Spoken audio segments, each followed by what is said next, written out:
Hey guys, welcome to Mr. Midnight Thriller. Before we begin, let me know where you're listening from tonight. I read every comment. If these stories help you relax or fall asleep, feel free to like, share, or subscribe, only if you feel this channel deserves it. Now get comfortable, let the rain play, and listen. The sun was too bright, the sky too blue, the kind of perfect that makes you suspicious.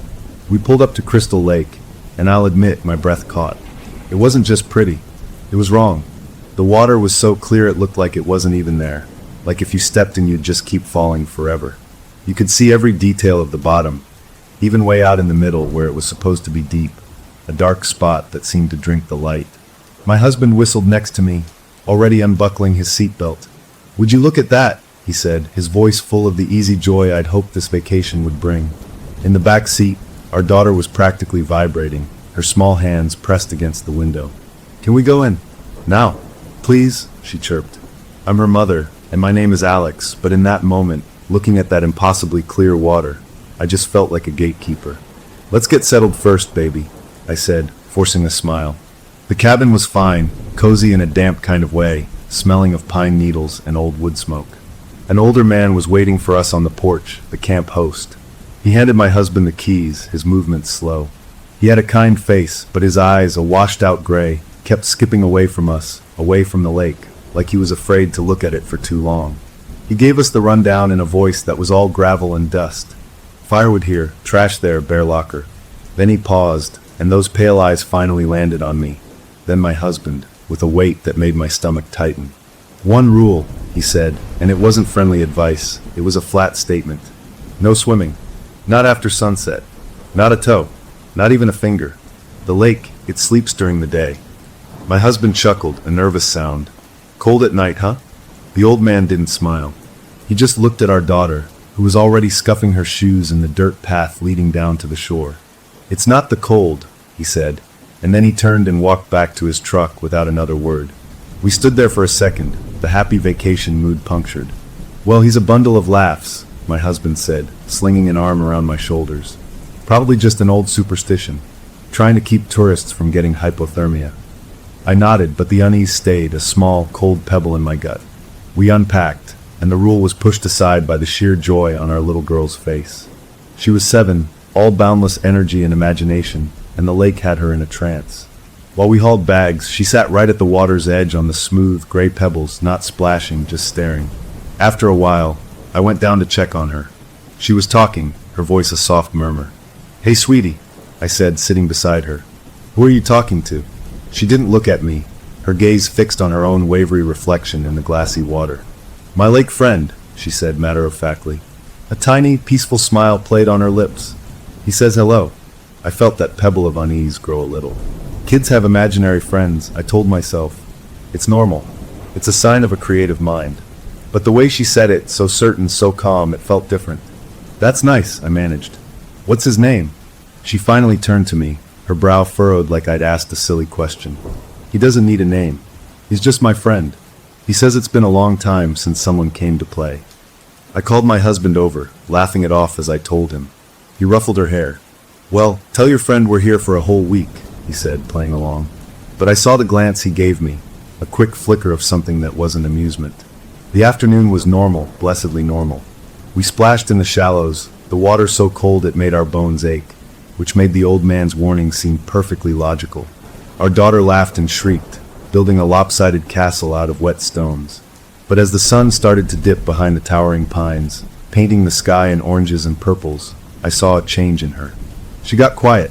She wandered away from her castle, standing knee-deep, looking out toward that dark center of the lake. "Time to come in, kiddo," my husband called. "Dinner time." "In a minute," she whispered, not moving. "Honey, come on," I said, walking to the water's edge. "It's getting dark. You heard the rule." She turned, and her face was serene, too serene for a child being called away from play. "But it's warmer now," she said, confused. "My friend says the best water is at night. It's full of pretty lights." A chill that had nothing to do with temperature walked down my spine. "Now," I said, my mother voice firm. She came, but slowly, dragging her feet, looking over her shoulder at the lake like she was leaving a real person behind. Inside the cabin, with the lights on and spaghetti boiling on the stove, the weirdness of it faded. We ate, we played cards, we laughed about the grumpy old host. Our daughter was her usual bubbly self again, drawing pictures at the table. When I tucked her into the narrow cot in the corner of the main room, she hugged my neck extra tight. "Can we swim tomorrow?" she asked. "All day," I promised, kissing her forehead. "Good night, my love." "Night, Mommy. My friend says good night too." I shut her bedroom door gently, leaving it open a crack. My husband and I sat on the lumpy couch, listening to the absolute quiet of the woods. There were no crickets, no frogs, nothing, just the occasional groan of the old cabin settling. "You okay?" he asked, squeezing my hand. "Yeah," I said. "Just that friend thing. It's a little intense." "She's imaginative." "It's fine. That water is just so captivating." "I get it." He got up to get a glass of water from the kitchen tap, and as he passed the window, he stopped. "Hey, come look at this." I joined him. Outside, the world was painted in moonlight. The lake was a sheet of black glass, perfectly still, except in the very center, over that deep, dark spot. There was a swirl on the surface, a slow, lazy circle that moved against the faint breeze ruffling the trees. It wasn't a fish jumping. It was too big, too deliberate. It was like something just below was turning over in its sleep. We watched it for a full minute until it smoothed out and vanished. "Big fish," my husband said, but his voice was hollow. "Must be a monster trout." We went to bed not long after, climbing under the heavy quilts.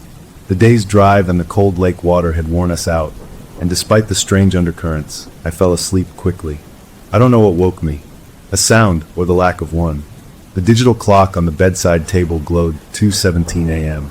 The cabin was pitch black and so quiet I could hear the blood humming in my ears. And then I heard it. The softest click. A latch releasing. It was the sound of the cabin door closing. My heart seized. I elbowed my husband, who grunted awake. "The door," I hissed. He was out of bed in an instant, fumbling for the flashlight on the nightstand. The beam cut through the dark, shaky, as he swept it across the room. It landed on our daughter's cot. The blankets were thrown back. It was empty. A pure, electric terror shot through me. We didn't speak. We just ran. He flung the front door open, the flashlight beam darting wildly across the porch, down the path. It caught her. She was standing at the very edge of the lake, where the pebbles met the black water. She was in her white nightgown, the moonlight making her look like a little ghost. She wasn't moving. She was just standing there, perfectly still, facing the lake. "Mia!" my husband shouted, his voice cracking. She didn't turn. We pounded down the path, the stones sharp under our bare feet. I reached her first, grabbing her shoulders, pulling her around to face me. Her skin was cold. Her eyes were open, wide and unblinking, reflecting the starry sky and the black water. They were empty, like she was seeing something miles away. "Baby, what are you doing?" I cried, shaking her gently. She blinked then, slowly, and looked up at me. A sweet, sleepy smile spread across her face. "I had to tell him good night properly, Mommy," she whispered. "He gets lonely when the moon is high." My husband scooped her up, holding her tight against his chest. He was trembling. I looked past him, out at the lake. It was calm. Too calm. The surface was like polished obsidian. But for a second, I thought I saw a pale, greenish glow, deep down in that dark center. A faint pulse that came and went so fast I convinced myself I'd imagined it. We carried her back inside, locking the door and pushing a chair under the knob. We checked every window. We wrapped her in blankets and held her between us in our bed, her small body cool between us. She was asleep again in moments, breathing softly. My husband and I stared at each other over her head, our faces pale in the dim light. No one said anything about cutting the trip short. Not yet, but we both knew we wouldn't be sleeping again tonight. The old man's rule wasn't about the cold, and my daughter's friend wasn't imaginary. The lake was awake, and it had just said hello back. The morning sun felt like a lie. It streamed through the cabin windows, bright and cheerful, painting everything in a warm gold that didn't touch the cold knot in my stomach. My daughter slept between us, still and peaceful, and for a wild second I thought maybe we had dreamed it all. Maybe the stress of the drive, the strange lake, the old man's warning, it had cooked up a shared nightmare. Then I moved to brush her hair from her forehead. Her skin was cool. Not cold, but cool in a way that wasn't right, like stone that had been sitting in shade, slightly damp. It wasn't the clammy sweat of a fever. It was a dry, deep coolness. My breath caught. My husband was already awake, watching me, his eyes shadowed and red. He'd seen it too. He'd felt it. We got up without speaking, moving around each other in the small kitchen like ghosts, making coffee we wouldn't drink. The normal sounds of spoons clinking and the kettle whistling were too loud, offensive against the weird quiet that had settled over the cabin, over us.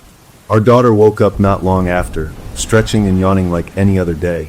"Can I have pancakes?" she asked, smiling. She seemed fine, better than fine. She was calm, her usual morning fidgets gone. She sat at the table, humming, looking out the window at the lake that was once again dazzlingly blue and clear in the daylight, pretending to be harmless. We made pancakes. We forced conversation. We tried to be normal, but the undercurrent was there, pulling at us. After breakfast, my husband pulled me aside near the fireplace, his voice low. "We need to talk to her.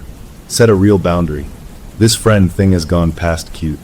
I agreed, but the idea filled me with a dread I couldn't name. It felt like challenging something we didn't understand. We sat her down on the couch, one of us on each side. "Honey," I began, trying to keep my voice gentle but firm. "We need to talk about your lake friend." She looked at me, her big brown eyes clear and untroubled. "Okay, that friend," my husband said, taking over. "He's not real. He's a fun game for during the day, but you can't go outside at night to talk to him. It's not safe. Do you understand? He's just in your imagination." Her expression didn't change at first.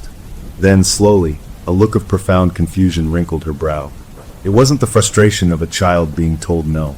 It was the puzzlement of someone hearing a fact that was plainly wrong.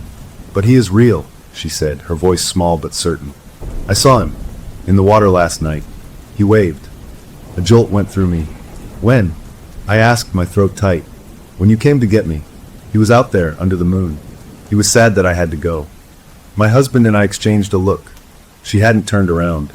She'd been facing us the whole time we'd pulled her from the shore. She hadn't looked back at the water at all.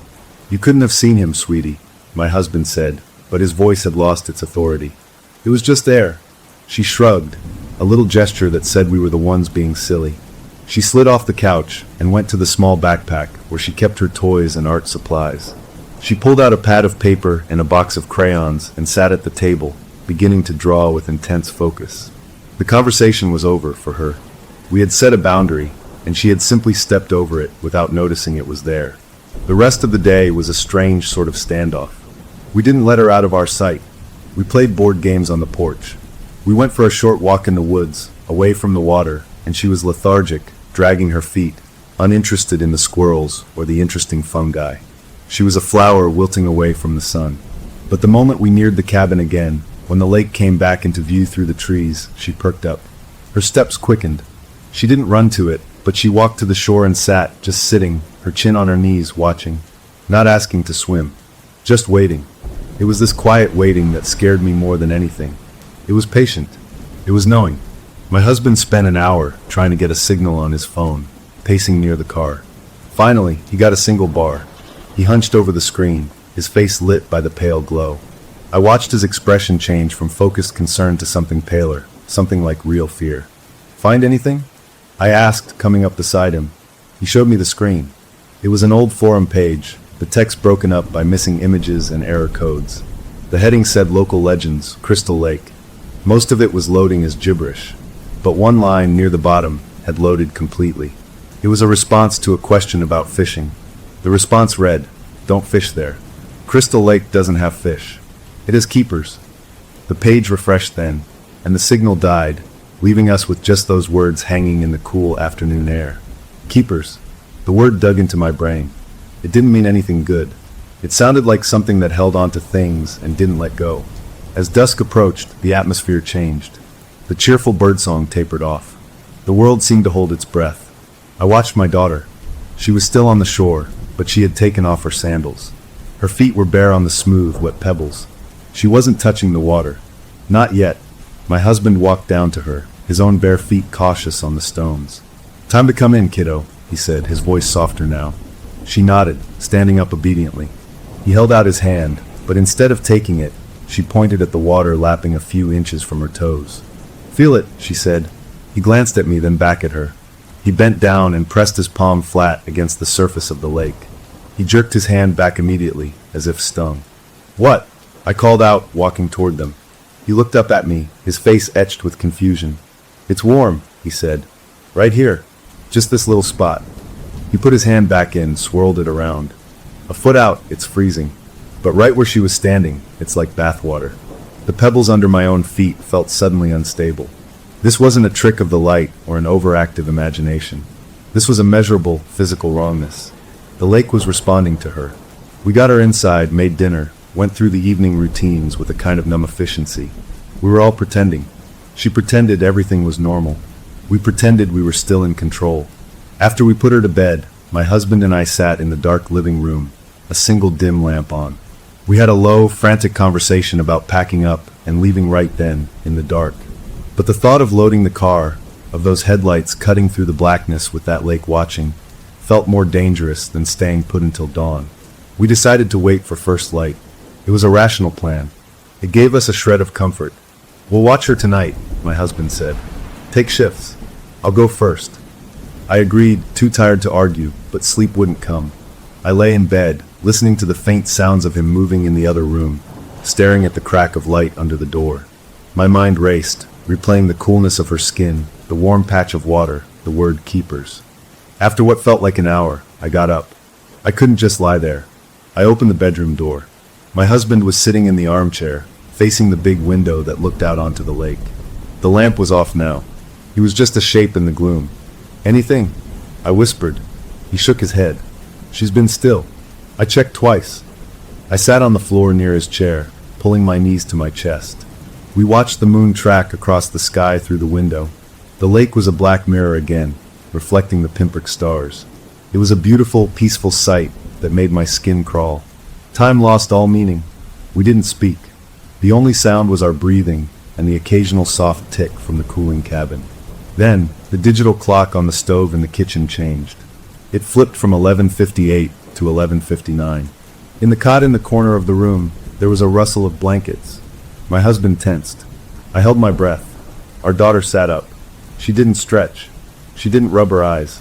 She just sat up straight, a small, dark silhouette against the slightly lighter wall. Then, with a slow, smooth motion that wasn't sleepy at all, she turned her head. She wasn't looking at us. She was looking past us, out the big window, at the black expanse of the lake. And as the clock flipped to 12 o'clock, as midnight arrived, I saw her face in the faint starlight. She was smiling.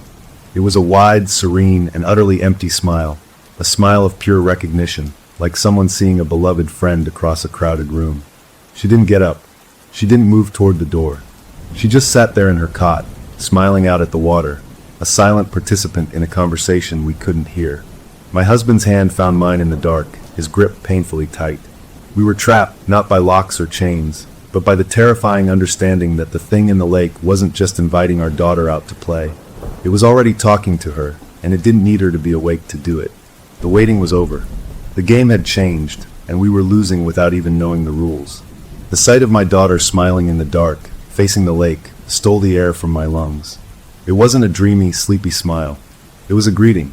My husband's hand was a vice around mine, and for what felt like forever, we were frozen, two statues watching our child communicate with something we couldn't see. Then she moved. Slowly, as if in a trance, she pushed back her covers and swung her small feet to the floor. She stood up, her white nightgown glowing faintly in the starlight. She didn't look at us. She didn't seem to know we were there at all. She took one step, then another, walking with a calm, deliberate pace toward the cabin's front door. That broke the spell holding my husband. He let go of my hand and exploded from the armchair, his movement fast and loud in the still room. He crossed the distance in 2 strides, blocking her path, kneeling in front of her. "Hey," he said, his voice firm but shaking. "Hey baby, look at me. Where are you going?" Her eyes were open, but they looked through him, fixed on the door on the lake beyond. They had a shiny, distant quality like wet stones. "He's calling," she whispered, her voice thin and airy. "They're all calling. They want to show me the dance." My husband shot me a wild, desperate look over his shoulder. I scrambled to my feet, my legs numb. I joined him, crouching down, putting my hands on her cool arms. "Honey, no one is calling. It's a dream. You need to go back to bed." For the first time, her focus shifted. Her gaze slid from the door to my face. The smile was still there, but it was puzzled now, as if I were speaking nonsense. "But you can see them, Mommy," she said, her head tilting. "They're right there. Look." She pointed a small finger past us, toward the big window. A cold that had nothing to do with temperature poured down my spine. Very slowly, my husband and I turned our heads. The lake was no longer a flat black mirror. It was alive with light. Dozens of pale, shimmering shapes were just below the surface, clustered out in the deep water. They weren't fish. They were too big, too upright. They were vague, like someone had smudged the outlines of human figures in glowing greenish-blue chalk. And they were moving, swaying in a slow, rhythmic circle, a ghostly waltz just under the water. My brain stuttered, trying to reject what my eyes were feeding it. This wasn't a reflection, wasn't a trick of the moonlight on waves. These were things, a crowd of them. My daughter's imaginary friend wasn't a single creature. It was a collective. Oh God, my husband breathed, the words barely audible. The rational world, the world of cars and jobs and pancake breakfasts, shattered into a million pieces and fell away. We were in a different world now, one with rules we didn't know. I couldn't move. I could only stare, a numb horror rooting me to the spot. The dance was oddly graceful, terribly beautiful, and it filled me with a dread so complete it felt like my heart had stopped. Then one of the figures detached from the circle. It was taller than the others, its glow a more intense, colder blue. It didn't swim. It drifted, moving with a smooth, purposeful glide toward the shore, toward our cabin. It stopped where the shallow, pebbly bottom dropped off into the deep. The water there was maybe 5 feet deep. The thing stood, the top of its glowing form just breaking the surface. It raised a long, slender arm. The arm didn't look solid. It looked like a current of lit-up water shaped like an arm. A hand unfolded from the end of it. There were too many fingers, long and waving like seaweed. And then slowly, deliberately it waved. A friendly come-hither gesture. From beside me, my daughter let out a happy, sighing sound. I looked down. She had raised her own small hand and was waving back, her trance-like smile widening. "He sees me," she whispered. That was the moment my husband snapped. A raw, animal sound ripped from his throat, a mix of terror and protective fury. He didn't think. He just acted. In one fluid motion, he scooped our daughter up into his arms, yanking her away from the window, breaking her connection to the thing in the water. Her reaction was instant and violent. The serene smile vanished, replaced by a mask of utter anguish. A wail tore out of her, a sound of such profound loss and betrayal it felt like a physical blow. "No! You made him go. He just wanted to dance. Put me down." She thrashed in his grip, kicking and clawing, her small fists pounding against his chest. Her strength was shocking. He staggered back, almost dropping her, his face a mask of stunned grief. He wasn't fighting a child. He was fighting a force that had its hooks in her. I rushed to help, my own hands trembling as I tried to soothe her, to hold her still. It's okay, we're right here," I chanted, the words meaningless. Her eyes, when they met mine, were blazing with a fury that wasn't hers. "You're mean," she screamed, spittle flying. "He's lonely. They're all so lonely and cold down there." As we struggled with her, my eyes flicked back to the window. The scene outside had changed. The tall figure had lowered its arm. It hadn't moved. It just stood there, half submerged. The circling dance of the other shapes had stopped. They were all still now, facing the shore, a silent, glowing audience. Then, as one, they began to sink. Not like they were swimming away. They just descended, fading from view, their light dimming as they went down, like lights being turned off one by one. The tall one was the last to go. It didn't sink immediately. It stayed for a few seconds longer, and I could swear its blurred, faceless head turned. It wasn't looking at my screaming daughter anymore. It was looking directly at the window, directly at me. It felt like an electric shock, that moment of eye contact with something that shouldn't have eyes. Then it too slid beneath the surface, and the lake was once again a dark, empty plate glass window. The fight went out of our daughter all at once. Her body went limp in my husband's arms, her screaming dissolving into heartbroken, hiccuping sobs. The alien fury was gone, replaced by the exhausted, confused misery of a child. "Why did you do that?" she cried, burying her face in my husband's neck. He was my friend. We carried her to the couch, wrapped her in a blanket, held her between us. She cried herself into a fitful, twitchy sleep. My husband and I didn't speak. We just stared at each other over her head, communicating in a language of sheer, unadulterated terror. The proof was undeniable. The threat was real. And it was trying to take our child not with violence, but with a twisted kind of friendship. The rest of the night was a blur of frantic, whispered planning. We would leave. Now. Immediately. We wouldn't wait for dawn. We moved like machines driven by panic. We packed our bags in the dark, throwing things into suitcases without care.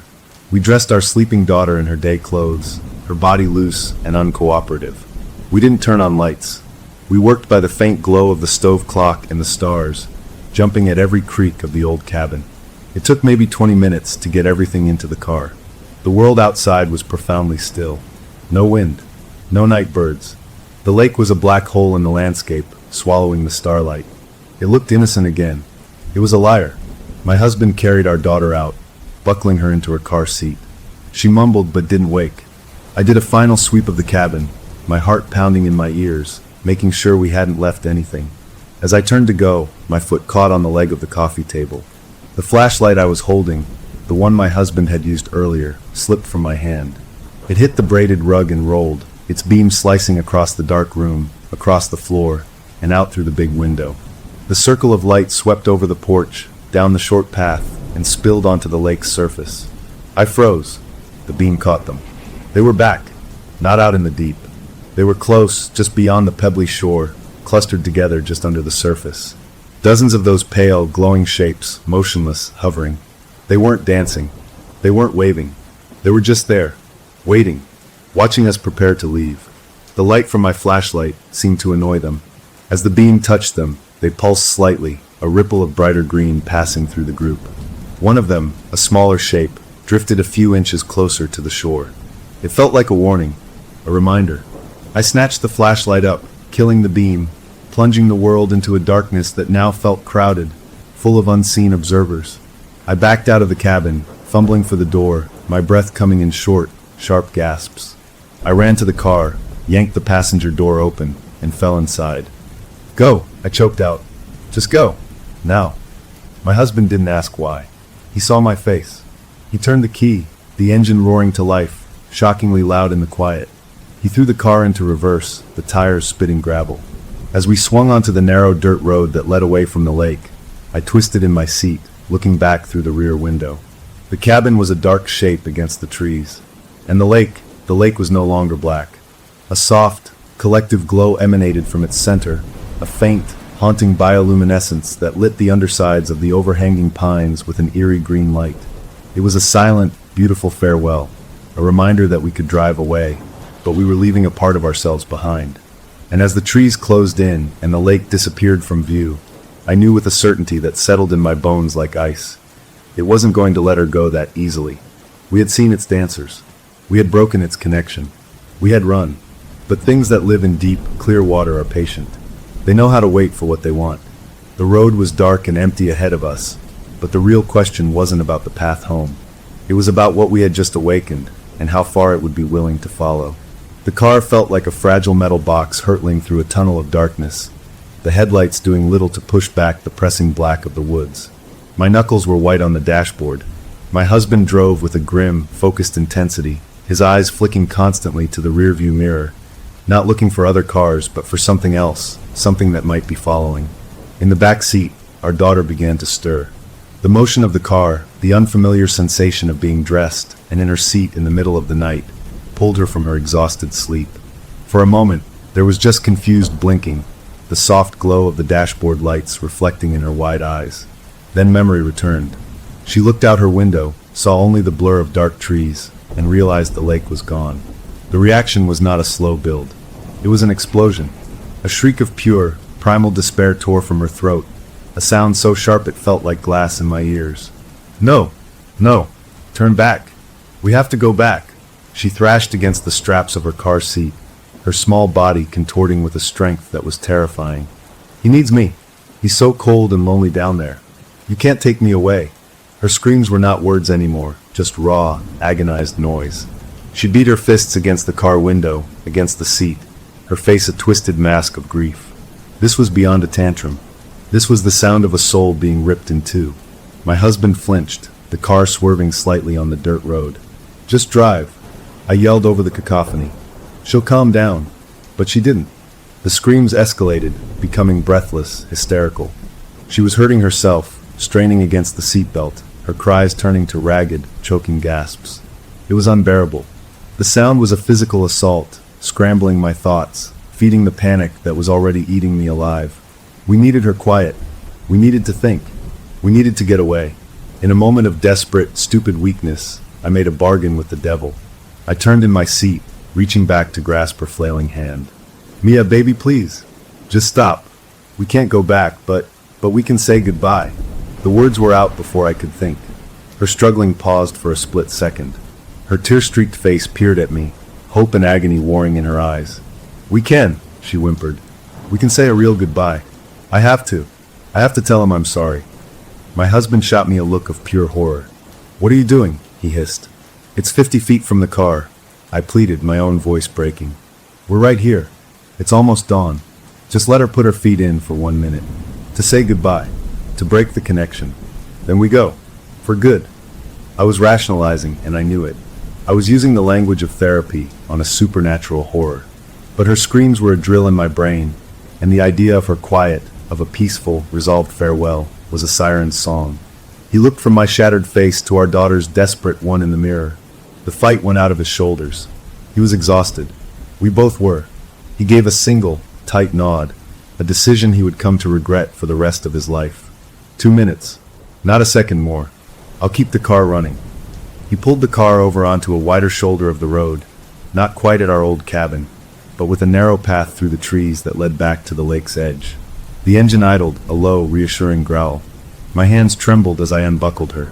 The moment she was free, she was scrambling, but not wildly now. With a purpose. I took her hand, and we walked the short path. The world was caught in that pre-dawn gloom where everything is shades of gray.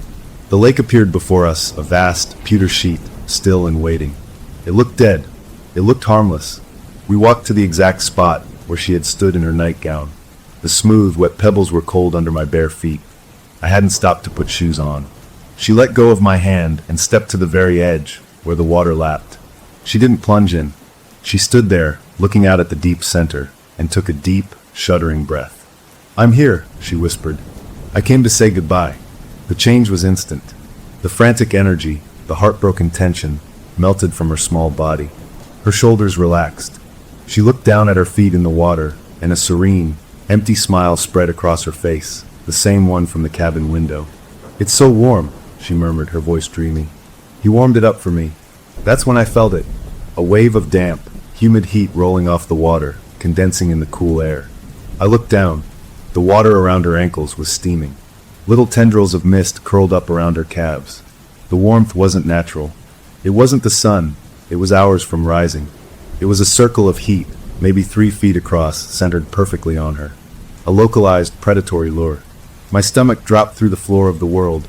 Okay, time's up, I said, my voice too high. I reached for her. She didn't resist, but she didn't look at me either. Her gaze was still fixed on the lake. And then she spoke again. But the voice wasn't quite hers. It had a faint, echoing quality, like she was speaking from the bottom of a well. He says I can stay. A simple sentence. My blood turned to slush. No, honey, we have to go. We said goodbye. She continued, the echoing tone layering under her own. He likes my voice. He says he'll give you a new me. Before my mind could even process those monstrous words, before I could scream or yank her back, it happened. There was no warning. No ripple, no splash, no sudden appearance of a glowing hand. 1 second she was standing in the steaming shallows, smiling. The next, an invisible, unimaginable force grabbed her. It wasn't like a hand pulling. It was like the lake itself, the water right around her legs, turned into a hydraulic press. With a brutal, sickening jerk, she was yanked straight down. There was no splash, just a wet, sucking sound, and she was gone. The steaming water swirled for a second, then went perfectly flat. I stood there, my hands still outstretched, clutching empty air. My brain simply broke. It could not compute the information. She was there. Then she was not. It was too fast, too clean, too impossible. A high, thin sound started in my ears, a ringing that blocked out everything else. I think I was screaming, but I couldn't hear it. Then my husband was there. He must have seen from the car, seen her disappear. He was running, a roar tearing from his throat, a wordless cry of rage and terror. He didn't stop at the edge. He plunged into the water, diving headfirst into the spot where she had vanished, his hands clawing at the emptiness. The water was still warm. He surfaced, gasping, his eyes wild. Where is she? Where is she? He dove again and again, his movements becoming more frantic, more desperate. I finally moved. My legs were blocks of wood, but I stumbled into the water, the warmth feeling like a sick embrace. I joined him, my hands plunging down, feeling nothing but smooth, slippery pebbles. The clarity of the lake was gone. The water was murky now, clouded with a faint, greenish haze that obscured the bottom. We dove until our lungs burned, until our muscles screamed. We called her name until our voices were raw. But the lake gave up nothing. It had taken her, swallowed her whole. The bargain was complete. We had offered a goodbye, and the lake had accepted a payment. We finally staggered out of the water, collapsing on the cold stones, heaving, vomiting lake water that tasted like copper and algae. The sky was lightening to a pale, heartless gray. Dawn was coming. We had survived the night. But as I lay on those stones, my husband's broken sobs next to me, I knew a truth more final than any sunrise. We had driven away, but we had been pulled back. We had tried to run, but we had walked right into the trap. And now our daughter was gone, not into the woods, but into the deep, warm, waiting dark of Crystal Lake. The car was still running, the door open, a promise of escape just up the path. But we couldn't move. We were anchored to this shore, to this spot of steaming water, to the horrible, simple fact that she was just gone. The old man's rule hadn't been for our safety. It had been for ours, and we had broken it. Now we were left with the echoing, watery promise of a trade. He says he'll give you a new me. The words swirled in my head, a toxic mantra. The lake was quiet now, flat and calm in the growing light. It had what it wanted. The question that hung in the misty air, the question that would haunt every second of whatever life we had left, was simple and unanswerable. What, exactly, did it plan to give back? We did not think. Thinking was for the world of rules and roads and rational choices. That world was gone, vaporized the moment the water swallowed our child. There was only raw, animal instinct, a need so vast it overrode every signal of self-preservation. My husband and I looked at each other on those cold stones, our faces pale masks of identical horror, and without a word we moved. We surged to our feet and ran back into the lake. The shock was not cold. It was a plunge into a thick, soupy warmth that felt nothing like water. It was the temperature of a fever of blood. It closed over my head, and the world above, the gray sky, the trees, the idling car, disappeared in a blur of golden-green light. The clarity the lake was famous for was alive for daylight. Now down here, the water was clouded with a swirling, bioluminescent haze, like someone had stirred glow sticks into a murky pond. I couldn't see my husband, only a frantic splashing shape nearby. I kicked, trying to dive down, but my strokes were weak, useless. The warm water was syrupy, sapping my strength, clinging to my arms and legs like wet dough. It felt like swimming through a living thing, something that resisted my intrusion. Panic bubbled in my chest. I needed air, but more than that, I needed to go deeper. I forced myself down, my ears popping, and then they were there. They brushed past me in the glowing fog. Not attacking, just there. Solid, cold limbs that felt like polished river stones slid against my arm, my leg. A glowing shape, vague and humanoid, drifted right in front of my face, its formless head tilting as if curious before moving on. They were everywhere, hurting us, gently corralling our frantic movements not toward the surface, but inward, toward the heart of the lake, toward the drop-off. I fought against it, trying to swat them away, but my hands passed through them with a cold, jellied resistance. They were not fully solid, but they were real. My husband was nearby, and I saw one of them wrap a long, stony hand around his wrist, not to hurt him, but to stop his wild thrashing. The touch seemed to calm his panic for a moment, a horrifying parody of comfort. We were being guided. We were guests in their world, whether we wanted to be or not.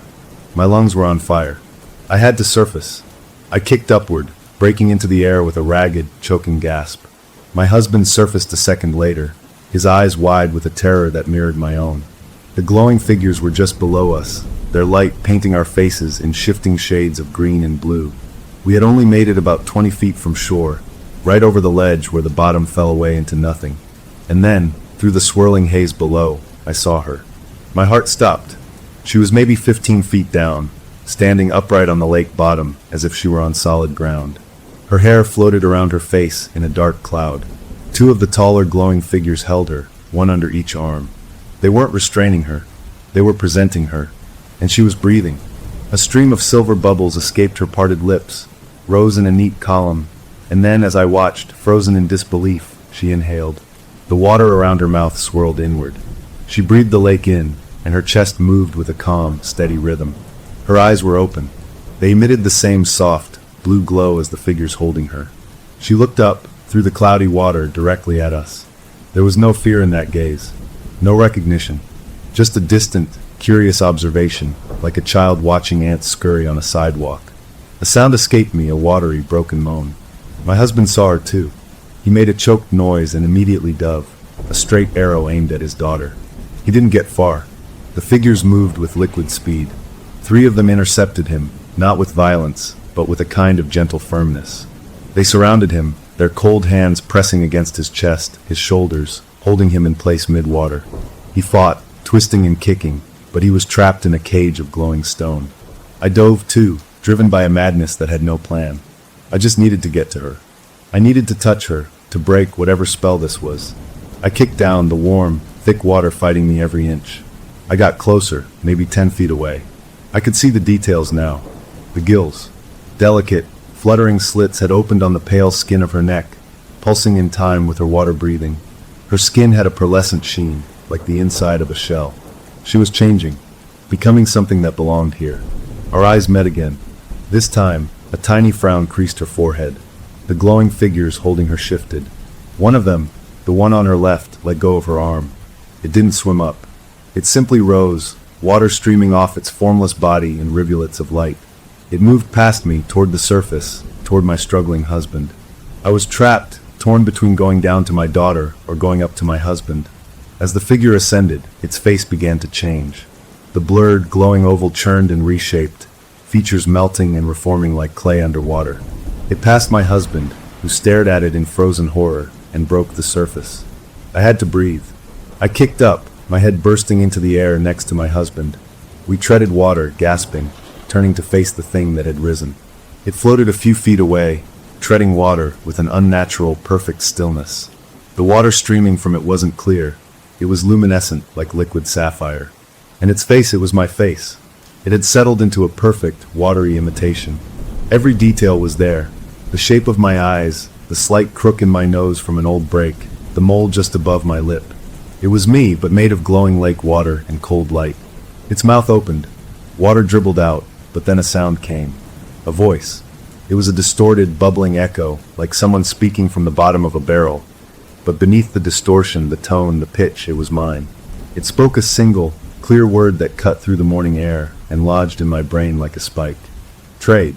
The sound of my own voice coming from that thing unlocked a new level of terror, a deep, psychic nausea. My husband flinched as if struck. He looked from the thing wearing my face to me, his expression a ruin of confusion and dread. The mother shape, that's what my mind called it, the name clicking into place with awful certainty, did not look at him. It looked only at me. It raised a dripping, glowing hand and pointed a finger down, toward the depths where our daughter stood, breathing water, watched over by her keepers. Then it pointed at my husband, then back at me. The meaning was clear. A choice. A terrible, impossible choice. The word hung between us, toxic and unavoidable. Trade. The lake didn't just want to keep our daughter. It wanted one of us too. It wanted to complete a set. To trade a parent for a child. To swap a piece of our family for a piece of its lonely, aquatic world. The logic of it was insane, but in that moment, surrounded by glowing shapes just below the surface, with my daughter turned into a glowing-eyed creature of the deep, it felt like the only logic there was. The world had narrowed to this. The warm, grasping water, the thing with my face, my husband's panicked gasps, and my little girl standing like a statue in a cathedral of light far below. We were not drowning. We were negotiating, and we had nothing to bargain with but ourselves. Treading that warm, sickening water, staring at the thing wearing my own stolen face, I felt my mind split. One part was a raw, screaming animal, desperate to grab my husband and claw our way to shore, to run and never look back. The other part was a cold, calculating machine, already weighing the unbearable math. One of us for her. Which one? Could I watch him sink into that glowing deep? Could I let him watch me go? The mother shape studied me, its head tilted with my own mannerism, waiting. It spoke again, the watery echo of my voice making my skin crawl. One stays. One goes. The child returns. A fair trade. It gestured between my husband and me, its glowing finger leaving brief trails of light in the air. The offer was clear, the terms non-negotiable. A life for a life. But not just any life, a parent's life. From below, my daughter's voice bubbled up to the surface, filtered through water and that same strange echo. Mommy? Daddy? Don't you want me back? I can breathe here. It's nice. Just let me show you. Her words were a knife to the heart, twisted by the thing that held her. They were using her voice, her longing, as bait. My husband found his voice, a ragged, broken thing. No deal. Give her back. You give her back right now. He was thrashing again, not trying to swim, just expelling his fury and terror into the water. The mother shape didn't even glance at him. Its gaze, my gaze, remained locked on me. Your fear is loud, it said to him, the words dismissive. Then it pointed at me. Her love is louder. We want the louder one. It was picking. It was choosing me. The calculation in my head spun faster. If it wanted me, maybe he could get her out. Maybe he could take her and run. The thought of him driving away with her, of her being safe even if I was gone, was a tiny, shining light in the overwhelming dark. But could I trust it? A trade with a monster? While my thoughts raced, the lake around us changed. Without a sound, without a ripple, heads began to break the surface. Dozens of them. The glowing, shapeless heads of the other figures emerged from the water, forming a wide, perfect circle around us and the mother shape. They did nothing. They just watched, their faceless heads turned inward, an audience of ghosts for our awful drama. We were in a coliseum, and the spectators were made of light and deep water. The circle closed off any idea of just swimming for it. We were trapped in a ring of silent, patient judges. My husband saw the circle, saw the impossibility of it. His face hardened. I knew that look. It was the look he got when he was about to do something stupidly brave. He stopped thrashing. He took a deep, deliberate breath. And then he moved. With a sudden explosive surge, he launched himself not at me, not toward shore, but at the mother shape. He lunged across the few feet of water, his hands outstretched, aiming to tackle it, to shove it under, to break its concentration. It let him come. It didn't raise its arms in defense. He collided with it, and the sound was a wet, slapping smack. His arms sank into its torso up to his elbows. It wasn't like hitting a person. It was like plunging his hands into a vat of cold, thick gelatin that somehow held a shape. The mother shape didn't stagger. It simply wrapped its own glowing, dripping arms around his back in a horrible mockery of an embrace. And it held on. My husband yelled, a shocked, gurgling sound. He tried to pull back, but his arms were stuck. He was embedded in the thing. He kicked wildly, trying to push away with his legs, but he was anchored to it. And then, I saw him start to sink into it. Not just his arms. His shoulders, his chest, were being slowly absorbed into the glowing form of the creature. It was pulling him in, swallowing him into its own substance. His eyes bulged, finding mine over its watery shoulder. His mouth opened in a scream that was muffled, as if he were already submerged inside it. Let him go! I shrieked, swimming forward, beating at the thing's back with my fists.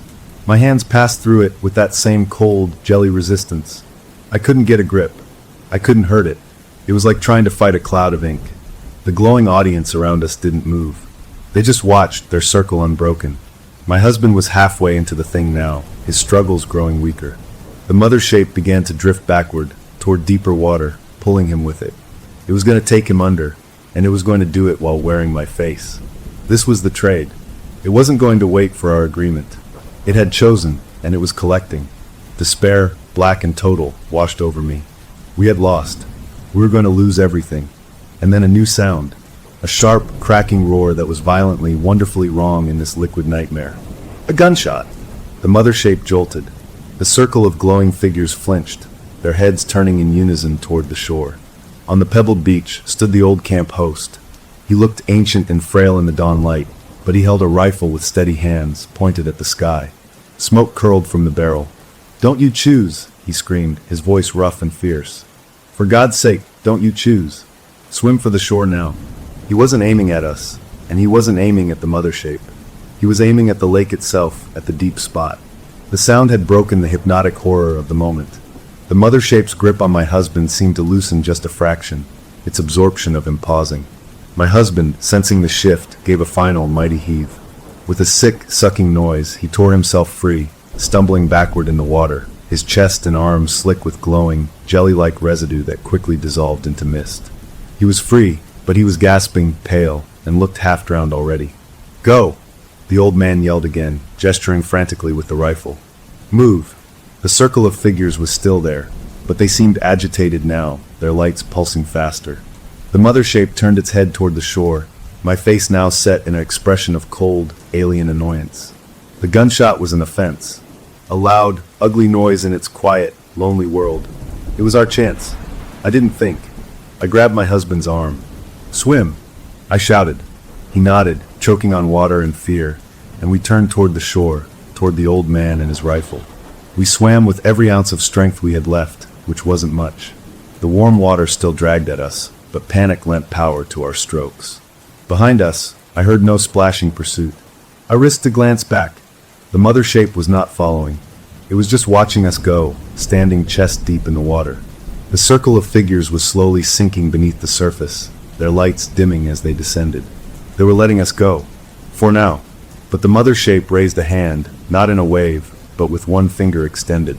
It pointed that glowing finger directly at me, held the pose for a long second, and then slowly sank beneath the water, my own face disappearing last beneath the placid surface.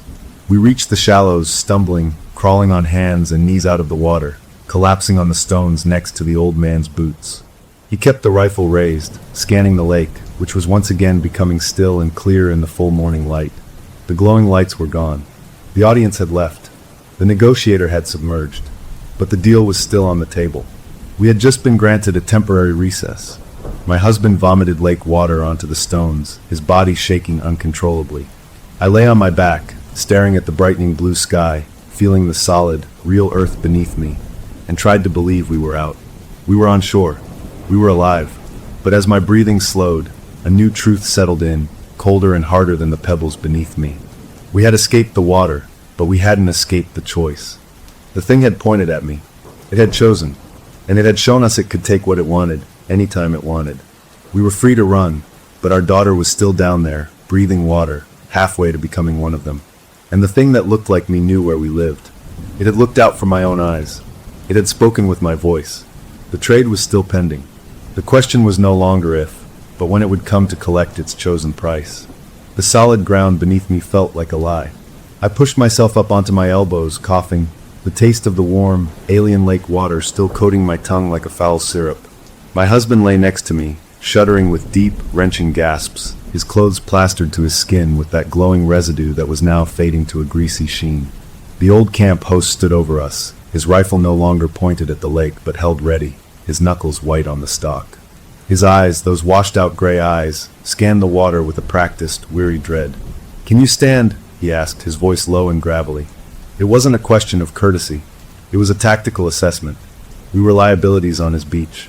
I nodded, my whole body protesting as I forced myself to sit, then stand. My legs trembled, but they held. I helped my husband up. He was unsteady, his eyes hollow, fixed on the spot in the lake where the thing with my face had sunk. "We have to go back in," he mumbled, his voice raw. "We have to get her." "You go back in. You're giving them 2 for the price of 1, the old man snapped, his gaze never leaving the water. "And they'll still keep the girl. Now move. To the cabin. Now." There was an authority in his fear that brooked no argument. We stumbled after him, up the path, away from the shoreline. Every step felt wrong, a retreat. My skin crawled with the sensation of 1,000 unseen eyes watching from the clear, placid water. The cabin door was still open from our frantic escape. The inside was a mess of overturned chairs and scattered belongings, a museum of our panic. The old man closed the door behind us and immediately dragged a heavy table in front of it. He moved with a desperate strength, then went to each window, yanking the curtains closed, plunging the room into a murky twilight. Only then did he lean the rifle against the wall and slump into a chair, his breath coming in short puffs. He looked at us, really looked at us, and his expression was one of profound pity. "You saw them," he said. It wasn't a question. We just stared, dripping on his floor. My husband found his voice first. "What are they?" The old man ran a hand over his stubbled jaw. "I don't have a name that fits." My pa called them the keepers. Not because they keep things tidy. Because they keep things. People. Memories. Company. He leaned forward, his elbows on his knees. "My brother. 60 years ago. I was a little younger than your girl. He was a few years older. We came here with our parents. This very cabin." His eyes grew distant, looking at a memory painted on the dusty air between us. "He was a dreamer, my brother. Loved the water. He said he'd made a friend out there. a shining fella who showed him lights under the waves. We laughed at him. Kid stuff. He took a shaky breath. One night, he snuck out, went for a midnight swim. I saw him go. I was supposed to be asleep. I watched from that window. He pointed a bony finger toward the big window, now covered by cloth. He waded out laughing. Then he dove under. He was gone a long time. Too long. I was about to wake my parents when he surfaced. But he wasn't swimming. He was walking. Walking on the water, calm as you please, back to shore.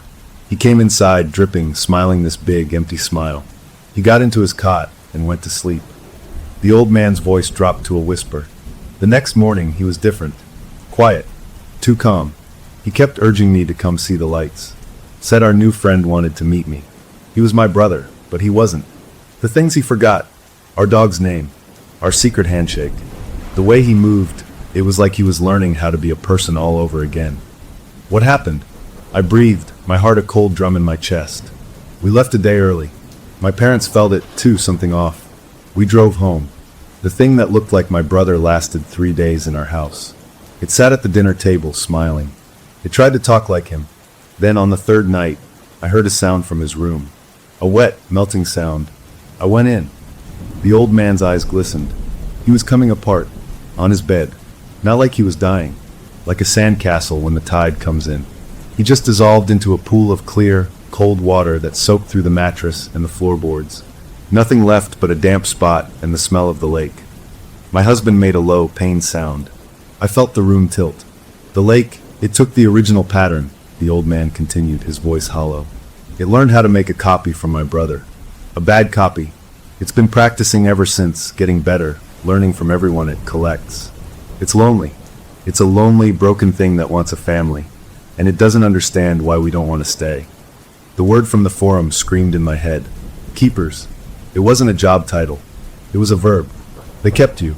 They kept your shape, your memories, and poured their lonely consciousness into it. Our daughter, I said, my voice trembling. She was breathing the water. She had gills. The old man nodded, a grim confirmation. They're adapting her, making her belong. You have until full dark tonight. Once she spends a full night breathing that water in, the change is permanent. The connection is sealed. What walks out of that lake won't be your little girl. It'll be a puppet. A perfect, loving, obedient puppet made of lake water and borrowed memories, designed to lure you back forever. The finality of it was a physical weight, crushing the last vestiges of hope. We had hours, not days. Hours. Why are you here? My husband asked, his voice a mix of accusation and awe. Why stay? The old man looked at his hands, rough and scarred. Someone has to warn the ones who'll listen. And I owe my brother. I watched him walk into that water. I didn't stop him. I didn't yell for our parents. This is my penance. He looked directly at me, and his gaze was piercing. It made your face. That means it's already pulling from her mind. She's feeding it information about you right now down there. Your memories, your voice, your love. It's using her to build a better version of you, one that will never leave. The horror of it was so intimate, so violating, it stole my breath. My own child, weaponized against me. My love for her, used as a blueprint for my own replacement. As if summoned by his words, a new sound came from outside. Not a splash. A steady, dripping footstep on the wooden porch planks. Drip, drip, step, drip, drip, step. We all froze. The old man was on his feet in an instant, snatching up the rifle. He motioned for us to get back, behind the couch. The footsteps stopped right outside the door. Then a voice. My voice. Clear, without the watery echo now, perfectly modulated. It called through the door, gentle and persuasive. He's lying. It was the mother shape. It was on our porch. I can bring her back. Just come talk. No trade. Just talk. The old man raised the rifle, aiming at the door, his face a mask of fury and terror. But the thing outside wasn't finished. It spoke again, and the words were a poison arrow aimed straight at the crack in my soul. You've thought about it, it said, a confidential, knowing whisper that somehow carried through the thick wood. A life without the arguments. A peaceful child. I can see the thought in your mind. It's okay. They were my secret, shameful thoughts, the fleeting frustrations of parenthood and marriage that every parent has and instantly dismisses, now given voice by the thing in the lake. My husband looked at me, a flash of pain and confusion in his eyes. I shook my head frantically, tears spilling over. It was a lie. It was twisting me. But the damage was done. The thing was not just outside our door. It was inside my head, using my daughter's stolen memories to find the weak spots. The old man saw the exchange. His jaw tightened. He made a decision. He didn't aim at the door. In one swift motion, he turned, raised the rifle, and fired directly through the big, curtain-covered window toward the lake. The blast was deafening in the confined space. The window exploded outward in a shower of glass and shredded fabric. And outside, from the deep center of Crystal Lake, the water erupted. Not from a gunshot impact. From anger. A geyser of water shot up, and within it, we saw the glowing forms surge, not toward the shore, but upward, a spiraling column of furious light. The thing on the porch shrieked, a sound that was nothing like my voice, a high, piercing, alien screech of rage. The old man had done the one thing that truly bothered them. He'd made a loud, ugly, violent noise in their quiet world. "That'll hold them for a minute," he yelled. But it just made them mad. We gotta move. But we were out of time. From the broken window, I saw the mother shape step into view. It walked across the porch, dripping, and stood in the shattered frame, ignoring the glass. It was fully formed, solid-looking, water beating on its skin that was a perfect copy of mine. It looked at the old man with my eyes, but filled with a cold, ancient hatred. Then it looked past him, at my husband and me. It smiled my smile. "Last chance," it said, its voice sweet and reasonable again. "Come out, or we come in." And behind it, the lake began to churn. The glowing figures were not retreating.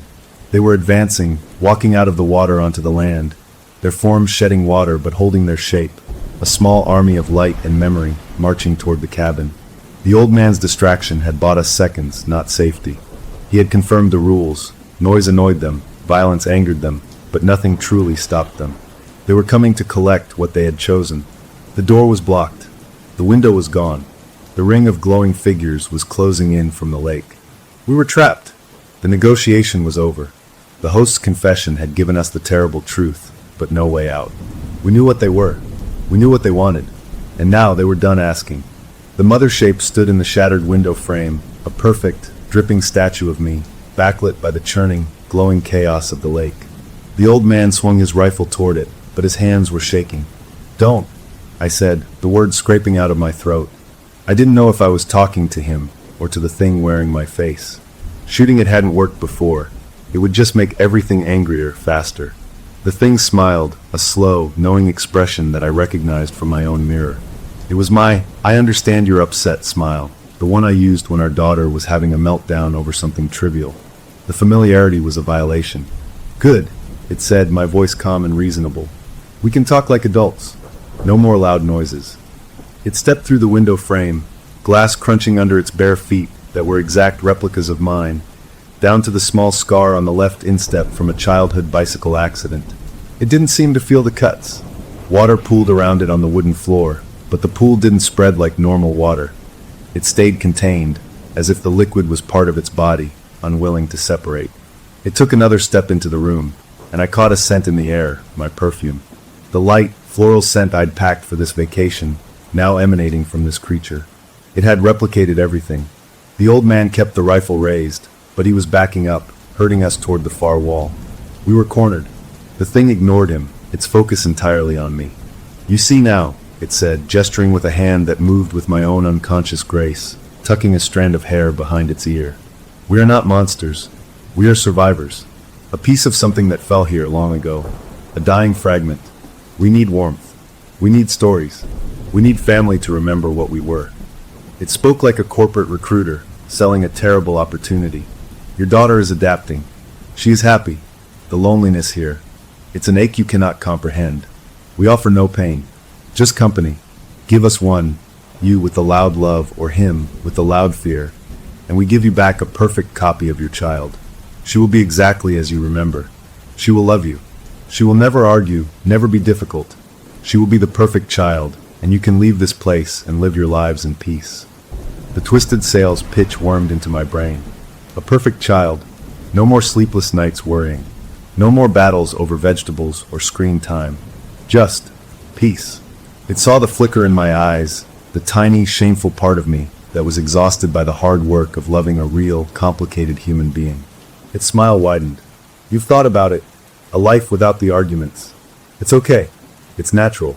We can give you that relief, and in return, you give us relief from our endless solitude. Be a hero.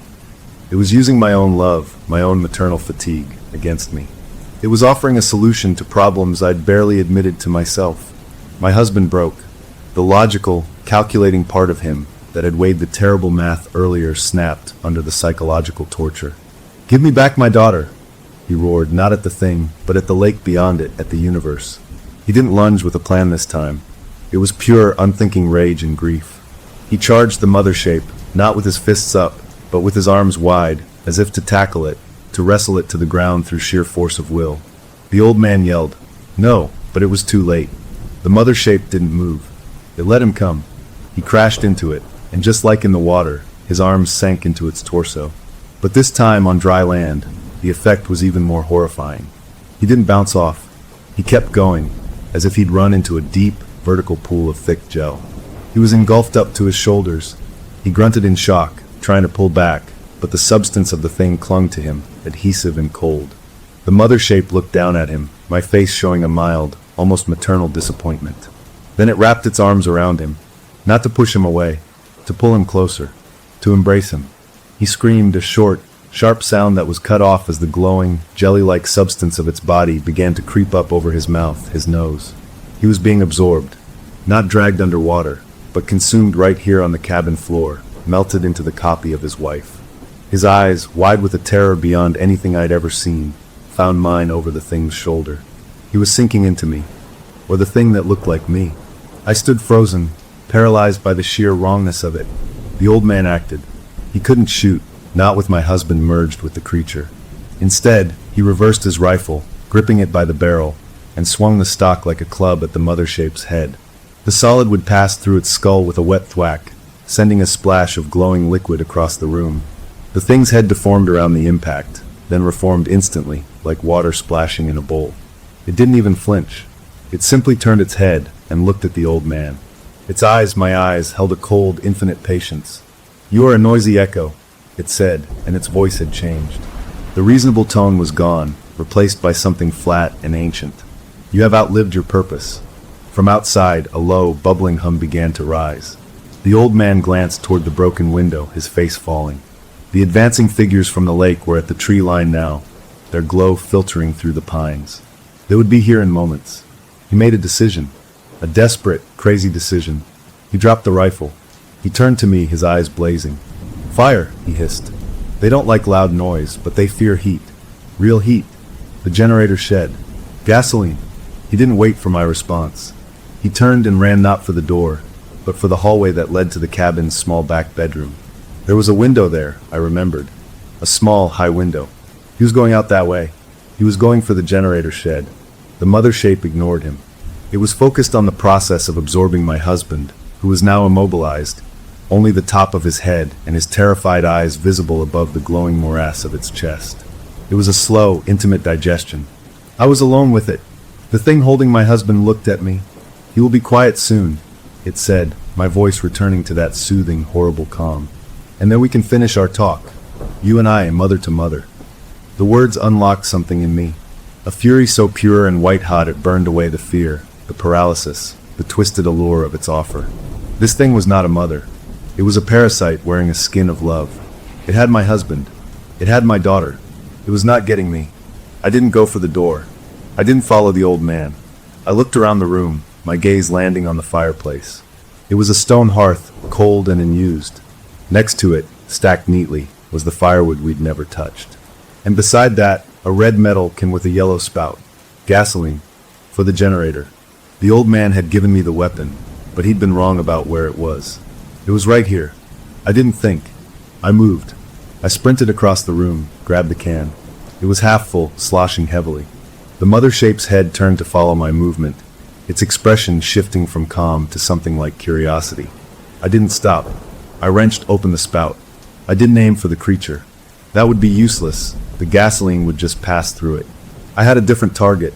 I ran to the broken window, where the thing had entered. Outside, the glowing figures were just emerging from the trees, maybe 30 feet away, moving with a slow, relentless pace. I hurled the gasoline can. It wasn't a good throw. I wasn't an athlete, but it tumbled end over end, sprang an arc of clear liquid, and landed with a dull thud on the ground, right in the middle of the path between the advancing figures and the cabin. The can lay on its side, gasoline pooling around it. The figures paused. Their lights pulsed a slow, confused rhythm. They didn't understand the smell, the shiny liquid. The mother shape understood. A hiss came from it, a sound like steam hitting a red-hot rock, utterly alien. The reasonable mask was gone, completely. Its face, my face, contorted into a snarl of pure, furious malice. "You will not burn us," it gurgled, its voice distorting. But I had no matches. No lighter. The old man had the means to make fire, and he was gone. I stood in the window frame, empty-handed, staring at the gasoline and the advancing army, with my husband sinking into the thing behind me. I had made my stand, and I had nothing to light the fuse. The mother shape began to laugh, a wet, bubbling sound. "Stupid echo," it said. "All noise. No spark." But it had forgotten about the third person in the room. My husband, almost fully absorbed, had one hand still partially free, his fingers twitching near the thing's hip. And tucked into his belt, forgotten until this moment, was the plastic lighter he used for the campfire we'd never built. His eyes, desperate and pleading, met mine. He couldn't speak. He could barely move. But he managed to jerk his trapped hand, a millimeter, toward his belt. He was telling me where it was. The thing, gloating, distracted by its victory and the advancing figures, didn't notice. I had one chance. I turned from the window and lunged not at the thing, but at my husband, or what was left of him visible. I plunged my hand into the cold, clinging jelly of the creature's side, right where his hip would be. The substance resisted, thick and unpleasant. My fingers brushed denim, found the hard shape of the lighter. I grabbed it, yanking my hand back out with a sickening slurp. The mother shape shrieked, a sound of outraged violation. It tried to turn to grab me, but it was anchored to my husband, its form sluggish. I stumbled back toward the window, fumbling with the cheap plastic lighter. My hands were slick with glowing goo. The first flick. No spark. The second flick. A tiny, pathetic flame sputtered to life. I looked out the window. The lead-glowing figure was stepping over the gasoline can, its foot coming down in the wet patch. I didn't aim. I didn't throw. I simply leaned out the window, reached my arm as far as I could, and dropped the tiny, flickering flame into the pool of gasoline on the ground. The tiny flame tumbled end over end, a flickering orange leaf against the dull green glow of the advancing figures. Time seemed to stretch, to slow. I saw the lighter hit the wet earth not with a splash, but with a soft tink. The flame kissed the pooled gasoline. The world did not explode. It ignited. A low, rushing whump shook the air, and a line of blue and orange fire raced across the ground, following the splattered trail of fuel.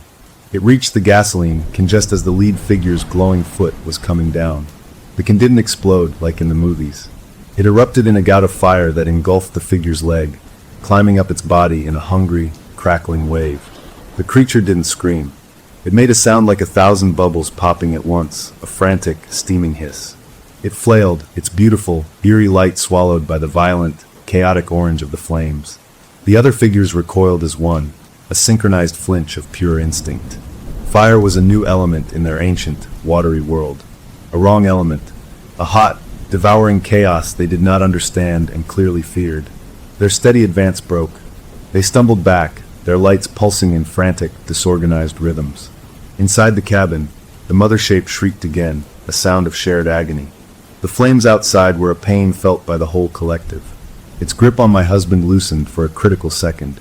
The jelly-like substance holding him became less viscous, more like thick water. With a final, gargling heave, my husband tore himself free. He stumbled backward, collapsing against the wall, gasping, his clothes and skin covered in the quickly dissipating glowing slime. He was free, but he looked ruined, half dissolved, his eyes wild. The mother shape whirled on me, its face a mask of my own features twisted into an unrecognizable rage. The reasonable salesman was gone. The ancient, hungry thing beneath was fully exposed. "You burn us!" it screeched, its voice a distorted chorus of watery sounds. It lunged. I had no weapon. The gasoline was outside, feeding the fire that was now holding the other figures at bay, the one near the can collapsing into a steaming, melting puddle of light and goo. I backed toward the fireplace, my hands searching, finding only the rough stone of the hearth. Then my fingers closed around the iron poker leaning against the stones. It was cold, solid, real. I swung it up, holding it like a baseball bat. The mother shape didn't slow. It didn't fear the iron. It reached for me. I swung the poker with all my strength, not at its head, but in a wide, horizontal arc aimed at its chest. The iron passed through it with the same wet resistance, but the force of the blow, the solid mass moving through its substance, disrupted its form. Its torso splashed outward in a spray of glowing liquid, the shape distorting like a reflection in a pond hit by a stone. It staggered, its form wavering, struggling to pull itself back together. It was vulnerable, not to being cut or bruised, but to being scattered, disrupted. The fire! My husband croaked from the floor, pointing a trembling finger toward the burning figure outside, now a shrinking, blackened mound. It unmakes them. He was right. The flame didn't just hurt them. It destroyed the coherence that held them together. It turned keepers into puddles. I had to get the fire inside. I glanced toward the broken window. The line of fire on the ground was burning low, but the can was still spewing a 2-foot-tall jet of flame. The other figures had formed a wide, hesitant circle around it, afraid to approach. I couldn't go out there, but I didn't need to bring the fire in. I needed to bring the fight out, to their ground. The mother shape was reforming, its liquid body flowing back into the shape of me, but slower now, its light dimmer. It was focused, pulling itself together. It was distracted. This was my only chance. I didn't shout a challenge. I just moved. I dropped the poker, lunged forward, and before the thing could solidify, I planted my hands on its glowing, wet shoulders, and I pushed with every ounce of strength I had left. Not to knock it over. To move it. To guide it. It was lighter than it looked, its substance offering less resistance as I shoved it, stumbling, toward the shattered window. It shrieked, clawing at me with hands that felt like cold, running sand. We tripped over the sill, tangled together, and fell out of the cabin onto the hard-packed dirt of the path. We landed in a heap, me on top of it. The impact splashed its form again. I rolled off, scrambling to my feet. The circle of glowing figures turned their faceless heads toward us, a ring of pulsating light. The mother shape was pushing itself up, a puddle of person-shaped water gathering itself from the dirt. It was between me and the burning gasoline can. Behind me was the cabin, where my husband was still struggling to stand. Ahead was the lake and the ring of its kin. I had no plan, only a desperate, savage hope that they feared the fire more than they wanted me. I ran, not toward the lake, not toward the cabin. I ran in a wide arc around the outside of their circle, toward the still-burning can. If I could get a piece of that fire, a burning brand, maybe I could hold them off. The figures tracked me, their lights throbbing. They didn't break their circle to intercept me. They just turned a beautiful, awful ballet of light, keeping me enclosed. The mother shape was on its feet now, fully formed again but flickering, unstable. It pointed a dripping finger at me and let out a commanding, gurgling cry. The circle of figures tightened. They began to move inward, closing the ring, driving me away from the fire and back toward the center, toward the mother shape and the lake beyond. I was being herded again. I skidded to a stop, panting, trapped. The ring was maybe 20 feet across now, and shrinking. The mother shape stood between me and the lake, a smug, terrible smile on my stolen face. It had won. I was out of tricks. And then a new light. Not the cool bioluminescence of the keepers. Not the hungry orange of the fire. A blinding white beam cut through the gathering dusk from the tree line to my left. It was the high-powered flashlight from the old man's truck, and it was attached to a roaring engine. The old man hadn't run away. He'd got in his truck. The battered pickup burst from the trees, headlights blazing, engine screaming in first gear. It didn't aim for the figures. It aimed for the gap between them and the lake, between the mother shape and me. It plowed through the glowing ring, not hitting any of them, but scattering them like startled birds. They flowed out of its path like water, reforming instantly, but the circle was broken. The truck skidded to a halt, passenger door swinging open. "Get in," the old man yelled from the driver's seat. I didn't need telling twice. I sprinted for the open door. The mother shape moved to intercept me, but the old man gunned the engine, and the truck lurched forward, blocking its path. I threw myself into the cab, yanking the door shut as a glowing, stone-cold hand slapped against the window, leaving a smear of light. "My husband!" I screamed. The old man was already throwing the truck in reverse, spinning the wheel. He backed up toward the cabin's broken window. My husband was there, leaning out, his face pale and desperate. The old man didn't stop. He backed the truck's bed right up to the windowsill. "Jump!" he bellowed. My husband didn't hesitate. He clambered out the window and half fell, half jumped into the truck bed, landing with a painful thud on the metal. "Go, go, go!" I shouted. The old man slammed it into drive. The tires spun, digging into the dirt, and we shot forward, past the confused, reforming circle of figures, past the mothership, which stood still now, just watching us go, its expression unreadable. We bounced onto the main dirt road, leaving the cabin, the fire, and the glowing lake behind. In the rearview mirror, I saw the figures not giving chase, but gathering around the mothership.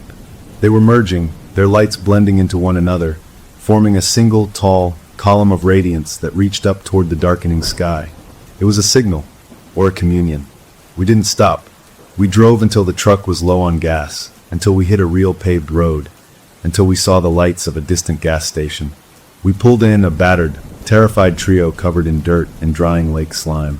We sat in the harsh fluorescent light of the station, not speaking, drinking terrible coffee, shaking. We had escaped. We were alive, all three of us.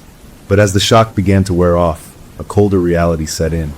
We were in a stolen truck, hours from home, with no belongings, no plan, and a story no one would ever believe. And we had left someone behind. Not just the old man's brother, lost to time. We had left our daughter in the deep, clear water of Crystal Lake. The mothership had pointed at me. It had chosen. It had shown us it could take my husband, could walk on land, could wear my face and voice my deepest fears. We had burned one of them, scared them with noise and heat, but we hadn't killed the lake. We hadn't even wounded it. We had just made it angry. And we had run. The question hung in the truck cab, heavier than any words we could say. We had saved ourselves tonight. But what about tomorrow? The thing that looked like me knew who I was. It had my memories, stolen from my daughter's mind. It knew where we lived. It had tasted my husband, and it had been denied. It wanted to complete the set. It wanted a family. And it had all the time in the world to come and collect. The gas station coffee tasted like burnt chemicals and fear. We sat huddled in a booth by the grimy window, the old man's truck parked outside like a battered metal animal catching its breath. No one spoke. The fluorescent lights hummed a flat, dead note that did nothing to dispel the shadows under our eyes. My husband stared at his hands, which still had a faint, shimmering residue under the nails. The old man methodically cleaned his rifle with a rag from his pocket, his movements slow and precise, a ritual to keep the world from spinning apart. I just watched the road, half expecting to see a familiar figure walking out of the darkness, wearing my face, dripping lake water. But the night remained still. The panic of the escape was cooling into a hard, dense dread in my stomach. We had run, but we hadn't solved anything. We had left her there. The old man broke the quiet. "You can't go home," he said, not looking up from his rifle. "It knows where you live." It pulled that from the girl's mind, same as it pulled your face. "It'll come. Maybe not tonight, but it'll come. It wants the set." My husband's head snapped up. "So what do we do? Live in your truck forever?" His voice was cracked, edged with a hysteria he was barely containing. "We have to go back," I said. The words surprised me as much as them. They came out calm, absolute. Both men stared at me. "Back? Are you insane?" my husband whispered. "We barely got out." "He said we have until full dark," I replied, nodding toward the old man. "That's tonight. Once she spends a full night breathing that water, she's gone for good. She becomes one of them. A puppet. We have until the sun goes down to get her out." I looked out at the eastern sky. It was starting to lighten, a pale gray smear on the horizon. We had maybe 12 hours. "And how do you propose we do that?" the old man asked, his voice weary. "We got lucky with the gas. They're afraid of fire, but they learn fast. They won't fall for the same trick twice. And they control the water. All of it. You can't fight an ocean." "We don't fight the ocean," I said, a plan forming from sheer desperation. "We poison it." I laid it out, my words coming in a rushed, quiet torrent. We couldn't hurt the creatures directly. But the old man had said they were a fragment, a dying piece of something that fell. They needed warmth. They needed stories. They were like a brain that needed constant electrical stimulation to keep from fading. What if we could cut off the stimulation? What if we could make the lake itself uninhabitable to them? Just for a little while, just long enough to break their hold on my daughter and get her out. "With what?" my husband asked, a spark of desperate hope in his eyes. "Bleach? We'd need a tanker truck." "Not bleach," the old man said slowly, putting his rifle down. A grim understanding was dawning on his face. "Sound. Vibration. They hate loud noise. A gunshot annoyed them. An engine scared them. What if we didn't just make a noise? What if we shook their world apart? He explained. His brother, decades ago, had worked for a mining company. There were old quarries not 30 miles from Crystal Lake. They used industrial seismic survey equipment, thumper trucks, he called them, machines that pounded the earth to read what was underneath. They created controlled, powerful vibrations. If we could get our hands on the charges, not to blow anything up, but to set them off in the water, in the deep part, the shock wave through the medium, it would be like an earthquake in their living room. It might scatter them, disorient them long enough. Where do we get mining explosives? My husband said, the hope fading. The old man gave a thin, humorless smile. We don't, but my nephew. He's a fisherman out on Harper's Sound. Uses seal bombs. He saw our blank looks. Small, powerful firecrackers you toss in the water to scare seals away from your nets. They're illegal as hell, but he's got a crate of them. Makes a concussion underwater that'll rattle your teeth. We get a boat. We get every seal bomb he's got. We go out to the deep spot at dusk, before full dark, and we turn that lake into a drum. It was crazy. It was the kind of plan that only exists in the space between total despair and last-ditch madness. But it was a plan. It was action. We bought burner phones with the last of my husband's cash. We called the old man's nephew, spinning a wild story about a beaver dam problem.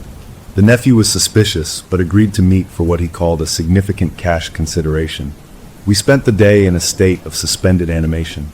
We cleaned up in a truck stop bathroom, buying cheap, ill-fitting clothes that made us look like strangers to ourselves. We ate food we couldn't taste. We tried to sleep in the truck cab and failed, every small noise jolting us awake. The old man made other calls, older friends, and by late afternoon, we were parked by a rickety dock on a muddy river that fed into Harper's Sound. His nephew was a burly, skeptical man with forearms like hams. He looked us over, his eyes lingering on our haunted faces, and didn't ask questions. He wanted $500. We gave him the money from a hasty ATM trip maxing out our last card. In return, he handed over a heavy, watertight ammo box. Inside, nestled in foam, were 24 gray cylinders, each about the size of a roll of quarters, with a short, waterproof fuse. You light the fuse, you throw it, you got about 3 seconds before it goes, the nephew said, his voice low. Don't be holding it. The concussion will burst your eardrums through the water.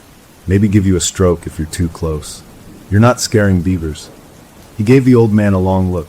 You're scaring something bigger, aren't you, Uncle? The old man just clapped him on the shoulder. Thanks, Tommy. We also took his boat, a small, aluminum dinghy with an outboard motor. It was frail, a toy compared to the vastness of Crystal Lake, but it would get us to the deep spot. The sun was beginning its downward slide when we turned off the main road onto the familiar, winding dirt track toward the lake.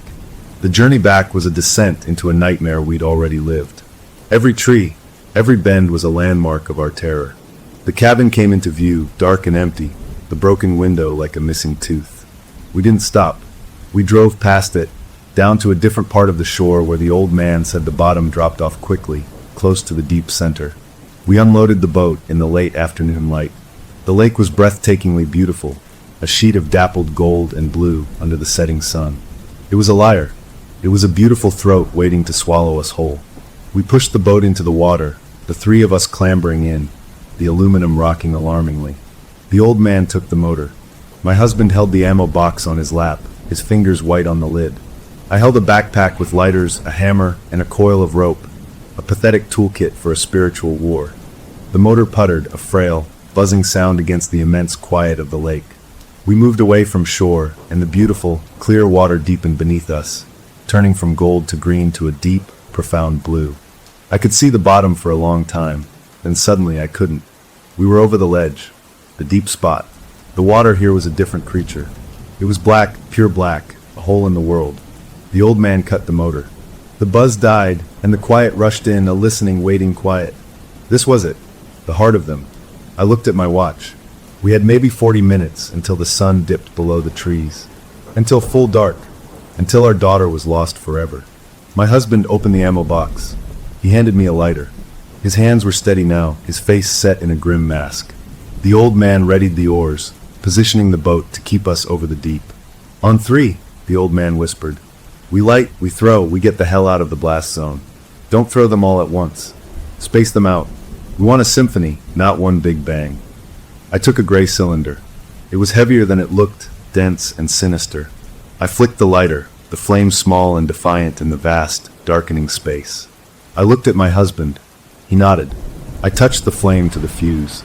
It sparked, sputtered, then caught with a hiss. A tiny red ember began eating its way down the short cord. 1,000. 1,000. I threw it over the side, as far from the boat as I could. It hit the black water with a plop and vanished.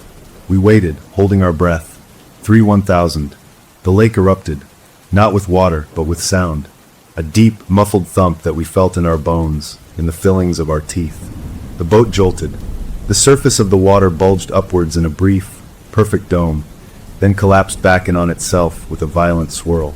The quiet of the lake was shattered, and the lake reacted. The black water beneath us began to glow, not with the gentle, beautiful light of the dancers.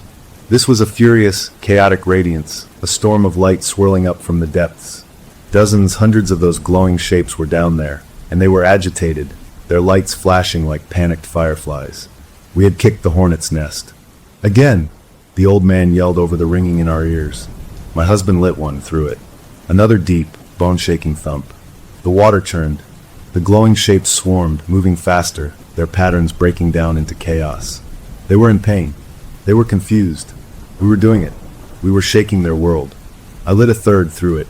The concussion was closer this time. We'd misjudged the current. The boat rocked violently, water sloshing over the side. The old man fought with the oars, trying to keep us stable. My husband reached for a fourth charge, and then the water in front of the boat parted. It didn't splash. It simply drew back, like a curtain, and a figure walked up the slope of the lake bottom, standing on the surface as if it were solid ground. It was our daughter. She was held aloft by a column of swirling, glowing water that moved with her. Her eyes were not just glowing. They were blazing, full, radiant blue orbs that cast light on her face. The gills on her neck pulsed. Her skin was opalescent, almost translucent. She was halfway to being a creature of light and water. And she was furious. She looked at us, at the boat, at the charges in my husband's hand. Her mouth opened, and a voice boomed out, a voice that was hers layered over 100 other watery, echoing voices. It wasn't a child's voice. It was the voice of the lake. "Put it out, Mommy."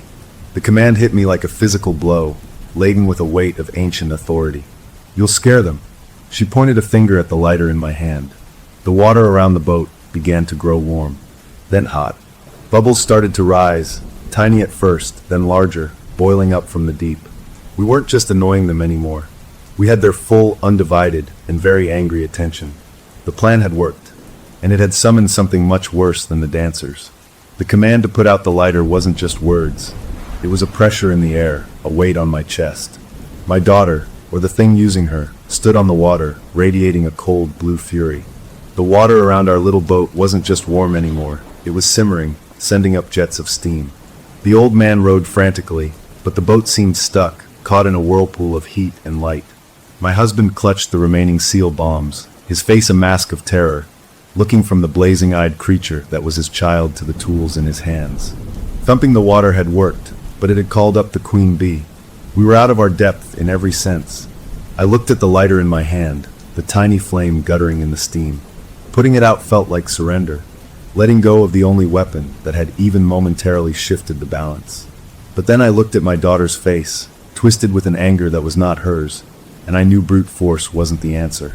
They were using her as a conduit, a speaker. Maybe I could use her as a conduit too, not for vibration, but for memory. For the one thing they wanted from us, the thing they were trying to steal, our story, our specific, human, messy love. I dropped the lighter into the bottom of the boat. It went out with a hiss as it hit the pooled water. I held up my empty hands. "Okay," I said, my voice surprisingly steady. "It's out. See." The boiling around the boat lessened, the bubbles subsiding to a gentle simmer. The glowing figures swarming beneath us slowed their frantic movements, their lights still pulsing with agitation, but no longer in a panic. My daughter's head tilted, the blazing blue eyes studying me with that cold, distant curiosity. "Good," the layered voice boomed. "Now go. Leave the noisy things. She's almost perfect." "I just want to talk to her," I said, taking a small step toward the bow of the boat, putting myself closer to her. "To Mia. Not to you. To my daughter." A flicker passed over her illuminated face. A tiny wrinkle in the brow that was pure Mia, the one she got when she was concentrating hard on a puzzle. "She is listening," the lake voice said, but it was less sure. I took a breath, and I started talking. Not threats. Not pleas. Specifics. The secret, silly, mundane memories that were the bedrock of our life. "Mia, baby, remember your real room? The one with the glow-in-the-dark stars on the ceiling we stuck up there wrong, so the Big Dipper looks like a lopsided soup ladle?" Her glowing eyes blinked. The light in them wavered, dimming for a fraction of a second. "Remember Mr. Snuggles? Your bear? The one you left at Grandma's and cried for 3 days until we drove all the way back to get him? He's waiting for you on your pillow." Another blink. The radiant blue dimmed further, showing a hint of her normal, warm brown beneath. She took a small, shuddering step backward on the water, the column supporting her wobbling. I kept going, machine gunning memories, each one a tiny bullet aimed at the alien consciousness trying to overwrite hers. "The password to your tablet is FluffyBunny427, because you said it was the most secret password in the world. The song we sang when you skinned your knee on the driveway was You Are My Sunshine, and you made me sing it 5 times even after the Band-Aid was on." With each memory she flinched. The lake voice tried to speak, a gurgling silence, but it was fractured, interrupted by the intrusion of these sharp, human details. The water around her began to churn violently, not with heat, but with conflict. The glowing figures below were no longer a unified swarm. Some were reaching for her, as if to pull her back under, to protect their prize. Others were pulling away, their lights flashing erratically, as if the memories were causing them physical pain or confusion. The collective was breaking. The perfect copy they were building was rejecting the source material. My husband saw it. He didn't light another bomb. He started shouting too, his voice raw. "Remember teaching me how to do that complicated hand clap game? I was terrible at it. You laughed so hard you snorted milk out your nose." Mia, our Mia, clutched her head. A small, thin sound escaped her lips, cutting through the layered voice. "It's loud," she whimpered in her own tiny, scared voice. Then the booming chorus returned, angrier. "She is ours." The memories hurt. The internal civil war in the lake was manifesting on the surface. The water erupted in geysers of light and spray. Figures clawed at each other, a beautiful, terrible light show of discord. The old man yelled, pointing. "Look!" The agitated figures weren't just fighting amongst themselves. They were organizing, but not against us, against the shore. They were linking their glowing, stone-like limbs, forming a chain, then a bridge. A physical, radiant pathway from the deep water where Mia stood, all the way to the pebbled beach. It was a bridge for her to walk across, or for something to come across to get us. The lead figure at the shore end of the bridge turned its blurred head. Its face churned and for a second, solidified into a sad, familiar visage. The young man from the old man's story, his brother, aged not a day since he was taken. Then it shifted into a composite of other lost faces, men, women, children, all trapped in that glow. It reached out a hand, not toward Mia, but toward our boat, toward me. It was an invitation, or a demand. The lake was done negotiating. It was done being annoyed by noise and confused by love. It was going to take what it wanted by force, and it was using the stolen forms of everyone it had ever consumed to do it. The bridge of light was complete, a glowing causeway of lost souls. And the entire lake began to brighten, not from within, but from below, as if a furious star was rising from its depths. The light was so intense it bleached the color from the trees, turned the twilight into a harsh, blue-white noon. It was the full, angry attention of the entity, and it was focused on one thing: stopping the painful, lovely, human noise coming from our boat. We had cracked the lens of its control, and now we were going to be swallowed by the light behind it. The light from the lake wasn't just light. It was a projection. As the fierce, blue-white glow blazed, ghostly images flickered to life above the water, shimmering like heat haze. Faces. Dozens, hundreds of them, floating in the air. They were pale, transparent, their features etched with a sorrow so deep it was a physical ache to look at them. I saw the camp host's brother, young and forever scared. I saw others, a woman with braids from another time, a man in a dated flannel shirt, children from decades past with haircuts no one wore anymore. They were silent, their mouths moving in soundless pleas, their eyes wide with a loneliness that stretched across years. This was the truth. The keepers weren't just copies. They were prisons.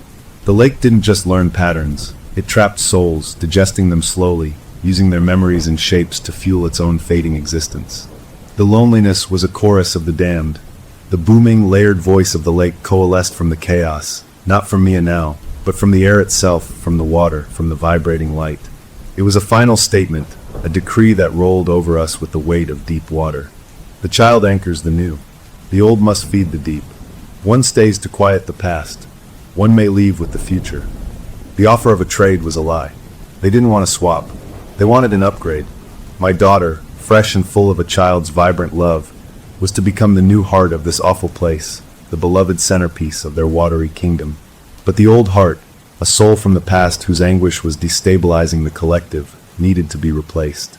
They needed a volunteer for the void, not to become a glowing copy, but to be consumed, to be the sacrifice that soothed the tortured soul, making the whole system scream. One of us had to go into the deep, not as a replacement, but as food for the old ghosts, to make room for their new princess. My husband understood before I did. He was kneeling in the boat, one eye his own, the other clouded with a faint, stubborn blue film from his partial absorption. He looked at me, then at our daughter, who was trembling on the water, the war inside her visible in the flickering storm of light around her small form. He saw the bridge of glowing figures reaching for the shore, for us. He saw the legion of lost faces howling in their silent torment above. His own face, pale and waxy, settled into an expression of heartbreaking clarity. "She needs her mother," he said, his voice ruined, raspy but absolutely certain. Before I could scream, before I could even move, he stood up in the rocking boat. He didn't look at the old man. He didn't look at the terrifying spectacle. He looked only at me, his eyes begging for understanding, for forgiveness for what he was about to do. Then he turned. He stepped over the side of the boat, not into the deep water, but onto the glowing, stone-like limb of the lead figure at the start of the bridge.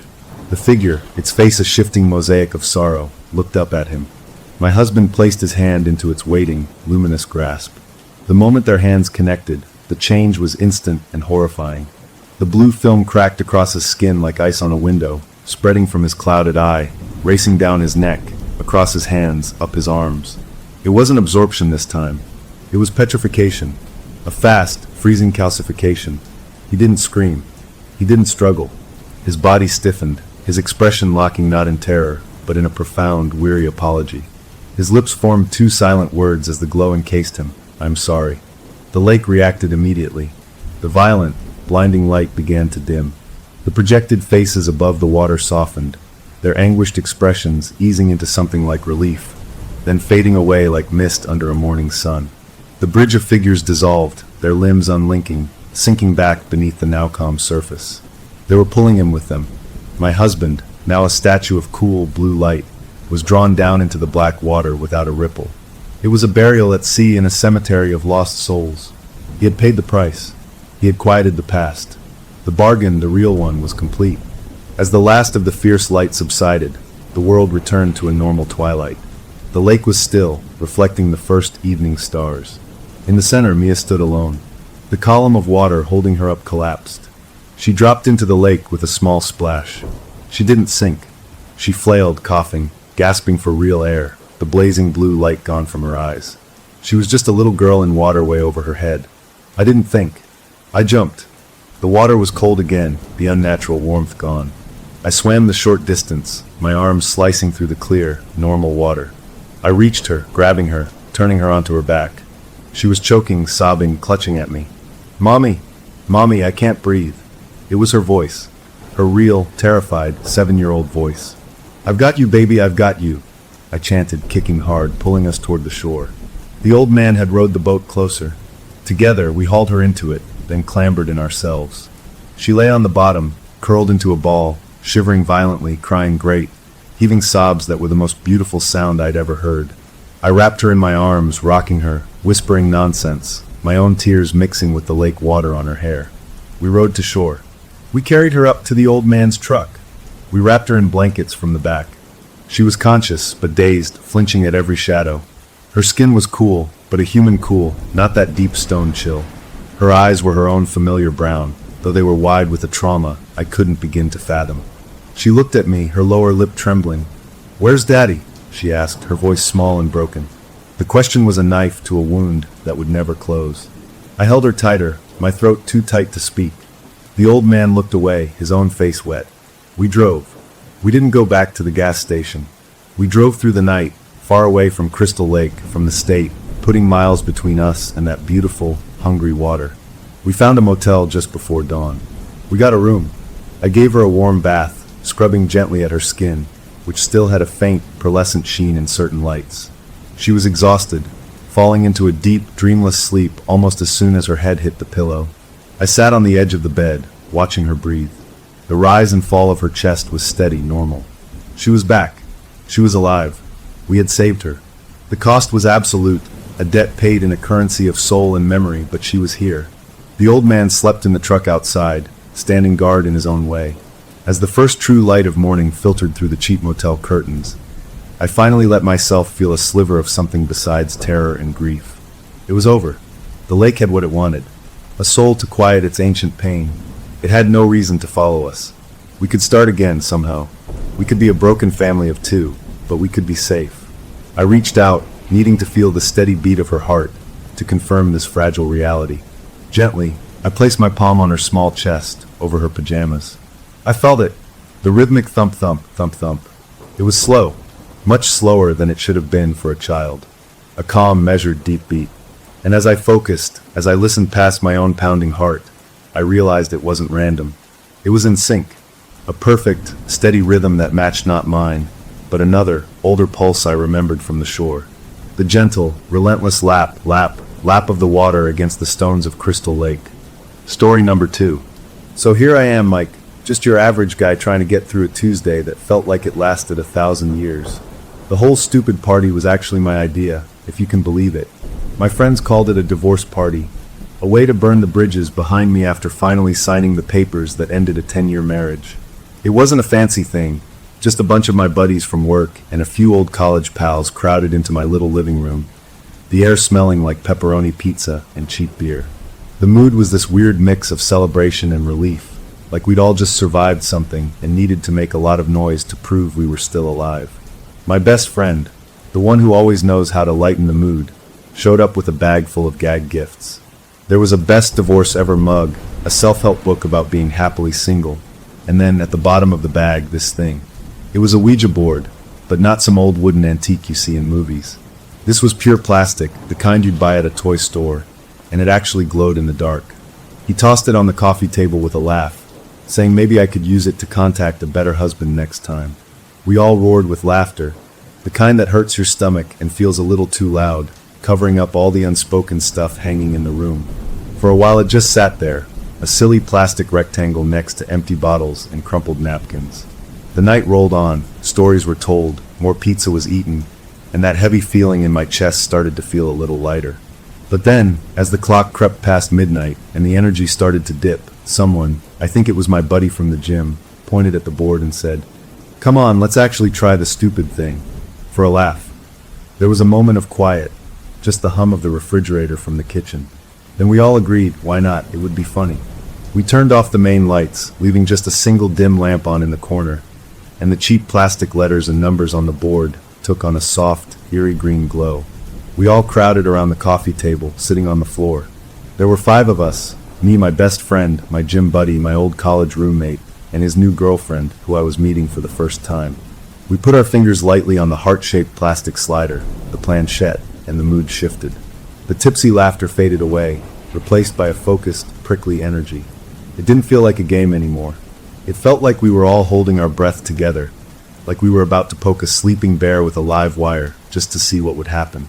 The silence in the room was complete, a waiting kind of quiet. I felt a little stupid, but also a strange current of excitement. My best friend, acting as the spokesman, asked in a mock-serious voice, "Is there anyone there?" We waited, our fingers just resting there. For a full minute, nothing.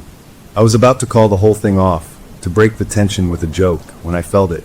A tiny vibration under my fingertips. Then, the planchette began to move.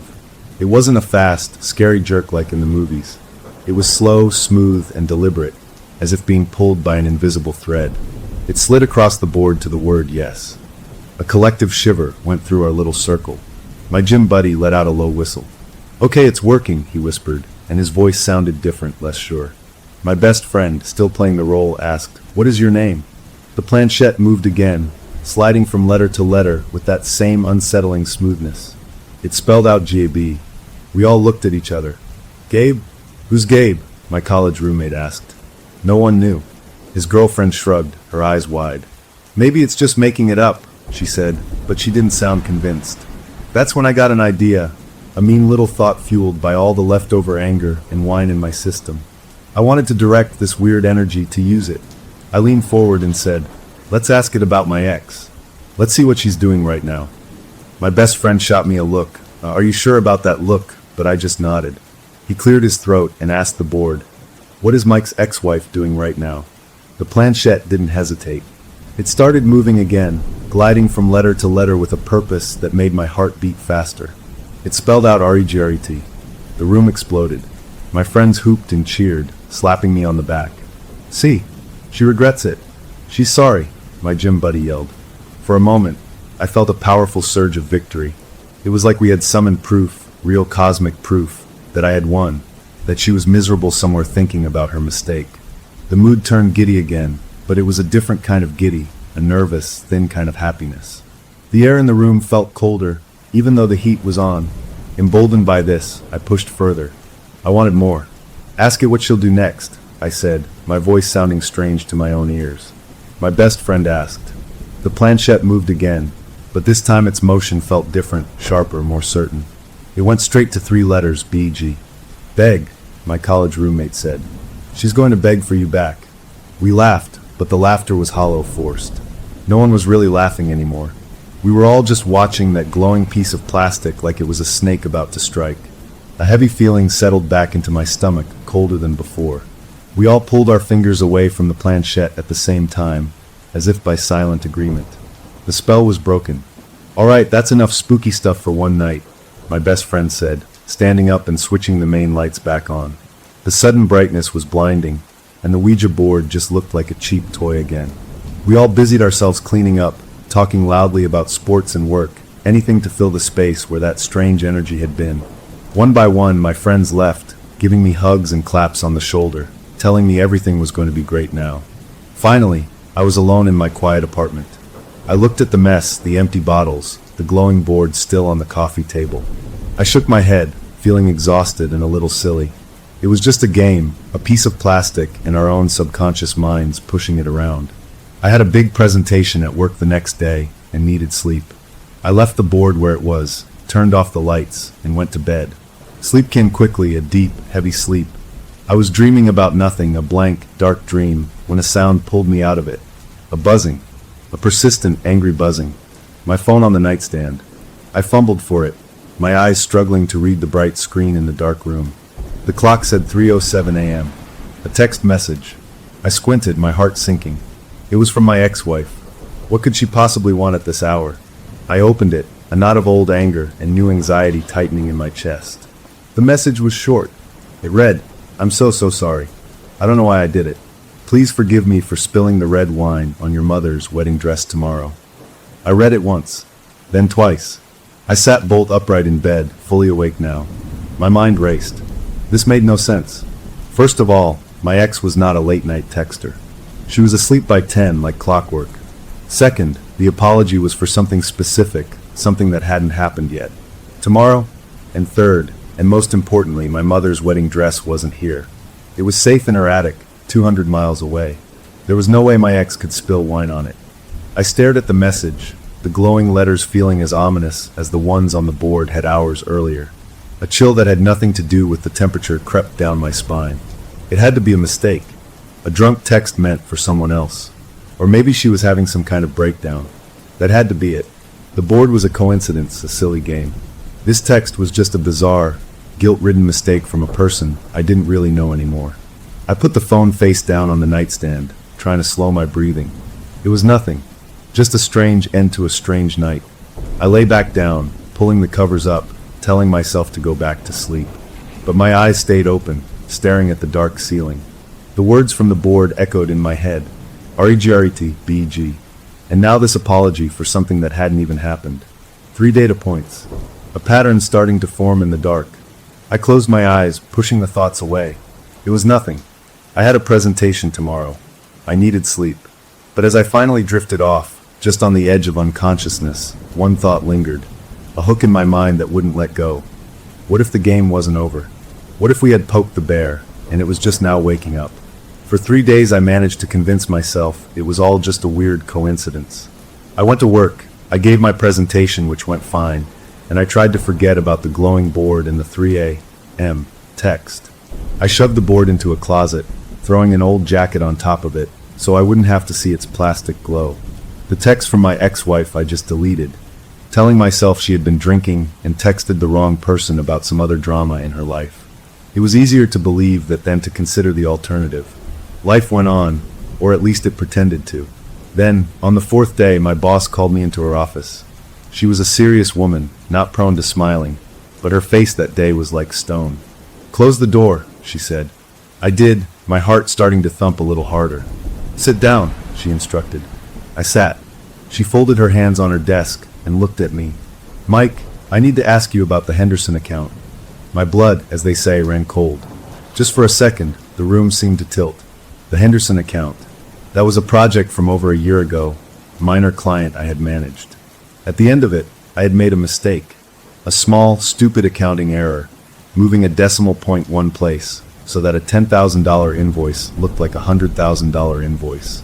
I caught it myself before any money was sent, fixed it quietly in our system, and never told a soul. It was the kind of slip-up that could get you a warning, or even let go if the client had complained. No one had ever known. No one except me. And I had told one other person during a late-night venting session about work stress. I had told my then-wife. My boss leaned forward. "We received an anonymous tip this morning, an email to the compliance department. It laid out the error on the Henderson account in precise detail. It said you tried to cover it up." Her eyes were piercing. "Is this true?" My mouth was dry. I could not believe this was happening. The board had spelled BG. My ex had texted an apology for a future mistake. And now, here was the consequence. The timeline was backwards and impossible. The apology had come first. The crime was being revealed now. This wasn't a coincidence anymore. 2 weird things can be chance, but 3 is a pattern. A pattern with a terrible logic to it. I had to think fast. I couldn't lie. The details in the email were too specific. "It's true there was an error," I said, my voice surprisingly steady. "It was a data entry mistake on my part. I found it and corrected it immediately, before any payment was processed or any report was generated. The client was never overbilled. The company never lost a cent. I should have filed an internal report. I see that now. I was embarrassed and I fixed it. That was wrong of me." I kept my gaze level, showing regret for the procedure, not for a crime. My boss studied me for a long moment, then sat back. The tip was detailed. It mentioned you confided in someone about it. Who knew? There it was. The confirmation. My ex-wife. I said, the words tasting bitter. I mentioned it to her in passing, over a year ago. My boss nodded slowly, a flicker of something like pity in her eyes. "Personal lives spilling into work is never good, Mike. This looks bad.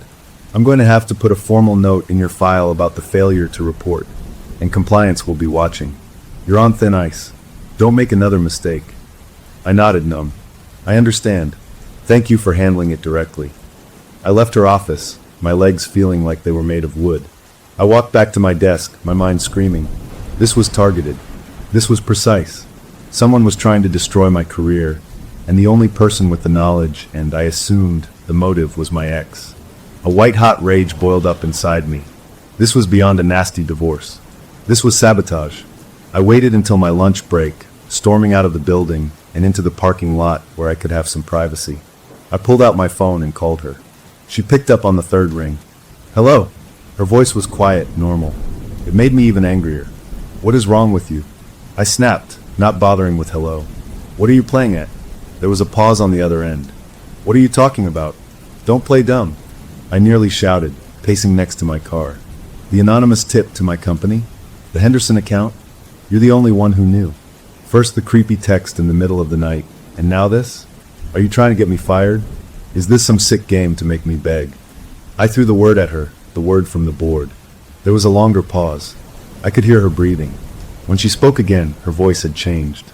All the normalcy was gone, replaced by a shaky, thin sound. A scared sound. "Mike, I don't know what you're talking about. What tip? What account? Her confusion didn't sound feigned. It sounded genuine, and that somehow made it worse. Stop it! I yelled. Just stop lying. You texted me an apology for something that hadn't happened, and now it's happening. You're doing this. I'm not, she cried, and I heard a tremor in her voice. I swear I'm not. I got your message. I was confused too. I thought you were messing with me, and I don't know anything about your work. But, her voice dropped to a whisper. But what? I demanded, the fury still hot in my chest. But I've been sleepwalking. The word hung in the air between us, traveling over the phone lines. It was so unexpected, so bizarre, that it punctured my anger for a second. What? Sleepwalking, she repeated, her voice hollow. I've never done it before in my life. But since that night you had your party, I've woken up 3 times. Not in my bed. Once in the kitchen, just standing at the sink. Once in the hallway closet.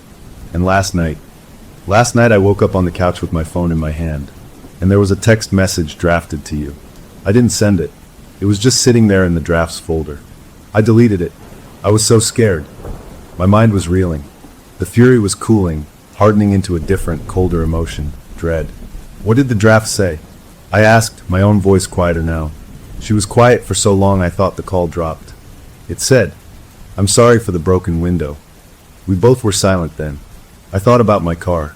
Just yesterday morning, I had come out to find the driver's side window of my car shattered.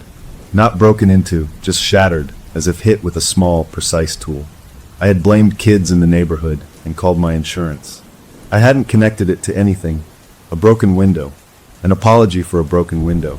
The dread solidified into a block of ice in my gut. This wasn't her. This was something else.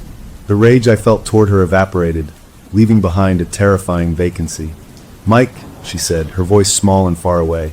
I'm scared. I feel like I'm going crazy. Something is happening. Yeah, I managed to say. Something is. We talked for a few more minutes. Our tones completely changed. We weren't adversaries anymore. We were 2 people comparing notes on a shared nightmare. She described the feeling of waking up, disoriented and cold, with no memory of how she got where she was. I told her about the Ouija board, about the words it spelled, about the text I received, and now my work disaster. Saying it all out loud to her, the person I had blamed, made it feel more real, more inescapable. We need to see each other, she said finally. We need to figure this out. In person. Please. I didn't want to. The idea of seeing her again, of being in the same room with all this horrible history and new, unexplainable fear, was awful. But she was right. Emails and texts and phone calls wouldn't cut it. We had to look each other in the eye. Reluctantly, I agreed. Okay, my place. Tonight. 7 o'clock. I spent the rest of the workday in a fog, jumping at every email notification, staring at my computer screen without seeing it. When I got home, I cleaned up nervously, though the place was already tidy. I didn't know what to expect. At 7 on the dot, the doorbell rang. I took a deep breath and opened it. She stood there on my doorstep, and she looked terrible. Not messy, but pale and thin, like she hadn't slept properly in weeks. The confident woman I'd known was gone, replaced by someone who looked like a ghost. Her eyes were wide and shadowed. We didn't say hello. We just looked at each other for a moment, a world of confusion and fear passing between us. Then, without a word, she stepped inside and closed the door behind her. She reached into her purse and pulled out her phone. Her hands were shaking. I found something else, she said, her voice barely above a whisper. Today, after we talked, I was going through my phone, looking for anything strange. I checked my notes app. She unlocked the phone, pulled up the app, and handed it to me. Look at the drafts. I took the phone. The screen showed a list of notes. Most were normal. A grocery list, ideas for a project at her job. But at the top, there were 3 new drafts, all time-stamped from the early hours of various mornings over the past week, all unsent. My blood went cold again as I read them. The first one, from the night after my party, said, I'm so sorry for the text. I don't know why I sent it. The second one said, I'm sorry for the broken window. The third one, time-stamped from last night, sent a new wave of nausea through me. It read, I'm sorry for the flat tires. And then at the very bottom of the most recent draft, as an afterthought, 2 more lines were typed, simple and devastating. I'm sorry for the fire. I'm sorry for taking her. I stared at the screen. The words blurred. Her. Our daughter. We had shared custody. Our little girl was supposed to be with her mom this week. I looked up from the phone, my vision swimming. My ex was watching me, tears now streaming silently down her face. "I didn't write those," she choked out. "I would never. Not ever." I believed her. The terror in her eyes was the most real thing I had seen in days. The last of the walls between us, the anger and the blame, crumbled to dust. We were no longer ex-husband and ex-wife fighting over the past. We were two parents, standing in the middle of my living room, united by a pure, animal fear for our child. We were staring at the same terrifying script, and we had no idea who the author was or how to make it stop. The game from the party was over. Something much, much worse had just begun, and we were both trapped in its opening scene. We stared at that note on her phone, the words, "I'm sorry for taking her," seeming to burn themselves into the air between us. For a few seconds, neither of us moved or spoke. The only sound was the low hum of my refrigerator from the kitchen. Then we both moved at once. "Call your mom," I said, my voice rough. "Now, see where she is." She was already dialing, her fingers trembling so badly she misdialed twice. I grabbed my own phone, my mind racing in horrible directions. Our daughter was supposed to be with her mother's parents for a few days, a pre-planned visit. While she called her mom, I called my own parents, who sometimes did pickups from school. My mother answered, cheerful. "Hi, honey. How's your week? Is Lily with you?" I asked, cutting her off, not caring about manners. "What? No, of course not. She's with your ex's parents until Thursday, remember?" she said, her voice now laced with worry. "Is everything okay?" "Yeah, fine, just checking." I lied, my heart hammering against my ribs. "I'll call you later." I hung up. Across the room, my ex was talking fast into her phone. "Mom, put her on. Right now. I need to hear her voice." There was a pause that felt like an eternity. Then, her face crumpled with relief, and she held the phone out to me. I could hear the faint, sweet sound of our daughter's laughter, followed by a loud, "Hi, Mommy." I sagged against the wall, the tension draining out of me so fast I felt dizzy. She was safe. She was at her grandparents' house, 2 towns over, exactly where she was supposed to be. My ex finished the call, her own legs seeming to give out as she sank onto my couch. "She's okay," she whispered, more to herself than to me. "She's okay." But the relief was temporary, a thin bandage over a gaping wound. The note was still there. The threat had been made. The script had introduced a new character, our little girl. We spent the next hour talking in low, urgent voices, trying to make a plan. The anger was gone, replaced by a frantic, shared purpose. We agreed that the sleepwalking, the notes, the apologies, and the events they predicted were all connected. We decided we had to treat it like a hostile force, something we could maybe track and outsmart.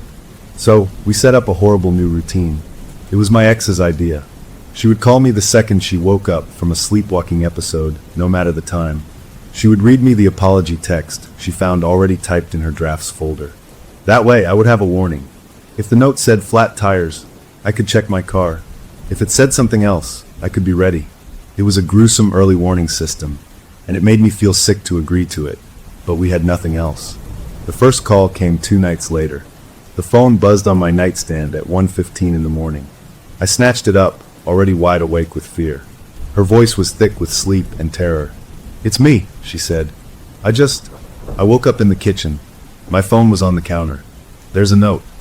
"Read it," I said, switching on my lamp. She took a shaky breath. "It says, 'I'm so sorry for scaring the dog.' A cold knot formed in my stomach. I didn't have a dog, but she did. A little terrier named Buster that our daughter adored. "Go check on Buster," I said. "Right now. I'll stay on the phone." I heard her moving through her house, her breathing quick and shallow. I heard a door open, then a small, confused whine. Then her voice trembling. He's in the bathtub, in the guest bathroom. He's just sitting there in the dry tub, shaking. He won't come out." My blood went cold. The dog was unhurt, but he was traumatized. He had been moved deliberately to a strange place in the middle of the night. This wasn't just about property damage anymore, like my car window. This was a violation of her home, a demonstration that this thing could get inside, could touch the living creatures within. The sense of safety was completely gone. I started keeping a log after that, a notebook by my bed. I wrote down the time of each call and the exact wording of each apology. 1:15 a.m., scaring the dog. 4:30 a.m. that same night, her dog was found cowering in the bathtub. It was a pattern, but a backwards, insane one. The apology always came first, then the event. We were living in a world where cause and effect had been flipped upside down. For a few days, things were quiet. No calls. The quiet was worse. It felt like waiting for the other shoe to drop, a shoe you knew was made of something terrible. I jumped at every sound in my own house. I started checking the locks on my windows 3 times before bed. I looked at the closet where I'd stashed the Ouija board with a new kind of hatred. Then last night the call came again. This time it was 2:03 a.m. Her voice was a bare whisper, choked with tears. "Another one," she said. I was in the living room. The TV was on, just static. The note says, "I'm sorry for the figure at the window." My breath caught in my throat. "Figure at the window? Your window?" "I don't know," she cried, the fear breaking through. "It doesn't say whose window. Yours? Mine? The nursery at my parents' house? I don't know. Stay where you are," I told her, my own voice tight. "Do not go looking out windows. Turn on all the lights in your house. I'm coming over." "No," she said quickly. "Don't. What if it leads you here into something? What if that's part of it? Just stay put. Be careful. Check your own house." We hung up. I did as she said. I turned on every single light in my apartment, flooding the rooms with a harsh, unforgiving brightness. I went to each window, my heart in my mouth, and peered out into the dark courtyard of my complex. I saw nothing. No figures, no movement, just the sway of tree branches in the wind and the faint glow of distant streetlights. I stood guard in my living room until the sun came up, feeling exhausted and jumpy. Nothing happened. I finally fell into a fitful sleep on the couch around 7 in the morning, thinking maybe, just maybe, it had been a false alarm. A generic, scary phrase that wouldn't come true. I was wrong. My daughter came home from her grandparents that afternoon. My ex brought her over to my place for my scheduled evening with her. It was a normal, blessed slice of normalcy. We ordered pizza, we watched a cartoon movie. She told me all about feeding ducks at the park with her grandma. For a few hours, the shadow lifted. I read her a bedtime story in the small spare room I'd fixed up for her, tucked her in, and turned out the light, leaving the door open a crack the way she liked. It was later, maybe 11 o'clock, and I was just about to head to bed myself when I heard the soft pad of little feet. Her door opened wider, and she appeared in the hallway, her favorite stuffed rabbit dangling from one hand. She rubbed her eyes with the other. "Sweetheart?" I said, kneeling down. "What's wrong? Can't sleep?" She shuffled over to me and leaned her head against my shoulder. Her voice, when she spoke, was small and drowsy, but the words were clear and they turned my bones to ice. "Daddy," she murmured, snuggling closer. "There's a sad man standing in our backyard." Time stopped. I froze, my arms around her. My backyard was a tiny, fenced-in patio, barely big enough for a grill and 2 chairs. A motion sensor light was supposed to come on if anything moved out there. It was dark. "A sad man?" I managed to say, keeping my voice calm and soft. "Where, baby?" "By the big bush," she whispered. "He's just looking at the house. He looks really sad, Daddy." I carefully stood up, lifting her with me. I carried her into the living room, away from the windows that faced the backyard. My mind was screaming. The apology from the night before. The figure at the window. Not my ex's window. My window. My house. And the entity, the thing, the whatever it was, hadn't shown itself to me. It had shown itself to my daughter. It had made sure its primary audience was watching, and it had used my child as the messenger. The performance was escalating. It wasn't enough to scare us from a distance anymore.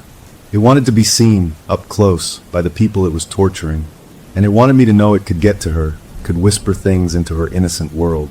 I held my daughter close, her head on my shoulder, as I walked to the front of the house, to a window that faced the street. With my free hand, I slowly moved the curtain aside just an inch. I looked out into my front yard, my eyes scanning the shadows. I saw nothing. No one. The street was empty and quiet.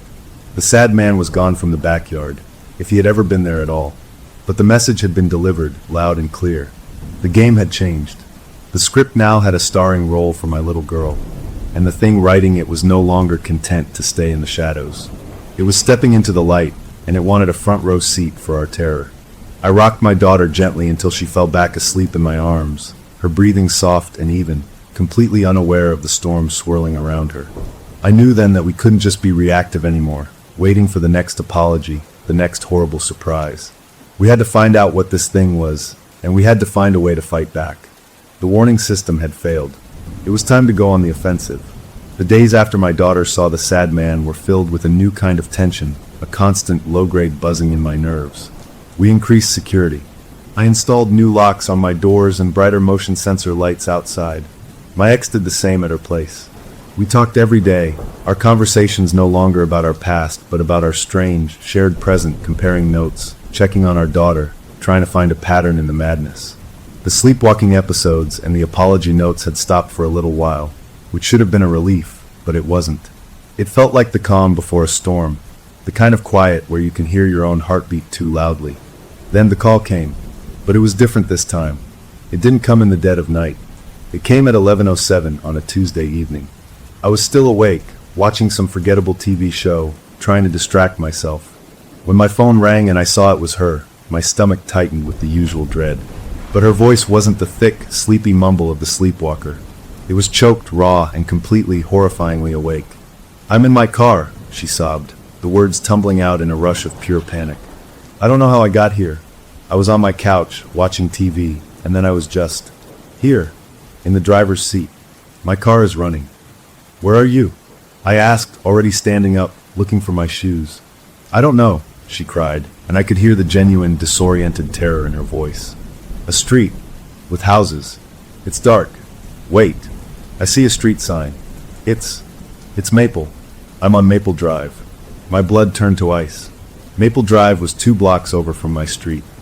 "Okay, listen to me," I said, my voice as calm as I could force it. "Turn off the car. Right now.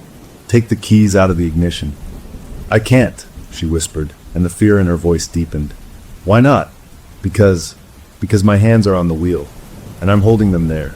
I'm not doing it, Mike. My hands are just stuck. I'm telling them to move and they won't." A new layer of horror settled over me. This wasn't sleepwalking. This was possession. This was being awake and aware and trapped inside your own body, a passenger while something else drove. "Look around," I instructed, my mind racing.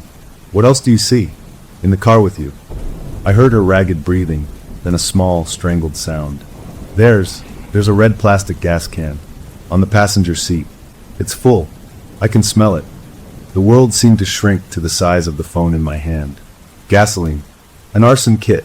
And she was parked 2 blocks from my house. The script had escalated from broken windows and scared dogs to fire, to physical, violent destruction. The prop was purchased. The stage was set. My house. My life. Maybe with me in it. "I'm coming," I said, already grabbing my jacket and running for the door. "Don't hang up. Just keep talking to me. I'm so scared." She wept into the phone as I fumbled with my own keys and burst out into the cool night air. "I can't move. It's like I'm frozen. What if it makes me? What if it makes me get out? What if it makes me do something?" "It won't," I said, though I had no reason to believe that. I started running down the sidewalk, my phone pressed to my ear. "I'm almost there. Just keep looking at the street sign. You're on Maple and what?" "Maple and Cedar. I'm at the corner." I knew that intersection. It was a quiet, tree-lined corner, dark at this hour. My lungs burned as I ran, the streetlights casting long, jumping shadows ahead of me. I turned onto Maple, my eyes scanning ahead. And there it was. Her silver sedan, parked under a large oak tree, but parked crookedly, the front tires up on the curb as if it had been stopped in a hurry. The engine was off now, the car dark. I could see the dim shape of someone inside. "I see you," I said into the phone. "I'm here." I approached the car slowly, my heart hammering a frantic rhythm against my ribs. The street was empty. The houses were dark. As I got closer, I could see her through the windshield. She was slumped forward, her forehead resting on the steering wheel, her shoulders shaking. And on the passenger seat, just as she described, was a bright red plastic gas can, the kind you buy at any hardware store. I reached the driver's side door. I tapped on the window. She jerked her head up. Her face was pale and streaked with tears in the dim light. Her eyes were wide with a terror I had never seen before, not even in our worst arguments. She looked at me like I was a ghost. Slowly, as if her joints were rusty, she reached over and unlocked the door. I pulled it open. The smell of gasoline was stronger now, sharp and chemical. "Are you okay?" I asked, my voice low. She just shook her head, a quick, jerky motion. She couldn't speak. She held up her hands. They were trembling violently. I couldn't. My hands. She stammered. Then, when I saw your face, they let go. I helped her out of the car. She was unsteady on her feet, leaning against me for support. She felt thin, insubstantial. I guided her away from the vehicle, over to the curb a few feet away, and we both sat down on the cold concrete. She hugged her knees to her chest, rocking slightly. I looked back at the car, at that menacing redkin sitting so casually on the seat. It was proof. Tangible, physical proof that this was real, that it was moving beyond thoughts and notes and into the world of action. I was on my couch, she repeated, her voice a monotone of shock. I was watching a baking show, and then there was a blink, like when you change a channel on TV, and for a second the screen goes black. I blinked, and I was here, in the car. The engine was running. My hands were on the wheel, and I knew I was supposed to drive somewhere, to do something. But you didn't, I said, trying to sound reassuring. You stopped. I didn't stop it, she said, looking at me, her eyes haunted. It stopped. It parked the car. It turned off the engine. It left me here like this, with that thing next to me, to show me, to make me see what it wanted me to do. As she was speaking, my phone, which I was still holding, buzzed in my hand. A new text message notification flashed on the screen. I looked down at it automatically. It was from her. The timestamp on the message said 10:45 p.m. 22 minutes ago. Before she called me. Before I found her here. My breath caught. I showed her the screen. She stared at it, her face going, if possible, even paler. The message was short. It read, "I'm so sorry for what I'm about to do. I can't stop it." We both looked from the phone's glowing screen to her car, to the gaskin visible through the window, then back to each other. The understanding that settled over us was colder than the night air. This was the mechanism. This was how it worked. Her sleeping self, or the thing controlling her, would write the apology and timestamp it. It would then use her body to set the stage, to acquire the props, to move to the location. Then, her waking, conscious self would find the evidence, would react with terror and confusion. And that reaction, our fear, was the point. It was the fuel. We were living in a closed loop. The entity planted the script. Her body performed the setup. We discovered it and felt horror. That horror fed the entity, giving it the energy to write the next, worst scene. We weren't just victims. We were the battery powering the whole terrible show. We have to break the loop, I said, the words sounding hollow even to me. How? She asked, the simple word filled with a bottomless despair. I didn't have an answer, but we couldn't leave the car and the gaskin here. What if the loop decided to restart? What if, in another blink, she was back behind the wheel? Give me your keys, I said. She handed them over without a word. I walked back to her car, the smell of gasoline making my eyes water. I opened the passenger door, grabbed the red plastic can by its handle. It was shockingly heavy. I carried it away from the car, setting it down on the sidewalk. Then I got into the driver's seat of her car. The interior still held the faint, sweet smell of her perfume, now mixed with the acrid gasoline scent. It was a disorienting combination. I started the engine, backed carefully off the curb, and drove the 2 blocks to my house, with her following slowly on foot. I parked her car in my driveway behind my own. By the time I got out, she was there, standing under the porch light, looking lost. I went back for the gaskin, carrying it like a bomb, and stored it in my locked shed out back. When I came back to the front door, she was still standing there.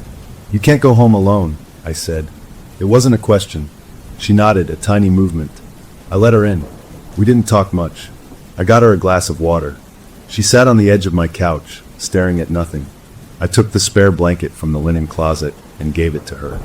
"You can have the bed," I said. "I'll take the couch." "No," she said, her voice firmer now. "The couch is fine.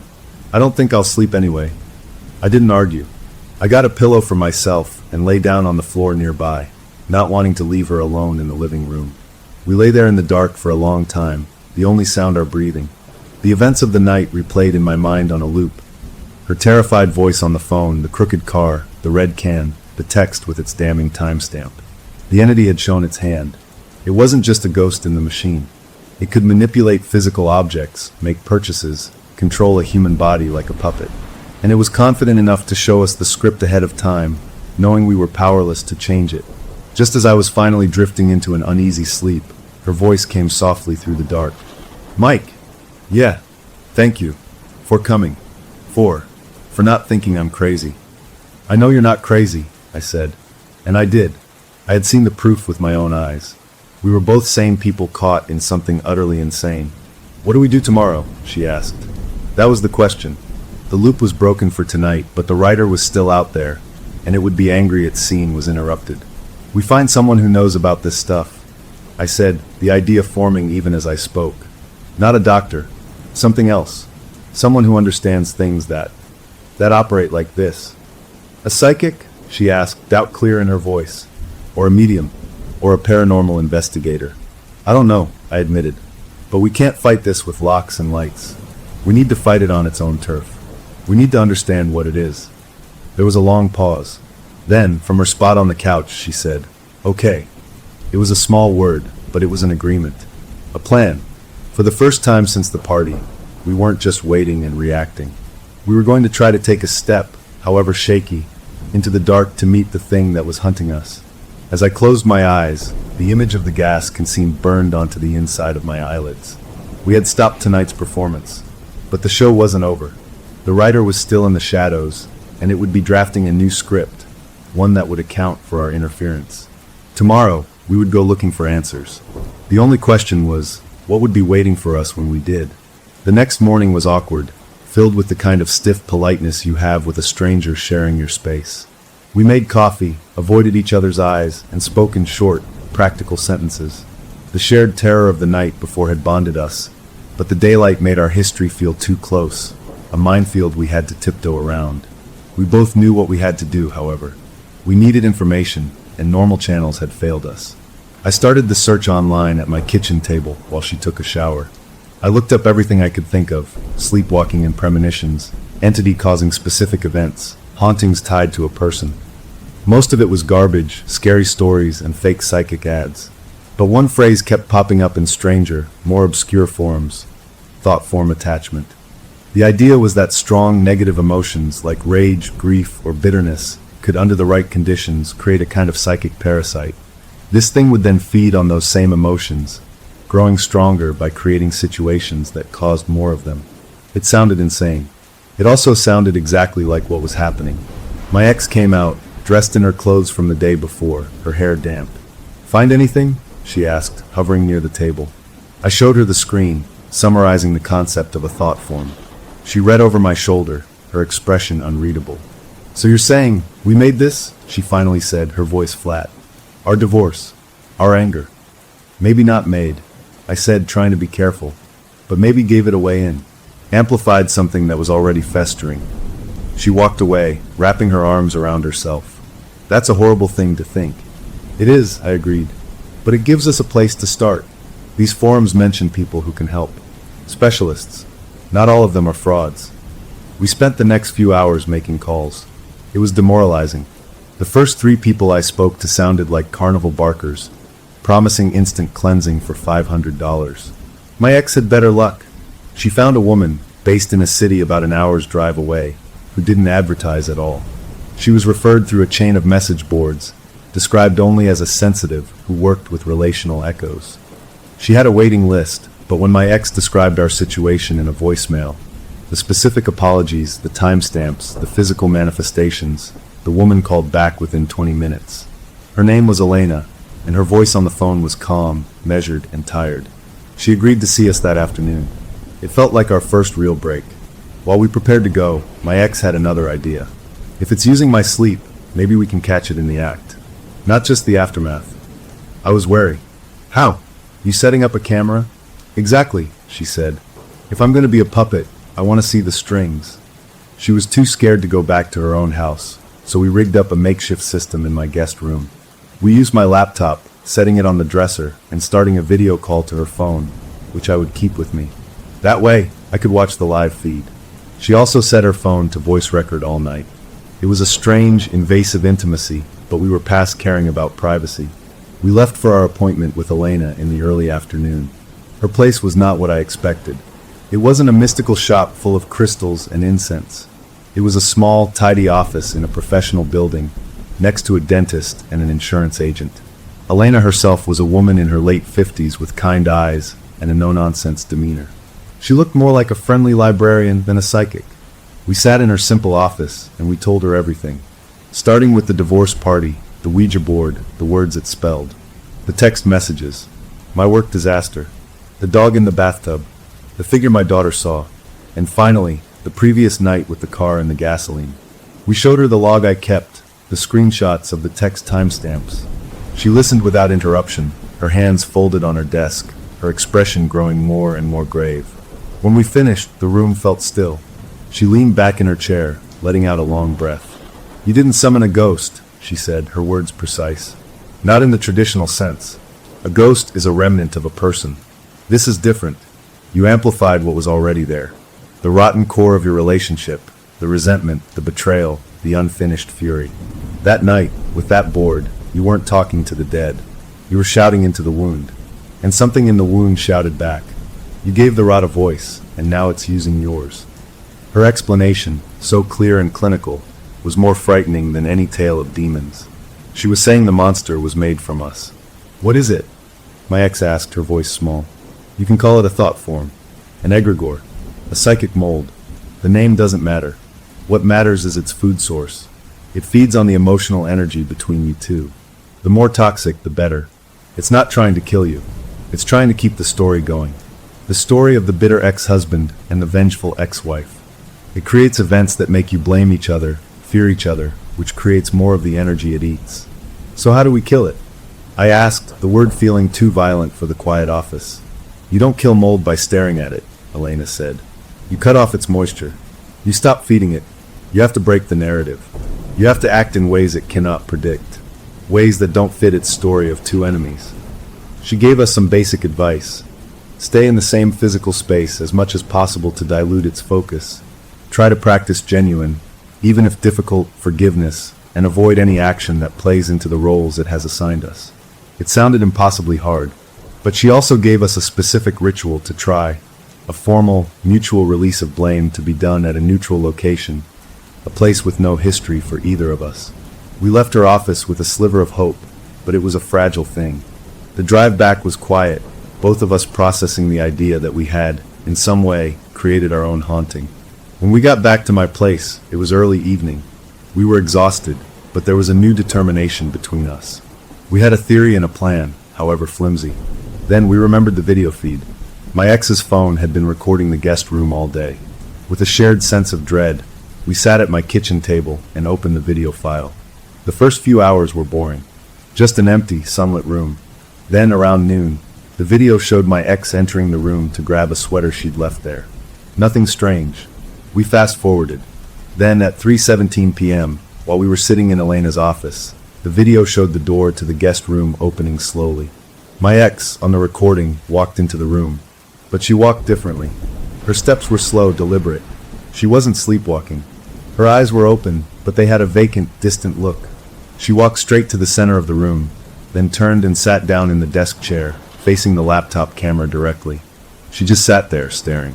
Not at the room, but straight into the lens, as if she could see us watching her through time. A smile spread across her face. It was a smile I had never seen before. It wasn't happy or sad. It was knowing. Cold. Then, she began to speak. Her voice was her own, but the cadence was wrong. Too even, too calm. You're looking for answers, the thing using her mouth said to the camera. Good. It's more fun when the audience understands the play. You went to see the wise woman. She told you about the food. But she didn't tell you my name, did she? On the screen, her head tilted. You asked that first night. You asked the board who was answering. Your friends, the drunk ones, they asked again after you went to bed. They were brave. Or stupid. They asked for a name.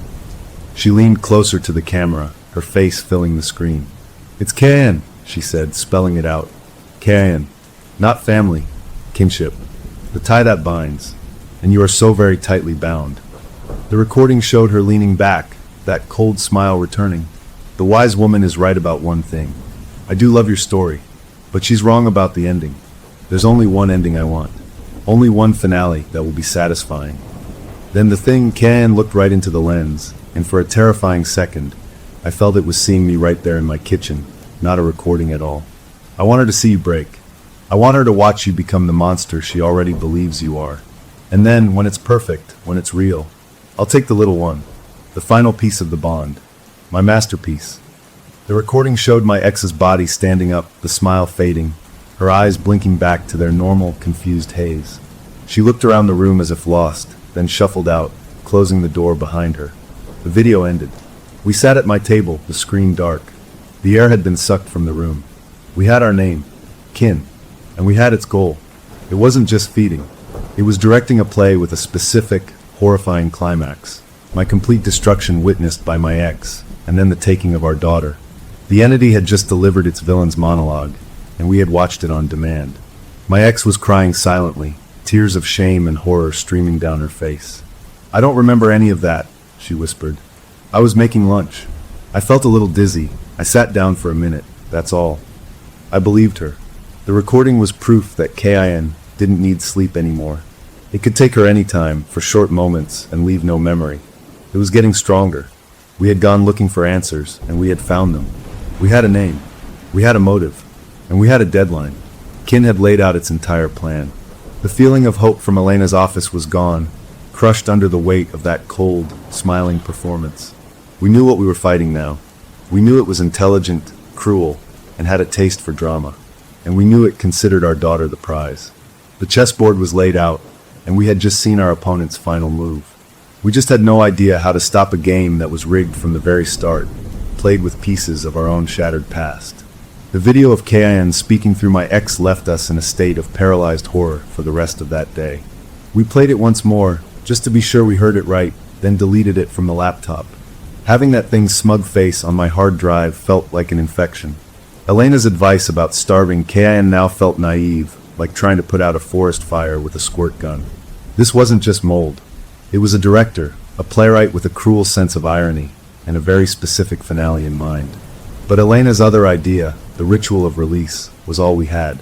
A formal, spoken forgiveness at a neutral site. It felt like a Hail Mary pass in a game we were already losing by a mile. But we were desperate enough to try anything. We decided to do it at dawn the next day. We needed a place with zero history for either of us, so we picked a small public footbridge in a county park about 30 minutes away. It crossed a slow-moving creek, surrounded by woods. We'd never been there together. It felt neutral, quiet, and away from prying eyes. Neither of us slept that night. We stayed in the living room, with all the lights on, talking in low voices about everything except the task ahead. We talked about our daughter, about funny memories from when she was a baby, about anything that was pure and untainted by what came later.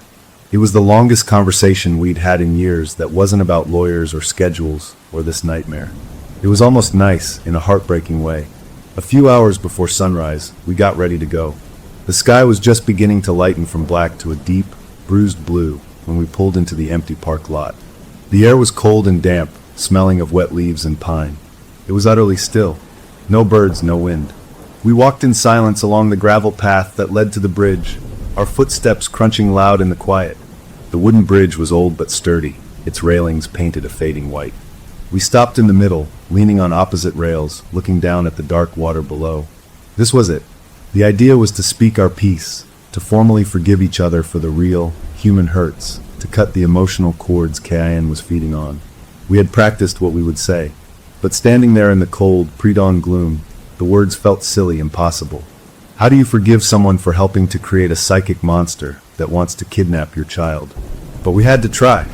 I took a deep breath, my breath forming a cloud in the air. "I forgive you," I started, the words feeling thick and clumsy. For the things said at the end, for the anger, for letting things get so bad that something like this could even find a home. She was looking at the water, her profile pale in the dim light. She nodded, swallowing hard. "I forgive you too," she said, her voice barely more than a whisper. "For the same, for the distance, for the silence when there should have been talking, for the part of me that wanted you to hurt, because that's what started all this." We had more to say, a whole script we'd planned, about releasing each other from blame and moving forward as allies for our daughter's sake. But before I could form the next sentence, we heard a sound that froze the words in my throat. Tires on gravel. Slow, deliberate. A car was pulling into the otherwise empty parking lot. We both turned to look back down the path. A police cruiser, its headlights off, rolled to a stop next to our cars. The driver's door opened, and an officer got out. He was a big man, his uniform seeming too crisp for this hour. He didn't approach us right away. He stood by his car, looking at ours. Then he started walking slowly down the path toward the bridge. My ex and I exchanged a glance. This couldn't be a coincidence. Kin knew. It had to. The officer reached the foot of the bridge. He stopped there, one hand resting casually on his belt near his holster. His face was neutral, professional. "Morning," he called out, his voice echoing slightly in the still air. "Mike Tanner?" "That was me." "Yes, officer?" I said, my heart starting a slow, heavy thud in my chest. He looked from me to my ex, then back to me. "Sir, I need you to ask your friend to step away for a moment. I need to speak with you." My ex looked at me, her eyes wide with a fresh, familiar terror. I gave a tiny, helpless shrug. She slowly walked off the bridge, stopping on the path a good 20 feet away, hugging herself against the cold. The officer walked onto the bridge, his boots thumping on the old wood. He stopped a few feet from me. He didn't look angry. He looked serious. "Sir, where were you last night between the hours of 11 p.m. and 1 a.m.? I blinked. "I was at home. All night. My friend here was with me. We were both there." He nodded slowly, as if he expected that answer. "Can anyone else verify that? Neighbors see your cars? Any deliveries?" "No," I said, confusion mixing with the dread. "It was a quiet night. We didn't go out." "Why? What's this about?" He studied my face for a long moment. "There was a fire last night, sir. A structure fire. A detached garage on Oak Lane, about 2 miles from your residential address. It was reported at 12:17 a.m. Oak Lane. I knew that street. It was in my neighborhood. My mind was racing, trying to see the trap. That's terrible, but I don't see what it has to do with me." The officer's expression didn't change. A witness came forward. They were out walking their dog late. They reported seeing a silver sedan, matching the make and model of the vehicle registered to you, ma'am, he said, glancing toward my ex. "Parked near that address around 11:45. They noted the driver was acting furtive. When they saw the news about the fire this morning, they called it in. We also recovered a partial license plate from some security footage in the area. It matches your vehicle." The world seemed to tilt. The gas can. The apology for the fire. Ken wasn't just going to make her set a fire at my house. It was going to frame her for one somewhere else. And it had used the time we were planning our countermove to do it. The ritual, the attempt to break the bond, had given it the perfect opportunity and the perfect alibi for us being together, which now looked like collusion. "Officer, that's impossible," I said, trying to keep my voice steady. "We were together. All night. We have proof. We were recording." I stopped. I couldn't explain the video feed without sounding insane. "Recording what, sir?" he asked, his eyebrow lifting slightly. "Nothing. I mean, we were just at home. Talking. You can check our phones, the location data. They'll show we never left." "Phone data can be left behind," he said, his tone implying he'd heard every excuse in the book. The witness was certain about the car. "And we have an active fire, started with an accelerant. We'd like you both to come down to the station to give formal statements. And sir," he looked at me with a gaze that was suddenly much harder, "we'd like your permission to search your property. Specifically any outbuildings like a shed." The shed, where I had locked up the red gas can. A cold sweat broke out on the back of my neck. If they found that, with her car identified near the scene, it was over. It was a perfect frame. Kin had written a new scene, and the police were now characters in its play. "Do you have a warrant?" I asked, the words automatic, learned from TV. "We can get one," he said evenly. "Based on the witness statement and the partial plate, it won't be a problem. It's easier if you consent." I looked past him to my ex. She was crying silently, shaking her head. She knew about the gas can in my shed. We both knew what this meant. If I said no, it looked guilty, and they'd come back with a warrant anyway. If I said yes, they'd find the evidence KIN had planted for them. We were checkmated. "I want to call a lawyer," I said, my voice sounding hollow. The officer nodded, as if this was the most predictable thing in the world. "That's your right. You can do that at the station. For now, I need you both to come with me. You're not under arrest at this time, but you are persons of interest. Please don't make this difficult." There was nothing to do. We walked back up the path, a cop following each of us, it felt like. We were placed in the back of separate squad cars.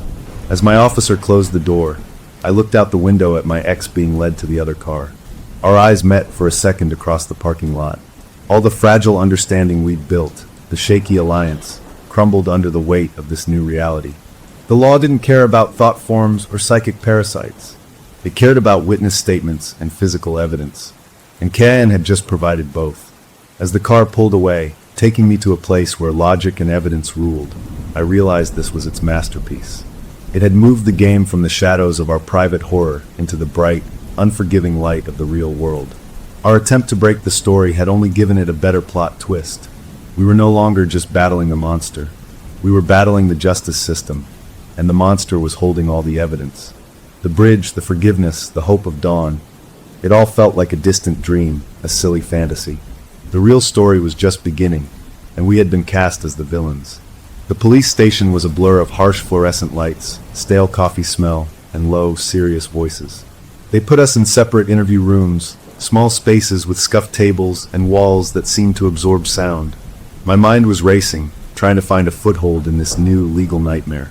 A detective came in, a man with a tired face and sharp eyes. He went through the routine, my rights, the witness statement about the silver car, the fire. I told my story, the same one I told the officer. We were home all night. I gave him my ex's name to confirm. I didn't mention the gas can. I asked for a lawyer. Everything slowed to a crawl after that. I sat in that room for what felt like hours, my thoughts spiraling. They would get a warrant for my shed. They would find the can. How could I explain it? That I took it from my sleepwalking ex to prevent a fire she was being compelled to start? It sounded like the plot of a bad movie, or a desperate lie from a guilty man. My lawyer, a brisk woman named Carla who specialized in criminal defense, arrived eventually. I told her everything, the whole unbelievable story. She listened without interrupting, her face a professional mask.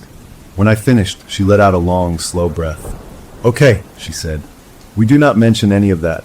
Not to the police, not to a judge, not to anyone. You sound insane, and insane people go to prison. We stick to the facts we can prove. You were home.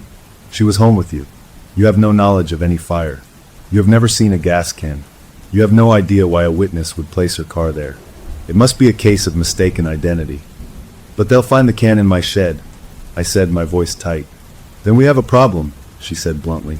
"But we don't admit to putting it there. We say we have no idea how it got there.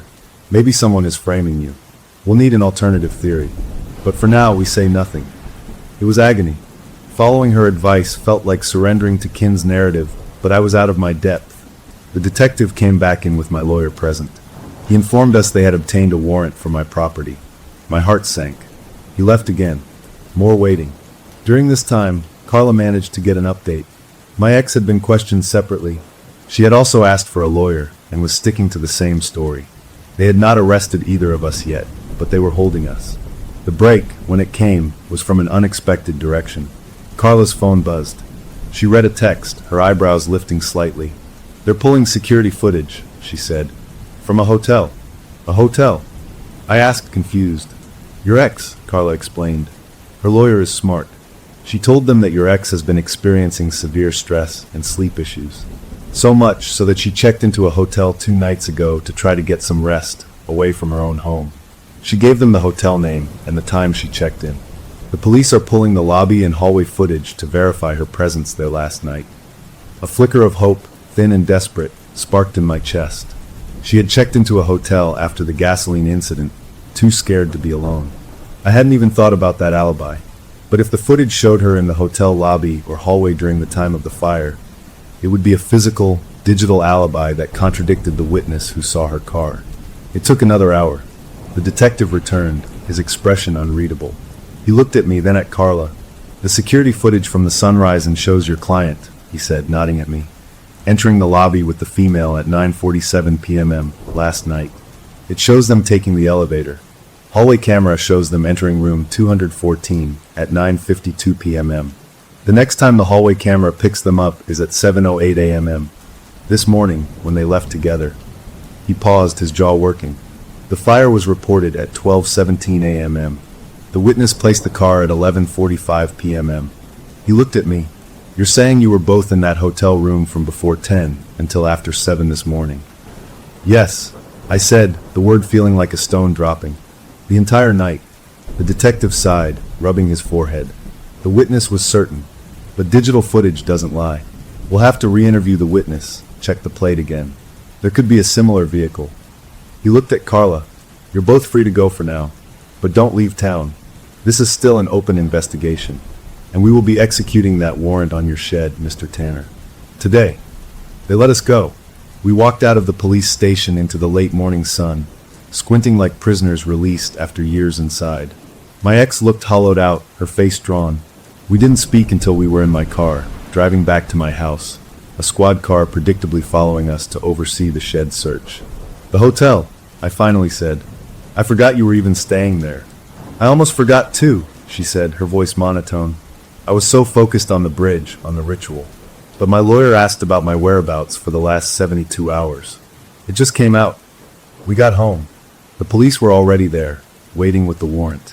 They went straight to my backyard. My ex and I stood in the kitchen, watching through the window as an officer in gloves opened my shed door. We saw him look inside. He paused. He called another officer over. They both looked. Then they began a thorough search, moving my lawnmower, my tools, boxes of old junk. They were in there for 20 minutes. Finally, they came out, dusting off their hands.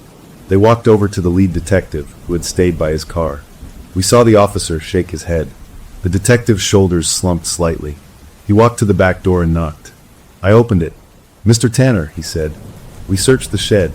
We found no gas can, no containers of any accelerant. I stared at him, unable to hide my shock. You didn't? No, sir. We did not. He studied my face, seeing my genuine surprise. Are you sure that's the correct shed? You don't have another storage unit? No, I managed to say. That's it. He nodded slowly, clearly frustrated. The witness was shaky, the alibi was solid, and now the physical evidence they expected wasn't there. The case was falling apart. We'll be in touch, he said, and left with his team. We watched them drive away. When the last car was gone, I turned to my ex. The can is gone. Can took it, she whispered. It planted it to set the scene, then removed it when the scene was over. It only needed the witness. The can was just a prop. The truth of it hit me. Kin was meticulous. It wasn't just a force of chaos. It was a storyteller who cleaned up after itself, leaving only the clues it wanted found. It had given the police a compelling story with a witness, but had carefully removed the evidence that would have made it airtight, perhaps because a perfect frame would have ended the game too quickly. It wanted us in the system, under suspicion, living in fear, not locked away where its food supply would be cut off. The rest of the day passed in a numb haze. The legal threat had receded, but the victory felt empty. We were still chained to this thing. That evening, my ex, too scared to go to the hotel or her own house, settled back into my guest room. I noticed something different about her. The constant, jumpy anxiety was gone. She moved slowly, calmly, but her eyes were empty. It stopped, she said as we made a quiet dinner. The sleepwalking, the blackouts, the urge to write notes. It's just gone, since they took me to the station, since I became a suspect. She looked at me, her gaze unsettlingly direct. It's happy, Mike. It got what it wanted. You look at me now, and you see a potential criminal. The police see a person of interest. I'm the villain in your story. The monster. It's resting. It's satisfied with this chapter. Her words made a terrible sense. Kin's goal, as it said on the video, was for her to see me as a monster. But the reverse was also true. The perfect narrative had us as toxic, destructive forces in each other's lives. Now, the legal system had validated that story. The entity had woven its fiction into the fabric of reality. It could take a break. The thought was more frightening than any midnight episode. A restless enemy you can track. A satisfied one is planning its next move in the quiet.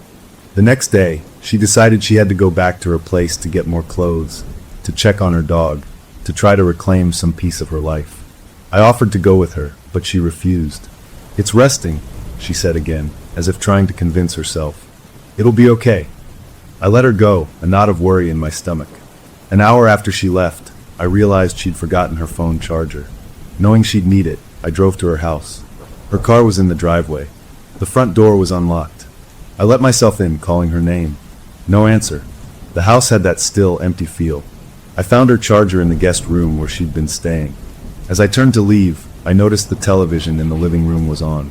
Not to a channel, but to that buzzing, flickering gray and black screen of pure static. It was loud in the quiet house. I walked over to grab the remote off the coffee table to turn it off. As my fingers closed around the remote, the static on the screen changed. It didn't go to a channel. Instead, the rolling gray bars seemed to coalesce, to pull together, forming a blurry, shaky image. It was like looking through a smoky, distorted lens. But I recognized what I was seeing. It was a room with pale yellow walls, a white crib, a mobile of little stars and moons turning slowly in a non-existent breeze. It was a live feed from the nanny cam in my daughter's bedroom at my ex's parents' house, where she was staying for the week. My blood froze solid in my veins.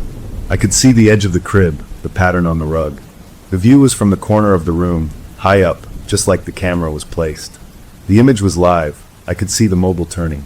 Then, the bedroom door in the video opened. My ex's mother walked in. She bent over the crib, out of view for a second, then straightened up, holding my sleeping daughter, adjusting her blanket. She kissed her forehead, laid her back down, and tiptoed out, closing the door softly. The screen remained focused on the quiet, sleeping child in her crib. The message was clear, and it was not one of rest. Kim was not satisfied. It had just been setting the stage for the next act. It was showing me it had access. Not just to our minds or to our homes, but to the most sacred, private space in our lives. It could watch our daughter anytime it wanted. The performance was no longer just for us. It was preparing for its finale, and it wanted me to know that the star of the show was already on set, sleeping innocently under its gaze. The static suddenly snapped back, filling the screen with its mindless roar. I stood there in the quiet living room, the remote limp in my hand, the buzzing filling my head. The legal danger had passed. The immediate threats had paused. But in that moment, I understood we were not even close to safe. We had been given a brief intermission, and the director was backstage, showing me the set for the final scene. The house was quiet, but the noise of that static and the perfect, horrible image it had held echoed in my mind, a promise of horrors yet to come. Seeing my daughter's room on that static-filled television screen broke something inside me. It wasn't fear anymore. It was a cold, clear rage. Kin had crossed the final line. It had moved our little girl from a vague threat in a note to a real-time image on a screen, a sleeping pawn in its game. I didn't just want to survive this thing anymore. I wanted to destroy it. I drove back to my place, my hands gripping the wheel so tight my knuckles ached. The fragile, scared alliance with my ex wasn't enough. We needed a weapon. I called Elena, the woman from the office. I told her about the video, about Kin's message on the laptop, about the police and the vanished gas can. She listened, and for the first time, I heard real urgency in her calm voice. "It's asserting dominance," she said, "showing you it as ultimate access. It's also revealing a weakness. It's obsessed with narrative, with being the author. It can't resist a dramatic reveal. That's a flaw. You have to stop fighting it on its terms, trying to outsmart each event. You have to break the story itself." "How?" I asked, desperate. "The story it wants is simple. The two of you as enemies, your love for your daughter as the thing it corrupts and ultimately takes. To break that, you have to do something that makes no sense in that story. You have to act in unison, not as scared allies, but as a united front. You have to perform an act of genuine, undeniable connection that its toxic energy cannot digest. It feeds on your broken bond. You have to show it a bond it cannot comprehend." She suggested we formalize it, not as a hidden understanding, but as a deliberate, spoken ritual in the heart of a place that symbolized our old life, to reclaim it. It was risky. It would be a direct challenge. But we were out of safe options. I called my ex and told her to come back to my place now. She heard the tone in my voice and didn't argue. When she arrived, I told her about the television, about Elena's advice. She looked more tired than scared now, a soldier who has seen too much of the front lines. "So we do another ritual?" she asked, skepticism warring with hope. "Not a ritual to send it away," I said. "A ritual to change us, to stand together in the one place it thinks belongs only to bitterness." We decided on the backyard of our old house, the one we had bought together, the one she had kept in the divorce. It was the physical source of so much of our shared history, good and bad.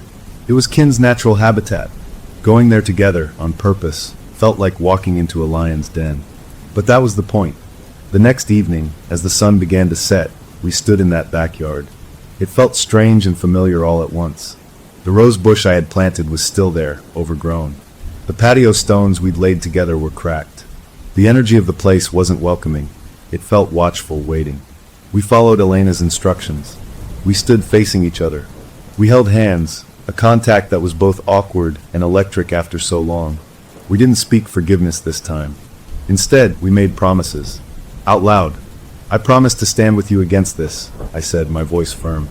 Not as your ex, but as Lily's father. My anger at you is gone. There is only the threat. We are on the same side. She squeezed my hands, her eyes glistening. I promise the same. No more blame. No more past. There is only now, and protecting our daughter. We are one front.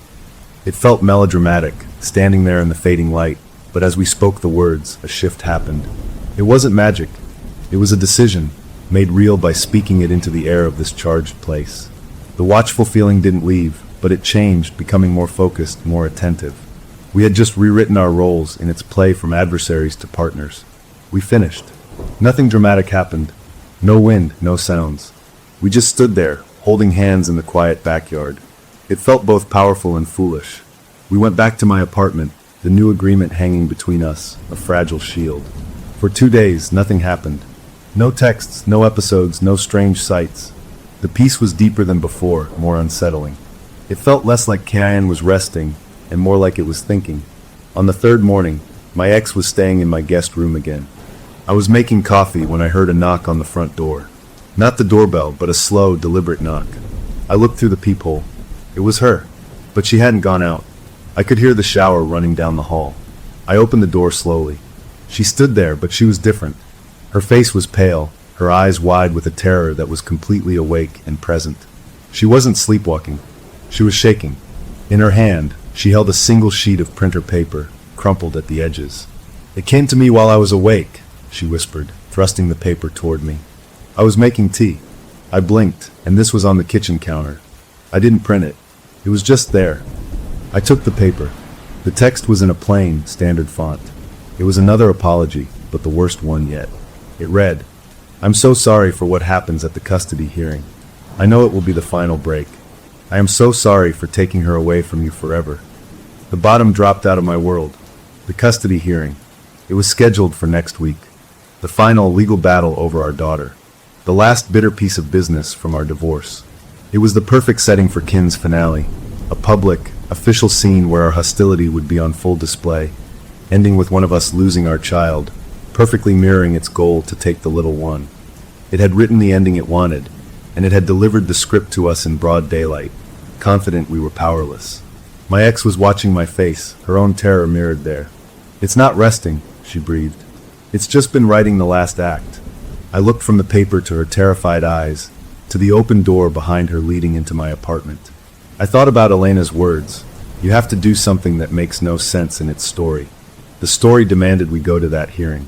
It demanded we fight, that we play our parts as enemies in a courtroom, giving it all the bitter energy it craved, culminating in a judge's gavel that would tear our family apart, fulfilling the apology's prophecy.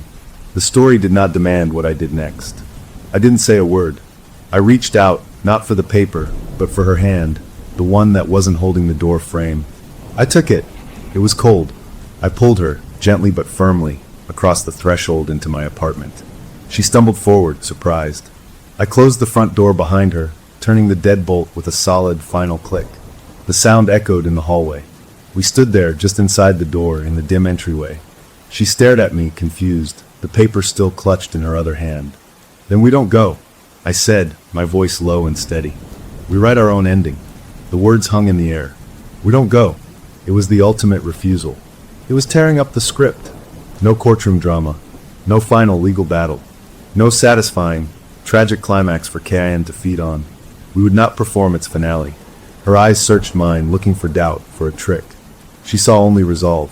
Slowly, the terror in her face began to recede, not replaced by peace, but by a steely determination that matched my own. She looked down at the awful paper in her hand, then back at me. She nodded once. A sharp, decisive motion. She crumpled the paper into a tight ball and dropped it on the floor.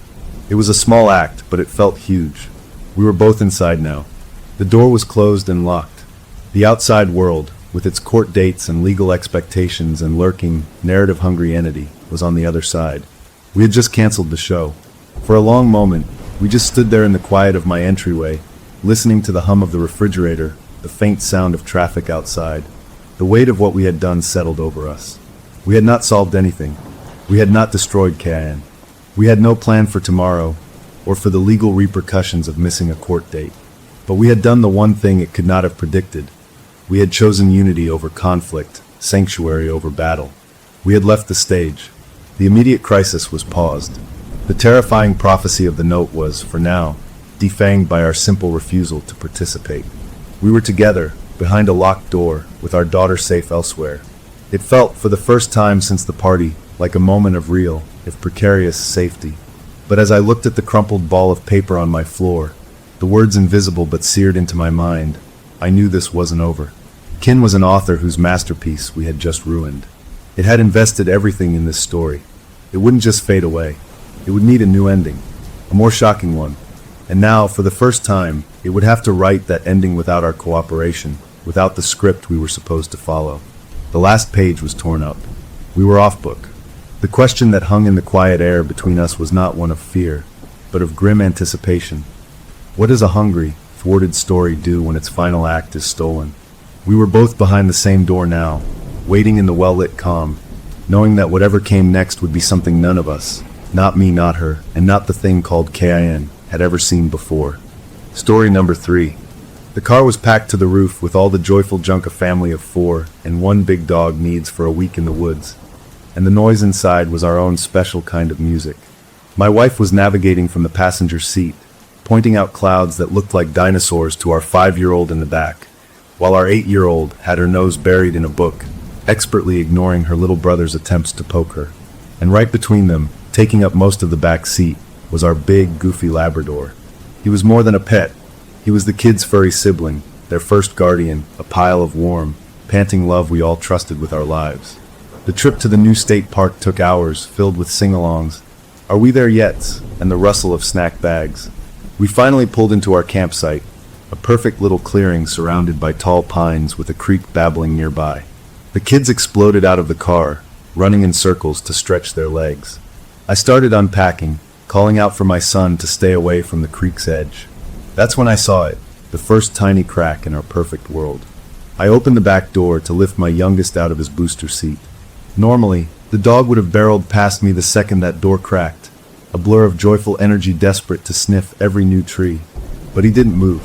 He was sitting perfectly still on the seat, his body stiff. His eyes weren't on the exciting new world outside. They were locked on my little boy. A low, unfamiliar rumble started in his chest, a sound I'd never heard him make before. It wasn't a playful growl. It was a warning. "Whoa, easy boy," I said, my voice sounding too loud in the sudden quiet. My wife laughed from behind the car, her arms full of sleeping bags. "He's just disoriented, honey. All the new smells. He'll settle down." She was probably right. She was usually the practical one. But as I lifted my giggling son into my arms, that cold needle of unease pricked right through the warmth of the afternoon sun, and it wouldn't go away. We started setting up camp, and the normal chaos returned. The kids fought over who got the hammer which tent peg, my wife directed traffic, and the dog, well, he just watched. He followed my son like a dark, silent shadow, staying a few feet behind him everywhere he went. His tail wasn't wagging. It was held out straight and low. We brushed it off, blaming the long drive, the strange place. We got the tent up, a lopsided but sturdy dome that the kids immediately claimed as their castle. My son, buzzing with excitement, tripped over a root and fell onto the soft pine needles with a little oof and a startled cry. It was the kind of fall that happened 10 times a day. Normally, our dog would be there in a heartbeat, licking his face, nudging him with his wet nose, his whole body wiggling with concern. This time, he did the opposite. He took 2 stiff steps backward, his lips curled up just enough to show a thin line of white teeth. The boy, seeing his friend, reached out a hand from the ground. "It's okay, boy," he sniffled. The dog let out a single sharp woof that cut through the forest calm. It wasn't a bark of greeting. It was a shout of "stay back." We all froze. My wife recovered first. "Maybe the boy stepped on his paw earlier and he's sore," she said, her voice tight. "Or it's a new animal smell on his clothes from the car," I offered, grasping for any sane explanation. We called him over, using our happiest voices. He came slowly and lay at my feet, but he didn't relax. His body was a tense rod pressed against my leg, and his eyes never left my son, who was now happily roasting a marshmallow he'd dropped in the dirt. The warm, crackling firelight painted everything in cheerful orange, but it couldn't reach the cold spot growing in my gut. That night, we all climbed into the tent, the kids wriggling into their sleeping bags, the dog following. He had a specific spot, right by my son's sleeping bag, where he'd curl up and sigh like a contented furnace. Tonight, he refused it. He walked over, sniffed the spot, and then deliberately turned around and planted himself firmly between my wife and I and our son's sleeping bag. He lay down facing the boy, his head on his paws. In the dark, I could just see the faint gleam of his eyes, wide open and fixed. And then I heard it, or maybe felt it more than heard it, a continuous, low hum vibrating from him. A growl so quiet it was just a tremor in the air of the tent. My wife whispered, "He's just unsettled. It's the raccoon smells. We are not letting a dog's weird mood ruin our first night." She was the pragmatic one, and her logic was a life raft I wanted to cling to. I agreed with her, mumbling something about giving him time. But I didn't sleep. I lay there in the dark, watching our dog watch our child. I saw the fur on his shoulders rise when the boy shifted in his sleep. I saw his ears twitch at the small, sleepy sounds my son made. This wasn't the dog I knew. This was a sentry on high alert, guarding us from something only he could see. And that's when the unasked question formed in my mind. A question so terrifying I couldn't give it words because saying it out loud would make it real. What does he know that we don't? The night stretched on, long and tense. Just as the deepest part of the darkness settled in, around maybe 2 a.m, my son sat up in his sleeping bag. His eyes were closed. He was still asleep. He began to whisper, his small voice flat and monotone, saying nonsense words that didn't sound like any language. The stones are not for listening. The creek has a dry mouth. At the sound, our dog rose silently to a crouch. The low hum in his chest sharpened into a clear, unmistakable snarl. But he wasn't looking at my son's face. He was staring, teeth bared, at the empty space just above my little boy's head. My blood turned to ice. I held my breath, not moving a muscle. After a minute that felt like an hour, my son lay back down and went quiet. The dog slowly relaxed back onto his paws, but his eyes never left that spot. The rest of the night passed in a sweaty, fearful haze. When the gray light of dawn finally seeped through the tent fabric, it felt like a mercy. My son woke up with his usual sunny smile, bouncing and asking for pancakes. The dog, seeming exhausted, wagged his tail tentatively and licked my hand.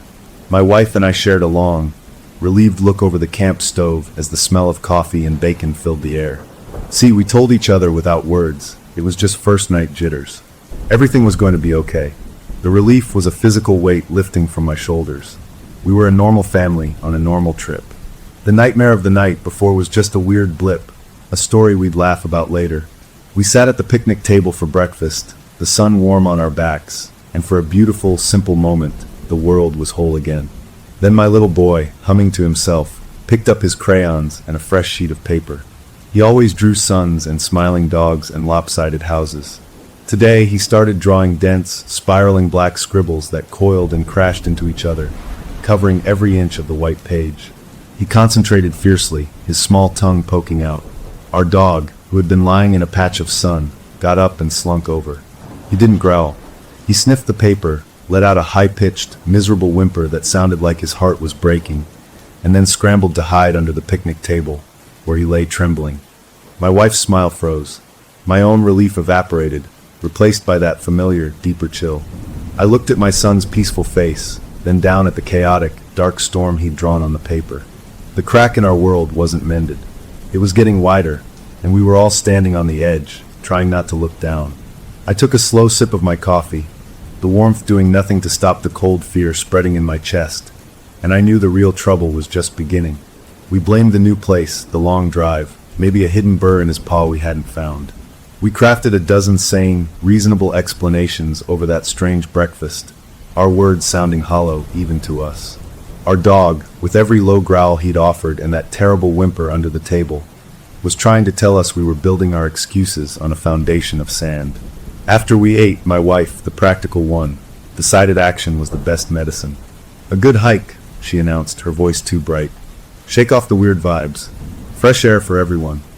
So we got our shoes on, filled water bottles, and put the dog on his leash, which I held tightly. He didn't pull ahead like he usually would, a locomotive of joy on the trail. He stayed right by my side, his body a tense line, his nose constantly working, sniffing the air, the ground, and most often, the space right around my little boy who walked ahead with his mother. The forest was beautiful, dappled with sunlight, but the peace I usually felt out here was gone. replaced by a watchful tension. The trail narrowed, winding between thick ferns and tall, mossy trees. My son up ahead suddenly stopped and pointed. "A butterfly," he said, his voice full of wonder. It was a flash of blue, fluttering near a patch of wildflowers. At that exact moment, our dog went berserk. He didn't lunge at my son. He strained past him, the leash going taut in my hand, barking furiously at a dense thicket of bushes just behind where my child was standing. His barks were sharp, panicked, the same sounds he made when he'd once cornered a raccoon under our deck at home. My wife scooped up our boy, her eyes wide. "What is it? What does he see?" I moved forward, my heart hammering against my ribs, and peered into the thicket. There was nothing there. No movement, no animal tracks in the soft earth, not a single snapped twig. Just still, shadowy leaves. But the air in that specific spot felt cooler, and the hair on my own arms stood up. "Nothing," I said, trying to keep my voice steady. "There's nothing there." The rest of the hike passed in a blur of forced cheer. My wife's anger had definitively shifted from confused concern to outright frustration with the dog. "This is unacceptable," she said on the walk back, her arm protectively around our son. "He's becoming a nervous wreck. When we get home, it's a vet visit, maybe a trainer. A muzzle if we have to." I just nodded, not trusting myself to speak. I saw the problem differently. She saw a behavioral issue to be corrected. I saw an alarm bell no one knew how to turn off. That afternoon, back at camp, my son ran to give the dog his usual hug, throwing his small arms around the furry neck in a daily ritual of love. The dog stiffened, and as the arms wrapped around him, a full, rolling growl erupted from deep in his chest, a sound of pure threat. My son jumped back as if shocked, his little face crumpling in hurt. My wife swooped in, scooping him up and shooting a look of pure fury at the dog. "That's it. He sleeps outside tonight. I am not having this near the kids." I didn't argue, but my reason was different from hers. I needed to see if the dog's behavior changed when my son was out of sight. I secretly, desperately hoped that with the tent wall between them, our old dog would come back, would settle down and sleep. As dusk fell, I tied his long leash to a sturdy tree close to the tent, giving him plenty of room to move, but keeping him secure. I filled his bowl with water and gave him a pat. He licked my hand frantically, a series of quick, desperate swipes, then stared straight into my eyes and let out one short, sharp bark. It wasn't the warning to stay back from before. This was a plea, a clear, urgent request to listen. I went into the tent with my family, my heart aching. The night inside felt fragile. We played a card game by lantern light, and my son was quiet, more subdued than usual. He kept looking toward the tent flap. Outside, we could hear the dog pacing. The soft shush-shush of his paws on the pine needles was constant. Then the whining started, a low, anxious sound that seeped through the nylon walls. Then a scratch at the fabric, right near where my son's head lay on his pillow. My wife put her hands over her ears. "I can't take it," she whispered. My daughter, our oldest, finally spoke up, her voice small. "Why is he so scared of my brother?" No one had an answer. Eventually, exhaustion won, and my family fell into a fitful sleep. I lay awake, listening to the dog's vigil. The pacing and whining went on for hours. Just when I thought the night would never end, everything outside went still. No pacing, no whining, just the normal sounds of the forest at night. A wave of relief, sweet and warm, washed over me. He'd finally settled. He was sleeping. I closed my own eyes, letting the tension in my shoulders unwind for the first time in 2 days. Maybe my wife was right. Maybe it was just stress, and a good night's rest was all he needed. That's when I heard the new sound. It was a rustle, different from the dog's movements. It was lighter, careful. Then a click, the sound of his leash clip being nudged against the tree trunk. I held my breath, listening so hard my ears ached. Then came a soft, wet sound. A sniffing. But it wasn't the dog's loud, enthusiastic snuffles. This was delicate, inquisitive. It was close to the ground, moving slowly along the edge of the tent, right past my head. A raccoon, I told myself. A possum. Something small and curious drawn by our smell. The sniffing traced the entire length of the tent wall near my son's side. Then it stopped right by the tent flap. There was a pause, long enough for me to consider waking my wife. Then a new noise. A slow, deliberate scratch. One single drag of something against the tent's nylon floor. Not from the outside, but from inside the vestibule, the covered space just outside our door where we kept our shoes. Something was in there with us, or was right outside the door. My blood went cold. I slowly, silently, reached for the heavy flashlight beside my sleeping bag. The dog outside had not made a single sound through all of this. No warning growl, no bark of challenge. That was the most terrifying part of all. I clicked the flashlight on and unzipped the tent flap in one sudden motion, the beam of light spearing the darkness of the vestibule. It was empty. Our shoes were undisturbed. I shone the light out toward the tree where the dog was tied. He was lying down, but his head was up, his ears pricked forward. He was staring not at the tent, but off into the blackness of the woods beyond the fire ring, his body rigid. He looked at me for a second, his eyes reflecting the light, full of a fear I now understood completely, then turned his gaze back to the darkness. I zipped the tent back up, my hands trembling. I didn't tell my wife what I'd heard. There was nothing to tell, nothing to show. Just a sound in the night and a dog's fearful posture. But as I lay back down, the flashlight clenched in my fist. The old, simple trust one had in the world was gone. Something was out there. Our dog knew it. And whatever it was, it had come right up to our door, and the dog, our brave protector, had been too afraid to make a sound. The rest of the night passed with me staring at the tent ceiling, the flashlight like a weight in my hand. When morning came, it was gray and damp, a mist clinging to the trees and muting all the colors of the forest. The atmosphere in camp was strained, a pot about to boil over. My wife made oatmeal in a stony quiet. The kids were feeling it too, eating without their usual chatter. The dog was a statue of anxiety, sitting by my feet, his eyes tracking my son's every move. The tension was a living thing, and it needed to break. My wife finally spoke, her voice flat. "We're leaving. Today. Pack up. This trip is over." I opened my mouth to agree, to say yes, let's just go home and forget this horrible place. But before I could speak, my son looked up from his bowl. His eyes were wide, not with fear, but with a sudden, bright excitement. "But we didn't see the old fire tower on the hill," he said, pointing up through the trees to where a rusty metal structure was just visible through the mist.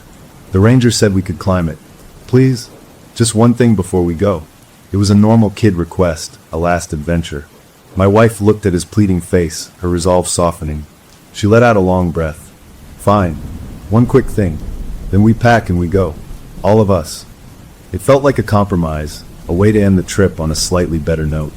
We decided to make the short walk to the base of the fire tower. It was a clear, defined goal. Something normal. The path was steep and slick with damp leaves. The dog stayed on his leash, walking behind everyone, his head swiveling constantly.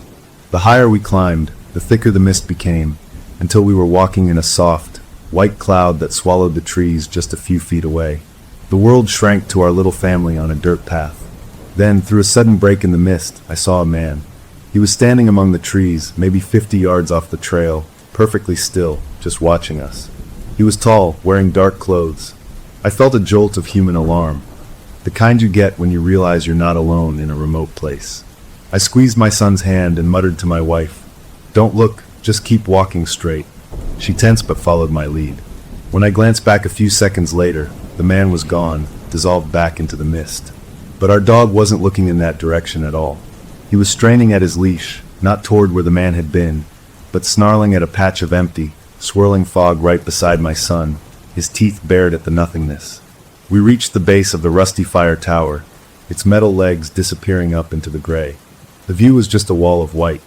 "Well, that's that," my wife said, her voice echoing in the muffled air. "Let's go back down." My son, however, was already grabbing the cold railing of the stairs. "Just a little bit up. Please? I can't see anything anyway." It was a silly request, but before we could stop him, he took 3 quick steps up the open metal staircase. The dog let out a choked whine, and pulled so hard I almost dropped the leash. My son laughed, a sound that seemed too loud, and went up a few more steps, his small form getting fainter in the mist. "That's high enough, come down now," I called, starting up after him. My wife stayed below, her face pale. I climbed to where my son stood, about 20 feet up. The world below was just a sea of white. "See, Daddy? It's like we're in the sky," he said, smiling. I took his hand. "It is. Now let's go down." As I turned to lead him back, the metal grid of the step under my foot shifted with a loud, groaning creak. A bolt, rusted through, gave way. My foot slipped through the opening, and I stumbled, my grip on my son's hand tightening reflexively. I caught myself on the railing, my heart in my throat. That's when I looked down, through the gap in the steps, to the ground below. My wife was looking up, her hand over her mouth, and our dog was beside her, staring straight up at us, or rather, at the space around us. But from this angle, I could see it clearly. The mist wasn't just swirling randomly. Around my son and I, it was curling back, moving away, as if there was something solid there, something the fog itself was flowing around, something I couldn't see but that occupied the space right next to us on the tower. A shape in the mist that wasn't mist. The dog saw it too. He let out a long, howling bark that was ripped apart by the damp air. I didn't breathe. I just pulled my son close and started down the stairs as fast as I could, my bad ankle screaming in pain. We reached the bottom, and I didn't stop. "We're leaving." "No, don't stop walking," I said to my wife, my voice leaving no room for argument. We half walked, half jogged back down the path toward our camp, a frantic, silent retreat. The hook was set now, deep and undeniable. It wasn't just the dog. It wasn't just my imagination. There was something with us, something that followed my son, something that even the air moved around. And we were taking it home with us. The packing was a frenzied, silent operation. We threw everything into the car, not bothering to fold, just shoving it in. The dog jumped into the back without being asked. My wife finally spoke as I slammed the trunk shut. "What did you see up there?" I looked at my son, who was already buckled in, looking out the window at the trees. "Nothing," I said, and it was the truth. I had seen nothing at all. And that was the problem. We drove away from the campsite, the tires crunching on the gravel road. The further we got, the more the knot in my chest began to loosen. We were leaving. We were going back to our bright, safe house, with its street lights and neighbors. The forest nightmare was behind us. In the back seat, my son fell asleep, his head lolling against the window. My wife reached over and put her hand on mine. "We're okay," she whispered. "It's over." I nodded, wanting to believe her more than I had ever wanted anything. I glanced in the rearview mirror. Our dog wasn't sleeping. He was sitting up, staring intently at the back of my son's headrest. And as I watched, his nose twitched, and he let out a small, troubled huff of air, his eyes fixed on a point just above my sleeping boy, a point where there was nothing to see but the empty space of the car. The ride was smooth, the road straight, and home was only a few hours away. But as I drove, a new and terrible certainty settled over me. We weren't leaving it behind. We had packed it up, and it was in the car with us, riding quietly in the back seat. And the only one who knew for sure was the trembling dog who couldn't tell us what he knew. The drive home felt like moving through a dream, the kind where you're trying to run, but your legs are made of wet sand. Every mile we put between us and that misty fire tower should have been a relief. But the air inside the car was stiff, like the world was holding its breath. My wife stared out her window, her hand still on mine, but her grip loose, far away. The kids were quiet in the back, our daughter back to her book, our son now awake and just looking at the passing trees with a blank expression that was wrong for a 5-year-old. And our dog, he lay on the back seat, but his head was up, his nose twitching every few seconds as he stared at the back of my son's head. He wasn't growling anymore. He was just watching, like a soldier on a wall waiting for the enemy to show itself. We pulled into our driveway hours later, the familiar sight of our white house with its blue shutters looking like a painting of somewhere safe. Unpacking the car was a silent chore. We carried bags inside, the normal sounds of homecoming, the hum of the fridge, the tick of the hall clock, sounding strangely loud. My wife took the kids upstairs for baths, eager to wash the forest off them. I stayed in the living room with the dog. He didn't run to his water bowl or his favorite squeaky toy. He stood in the middle of the rug, turning in a slow circle, sniffing. He went to the foot of the stairs, looked up, whined once, and then came back to sit at my feet, leaning his weight against my leg. That night, we ordered pizza, a tradition for the first night back from a trip. We ate on the couch, a movie playing for the kids. My son sat between my wife and I, a slice of cheese pizza untouched on his plate. He was usually a vacuum cleaner for pizza. "You okay, buddy?" I asked, ruffling his hair. He looked up at me and smiled, but it was a slow, careful smile that didn't reach his eyes. "I'm tired, Daddy." His voice was flat. After the movie, we got the kids ready for bed. The rituals of home, brushing teeth, reading a story, felt like we were all acting in a play, pretending everything was normal. I tucked my son in, pulling his dinosaur comforter up to his chin. "Good night, champ. Love you."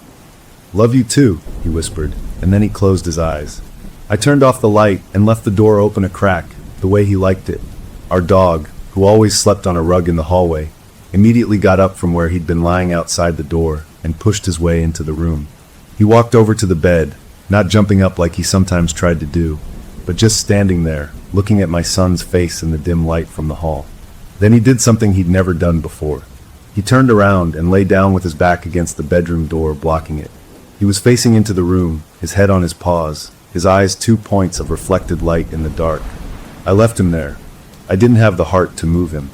I went to my own bedroom, where my wife was already in bed, reading a book with a fierce concentration that told me she wasn't seeing the words.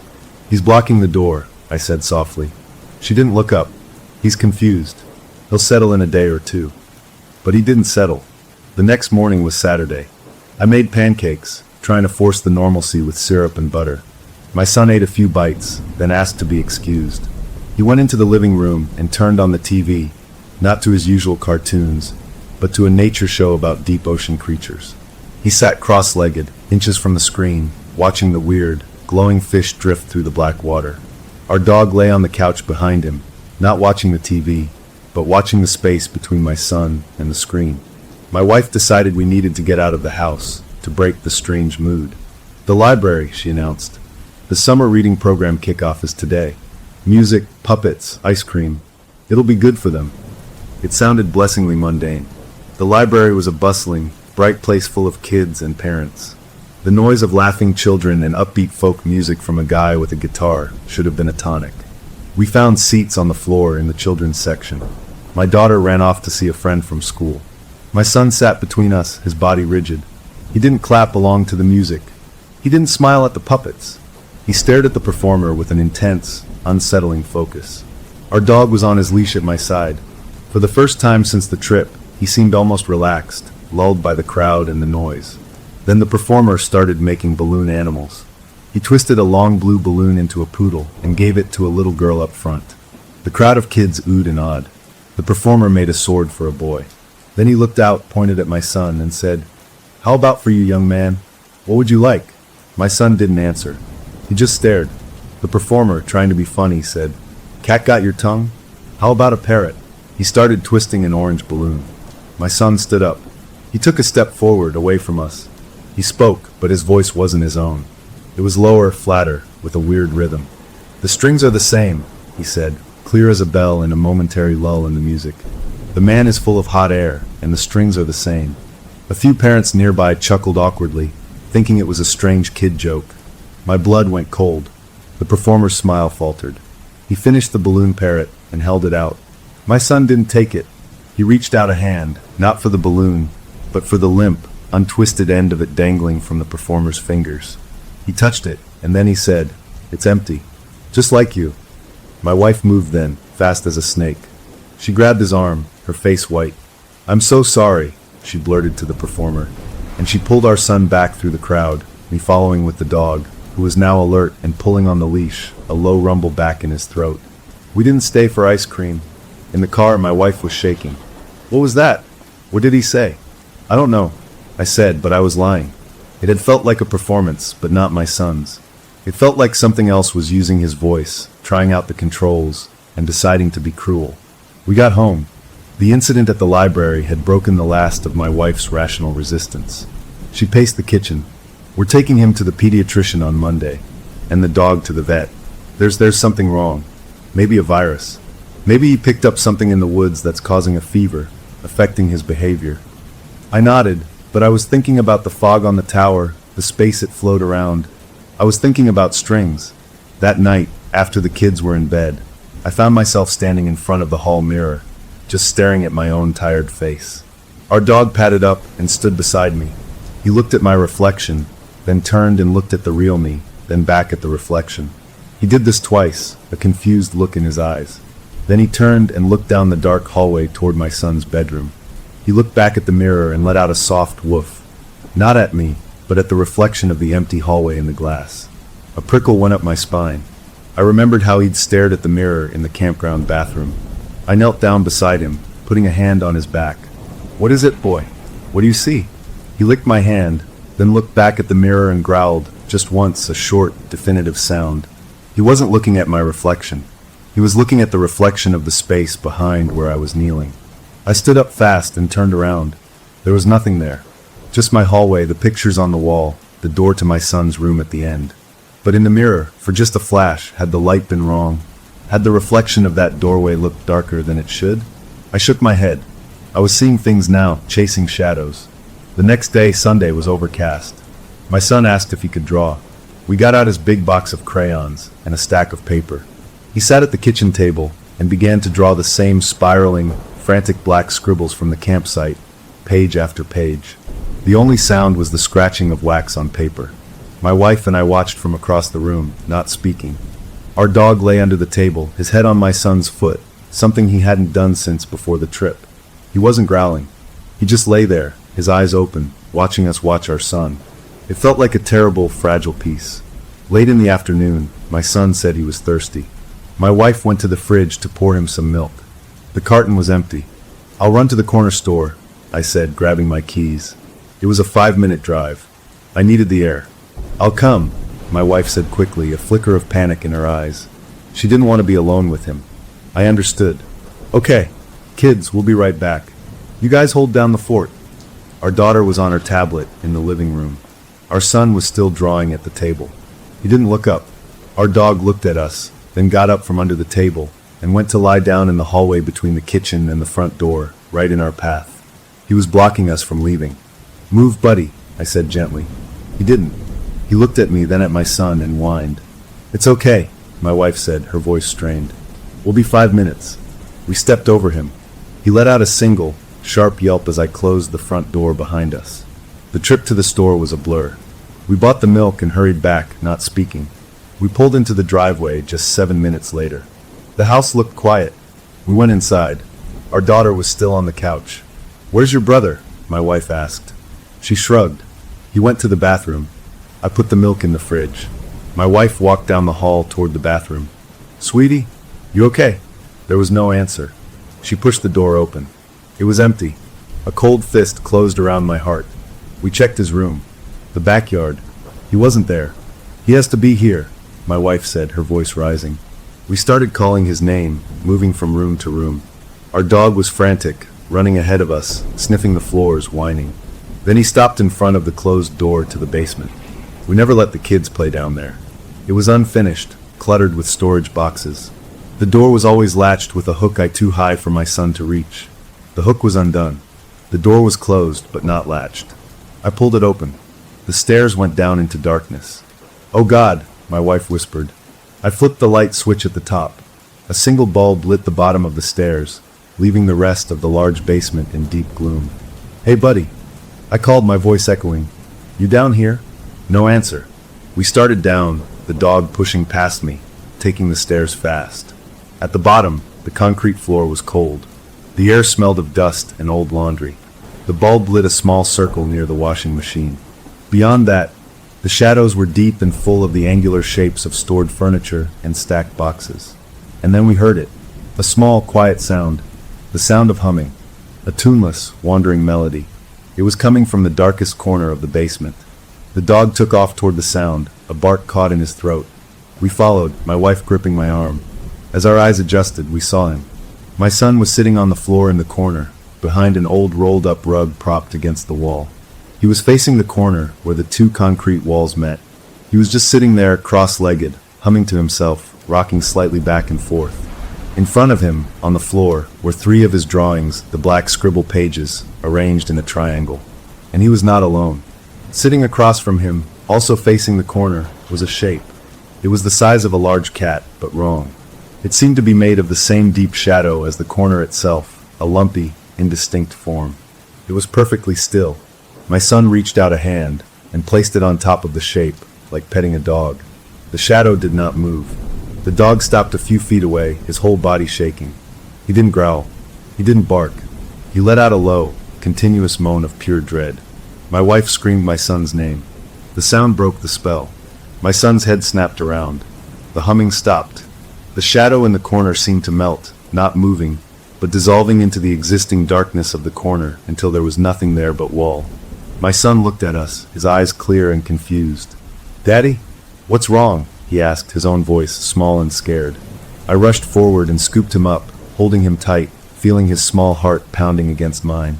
My wife was crying, her hands over her mouth. The dog crept forward, sniffing the spot where the shadow had been, then backed away, his tail tucked between his legs. We carried our son upstairs, away from the basement, into the bright, safe light of the kitchen. We hugged him, we checked him over. He seemed fine, just scared by our reaction. He had no memory of going downstairs.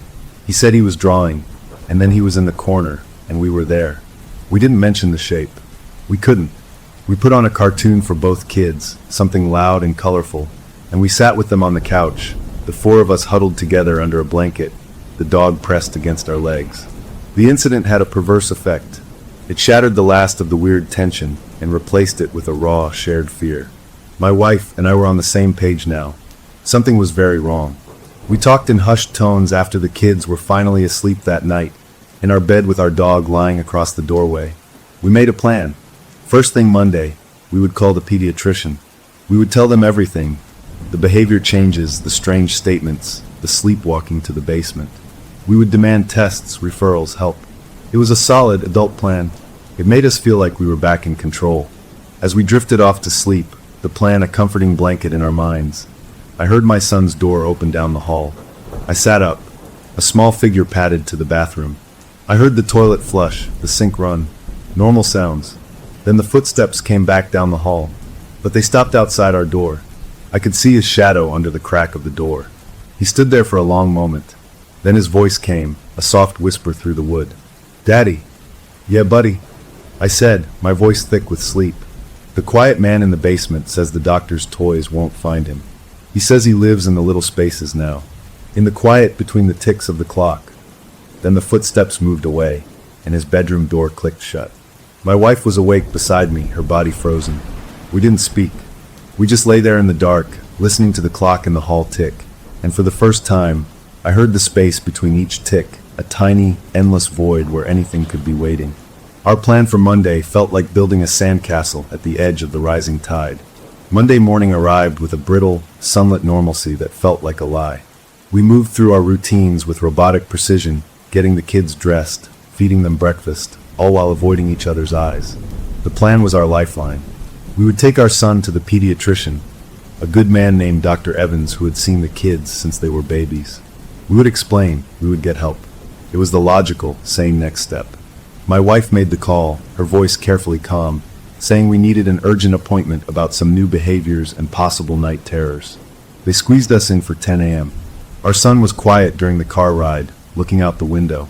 He wore his favorite t-shirt with a rocket ship on it. He looked small and vulnerable, and my heart ached for him.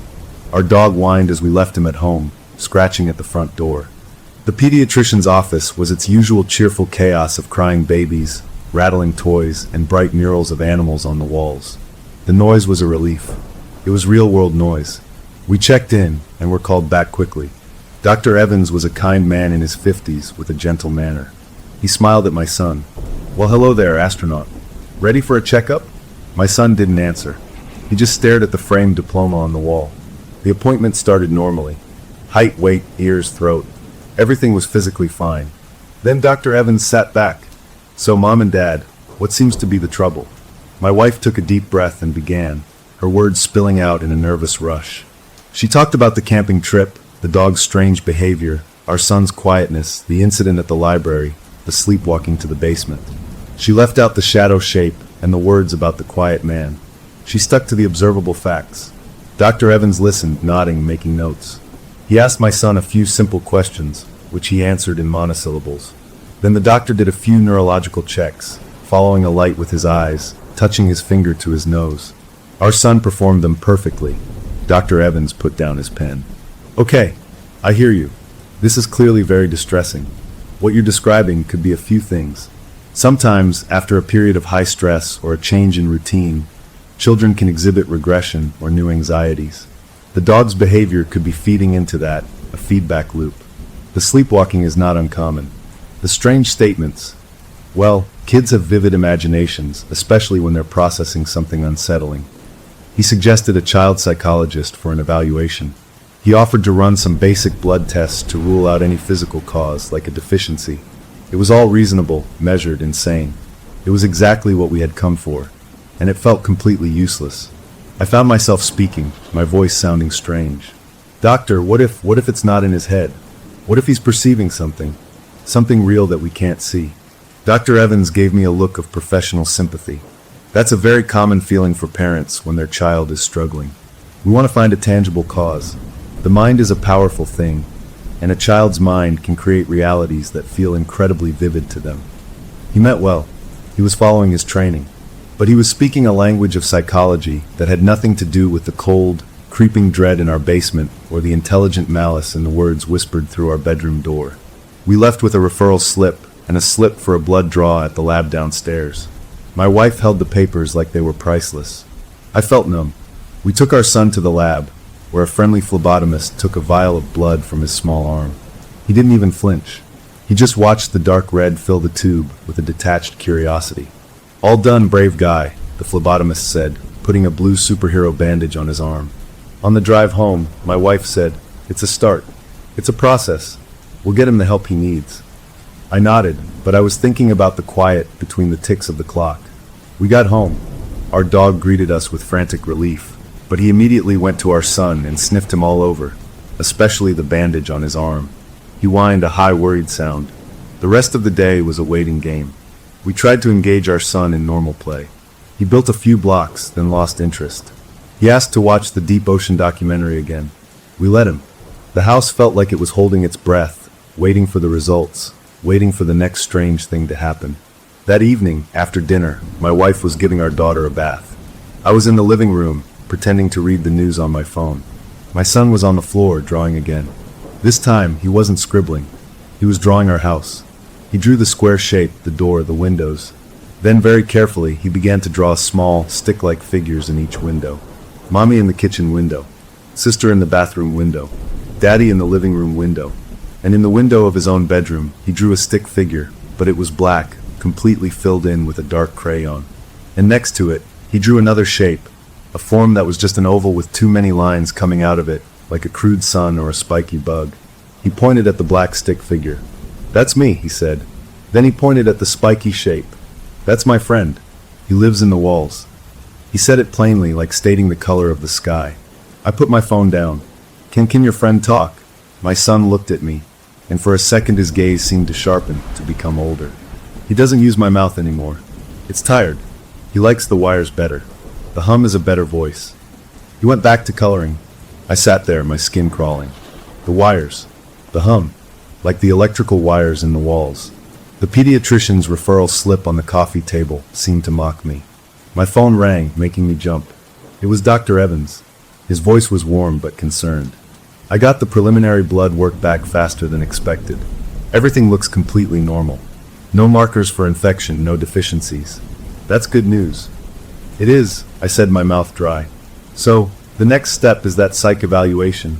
I can recommend." I interrupted him, something I never would have done before. "Doctor, thank you. We'll look at the list." I hung up. Normal. Everything was normal. That was the most terrifying result of all. It meant the tools of my world had nothing to grab onto. The enemy was not a germ or a chemical imbalance. It was something else. Night came. We put the kids to bed with extra vigilance. Our dog resumed his post, lying against my son's closed door. My wife and I went to bed early, exhausted not from work, but from fear. I must have fallen into a deep, hard sleep, because the next thing I knew, I was jolted awake by a sound. It was a hum. A low, electrical hum, like a transformer on a pole or an old refrigerator. It was coming from the baby monitor on my wife's nightstand. We still used it for our son's room. The screen was dark, showing the empty, grainy gray of his unlit room. But the hum vibrated from the speaker, a steady, pulsing drone. My wife was awake too, clutching my arm. "What is that?" she whispered. I got up and went to the monitor. I turned the volume knob down. The hum got quieter, but didn't disappear. It was coming through even on the lowest setting. Then a voice cut through the hum. It was my son's voice, but distorted, stretched and crackly like a bad radio signal. "Can you hear the house breathing now?" The words were followed by a burst of static. My wife gasped. I grabbed the monitor and walked out into the hall. Our dog was standing now, hair on his back up, staring at my son's door. The hum was not just coming from the monitor. It was in the air, a faint vibration I could feel in my teeth. It seemed to be coming from the walls themselves. I put my hand on my son's doorknob.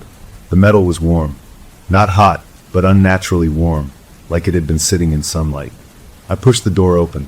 The room was dark. The hum was louder here. My son was in his bed, asleep, where he seemed to be. The night light, a soft globe of stars, was pulsing in time with the hum, dimming and brightening. And on the wall above his bed, where the glow from the night light reached, the shadows were wrong. They didn't lie still. They rippled like heat haze off asphalt, or like something was moving just beneath the surface of the paint. The dog pushed past me into the room, growling, staring at the writhing wall. My son's eyes snapped open. They reflected the pulsing light. He didn't look at me. He looked at the wall. And he smiled. It was a wide, peaceful smile that did not belong on his face in the middle of the night, with that awful sound filling the room. I rushed forward and scooped him out of the bed. He was limp in my arms, still smiling. "Wake up," I said, shaking him gently. "Buddy, wake up." His eyes focused on me. The smile faded. The hum from the walls dropped to a faint buzz, then stopped. The nightlight steadied. The shadows on the wall became just shadows again. "Daddy," he mumbled, sleepy and confused. "Why are we up?" I carried him out of the room, past my weeping wife in the hallway, and took him to our bed. The dog followed, his nails clicking on the hardwood. We all spent the rest of the night in our room, the kids nestled between us, the dog on the floor. No one slept. In the morning, in the clear light of day, my wife looked at me, her face etched with a new determination born of sheer panic. "We can't stay here," she said. "We have to go. Now. Today." I agreed. The house was no longer safe. It was becoming an instrument. We packed suitcases with a frantic energy, throwing in clothes, toiletries, the kids' favorite stuffed animals. We told the kids we were going on a surprise trip to a hotel, like an adventure. My daughter was excited. My son just nodded. As we carried bags to the car, I saw him pause in the front hallway. He looked up at the ceiling vent. He waved a small, casual flip of his hand. Then he got in the car. We drove to a chain hotel on the other side of town, a bland, clean place with a pool and free breakfast. Checking in felt like crossing a border into neutral territory. The room had 2 double beds, floral prints, and the faint smell of carpet cleaner. It was wonderfully, boringly normal. The kids were thrilled by the novelty. They jumped on the beds. We ordered pizza to the room. We swam in the pool until they were exhausted. That night, as we all lay in the dark hotel room, the only sounds were the distant hum of the ice machine and the steady breath of my sleeping daughter. My son was asleep between us. The dog was curled on the floor at the foot of the bed. There was no pulsing hum, no warping shadows. For the first time in days, I felt a genuine flicker of hope. Maybe it was the house. Maybe something in the old wiring, a frequency, a mold, was affecting him and the dog. Maybe getting out was the cure. I closed my eyes, letting the steady rhythm of my wife's breathing lull me toward sleep. And that's when the tapping started. It was a light, rhythmic sound. At first I thought it was the ice machine, but it was too close. It was coming from the headboard of the bed. Tap, tap, tap, tap. A pause. Then again. Tap, tap, tap, tap. It was the same pattern. The pattern from the basement drawings. The pattern from the campsite door. My wife's breathing had stopped. She was awake too. I slowly reached out my hand in the dark and touched the headboard. I could feel the tiny vibrations. The tapping was coming from inside the wall, or inside the headboard itself. My son stirred between us. In the dim light from the crack in the bathroom door, I saw his eyes open. He wasn't looking at me. He was looking at the blank hotel room wall across from us. His lips moved, whispering something I couldn't hear. And then, on that smooth, painted drywall, a shape began to form. It wasn't a shadow cast from anything in the room. It was as if the wall itself was darkening in one spot, the beige paint turning a deep gray. It spread, forming a familiar, spiky outline, the same shape he had drawn next to the black stick figure. The oval with too many lines. It hovered on the wall for a moment, a stain of pure wrongness in the safe, normal hotel room. Then it slowly faded away, like ink dissolving in water, until the wall was just a wall again. My son closed his eyes and went back to sleep. The tapping stopped. My wife's hand found mine under the sheets, her grip bone-crushing. We lay there, frozen, staring at the spot where the shape had been. We had run. We had done the logical thing. We had moved to a clean, anonymous, new place. And it had followed us. It hadn't needed the wires in our old house. It needed him. Our son was the conduit, and we could no more outrun it than we could outrun his own shadow. The hope I'd felt earlier withered and died, replaced by a cold, absolute certainty. The doctor couldn't help us. Running couldn't help us. We were not dealing with an illness. We were dealing with a passenger, and it had just shown us its ticket. The hotel room, which had felt like a sanctuary minutes before, now felt like just another box it had already unpacked in. We were trapped, not by walls, but by the thing living inside our little boy. The question was no longer how to escape it, but how we could possibly fight something we couldn't even see, something that spoke through the walls and slept in our child's skin. The rest of that night in the hotel was a long, dark stretch of staring at the ceiling, listening to the ordinary sounds of the building, a door closing down the hall, the elevator ding, the hum of the air conditioner, and wondering which, if any, were just sounds. My wife finally fell into a fitful sleep near dawn, but I stayed awake, my mind circling the terrible truth. It wasn't the house. It was my son. He was the door it was coming through. The thought was so big and awful I could barely hold it in my head. When the gray morning light finally leaked around the edges of the blackout curtains, it felt like a reprieve, however small. The kids woke up, excited for the free hotel breakfast. We went down to the lobby, a bright, noisy room full of families and the smell of waffles and coffee. Normal people doing normal things. We loaded plates for the kids, found a table. My son ate a bowl of cereal, quiet but seeming present.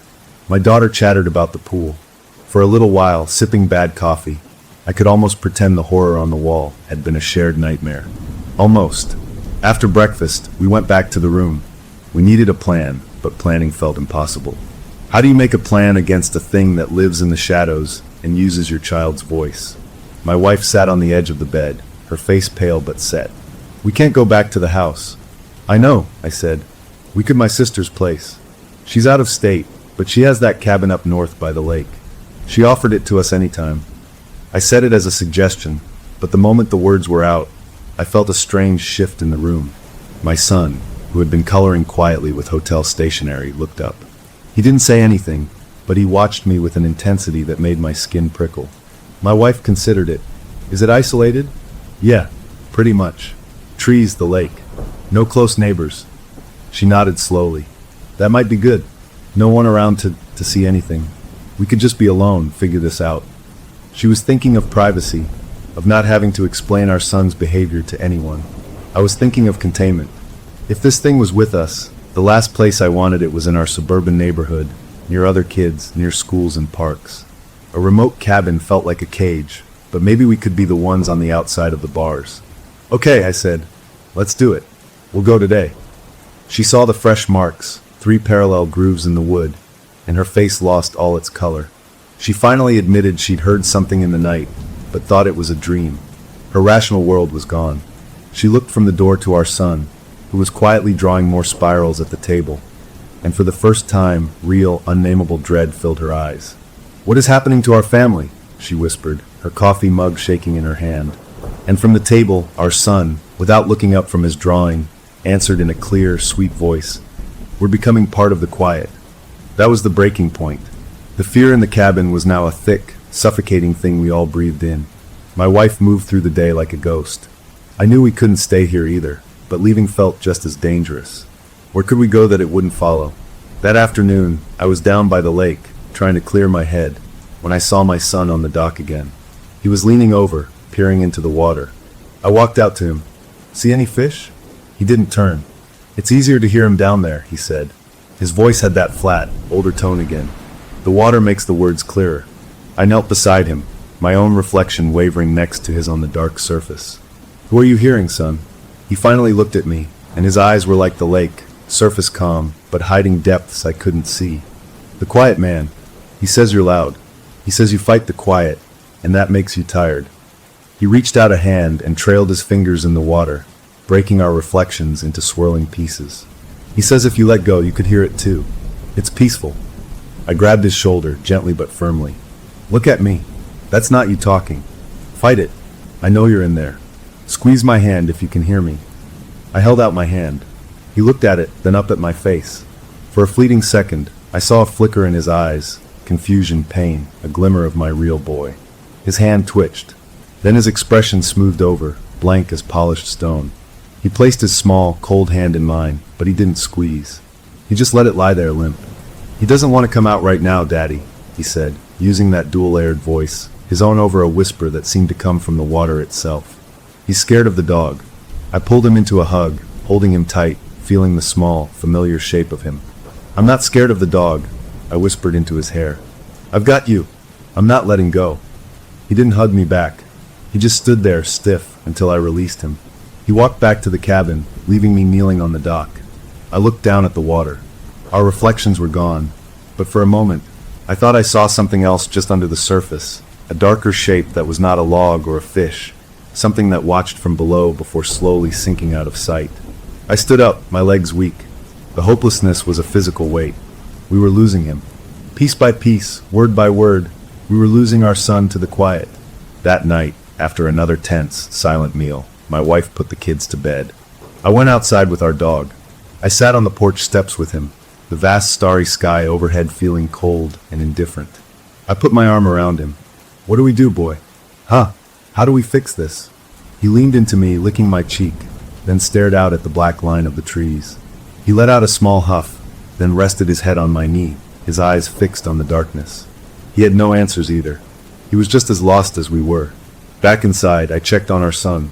He was asleep in his bed. For a moment, he looked so innocent, so peaceful. I bent down and kissed his forehead. As I did, his eyes opened. They were clear blue and full of a terror that was purely, wholly his own. His small hand came up and grabbed the front of my shirt. "Daddy," he whispered, his voice choked and desperate, the voice of my real son, trapped and screaming from inside. "It's so cold in here, and he's so loud. Make him stop. Please."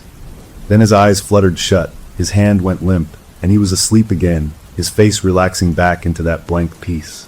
I stumbled out of the room, tears streaming down my face. That was the hook, the fragile thread of hope. He was still in there. He was fighting, and he was asking for our help. We had heard him. Now we had to find a way to answer. The sound of my son's own voice, that tiny, desperate plea from the prison of his own body, changed everything. It was a spark in the suffocating dark. We weren't just fighting for him anymore. We were fighting with him. He was still in there, and he had just handed us a message. My wife had heard it too, standing in the hallway, her hand over her mouth. That shared moment, that proof, welded us back together into a single unit with a single purpose: get him out. The problem was, we had no tools, no knowledge, no weapons against something like this. The next morning, we moved with a new, grim energy. We stopped pretending everything was normal. We spoke in low tones when the kids were distracted making plans. My wife, the practical one, started researching. She used her phone when we drove to the nearest town for supplies, 30 minutes away, to get a signal. She looked up everything she could think of: childhood dissociation, rare neurological disorders, even with a furtive, ashamed look, local folklore about the lake and the woods. Nothing fit. Nothing explained the scratching, the shadows, the things he knew that he couldn't know. Meanwhile, I did an inventory of the cabin. It wasn't a home. It was a fortress we were stuck in, and I needed to know what we had. I found tools in a dusty box under the kitchen sink: a hammer, a roll of duct tape, a handsaw, a few rusty nails. In a drawer, wrapped in an oily rag, was an old hunting knife with a bone handle. The blade was still sharp. I pocketed it, not sure what I would do with it, but feeling better having it. I found a heavy-duty flashlight with batteries that still worked. I also found my sister's old cassette player and a few tapes of folk music. It gave me an idea. That afternoon, I took our dog for a walk away from the cabin down the shoreline. I needed to talk to him without being overheard. We found a spot on a flat rock. I sat down, and he sat in front of me, his intelligent brown eyes locked on mine. "You see it, don't you, boy?" I said, scratching behind his ears. "You've seen it from the start. We need to work together, okay? You're the early warning system. You tell me when it's close. You tell me when he's not himself." He licked my hand, a slow, deliberate swipe, as if sealing a pact. He understood more than any of us. When we got back, my wife pulled me aside, her eyes lit with a frantic hope. "I found something. Not an answer, but a method.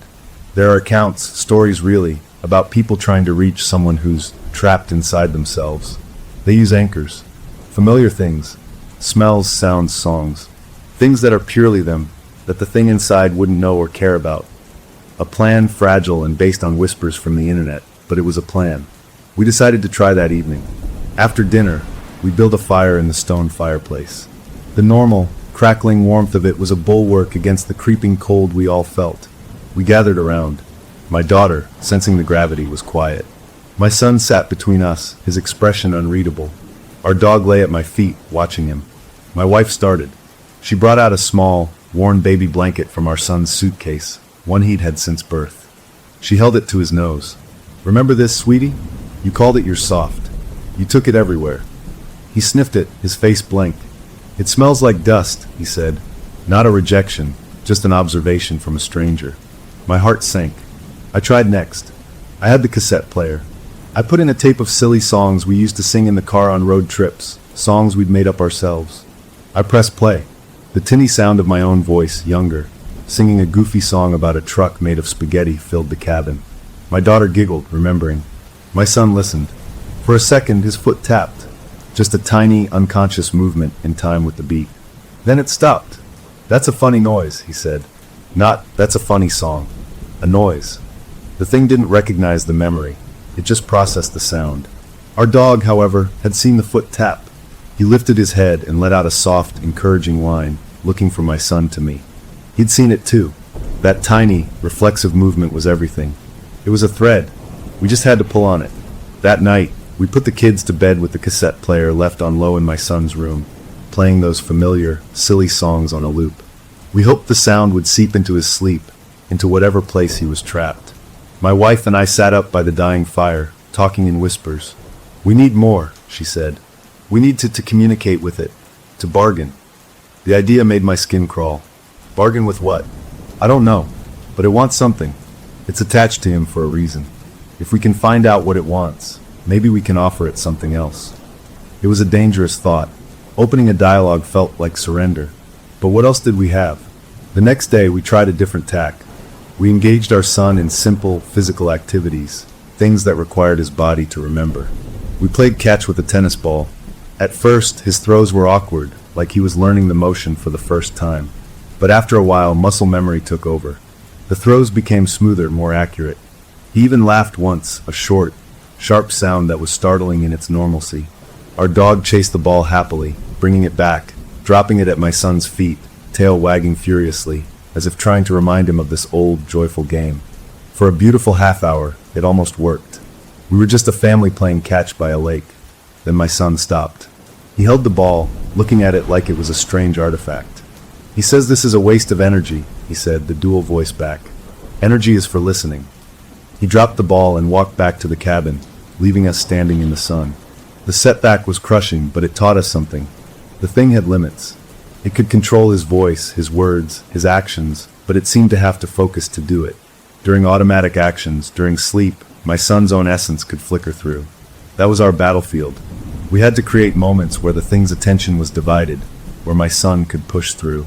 That night, I tried the communication my wife had suggested. I waited until everyone was asleep. I took the old hunting knife, and I went outside. The moon was a sliver, offering little light. I walked to the edge of the clearing, near the trees where I'd seen the tall shape. I felt foolish and terrified. I spoke to the dark.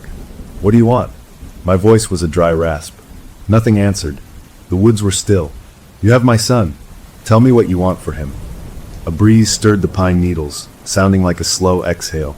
Then, from the direction of the lake, a sound carried, a loon's call, lonely and piercing in the night. It was a normal sound, but it didn't stop. One call after another, a frantic, overlapping chorus that was not normal at all. It sounded like alarm, like panic. From inside the cabin, our dog began to bark, not at the door, but at my son's window.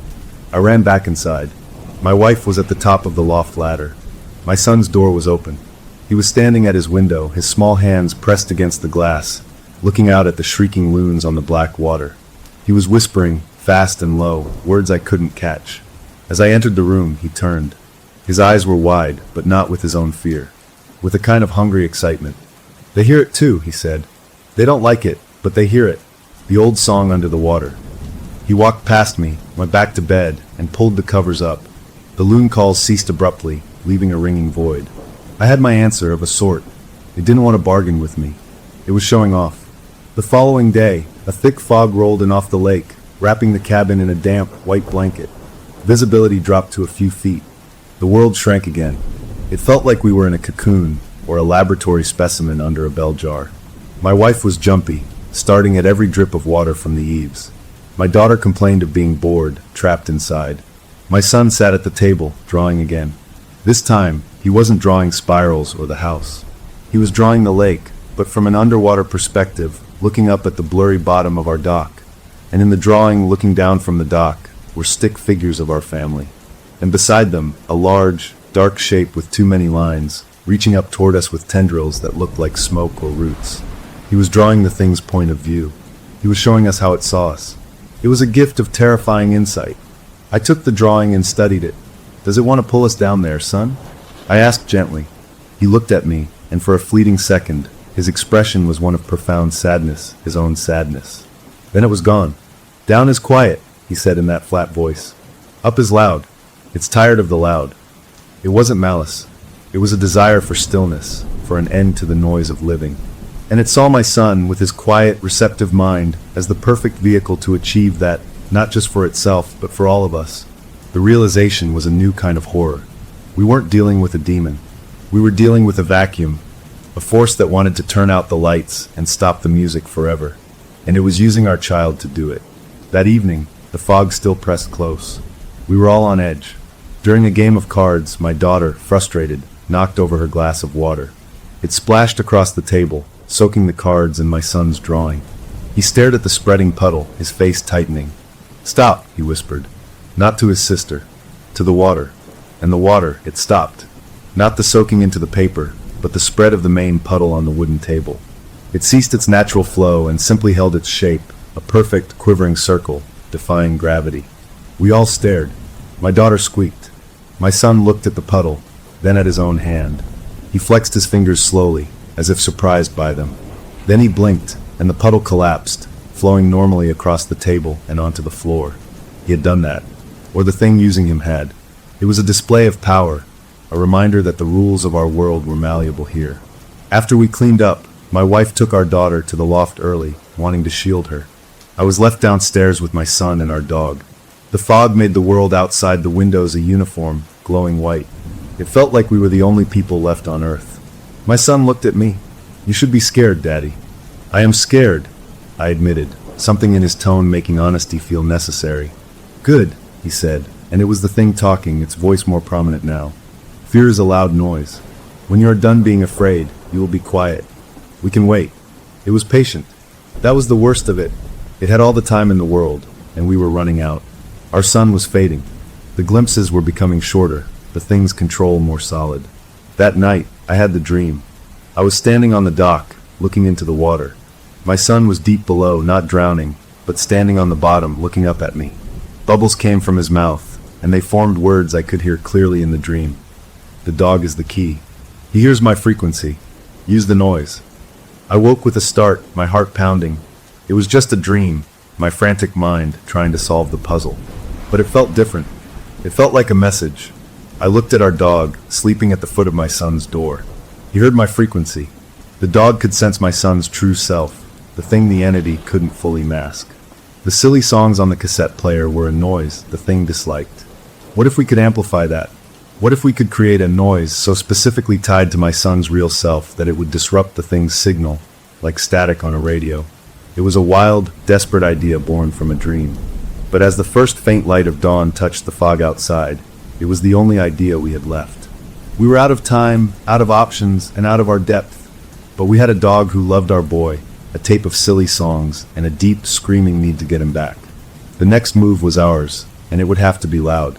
The idea from the dream felt insane in the cold light of morning, but it was the only rope we had to grab. Use the noise. Our dog was the key. He could tell when our real son was near the surface. We had to create a moment so loud, so specifically tied to who our boy was, that it would drown out the quiet thing inside him, even for just a second. My wife, when I told her my plan over a rushed, whispered breakfast, looked at me like I'd lost my mind. But the grim set of her jaw told me she was on board. We had to try something. We spent the morning preparing. It was a beautiful day, the fog burned away by a bold sun. The lake sparkled. The normalcy of it was a cruel joke. We acted like a happy family. We swam off the dock, the cold water shocking our systems awake. We built a lopsided sandcastle on the small beach. Our son participated, but it was like watching a very skilled puppet. The movements were right, but the joy was missing. Our dog, however, was different. He was focused, intense. He followed my son's every move, not with fear now, but with a sharp, working attention, like a mechanic listening to an engine. He was listening for the frequency. That was the plan. We would use the one thing we knew was purely, uniquely our son's, his birthday. It was in 2 days, but we decided to have the party today. A surprise. We told the kids we were having a summer fun day, with cake and presents. My daughter was delighted. My son just nodded. My wife baked a box-mix chocolate cake in the old propane oven, the only kind our boy would eat. I blew up balloons we'd brought from town. We wrapped a small gift, a new set of colored pencils. We were building a shrine to his normal self. In the afternoon, we staged the party on the porch. We put the cake, sloppy with frosting, on the table. We sang happy birthday with exaggerated cheer. Our son stood before the cake with its flickering candles, his face blank in the sunlight. "Make a wish, buddy," I said, my voice too loud. He looked at the candles, then at us.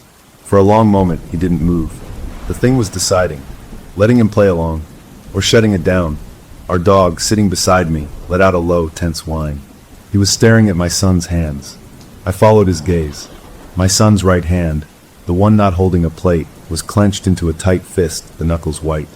The dog saw the real boy, fighting to blow out his own candles. "Now," I hissed to my wife. This was the moment.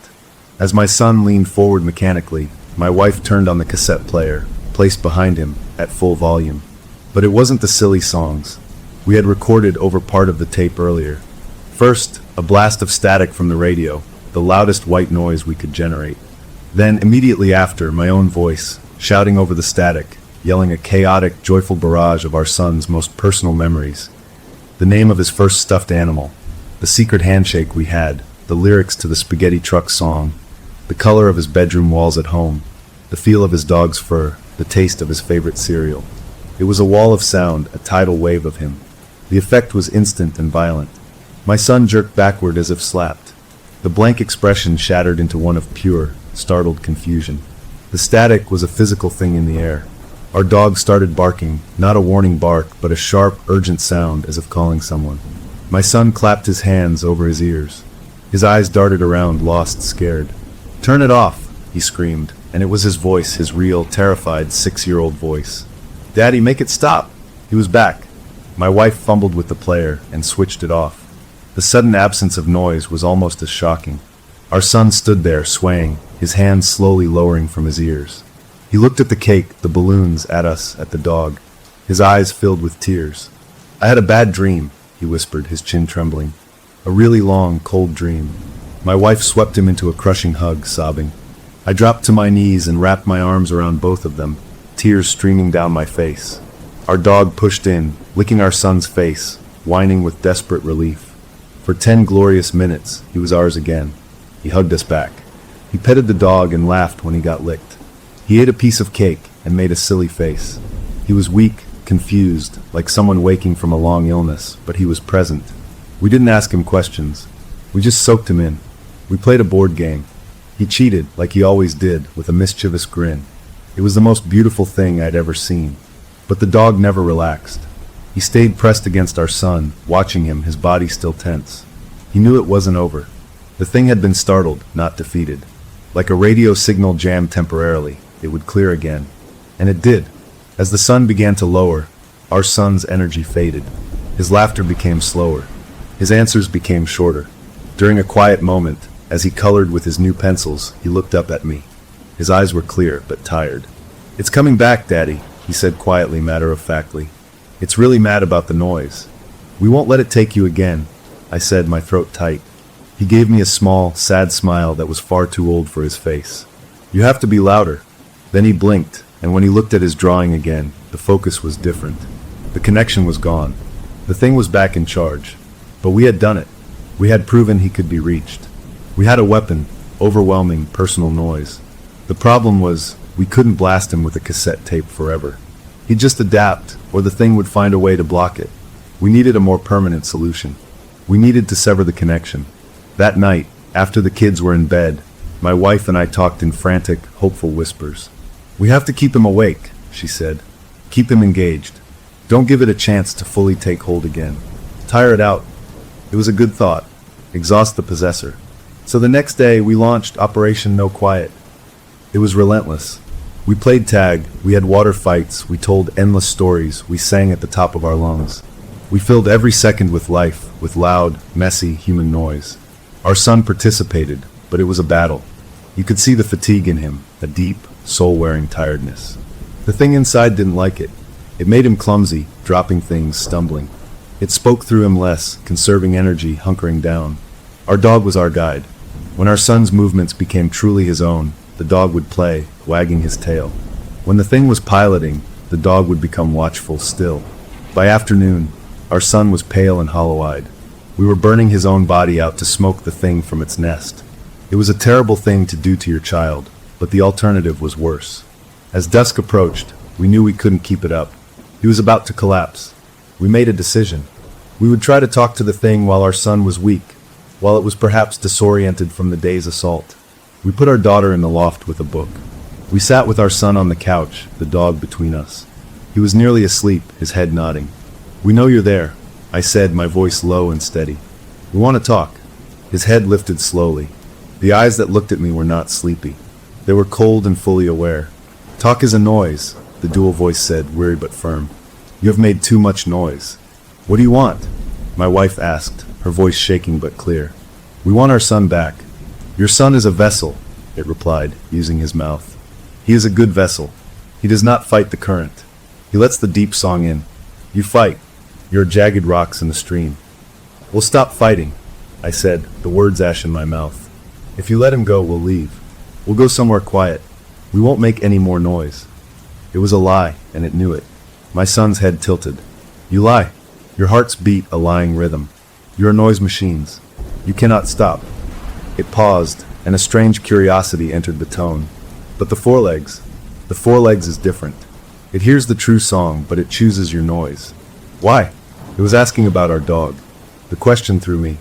"He loves him," I said simply. "Love is a vibration," the thing said, as if analyzing a strange scientific phenomenon. "A persistent, irritating frequency." It looked at the dog, who stared back, unblinking, a low growl in his chest. "We will take the forelegs' frequency away. Then the vessel will be calm." A new, more immediate terror seized me. It saw the dog as the anchor, the lifeline keeping our son connected to us. It was going to target the dog. The conversation was over. Our son's eyes fluttered shut, and he fell into a genuine, exhausted sleep. We carried him to bed. That night, we took shifts watching. I took the first. I sat in a chair in the main room, the hunting knife on the table beside me, the flashlight in my lap. Our dog lay across my son's threshold. The cabin was still, but it was the stillness of a coiled spring. Around midnight, I heard it, a skittering sound on the roof, like many small claws.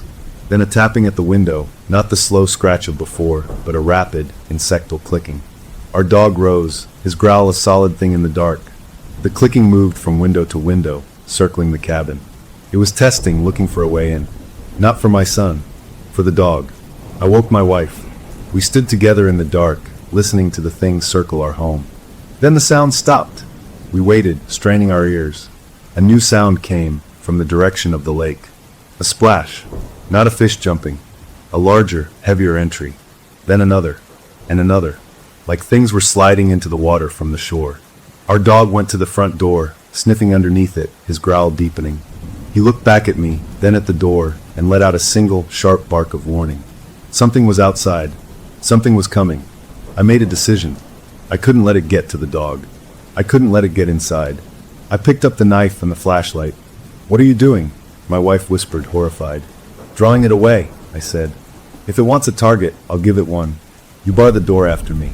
Don't open it for anything." Before she could argue, I unlatched the door and stepped out onto the porch, closing it firmly behind me. I heard the lock click. The night was vast and black, the lake a sheet of obsidian. I turned on the flashlight, its beam cutting a shaky path through the darkness. I walked away from the cabin, toward the lake, making myself a bright, noisy beacon. "Hey!" I yelled, my voice swallowed by the night. "You want someone? Here I am. Come and get me." I reached the dock and walked out onto it, the old boards groaning under my feet. I stood at the end, shining the light out over the water. The beam reflected off the surface, showing nothing. Then, about 20 yards out, the water bulged. Something broke the surface. It wasn't a loon. It was a shape, dark and sleek, like a wet log, but it moved against the current, turning to face me. Then another bulged closer to shore, and another near the dock's pilings. They were rising. I backed up, my heart hammering. This was a mistake. A terrible mistake. I turned to run back to the cabin and froze. At the shore end of the dock, standing between me and the cabin, was the tall, thin shape from the trees. It was clearer now, in the beam of my flashlight. It was not a man. It was a suggestion of a man, made of what looked like woven darkness and stripped branches, impossibly tall and thin, with a head that was just a darker knot at the top. It had no face, but I felt its attention like a physical pressure. It took a step onto the dock. The wood did not creak. It made no sound at all. I was trapped. The things in the water behind me, this thing in front of me. I held up the knife, knowing it was useless. The tall shape took another silent step forward. Then, a furious barking exploded from the cabin. Our dog. He was at the window, barking his head off, a sound of pure, protective rage. The tall shape hesitated, its head turning slightly toward the noise. In that moment of distraction, I acted. I didn't run toward it. I ran to the side of the dock and jumped into the freezing black water. The cold was a shock that stole my breath. I plunged under, kicking away from the dock, the flashlight extinguished, the knife still clenched in my hand. I surfaced, gasping, and swam with frantic strokes toward a rocky part of the shore away from the cabin. I scrambled out, soaking and freezing, and looked back. The tall shape was gone from the dock. The bulges in the water were gone. The only sound was our dog, still barking from the cabin. I had drawn it away, and it had lost interest when I left the light and entered its domain. It didn't want me. It wanted the quiet, and I had just thrown myself into its world. I crept back to the cabin, dripping and shivering. My wife let me in, her face white with fear. We barricaded the door with a heavy chair. I changed into dry clothes. Our son slept through it all. We had survived the night, but we had learned a terrible lesson. The thing outside and the thing inside were connected, part of the same will. And now it knew we would fight. It knew we would use noise. And it had shown us it had soldiers. We were not just trying to rescue our son from a possession. We were at war with the quiet itself, and the battlefield was all around us. The dog stopped barking and came over to me, licking the cold water from my hands. He had saved me, his noise breaking the thing's focus. We had won a skirmish, but the war was far from over. As the first light of dawn tinged the sky, we sat together, too wired to sleep, knowing the quiet was out there, waiting for us to tire, waiting for a moment to take back what it thought it owned. And we knew, with a certainty that settled deep in our bones, that the next move would be its. The day after the night on the lake dawned bright and hard, the sun feeling like an interrogation light. We were all frayed at the edges, moving through the cabin with a brittle carefulness. My son woke late, seeming drained and distant, the thing inside conserving its strength after the previous day's onslaught of noise and the night's confrontation. Our dog stuck to him like a shadow, a constant, warm pressure against his leg, a living reminder of the world he was being pulled from. The failed communication and the attack had shown us one thing clearly. Negotiation was impossible. The quiet didn't want to bargain, it wanted to consume. And we had made ourselves a nuisance. We needed a new plan, one that didn't involve just shouting or waiting to be picked off. My wife, her eyes ringed with dark circles, found an old book on a shelf, tucked behind some dusty novels. It was a journal, my sister's from years ago, filled with notes about the cabin, the lake, maintenance tips. And on the last few pages, scribbled in a hurried hand, were other notes. Observations.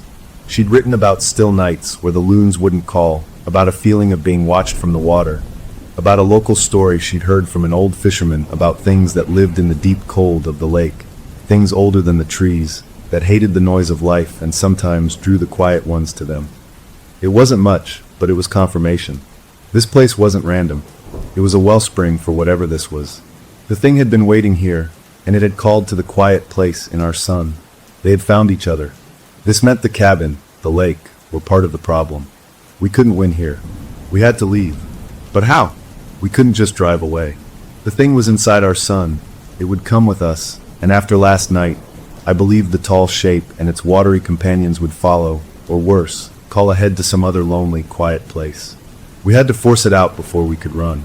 The idea came to me in a flash, looking at the old propane stove. Fire.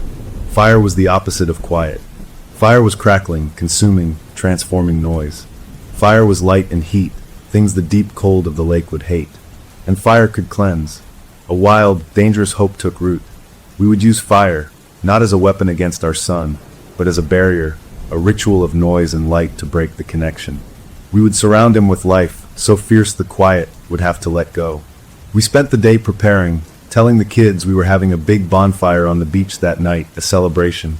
My daughter, desperate for normal fun, helped gather driftwood. My son watched us, his expression unreadable. We built the pyre about 50 feet from the cabin, on the open beach, a good distance from the trees. We piled it high with dry wood, old newspapers we found, anything that would burn bright and fast. As the sun set, we ate an early dinner. The atmosphere was tense, electric. Our dog felt it too, pacing, whining softly. When full dark fell, we all went down to the beach. The pile of wood was a dark mound against the lighter sand. The lake was calm, a black mirror reflecting the stars. "Okay, everyone get behind me," I said, trying to sound cheerful. "Big fire coming up?" I struck a match. It flared, a tiny, brave point of light in the vast dark. I touched it to the newspaper. For a second, nothing. Then a curl of smoke, a lick of orange flame. It caught, spreading with a hungry crackle through the dry tinder. The fire grew, fast and loud, snapping and popping, flames reaching up toward the sky. The light was tremendous, pushing back the night in a wide, flickering circle. The heat washed over us, a comforting blanket after so much cold dread. My daughter clapped. "Wow!" My wife held her close, her eyes on our son. He stood beside me, his face painted in moving light and shadow. He stared into the heart of the fire, mesmerized. The dog sat at his feet, looking from the fire to his face. For a long time, there was just the sound of the fire, a roaring, living thing. Then my son spoke, his voice almost lost in the crackle. "It's pretty." It was his voice, small and wondering. "But it's so loud. It hurts." He put his hands over his ears. This was it. The fire was doing what we hoped. It was putting pressure on the thing, creating an environment it couldn't tolerate. "It's okay, buddy," I said, putting an arm around his shoulders. "Listen to it. That's the sound of being alive." He trembled under my arm. Then his body went rigid. His hands dropped from his ears. He stepped forward, closer to the heat than was safe. "And oh," he said, and it was the dual voice, strained and furious, fighting to be heard over the roar. "This is a consuming, a waste. Stop it!" The fire flared as if fed by gasoline, the flames shooting higher with a hump that made us all stumble back. Embers flew into the night sky like angry stars. The thing was fighting back, trying to dominate the very element we were using against it. "No!" I yelled back, pulling my son away from the blistering heat. "You stop! Let him go!" The fire began to behave unnaturally. The flames didn't just leap, they coiled, twisting into shapes that were almost familiar. Tendrils, grasping hands, the spiky outline from the drawings. The roar of the fire took on a tone, a deep, bass note that vibrated in our chests. It was trying to turn our weapon against us, to make the fire itself a voice for the quiet. That's when our dog acted.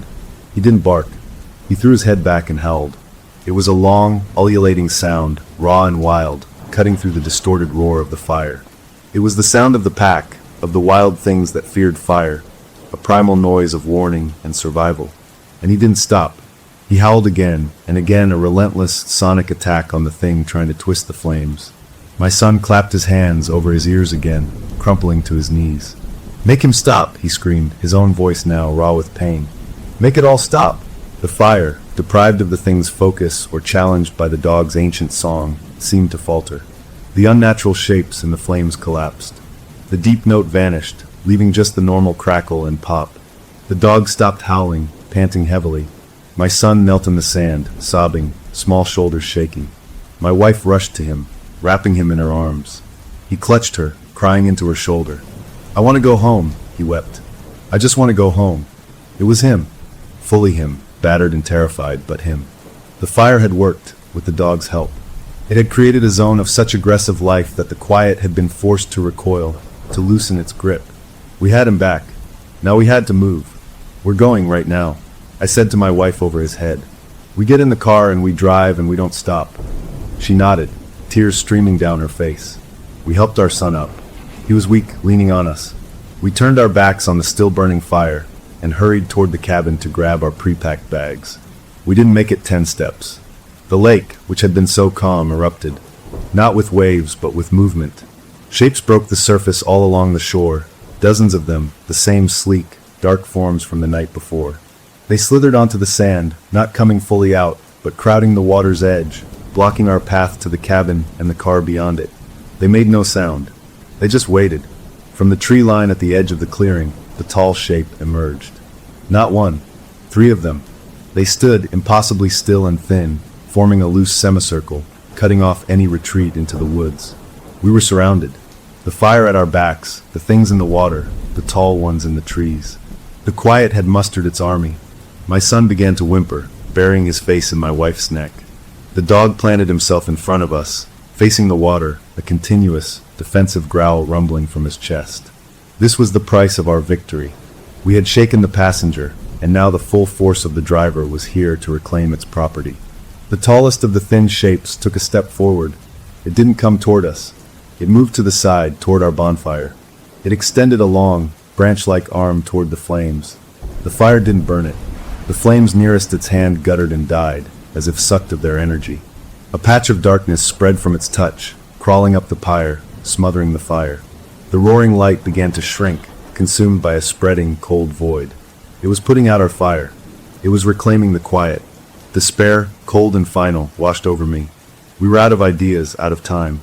We couldn't fight this many. Then, my son lifted his head from my wife's shoulder. He looked at the dying fire, at the tall shape killing it, at the things in the water.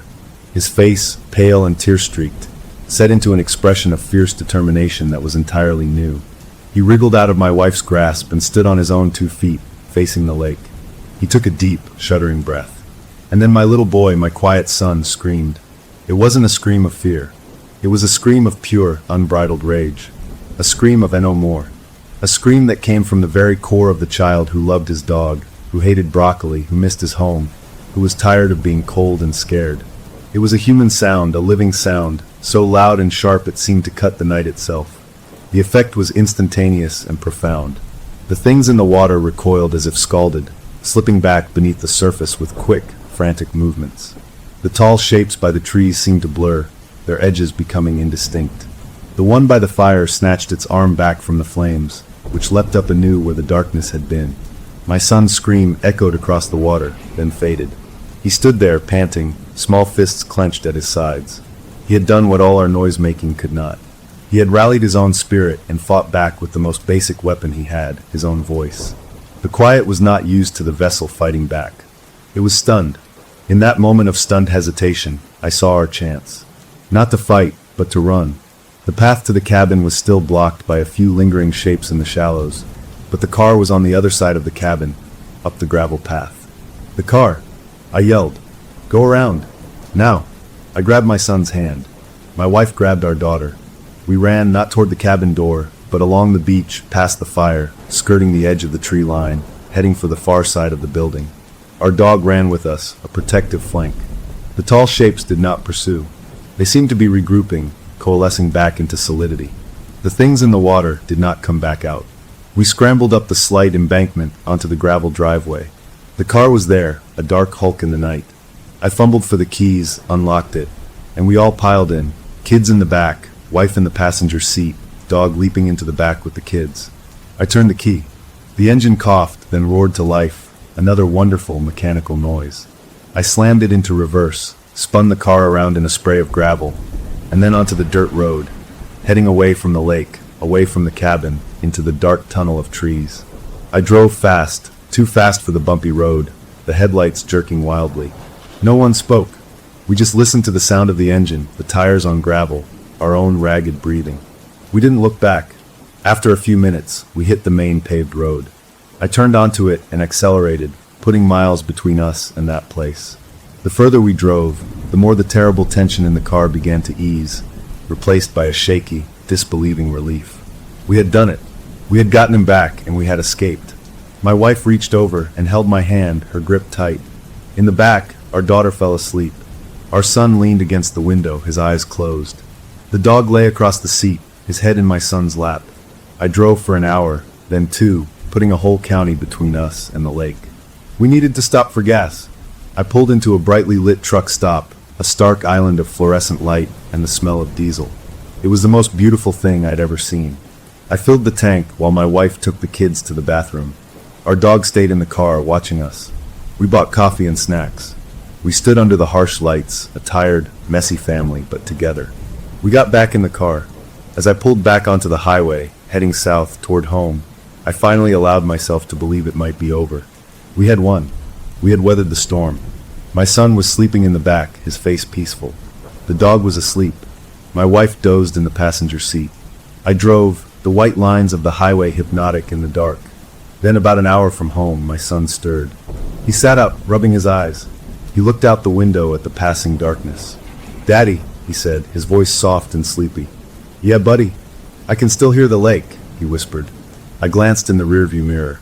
His eyes were wide open, reflecting the dashboard lights. They weren't full of the quiet's coldness.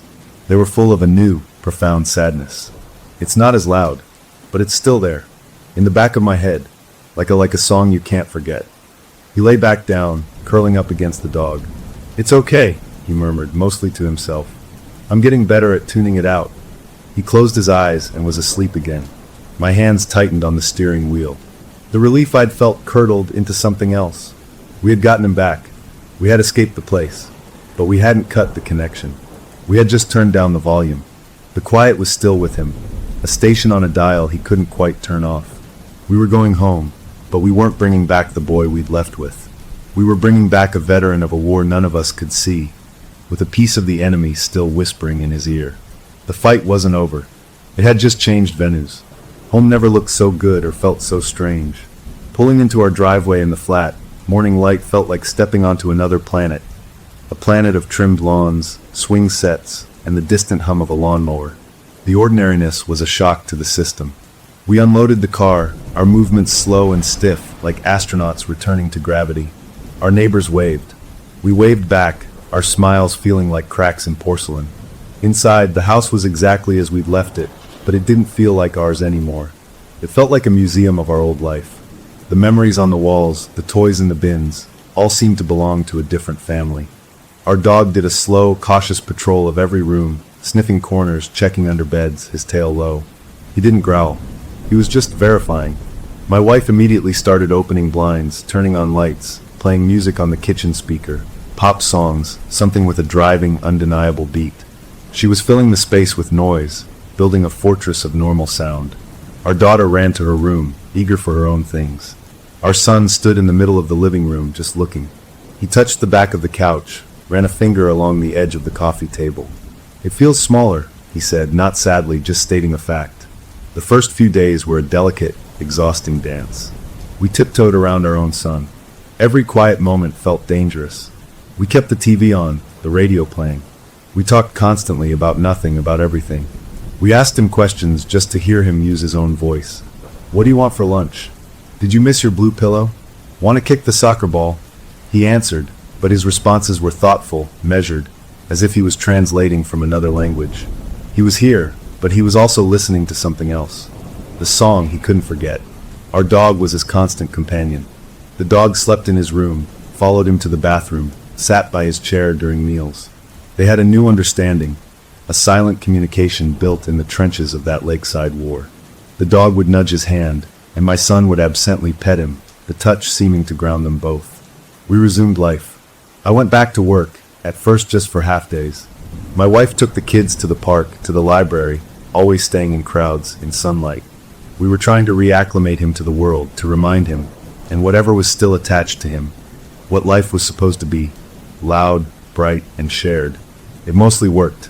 He played with friends, though he was quieter than before. He did his schoolwork. He laughed at funny movies. To an outside observer, he was a boy recovering from a traumatic experience, a little withdrawn, but okay. We knew the truth. We saw the signs.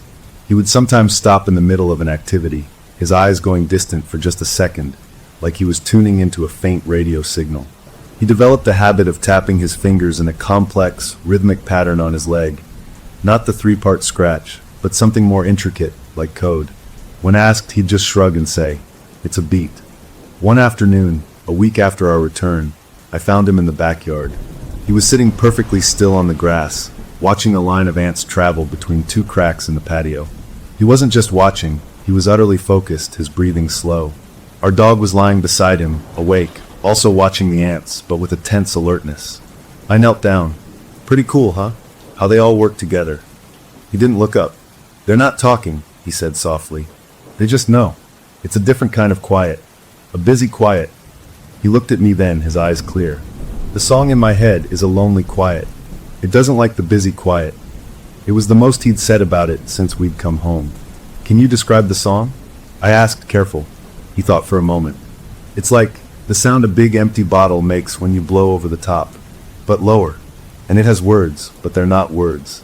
They're like shapes made of cold. He shivered, though the sun was warm. The dog hears it too, but it makes him angry. It makes me tired. That night, we had our first real scare since coming home. My wife and I were watching TV downstairs. The kids were in bed. The dog was, as usual, in my son's room. Around 11, the dog started barking. Not a warning bark, but a sharp, urgent series of yelps. We ran upstairs. My son's door was open. He was standing in the middle of his room, facing the wall. His nightlight was out. The room was dark except for the hallway light behind us. He was tracing a shape on the wall with his index finger. As we watched, a faint, phosphorescent line followed his fingertip, glowing a sickly green for a second before fading. He was drawing the spiky oval. The dog was barking at the wall, at the space where the drawing was appearing. "Hey!" I said, turning on the overhead light. The room flooded with brightness. My son blinked, lowering his hand. He looked at the wall, then at his finger, confused. "I was dreaming," he mumbled. But his fingertip was smudged with something dark, like charcoal. There was no charcoal in his room. We washed his hands. We checked the wall. Nothing. Just smooth paint. We stayed up with him for hours, talking about anything but what had just happened. The incident told us the connection wasn't just a memory. It was a live wire. And it was getting stronger again, now that we were out of the crisis mode of the cabin. We needed professional help, but not the kind Dr. Evans could give.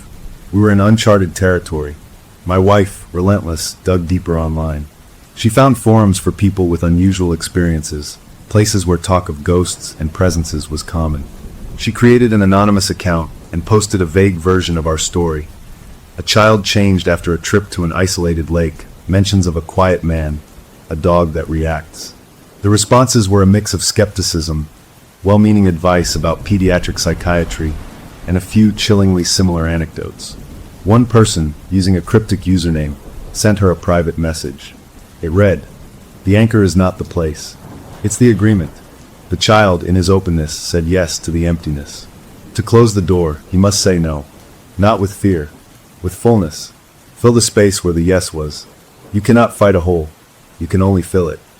It was poetic, maddening, and it resonated. The agreement. My son had always been a quiet, observant, deeply sensitive kid. Had he, in some way we couldn't understand, opened a door? And how do you fill a hole in someone's soul? We decided to try. If the song was a lonely quiet, we would combat it with a full, joyful noise.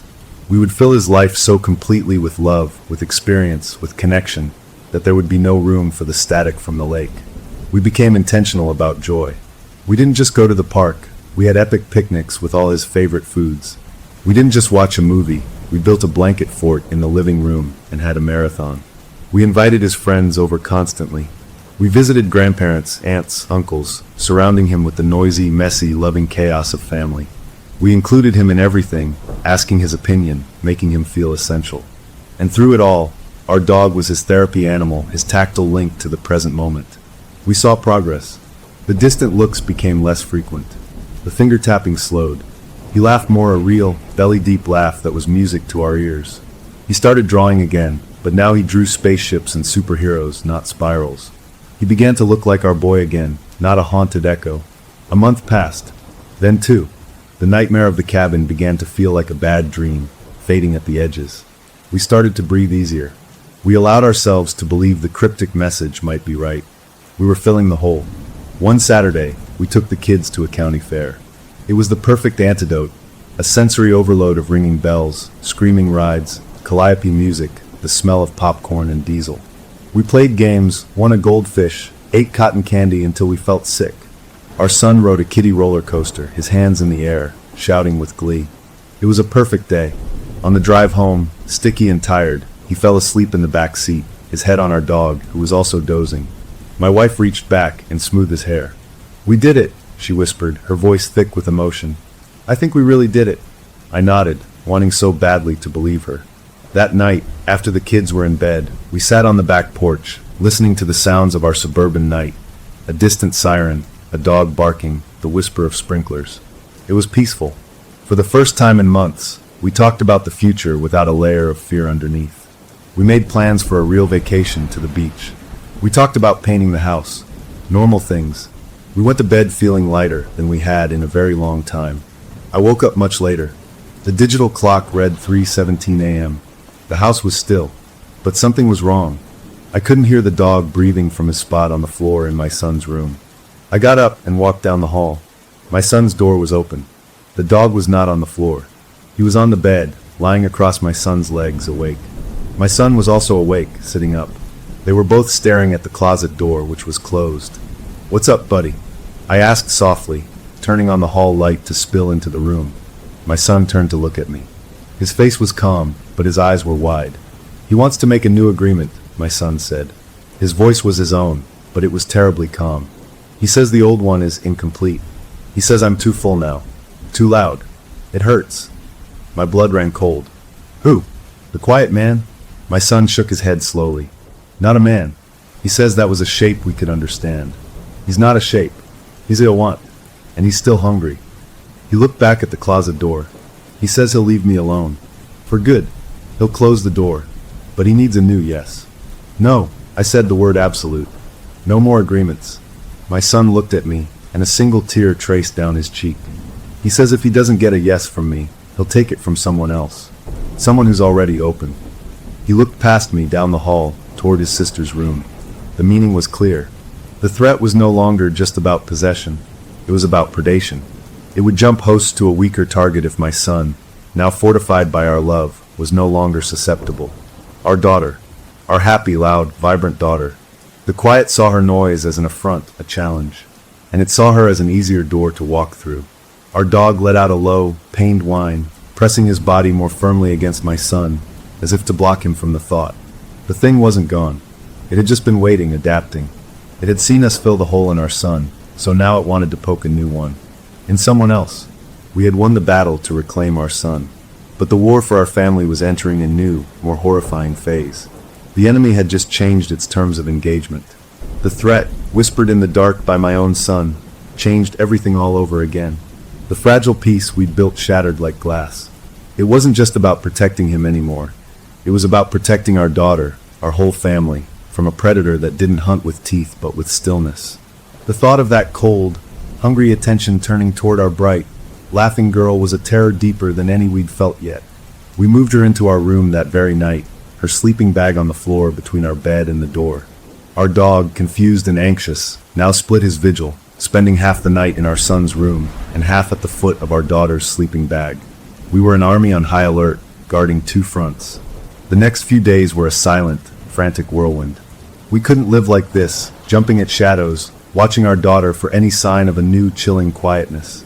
The thing had issued an ultimatum, a voluntary yes from our son, or it would force an entry into our daughter. We refused both options. There had to be a third way. My wife, her face pale with a determined fury, went back to the online forums. She ignored the general chatter and focused on the cryptic user who'd messaged her before. She wrote back, throwing caution to the wind, giving more details, the lake, the tall shapes, the drawing on the wall, the new threat. The response came a day later. It is a parasite of perception. It feeds on the awareness of absence. Your son became aware of a hole in the world, and it poured in. Your daughter is not aware. Yet, to protect her, you must make the parasite aware of you.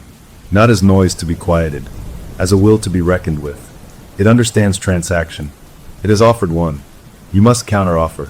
But you must offer something it values, from a position of strength, not fear. It was more riddles, but a thread of a plan emerged. A transaction. A show of will. We had to talk to it, but not as supplicants. As equals. Or at least, as adversaries with something to trade. But what did we have that it valued? It valued quiet. It valued the end of noise. We couldn't offer that. It valued my son's openness, but we had filled that. What else? It was attracted to places of deep stillness, the lake, the woods. And then it hit me. It wasn't just attracted to them, it was part of them. The tall shapes, the things in the water, they were extensions of it, or it was an expression of them. It was tied to that specific place, the lake. That was its home ground, its source of power. Our counteroffer would be a threat to that home.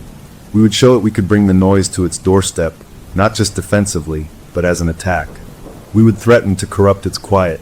It was a dangerous, desperate idea. We would have to go back. The very thought made my wife physically ill. But staying here, waiting for it to make a move on our daughter, was worse. We told the kids we were going on a short camping trip, just a quick overnight to a nice, familiar state park. We lied with smooth, practiced faces that broke our hearts. We packed the car again, but this time the bags held specific things. The remaining road flares from the cabin's emergency kit, a portable air horn I'd bought, a small, powerful Bluetooth speaker, and every battery pack we owned. We were going to war, and our weapons were decibels and light. The drive back to the lake region was a somber, silent journey. The closer we got, the more our son withdrew, curling into himself in the back seat. Our dog whined, pacing on the seat. We didn't go to the cabin. We drove to a public campground on the opposite side of the large lake, a place with other families, with park rangers, with the semblance of safety in numbers. We set up our tent in a crowded loop, the sounds of other people's radios and laughter a comforting shield. As night fell, I prepared to go. My wife would stay with the kids, the air horn and a flare by her side, the car keys in her hand ready to run. My job was to take the speaker, the flares, and make a statement. "I'll be back by dawn," I told her, holding her tight. "If you see or hear anything wrong, you blow that horn, get in the car and go. Don't wait for me." She nodded, unable to speak, her eyes saying everything. I kissed my sleeping kids, our dog licked my hand, and then I slipped away into the woods, following the shoreline by moonlight toward the distant, dark silhouette of my sister's cabin. The forest at night was alive with normal sounds, rustling leaves, chirping crickets, the occasional hoot of an owl. I used a small red lens flashlight to see. My heart was a drum in my chest. After an hour of hiking, I saw the cabin, a darker blot against the trees. I didn't approach it. I moved to the rocky point of land that jutted out into the lake nearby, the place where I'd first seen the tall shape. This was the place. I set the Bluetooth speaker on a rock, facing out over the black, still water. I took out my phone, synced it, and pulled up the audio file I'd prepared. It was a loop of the most aggressive, chaotic, human noise I could compile. A mashup of rock concert crowds, city traffic, sirens, children screaming with laughter, my family talking and arguing and singing over dinner, the dog barking, the birthday party recording. It was a sonic manifesto of life. I took a deep breath. I was about to make myself the loudest, most annoying target in this entire quiet universe. I pressed play. The noise erupted from the speaker, shockingly loud in the natural quiet. It echoed across the water, a jagged, defiant scar on the night. I stood there, next to the blaring speaker, and I shouted into the dark. "Hear that? That's what we are. That's what you're so afraid of. We're not going away." I waited. For a minute, nothing. The loons, which had been calling, fell silent. The crickets stopped. The only sound was my recorded cacophony. Then, the lake surface near the shore began to ripple, not from wind, but from beneath. The sleek, dark shapes broke the water, not dozens this time, but scores of them, lining the shore motionless, facing the noise. From the trees behind me, I felt a presence. I turned slowly. The three tall shapes stood at the edge of the tree line. They did not advance. They were listening. To the noise. To me. "I have a proposal," I yelled, my voice battling the audio. "You leave my family alone. You break your connection to my son. You forget we exist. In return, we leave this place alone. We never come back. You can have your quiet." I paused, my throat raw. The tall shapes did not move. The things in the water did not move. The noise played on, a relentless assault. "If you refuse," I continued, shouting over a burst of crowd cheering. "If you touch my son or my daughter again, I swear to you, I will bring the noise here and I will never stop. I will tell others about this place. I will bring machines and lights and people. I will fill your quiet with so much noise you will drown in it. This is my offer. Peace or a war you can't win." I stopped. I clicked off the speaker. The sudden absence of noise was a physical shock. The natural sounds did not return. The world was utterly, profoundly still. Not even the water lapped the shore. The tall shape in the center took a step forward. It didn't walk on the ground. It seemed to glide, a shift of shadows.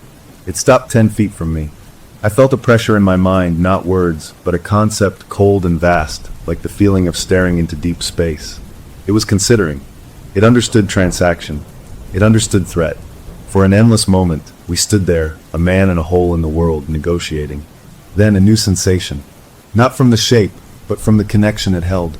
A flicker of my son, far away in the campground. A feeling of sudden, intense cold in his chest, as if an ice cube were being pressed against his heart. A probe. It was testing the link, considering severing it, or perhaps considering using it to hurt him, to show me my threat was meaningless. Back at the campground, my son sat bolt upright in the tent, gasping, his hand clutching his pajama top over his heart. Our dog began to growl. My wife reached for the air horn. In that same instant, on the point, I did the only thing I could think of. I didn't light a flare. I didn't turn the speaker back on. I did something fundamentally, stupidly human. I started to talk. Not yell. Talk. I talked directly to the connection, to the part of it that was touching my son. I poured everything I had into my voice, not as a weapon, but as an anchor. You feel that? That's my boy. His heart beats because he loves his dog. It beats because he's scared of the dark sometimes. It beats because he wants to learn to ride a bike without training wheels. That heart is full of stuff, of messy, loud, beautiful stuff. That's not for you. That's ours. You can have the empty places. You can have the deep, cold lakes. But you don't get the warm, beating things. That is a line you do not cross. I spoke with a conviction I didn't know I had, a father's absolute, territorial certainty. The cold pressure in my mind wavered. The sensation of ice against my son's heart lessened, then withdrew. In the tent, my son took a ragged breath, the color returning to his face. Our dog stopped growling and licked his cheek.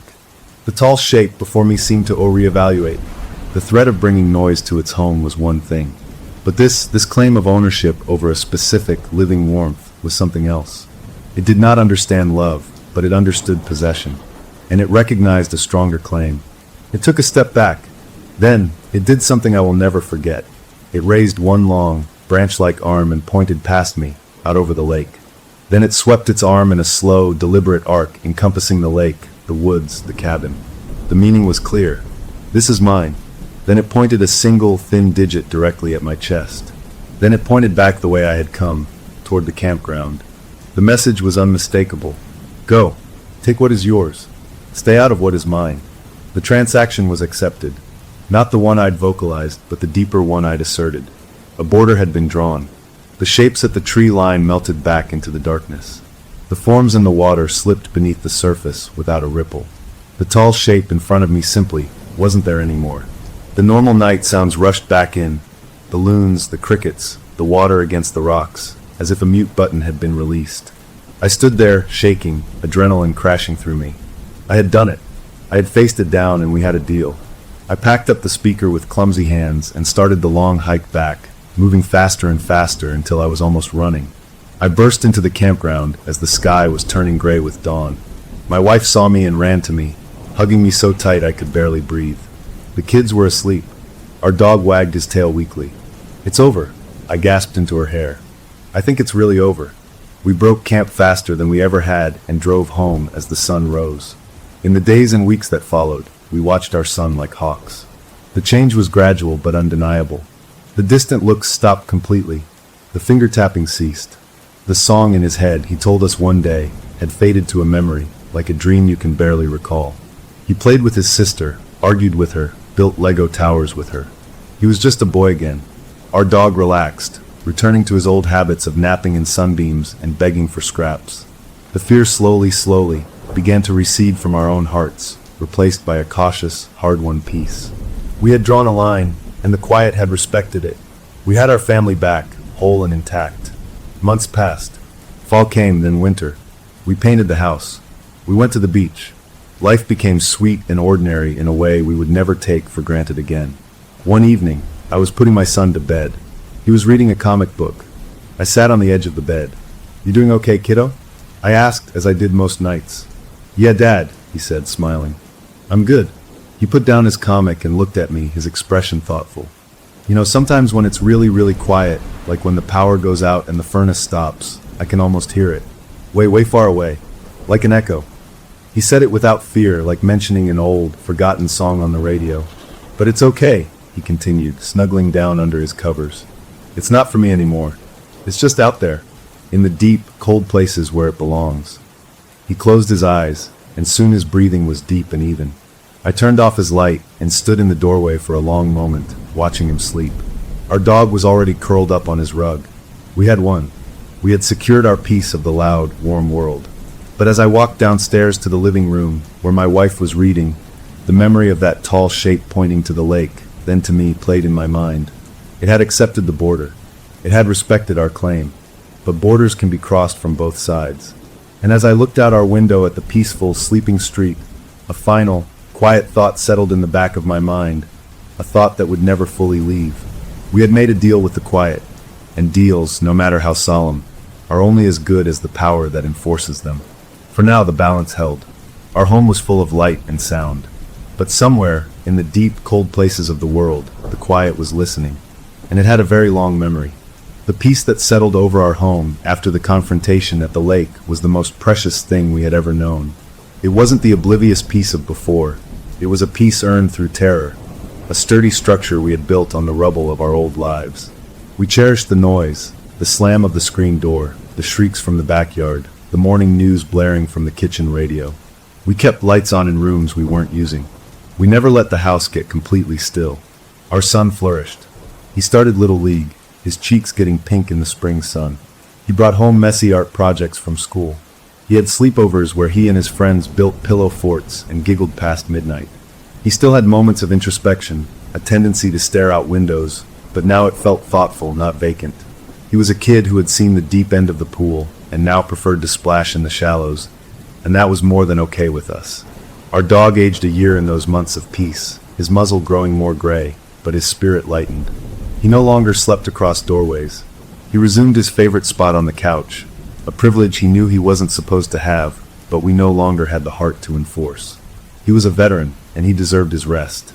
My wife and I slowly let our guard down. We stopped checking the baby monitor, which we'd finally packed away. We stopped jumping at every creak of the house settling. We started making long-term plans again, talking about college funds, about a kitchen remodel. We allowed ourselves to believe the border we'd drawn would hold. The memory of the quiet became a story we told ourselves in whispers, a dark fairy tale with a happy ending. Then in early summer, the dreams started. Not for my son, for me. They were subtle at first. I'd dream I was walking through a familiar forest, but the path would keep forking, and no matter which way I chose, I'd end up at the edge of the same dark, still lake. I'd wake with a start, my heart thumping, but the feeling would fade in the daylight. Then the dreams became more vivid. I'd be standing on the dock at the cabin, and I'd see my son underwater, not as a prisoner, but swimming freely, happily, with the sleek, dark shapes circling him like playful dolphins. He'd look up and wave, smiling, then turn and swim deeper, out of sight. I'd wake with a profound sense of loss, a longing that felt alien, like it belonged to someone else. I didn't tell my wife at first. They were just dreams, stress, lingering trauma, but they came every night, a silent, nightly pilgrimage to the shore of that lake. One night, the dream changed. I wasn't at the lake. I was in my own backyard. It was dusk. My son was on the swing set, pumping his legs, going higher and higher. But he wasn't laughing. He was perfectly quiet, his face serene. And with each forward arc of the swing, he went unnaturally high, the chains going slack at the top, until he was swinging parallel to the ground. Then on the highest arc, he let go. He didn't fall. He floated for a second, silhouetted against the purple sky, before gently drifting down, not onto the grass, but into a patch of shadow by the fence that seemed deeper than it should be, swallowing him without a sound. I woke up gasping, my skin cold with sweat. That morning, I found my son in the backyard, standing by the swing set, just looking at it. "Everything okay, buddy?" I asked, trying to keep my voice casual. He nodded. "Yeah, I was just thinking it's kind of a boring swing. It doesn't go very high." He said it offhandedly, but it lined up with the dream with an accuracy that made my stomach twist. Coincidence, I told myself. A week later, my wife mentioned offhandedly that our son had asked if we could get a fish tank. "A really big one," she said, laughing, "with those black, shiny fish that look like shadows." He saw them at the pet store. Black, shiny fish, like shadows, the sleek things in the water. The coincidence was now a pattern. The quiet wasn't breaking our deal. It was advertising. It was sending brochures to my subconscious, showing me a version of my son not as a prisoner, but as a willing resident of its world. It was trying to make the idea attractive, to plant a seed of longing. Not in my son this time, but in me. It was working on the perimeter of our agreement. I started watching my son more closely again, looking for signs of renewed contact. There were none.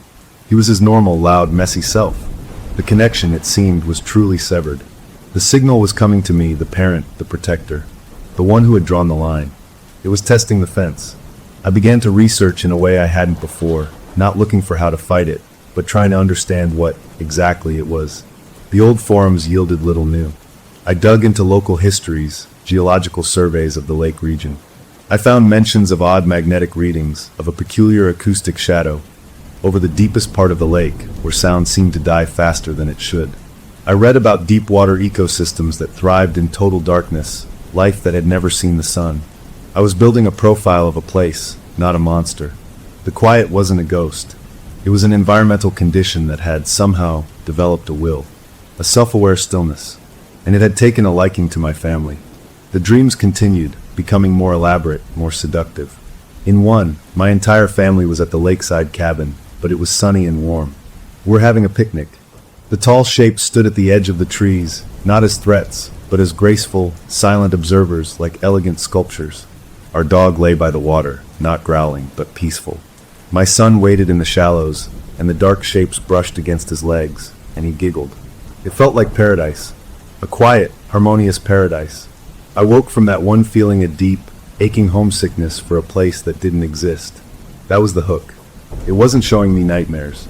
It was showing me an alternative, a stress-free, conflict-free existence. It was offering me a release from the noise and struggle of life. And part of me, a tired, deep part, was starting to find it appealing. I fought it. I immersed myself in life even more. I played raucous music. I took the kids to loud, crowded amusement parks. I had shouting matches with my wife over silly things, just to feel the heat of human disagreement. I was reinforcing the border with sheer volume. But the dreams were a leak, a slow drip of quiet into my mind. One afternoon, I was working in the home office, paying bills, a mundane task. The house was quiet for once, my wife at the store, the kids at a friend's house. Our dog was snoring on the rug. The only sound was the tick of the wall clock and the scratch of my pen. In that ordinary quiet, I heard it, not with my ears, in my mind.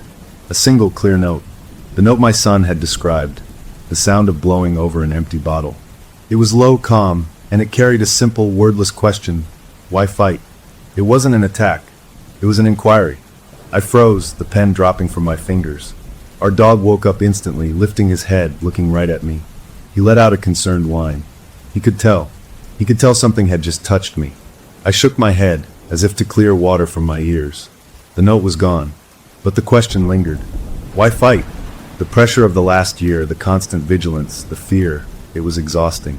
The idea of just letting go, of sinking into a peaceful, quiet acceptance, it was a powerful lure. That's when I realized the true danger. The border wasn't a geographical line around the lake. It was a line in my own mind, and the quiet was a master at erosion. It wasn't coming for my son again. It was coming for me, the protector. If it could make me see the quiet not as an enemy, but as a relief, then the whole family would be vulnerable. My resolve was the keystone of our defense. I told my wife everything that night. The dreams, the note, the creeping feeling. She listened, her face growing paler with each word. It's manipulating you, she said, her voice fierce.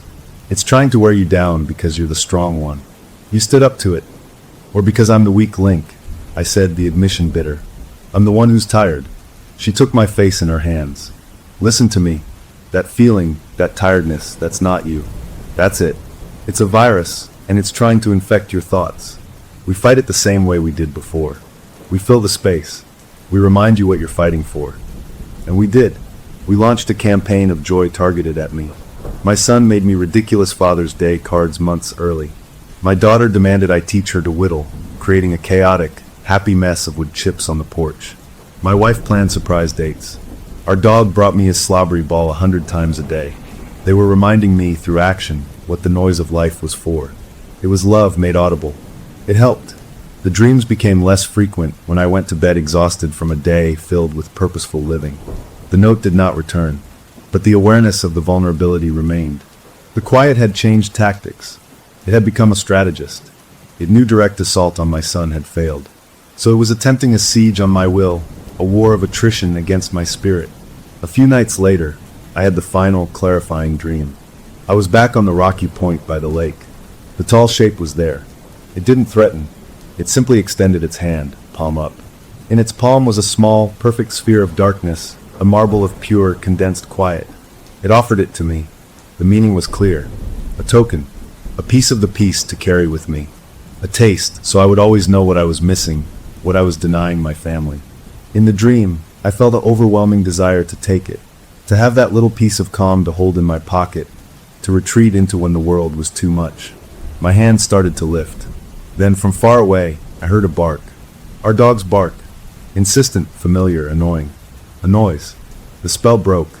I looked at the sphere of quiet, and in its perfect black surface, I saw a reflection, not of my face, but of my family, my wife and kids, their mouths open in laughter I couldn't hear, their images trapped inside that tiny globe.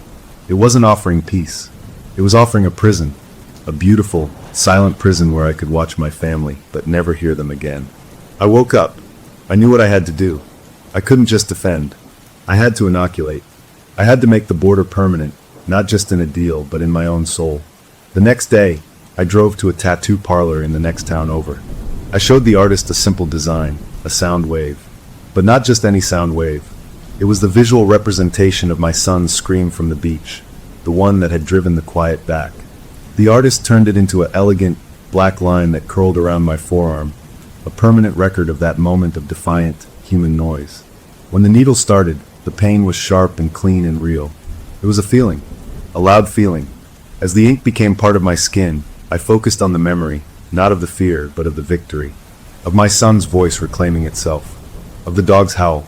Of the fire's roar. When it was done, I looked at the tattoo, the permanent mark of our noise etched into me. It was a flag planted on the border of myself. A reminder, in my own skin, of what side I was on.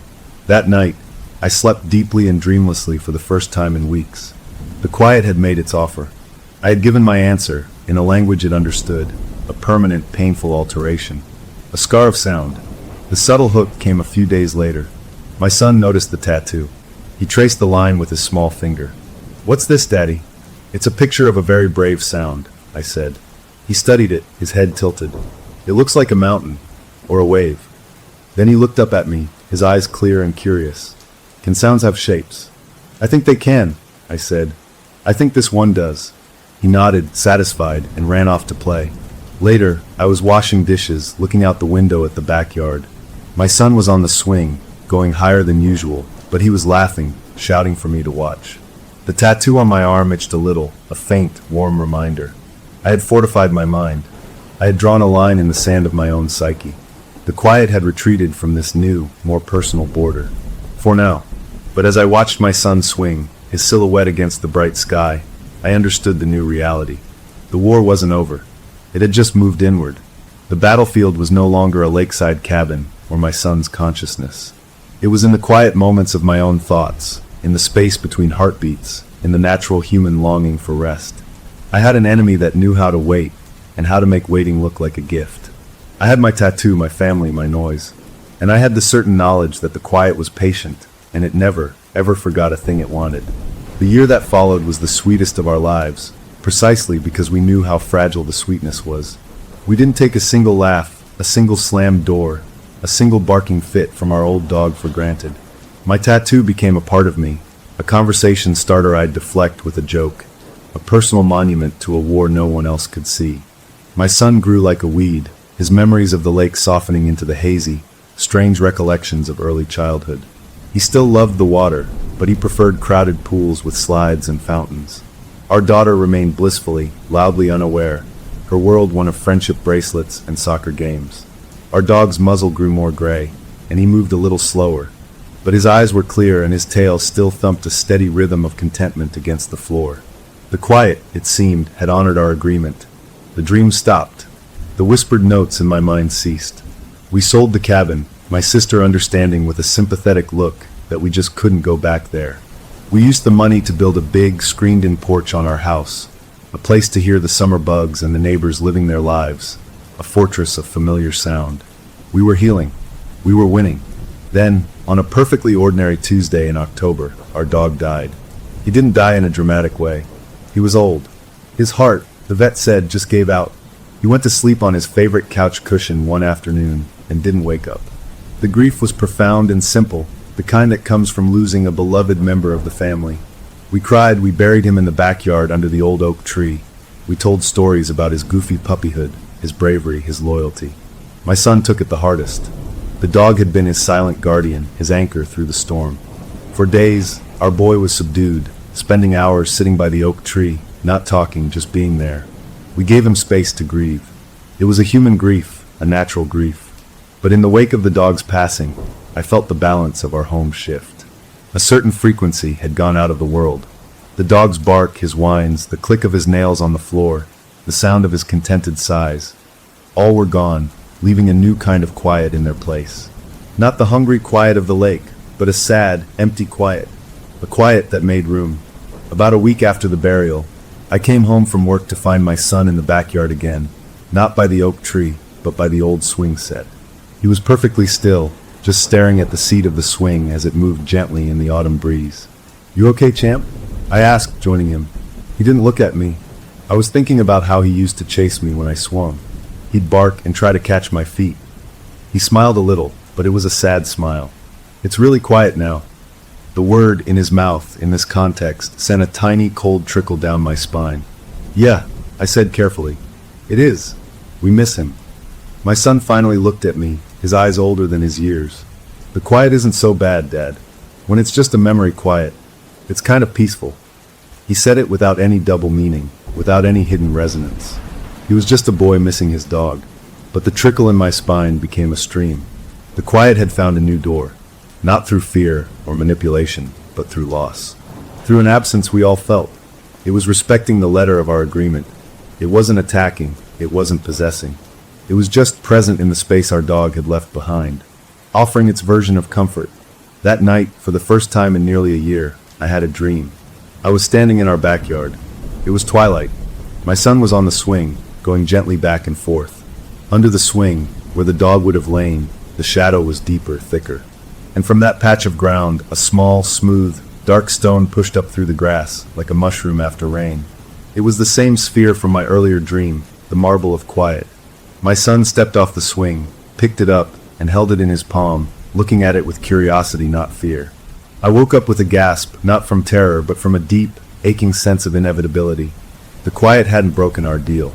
It had waited for a door to open naturally. And death had opened one. I didn't tell my wife about the dream. She was grieving too, in her own way, quietly organizing photos of the dog into an album. But I saw her jump at small sounds less often. I saw her appreciate the calm of a sleeping house. The loss had taken the edge off our need for constant noise.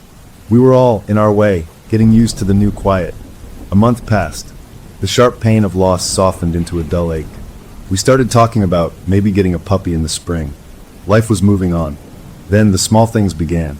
The lights in the hallway would flicker, just once, around the same time every night, 10 p.m.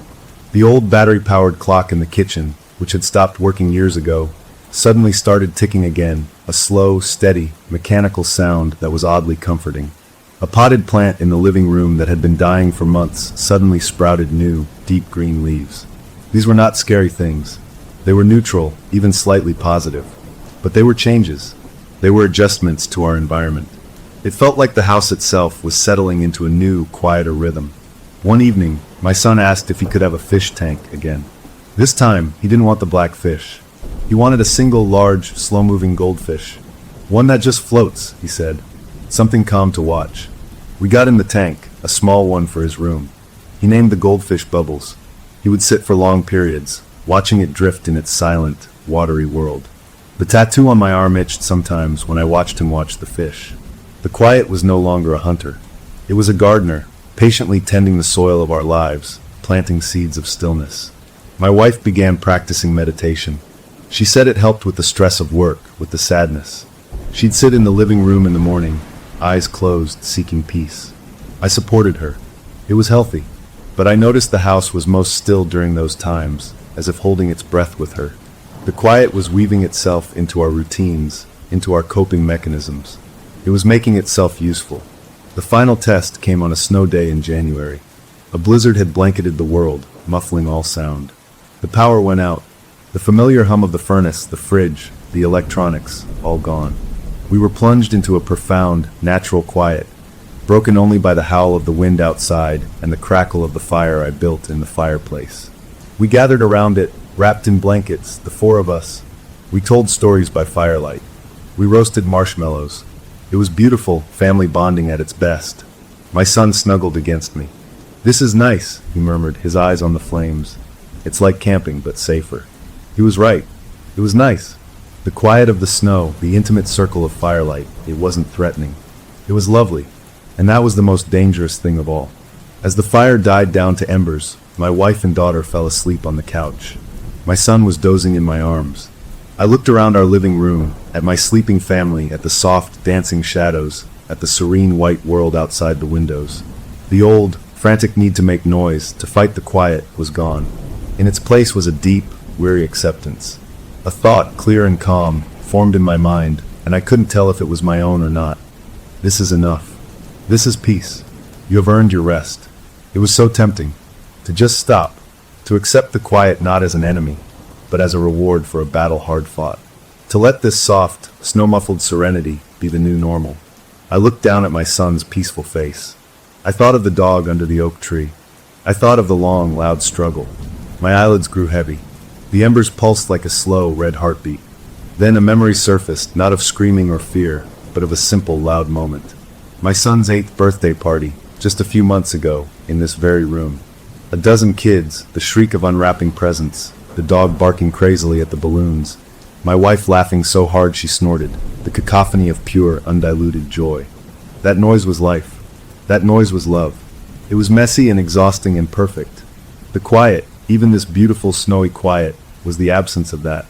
It was the space between the notes. Necessary, perhaps, but not the song. I took a deep, deliberate breath, and I broke the quiet. I didn't shout. I didn't turn on a radio. I began to hum. A silly, tuneless hum, the melody of the spaghetti truck song from the old cassette tape. It was a small, feeble noise against the vast quiet of the snowstorm. My son stirred in my arms, opened his eyes sleepily, and smiled. Then he joined in, his small, soft hum harmonizing with mine. A moment later, my wife, roused from her doze, began to hum too, her voice a lower, warmer note. My daughter, half asleep, mumbled the words. We sat there in the dark, firelit room, in the middle of a silent, snowbound world, and we made a tiny, collective noise. It wasn't a defense. It wasn't a weapon. It was a declaration. We were here. We were together. And we were not quiet. The moment passed. The humming faded. The snow continued to fall. The power would come back on in a few hours, bringing with it the familiar noises of modern life. But something had settled inside me.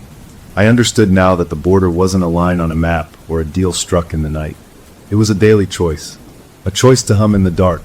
To choose the messy, complicated, beautiful noise of life over the serene, empty promise of perfect quiet.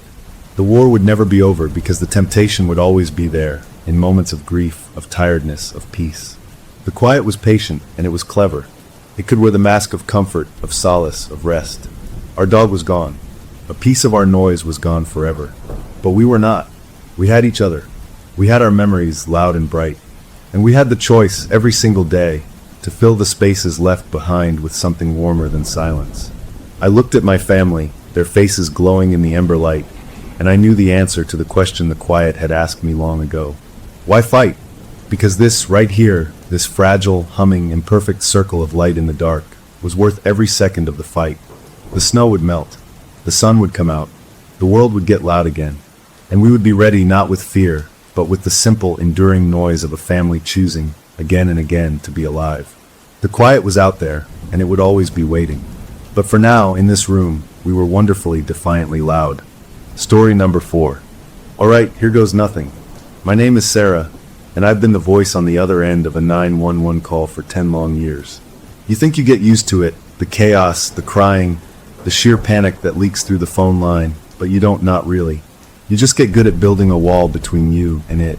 a wall made of procedure and calm questions and a steady tone. You hear a lot of things before someone dies, the gasp, the rattle, the last whispered name of a loved one. But I'd never heard the sound of a game being played, not until the call that ended my life as I knew it. It was a Tuesday night, slow but steady, the usual rhythm of a small city falling apart one household at a time. I'd just guided a frantic man through CPR for his wife, my own heart pounding in my throat even as my voice stayed level. And the next call blinked on my screen, a landline from a payphone downtown.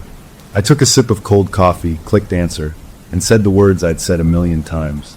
911, what is your emergency?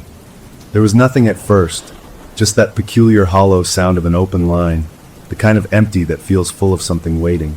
No heavy breathing, no background noise from the street. Just that open void. Protocol said to wait a few seconds, ask again, and if there was no response, to hang up. It could be a missed dial, a prank, a pocket call, but something in that particular quiet made the little hairs on my arms stand up. It wasn't peaceful. It was listening. I was about to disconnect when the sound started. It was a clear, cheap, plastic scraping. A distinct scratch, pause, then another drag. It was unmistakable. It was the sound of a planchette, the little pointer from a Ouija board, being moved across cardboard. My breath hitched. A kid messing around, probably. They find a payphone, think it's funny. I opened my mouth to give my standard warning about non-emergency lines when I heard the breathing. It was shallow, wet, the kind of shaky inhale you take when you're trying desperately not to make a sound because something terrible is right next to you.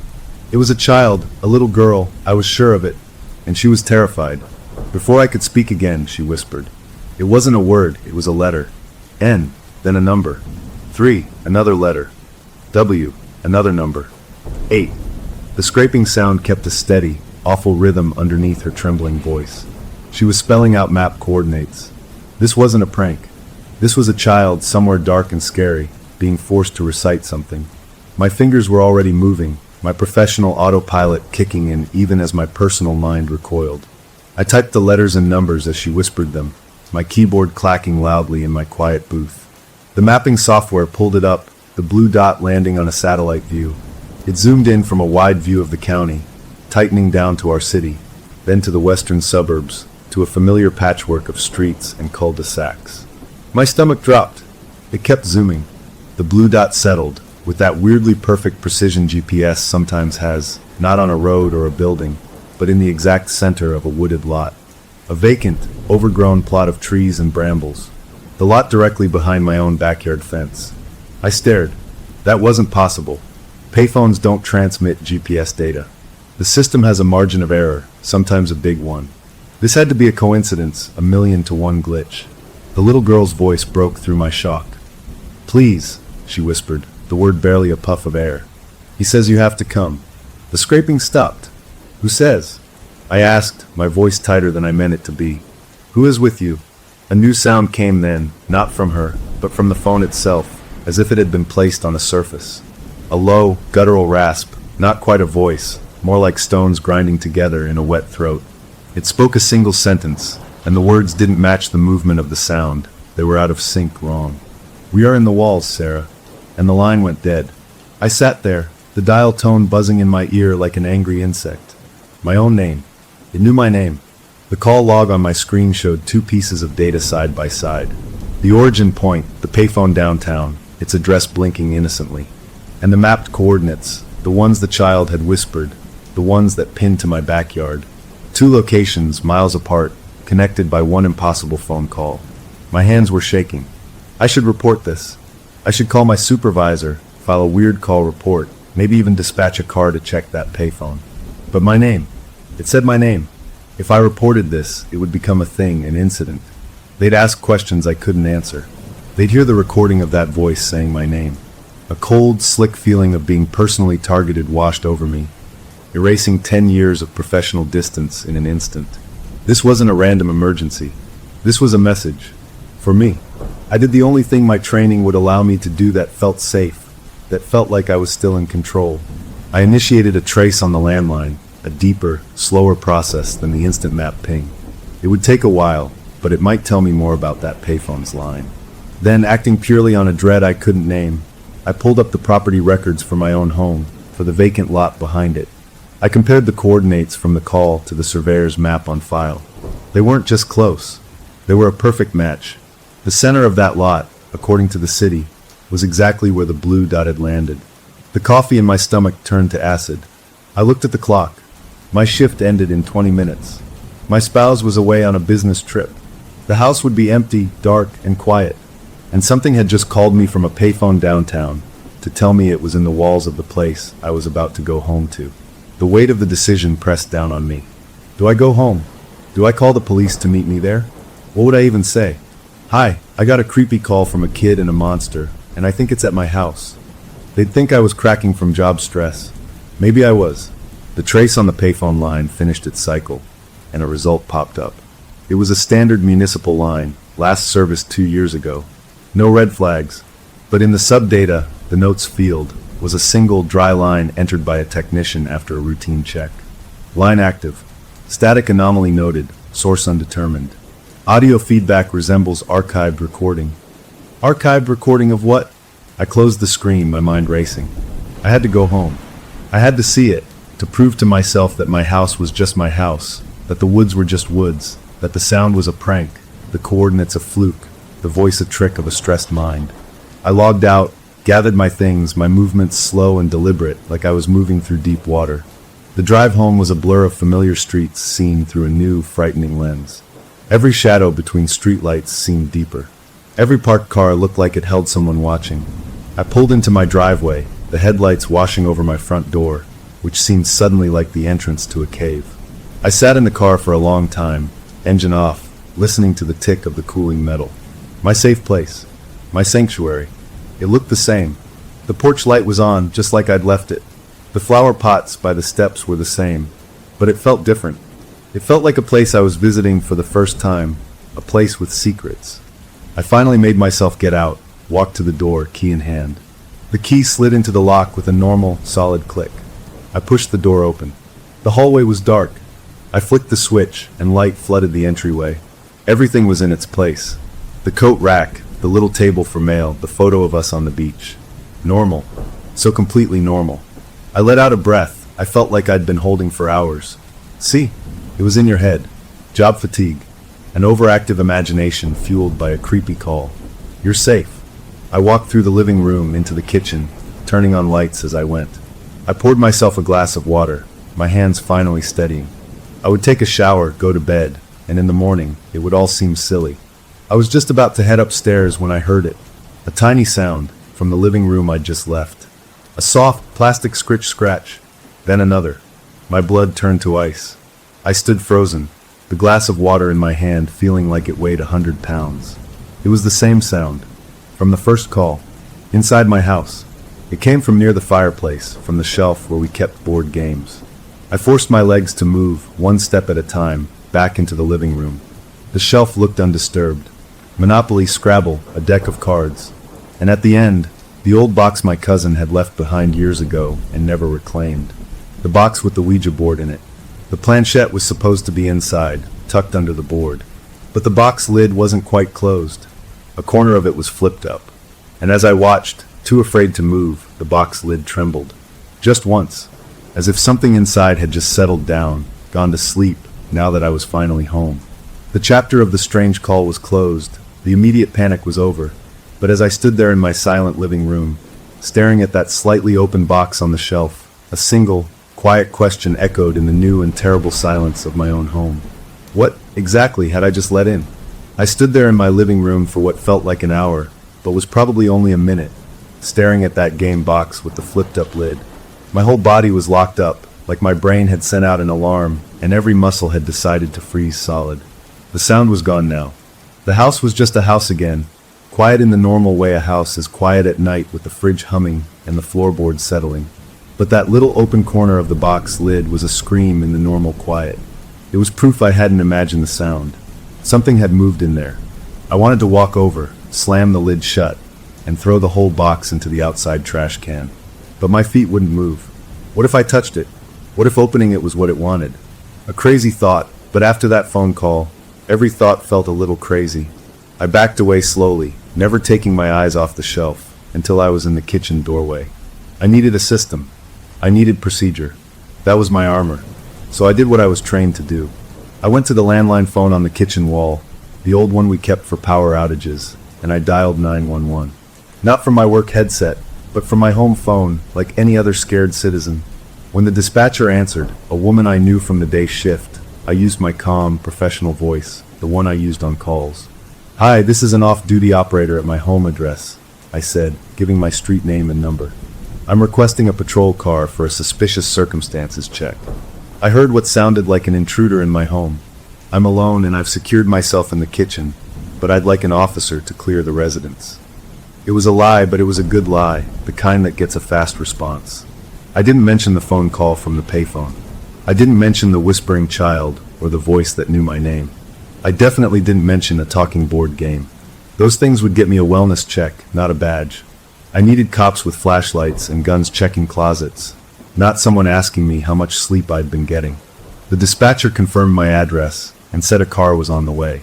I hung up and waited, leaning against the kitchen counter, listening to every tiny sound the house made. The tick of the clock, the groan of a pipe, each one made me jump. I felt like a stranger in my own home, a burglar waiting to be caught. The patrol car arrived quickly, its red and blue lights flashing through the front window curtains, painting the walls in silent, spinning streaks of color. I met the two officers at the door, their faces professional and alert. I recognized one of them, an older guy who'd brought in coffee for the dispatch center once. Seeing him there, in his uniform on my porch, made everything feel both more real and more surreal. "Evening," the older one said. "You reported a possible intruder?" I nodded, wrapping my arms around myself. I heard a noise from the living room, a distinct scraping sound. "I've been away, and my partner is out of town. I need to be sure I'm alone in here." It was mostly the truth. They nodded, their hands resting near their belts. "You stay right here by the door, ma'am. We'll take a look." And then they moved past me into my home. It was the weirdest feeling, watching two armed strangers walk through my spaces with a purpose I had given them. I heard their footsteps, their low voices calling clear. As they moved from the living room to the dining room, down the hallway, I heard the creak of closet doors opening, the shuffle as they looked under beds. I was glued to my spot by the front door, listening to the police radio on the younger officer's shoulder crackle with dispatches from other parts of the city. A normal world carrying on while mine felt like it was tilting. The older officer came back to the front first. "Living room and main floor are clear. Nothing out of place. You said a scraping sound?" "Yeah," I said, my voice barely above a whisper. "From near the fireplace shelf."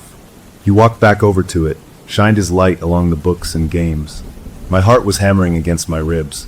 He looked right at the Ouija board box. He reached out. I almost yelled for him to stop. He didn't open it. He just used the barrel of his flashlight to gently push the flipped-up corner of the lid back down. It closed with a soft thump. "Box was open a bit," he said, turning back to me. "Maybe a mouse or something got in there and was scratching around. We get calls like that sometimes." A mouse. Of course. A simple, normal explanation. The younger officer came down the stairs. "Upstairs is clear too. All locked up tight. Nice place you got." He smiled, trying to be reassuring. The older officer joined him. "We checked the basement door, it's locked. All your windows are secure. We didn't find any sign of entry or anyone hiding. You're all alone in here." He said the last part kindly, but the words, "all alone," landed in my gut like a stone. That was the problem.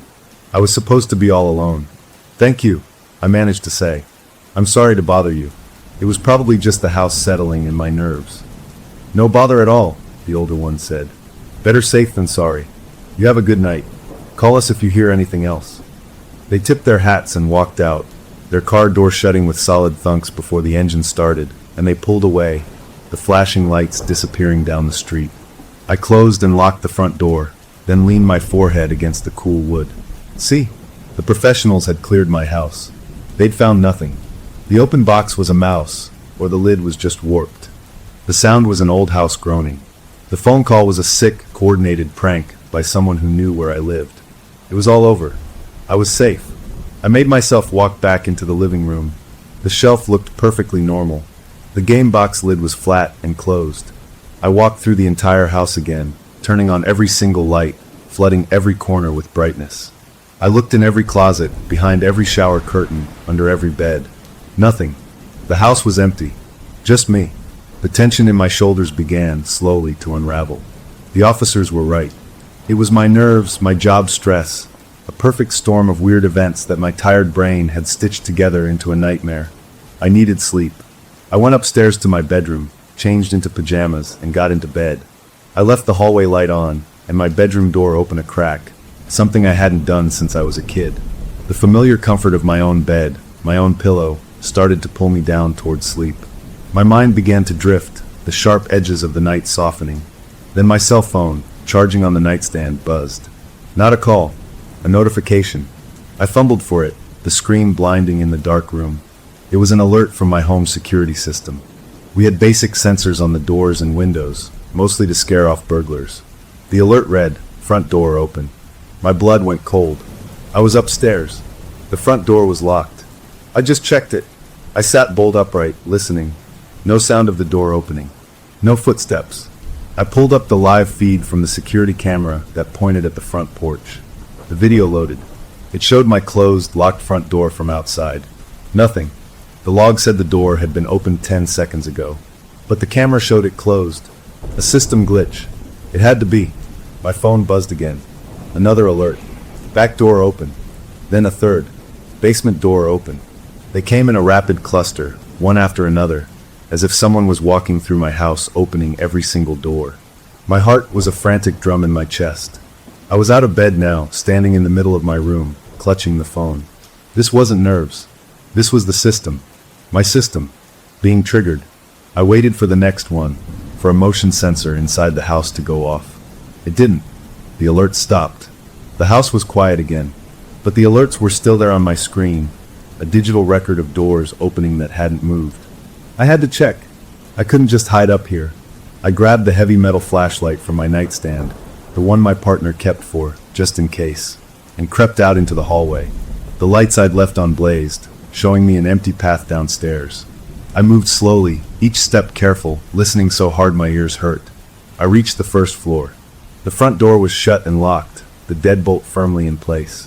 I went to the back door in the kitchen, also locked. The basement door, in the hallway near the laundry room, was the old kind with a simple hook and eye latch.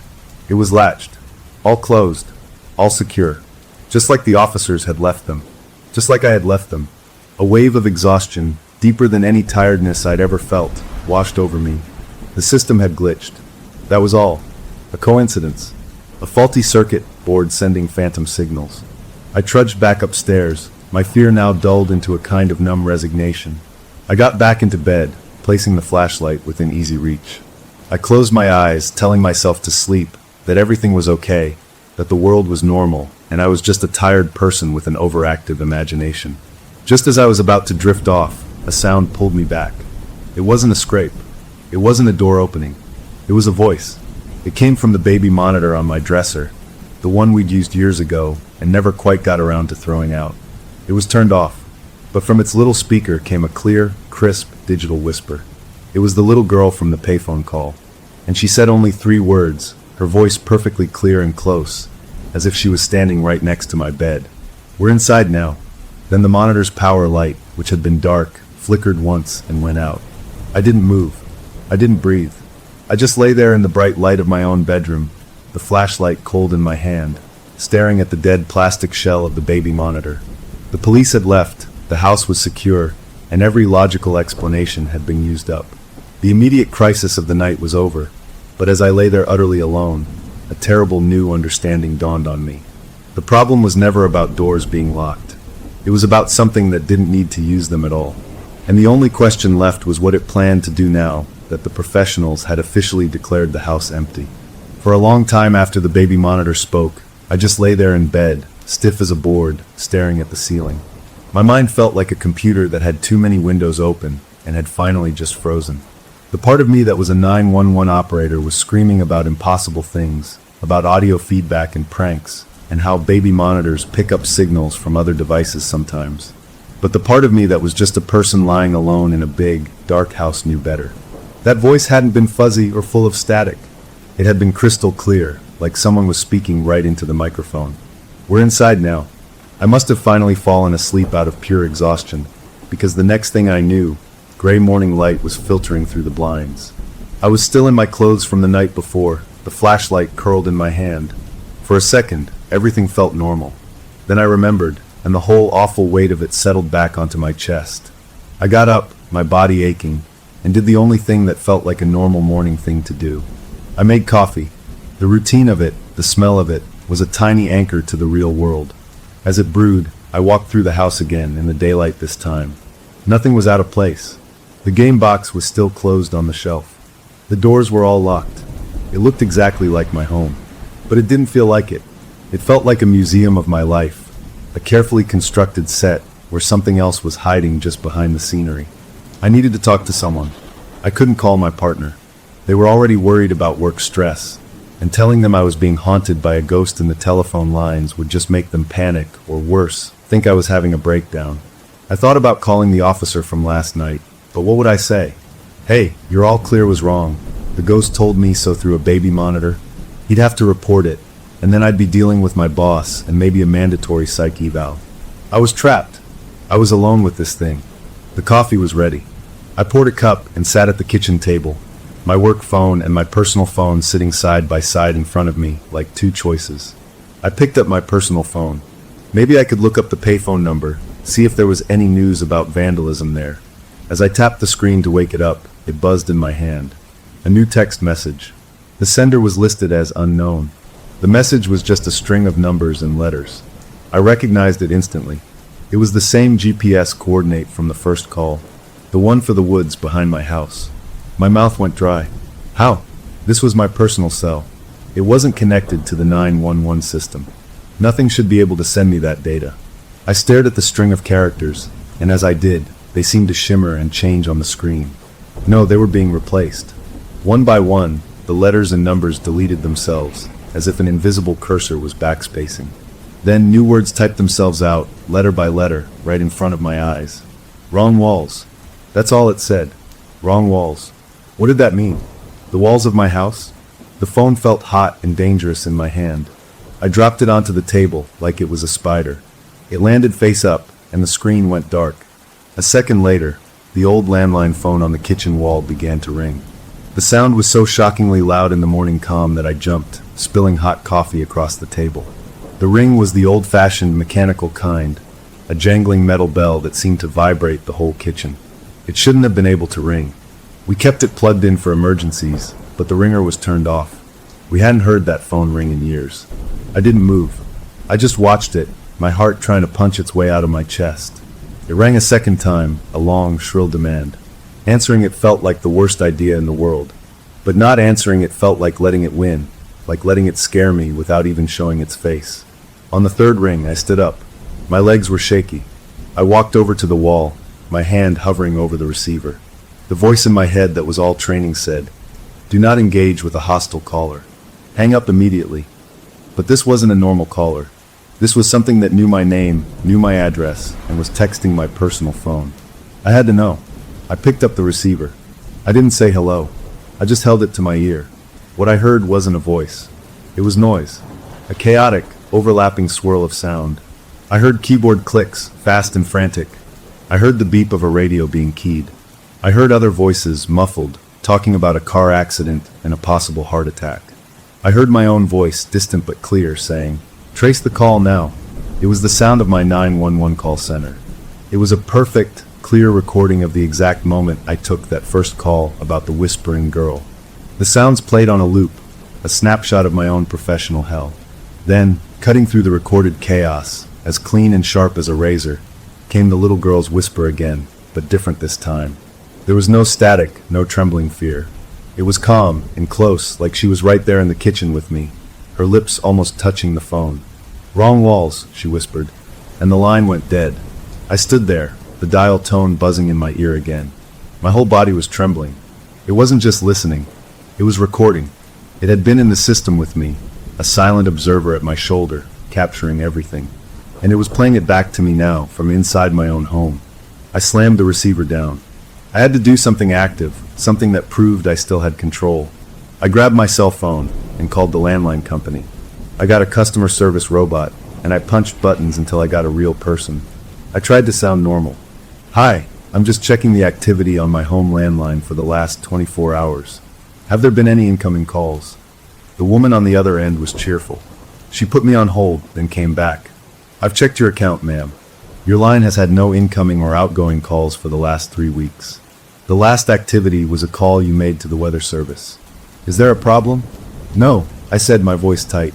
No problem. Thank you. I hung up. According to the phone company, the call I had just answered had never happened. The system had no record of it. I felt like I was going to be sick. I needed air. Real air, outside, away from these walls. I walked to my back door, unlocked it, and stepped out onto the deck. The morning was cool and fresh. I took deep breaths, looking out at the fenced yard, and beyond the fence, to the thick tangle of trees and underbrush that was the vacant lot. The place the coordinates pointed to. From here, it just looked like woods. Normal, messy, suburban woods. Birds were chirping. It looked peaceful. Then my eye caught something. Down near the base of the wooden fence, in the corner where the deck stairs met the grass, the dirt was disturbed. It wasn't a big thing. It looked like an animal might have been digging there. A raccoon, maybe. But something made me walk down the steps and across the damp grass to look. It wasn't a digging hole. The dirt was pushed around in a pattern of little circles and lines, pressed into the soft earth. It looked almost like writing, but not any letters I knew. And in the very center of the disturbed patch, pressed deep into the mud, was a perfect, small imprint. It was the shape of a triangle with a circle in the middle of it, the exact shape of the planchette from the Ouija board. It was like someone had taken it and pushed it into the dirt, right up against my house, from the other side of the fence. I backed away, my hand over my mouth. It was a message, a physical message. Wrong walls. It wasn't about the walls in my house. It was about the fence, the property line. It was telling me the woods were the wrong place to look. It was already on my side. It was here. A loud crackle made me jump a foot in the air. It came from inside the house. I ran back inside, leaving the door open behind me. The sound was coming from the living room. It was the police scanner app on my work phone, which was still on the kitchen table. It had turned itself on. The app was programmed to scan the local police bands, and it was locked onto a frequency. A dispatcher's voice was coming through, calm and professional. Unit 47, respond to 1247 Maple for the report of the unconscious subject. That was my street, but my house number was 1251. My neighbor. The scanner crackled again. Unit 47, be advised, caller states the subject is a female, late 30s, lying in the front yard. Caller did not approach. My blood went cold. I ran to my front window and peered out through the blinds, careful not to be seen. I saw nothing. No one in any yard. The street was empty. Then, a patrol car came around the corner, moving slowly without its lights on. It rolled to a stop in front of my neighbor's house, 2 doors down. 2 officers got out. They walked up the front lawn, looked around, shrugged at each other, then got back in their car and drove off. A false alarm. A prank call. Just like the one I had made last night. The scanner app went quiet. Then a new transmission, but this one wasn't from a dispatcher. It was a different officer's voice, tinny and faint, like it was a radio transmission from inside a car. I heard him say, "Weird night. First that operator's house, now this." She seemed pretty spooked. The other voice in the car answered, "Yeah, probably just the job getting to her. You know how it is." Still, that baby monitor thing she mentioned was odd. I stopped breathing. I hadn't mentioned the baby monitor to the officers. I hadn't told anyone. I stood there, frozen, as the app played back what sounded like the 2 officers talking in their car after they left my house last night. A private conversation I was never meant to hear. The entity wasn't just in my phone or my landline. It was in the police radio waves. It was everywhere. The app shut off. The house was still. I walked over and picked up my work phone. The screen was normal. The scanner app was closed. I had left my personal phone outside on the deck. I went to get it, my mind reeling. As I bent to pick it up, I saw the screen was lit. A new notification from my home security app. Not for an open door this time. For motion. Inside the house.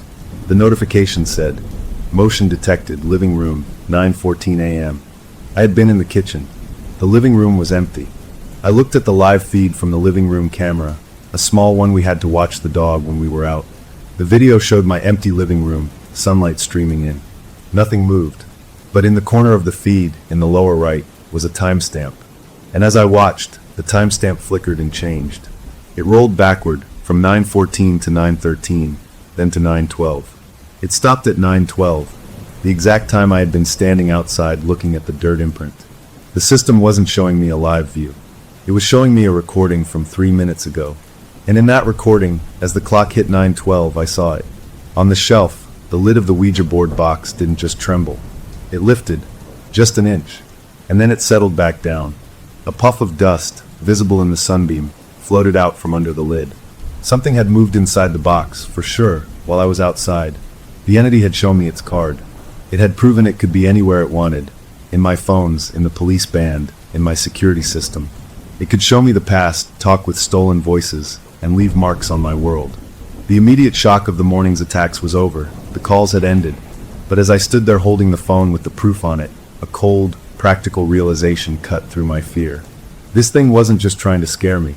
It was teaching me the rules of a new game. And the most important rule it had just demonstrated was that it knew everything I was going to do before I even did it.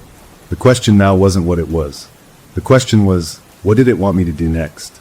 I stood on my deck, the phone trembling in my hand, the image of that box lid lifting seared into my brain. It wasn't a prank.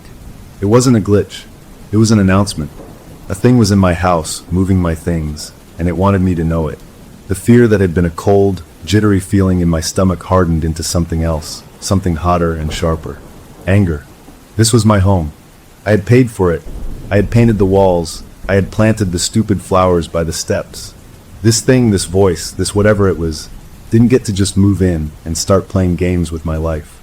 I marched back inside, slamming the deck door behind me. I didn't tiptoe. I stomped through the kitchen and straight into the living room. I stood in front of the shelf, looking at the game box. It looked innocent, just a dusty old box. I reached for it, my hand only shaking a little. I didn't just close the lid. I grabbed the whole box and pulled it off the shelf. I carried it to the middle of the living room rug, dropped to my knees, and opened it. The board was inside, the letters and numbers printed in a spooky font. The little plastic planchette with its clear window was tucked underneath. I picked the planchette up. It was just plastic, light and cheap. I turned it over in my fingers. Nothing special. I put it on the board. It just sat there. I stared at it, feeling stupid. What did I expect? For it to zip around by itself? I wasn't going to play its game. I was going to end it. I took the board and the planchette, went to the kitchen, opened the big metal trash can, and threw them in. I heard the plastic clatter against the empty soup cans and coffee grounds. I put the cardboard box in the recycling bin. Done. Gone. A physical problem, solved by a physical action. I washed my hands, the hot water feeling like it was scrubbing away more than just dust. I felt better. I had taken control. I made more coffee, ate some toast, and tried to pretend it was a normal Saturday. I even turned on the TV, letting the cheerful noise of a morning talk show fill the house. It helped. The ordinary sounds made the memory of the whispers feel smaller, more distant. I decided to do laundry, another normal thing. I gathered a basket from the bedroom and went down to the basement. The basement was unfinished, just concrete walls and a washer and dryer in the corner. The single bulb overhead cast long, deep shadows behind the furnace and the water heater. I was stuffing sheets into the washer when I heard a new sound. It wasn't a whisper. It was a thump. A soft, solid thump, like a book falling over onto a carpet. It came from upstairs. I froze, my hands in the wet laundry. Then another thump, and another. A slow, steady rhythm. Thump, pause, thump, pause, thump. It was coming from the living room, right above my head. My victory feeling evaporated. I left the laundry and crept back up the stairs, my heart starting that familiar frantic beat again. I pushed the basement door open a crack. The thumping was clearer now. It had a hollow, wooden quality to it. I stepped into the hallway. The TV was still jabbering in the living room. I moved toward the sound, peering around the doorway. Nothing was out of place. The shelf where the game box had been was now just a gap between books. The thumping stopped. I let out a breath. Maybe it was the house settling in a new way. Maybe the pipes. I was about to turn back to the basement when my eye caught a movement. On the floor, by the leg of the big armchair, something was moving. It was the planchette, the little plastic triangle. It was lying on its side on the rug, and it was rocking, back and forth, all by itself. Not fast, just a slow, steady rocking, like a tiny boat on a calm sea. It hadn't done that when I threw it away. It couldn't do that. It was a piece of plastic. I watched, unable to move as it rocked. Then, as if an invisible finger had flicked it, it spun in a quick, tight circle. And stopped. The point of the triangle was aimed directly at me across the room, through the doorway, pointing right at my heart. A cold sweat broke out all over my body. I had thrown it in the trash. In the kitchen. How was it here? I forced my legs to move. I walked over, my shadow falling across it. I bent down and picked it up. It was just plastic, cold from the floor. I clenched it in my fist, the edges biting into my palm. This wasn't about ghosts or voices. This was about me. It was targeting me. It was showing me it could move things in my world, that my actions didn't matter. I needed a different kind of help. Not the police. Not a priest. I needed someone who understood systems, who understood how data and signals could be messed with. I thought of a guy from work, a tech specialist who fixed our computer problems. He was a friend, sort of. We got lunch sometimes. He was smart, and he believed in logic. I went to my laptop on the kitchen table. I didn't call him. I emailed him. That felt safer, more distant. I lied. I wrote that I thought my home network was being used for something weird, maybe a botnet or something, because my devices were acting up, phantom texts, security camera glitches. I asked if he could take a quick, unofficial look from his end, see if my home IP address was pinging any strange servers. I hit send. It felt good to involve another person, even under a lie. It made me feel less alone. While I waited for a reply, I did something else. I got a screwdriver from the tool drawer. I went to the wall plate for the old landline phone. I unscrewed it, pulled it from the wall, and disconnected the old, coiled cable from the jack. I took the whole phone off the wall and put it in the closet. No more surprise calls from that thing. Then I went to the baby monitor. I took out the batteries. I unplugged its base. I put it in the closet too. I was cutting the lines of communication. Let it try to talk to me now. My personal phone buzzed. An email reply. It was from the tech guy. He wrote, "Hey, that's weird. I ran a couple traces. Your home IP is definitely active in some strange places. But here's the really odd part. It's showing up pinging against our internal firewall at the 911 center. Not trying to break in, just knocking. It's like your house is trying to identify itself as one of our own dispatch terminals. That shouldn't be possible. You got any work equipment at home?" I stared at the email. My house was trying to log into my workplace. The entity wasn't just using phones. It was using my internet, my connection, to reach back to the one place it found me. It was learning. My work phone, which was also on the Wi-Fi, buzzed on the table. Not a call. A system notification. It was the same kind of alert I got at work when a major call came in. The screen lit up. Priority alert. Audit log flag. I opened it. It was an internal system message, the kind IT sends. It read, 2347 HRS, caller ID spoof initiated. Source, home_server. Target, dispatcher terminal 14. Terminal 14 was my station. The call that started all of this, the one from the payphone with the whispering girl. The audit log was saying it hadn't come from a payphone at all. According to this message, it had been faked, and the fake call had originated from a server called home_server. My home network. The entity had sent the first call to me. It had created the emergency that started it all, from inside my own house. The room seemed to tilt. It had never been about a child in the woods. That was just the story it used to get my attention. This was about a connection. It had reached out from my house, to my job, to hook me. And now it was reeling me in. A new sound started. It was a low, mechanical hum and a rhythmic thump whir. I knew that sound. It was the printer in the home office, the cheap one we use for coupons and boarding passes. It hadn't been turned on in months. It was printing something. I walked slowly to the small office room. The printer was spitting out a single sheet of paper. I waited until it finished, until the machine went quiet. I pulled the paper out. It wasn't gibberish. It wasn't a creepy message. It was a perfectly formatted 911 call for service report. It had the right headers, the right case number format, everything. The incident location was my home address. The caller was listed as J. Board. The narrative section contained only the GPS coordinates from the first call. It was a flawless replica of the paperwork I filled out every day. It was documenting its own crime, proving it could even do my job. I crumpled the paper in my fist. I was shaking, but not with fear anymore, with a kind of wild, furious determination. It wanted to play with systems? With my systems? Fine. I grabbed my laptop. I logged into my home router, the brain of my home network. I navigated to the connected devices list. I saw my phone, my laptop, my tablet, and I saw a fourth device. It was listed as unknown device with a string of numbers and letters for an ID. Its connection status was active. I clicked on it. The data usage graph for this unknown device was insane. It showed terabytes of information uploaded and downloaded in the last 24 hours. A home network doesn't use that much data in a year. The destination addresses were a jumble of foreign server codes, but the final routing path, the last hop before the data went nowhere, was an IP address I recognized. It was the main server hub for the city's emergency services. My house was having a conversation with my workplace, and it was a very, very loud one. I selected the unknown device. I clicked block. A confirmation box popped up. Block this device from your network? I clicked yes. The device disappeared from the list. I had kicked it off my Wi-Fi. I had cut its main line. I sat back, breathing hard. It was a small win, but it was mine. I had used my knowledge against it. For a few minutes, nothing happened. The house was still. The normal sounds of the furnace kicking on, the clock ticking. They were just sounds again. Maybe that was it. Maybe it needed the connection, and I had severed it. The feeling was like putting pressure on a bleeding wound. The immediate crisis was over. I had removed the physical game piece, disconnected the landline, and now I had blocked the entity from my network. I had fought back with every tool I had. I felt a grim sense of closure.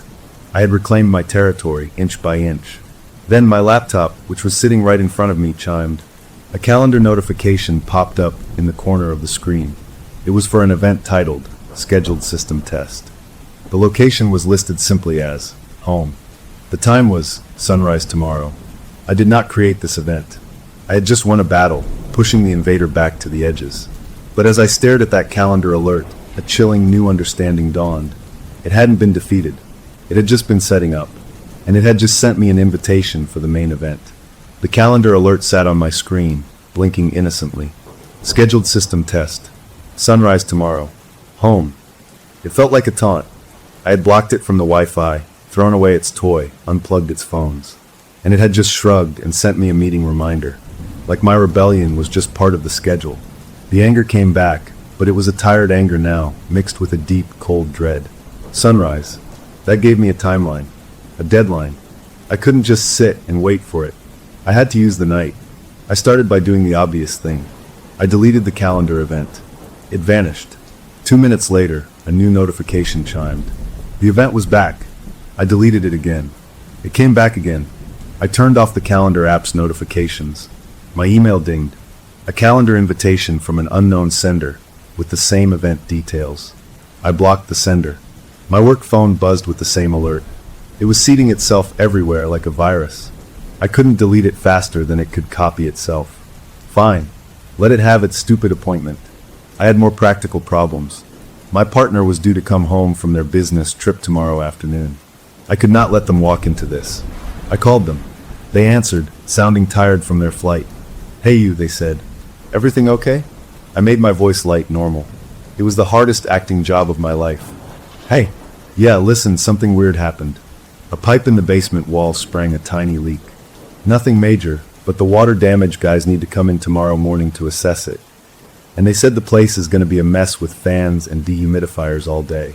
It's going to be really loud and chaotic. I paused, my throat tight. I think you should extend your hotel stay one more night. Let me deal with this mess. Come home the day after, when it's cleaned up. There was a pause on the other end. A leak? Are you sure you're okay? You sound stressed. I'm just annoyed, I said, forcing a laugh. And I don't want you to come home to a disaster zone. Please, just one more night. I've got it handled. I could hear their reluctance, but they finally agreed. Okay, if you're sure. Call me if you need anything. I will. Love you. I hung up, a lump in my throat. I had just lied to the person I loved most to keep them safe from something I couldn't even explain. The isolation wrapped around me like a blanket made of lead. I was truly alone with this now. The tech guy from work emailed me again. Hey, that home_server thing is getting weirder. It's not just pinging us. It's querying the archived call database. It's specifically pulling records of calls tagged with your operator ID. It's studying your past shifts. You sure you don't have a work laptop at home running some old software? I wrote back a quick nope, no idea, thanks, and signed off. It was studying me.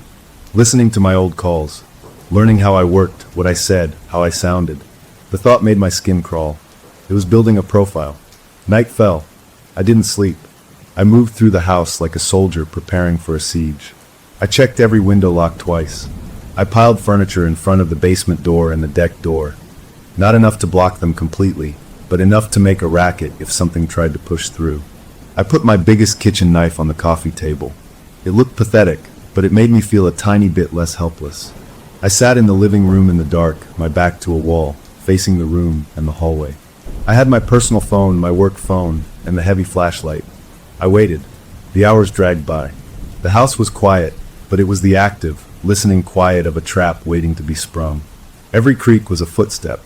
Every rustle of the trees outside was someone in the yard. Around 3 a.m., my personal phone lit up.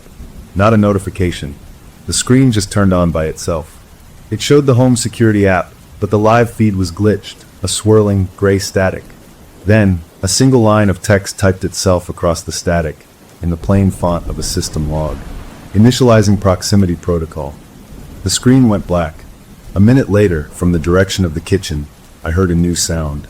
A low electrical pop, followed by a hum. The hum of the refrigerator died. Then the faint digital glow of the microwave clock vanished. The lights in the hall, which I'd left on, went out. The power was off. Not a flicker. A complete, utter shutdown. The streetlight outside still shone, so it was just my house. I sat in the pitch dark, my breath coming fast. This was it. The system test was starting early. It wasn't waiting for sunrise. I fumbled for the flashlight and clicked it on. The beam cut through the dark, startlingly bright. I swept it around the room. Nothing had changed. I got up, my legs stiff, and shuffled to the front window. My neighbors' houses had lights on. Just me. Just my house. I went to the circuit breaker box in the hallway. I opened the metal door. All the switches were still in the on position. I flipped the main breaker off, then back on. Nothing. No power. Something had told the electricity to stop, and it had listened. I went back to my spot on the floor, the beam of the flashlight pointing at the ceiling to scatter light. I felt like a cave woman, huddled around my little circle of light in a world that had gone dead. Then, a pinpoint of green light appeared in the darkness. It was across the room, on the shelf where the game box had been. It was the power light on the old and used stereo receiver. It glowed a single, unblinking green eye. The receiver wasn't plugged in. I had unplugged it myself months ago to use the outlet for a lamp. But its light was on. It drew power from nothing. As I watched, the volume knob on the receiver began to turn. Slowly, all by itself. From 0, up to 1, 2, 3. The speaker cones made a soft popping sound as they activated. And then sound came out. Not music. It was the sound of a phone ringing. The electronic, digital ringtone of a modern cell phone. It played once perfectly. Then the sound of the call connecting. And I heard my own voice from a call I had taken weeks ago, talking to an elderly man about his chest pains. My professional, calm voice filled the dark living room from speakers that had no right to be working. "Sir, I need you to stay on the line with me. Help is on the way." The recording played for 10 seconds, then cut off. The volume knob turned again, up to 5, then 6. The next clip was my voice from a different call, a domestic dispute. "Ma'am, are you safe? Can you get to a room with a lock?" Clip after clip played, a greatest hits album of my career trauma. My voice, always calm, always in control, now sounding hollow and strange, echoing in my dark house. It was showing me it had all of me. My past, my work, my voice. The knob turned all the way up to 10. The speakers buzzed with strain. The next clip wasn't my voice. It was the guttural, wrong voice from the first call. It boomed through the living room, so loud it vibrated in my chest. "We are in the walls." And then, the receiver's power light went out. The sound died, but the last word seemed to hang in the air, clinging to the dark. I was shaking, my hands pressed over my ears. It wasn't just in the walls. It was in the wires, in the current, in the bones of the house itself. My work phone, which had been sitting dark on the floor beside me, suddenly glowed. The screen showed a simple text interface, like an old computer terminal. White letters on a black background. A cursor blinked, and then letter by letter, a message typed itself out, as if someone was typing it very slowly from the other side. YOUTURNEDOFFTHEWRONGSERVER. It was talking about me blocking the device on my Wi-Fi. That was just a toy. The real server was the house. The structure. The electrical grid in the walls. I had no way to block that. The text cleared. A new message appeared. TESTINGEME or GENCYBROADCASTSYSTEM. My work phone buzzed violently in my hand. Not a text. It was initiating a call, but not an incoming call. It was dialing out. The screen showed it was calling 911. I tried to cancel it, my fingers jabbing at the screen. It didn't respond. The call connected. I heard the ring on the other end. 1, 2. My own dispatch center was answering a call from my own work phone, inside my own dark house. A colleague's voice, tired but alert, came on. 911, what is your emergency? I opened my mouth to scream that it was a mistake, to cancel the call, but no sound came out. Before I could make a sound, a voice came out of my phone's speaker. It wasn't my voice. It was a perfect digital copy of my voice, my professional operator voice, calm and clear. This is a priority test of the emergency broadcast system, the fake me said. Please disregard. This is only a test. And the call ended. I stared at the phone in pure horror. It had just impersonated me. To my own workplace.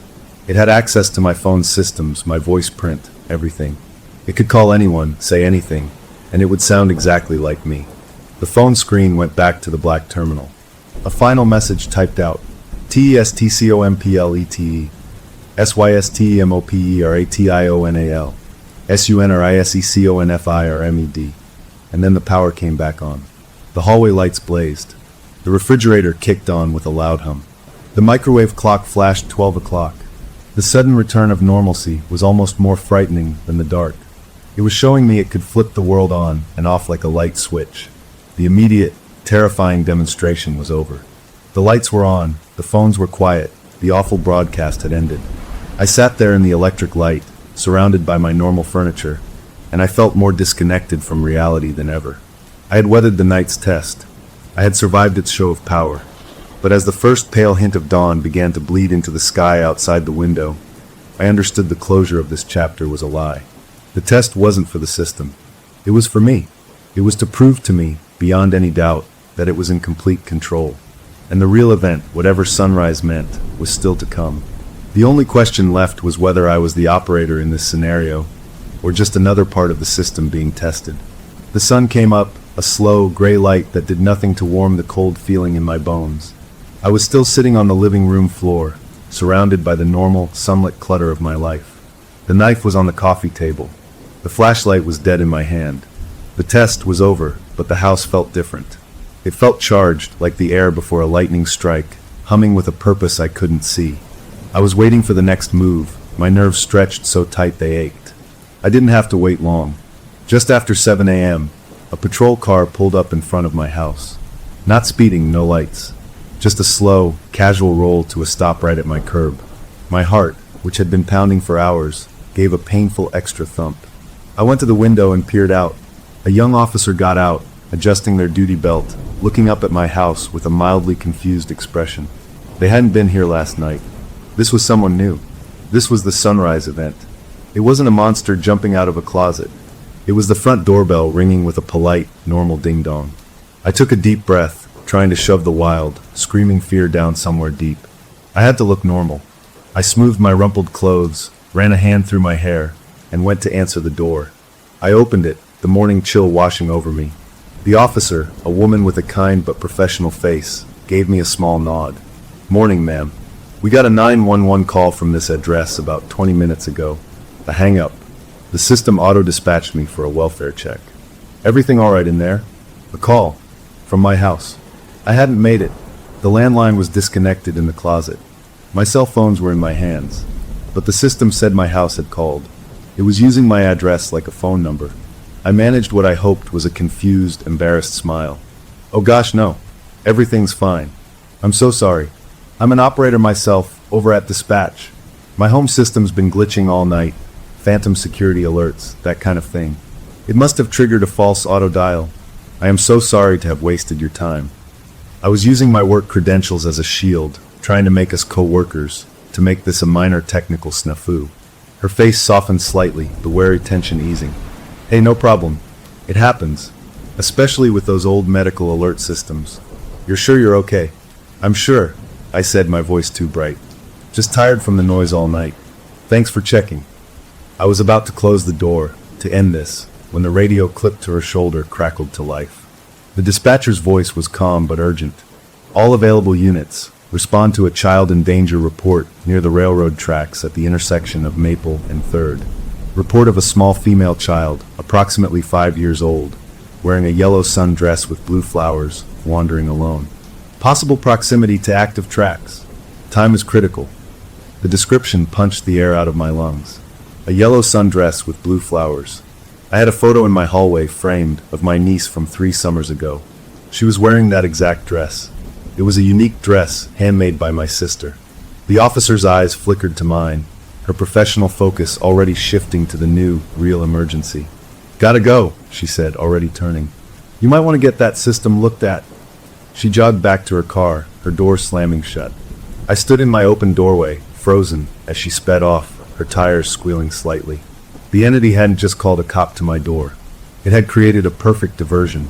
It had used a description from my personal life, a description that would send a spike of personal terror through me, to pull the only help away.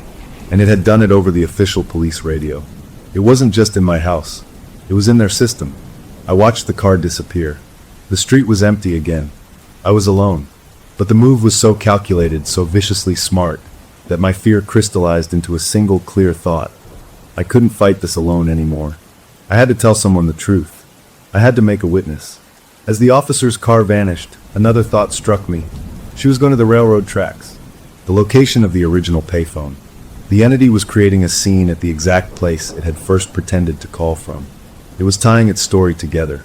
I couldn't let her walk into that blind, and I couldn't stay in this house. I acted on pure instinct. I grabbed my keys, my phone, and ran to my own car. I didn't think. I just drove, following the route I knew the officer would take toward the old downtown rail yard. My hands were slick on the wheel. I had no plan. I just knew I had to get to her, to warn her, to make her see this wasn't a glitch. I caught up to her patrol car, just as she was turning onto the access road that ran by the tracks. I pulled up behind her, hitting my horn in short, urgent beeps. She saw me in her rearview mirror. She pulled over, and I pulled in behind her. She got out, her hand resting near her belt, her face now full of suspicion and annoyance. Ma'am, what are you doing? I'm on a call. I know, I said, getting out of my car. My words tumbled out in a rush. The call is a fake. The child isn't real.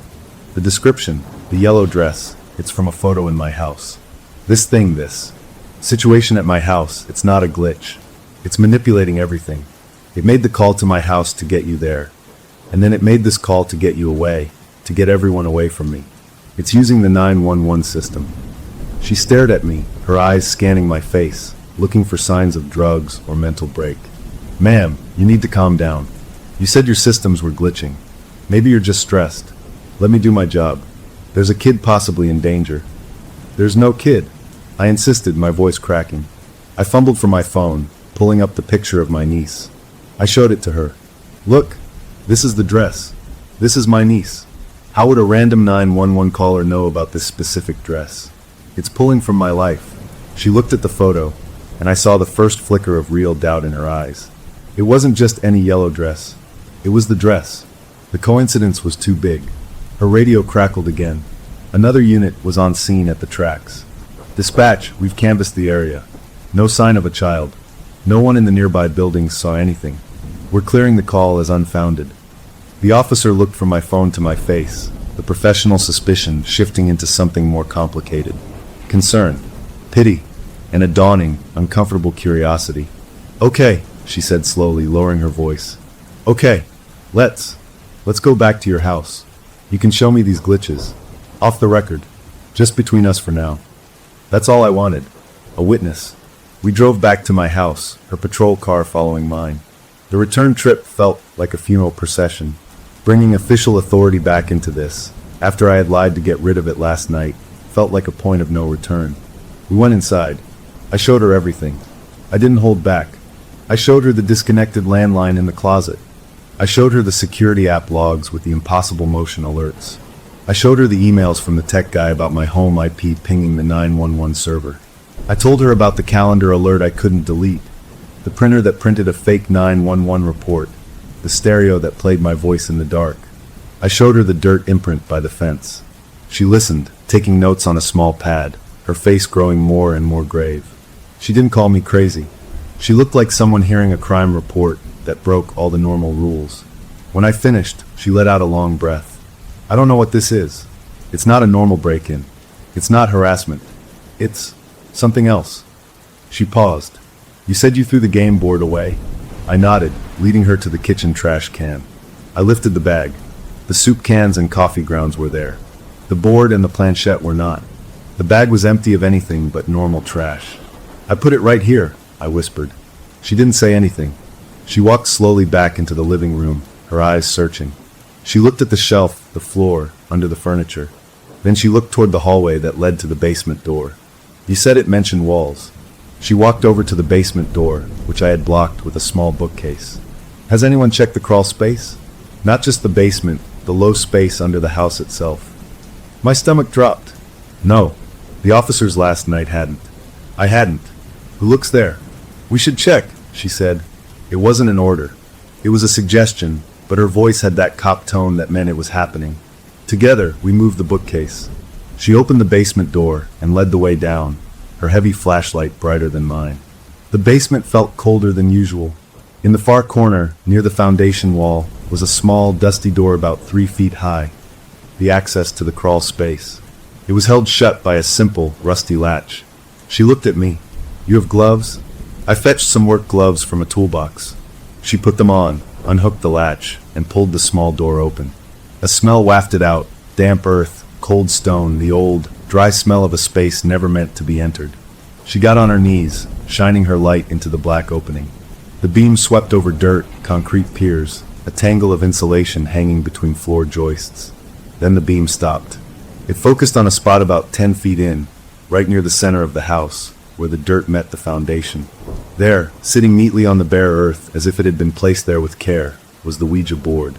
The planchette was sitting in the center of the board, on the star symbol. It hadn't been thrown away. It had been moved. Here, to the literal foundation of my home. The officer let out a soft sound, not quite a word. She leaned further in, reaching with one gloved hand to grab it, to bring it out as evidence. As her fingers brushed the edge of the board, her body camera, a small black lens on her chest, emitted a sharp, painful burst of electronic feedback, a screech that made us both flinch. And from the tiny speaker of that body camera, a voice spoke. It wasn't the little girl. It wasn't the guttural voice. It was a flat, digital tone, but the words were clear and horribly specific. It said, Officer Riley, your wife is sleeping. Her breath is so quiet. The officer, whose name I now knew was Riley, jerked back from the crawl space as if she'd been shocked. She stumbled to her feet, her face bone-white under the basement's bare bulb, her eyes wide with a terror that was no longer professional, but deeply, utterly personal. She stared at the body camera on her chest, then at me, then back at the dark hole in the wall. The entity had done it again. It had proven it wasn't just my problem. It could reach into the life of anyone who touched this. It knew her name. It knew about her wife. It knew intimate details it had no way of knowing. The violation was now shared. We stood there in the basement, the crawl space door yawning open, the board just visible in the gloom. The immediate mission was over. We had found the physical heart of the haunting, the object it had anchored itself to. Officer Riley was now a believer, a fellow victim caught in the net. But as she looked at me, her hand instinctively covering the body camera on her chest, the shared horror in her eyes reflected my own. We had closure on the mystery of the missing board. We had proof, but the hook it had set was now in both of us. It knew her. It had our attention, and the unspoken question hanging in the dusty air between us was terrifyingly simple. What does it want with her? Officer Riley stared at the body camera on her chest as if it had grown teeth. The color hadn't returned to her face. The professional mask was completely gone, replaced by the raw, wide-eyed look of someone who has just had the rules of their world ripped up. How? She whispered, not to me but to the air. My wife. That's not in any database. That's not linked to my duty gear. I knew that feeling. The feeling that the threat isn't just around you, but inside your head, knowing things it shouldn't. It's watching, I said, my own voice sounding hollow in the basement. It doesn't just read files. It watches. It listens. She looked from the camera to the open crawl space, to the board sitting on the dirt. A new kind of tension straightened her spine. The fear was still there, but her training was reasserting itself, channeling the panic into procedure. "Okay," she said, her voice tighter now. "Okay, this is now evidence. Of something." She took a deep breath, her eyes going hard. "I need to call this in." My stomach clenched. "What will you say?" She shook her head, already pulling her shoulder radio mic toward her lips. She didn't key it. She thought for a second. "I'll say I found suspicious items during a follow-up welfare check. I won't mention the voice. Not yet. They'd think we're both having a shared psychotic break. But this," she pointed at the crawl space, "this is a physical thing. I can bring that in." She keyed her radio. "Dispatch, this is Unit 12. I'm at that previous welfare check address for a follow-up. I've located some unusual items on the property. I'm going to need to bag them and bring them in for safekeeping. No other units needed. The scene is secure." The dispatcher acknowledged. Officer Riley looked at me. "Do you have a large plastic bag? Like a trash bag?" I nodded, numb, and went upstairs to get one. When I came back down, she had already put her gloves back on. She moved with a deliberate, careful slowness, like a bomb tech. She didn't reach into the crawl space with her body turned. She knelt to the side, stretched her arm in, and carefully picked up the Ouija board by its very edges. She lifted it out. The planchette stayed put in the center, not sliding off. It was like it was glued there. She placed the whole thing into the open black trash bag I held. As the board left the dirt, I saw something I'd missed before. In the spot where it had been sitting, the dirt wasn't flat. It was pressed in a pattern of tiny, precise circles, overlapping each other, like dozens of little coils or tiny footprints all compressed together. It wasn't a pattern made by any animal I knew. She saw it too. Her jaw tightened, but she said nothing.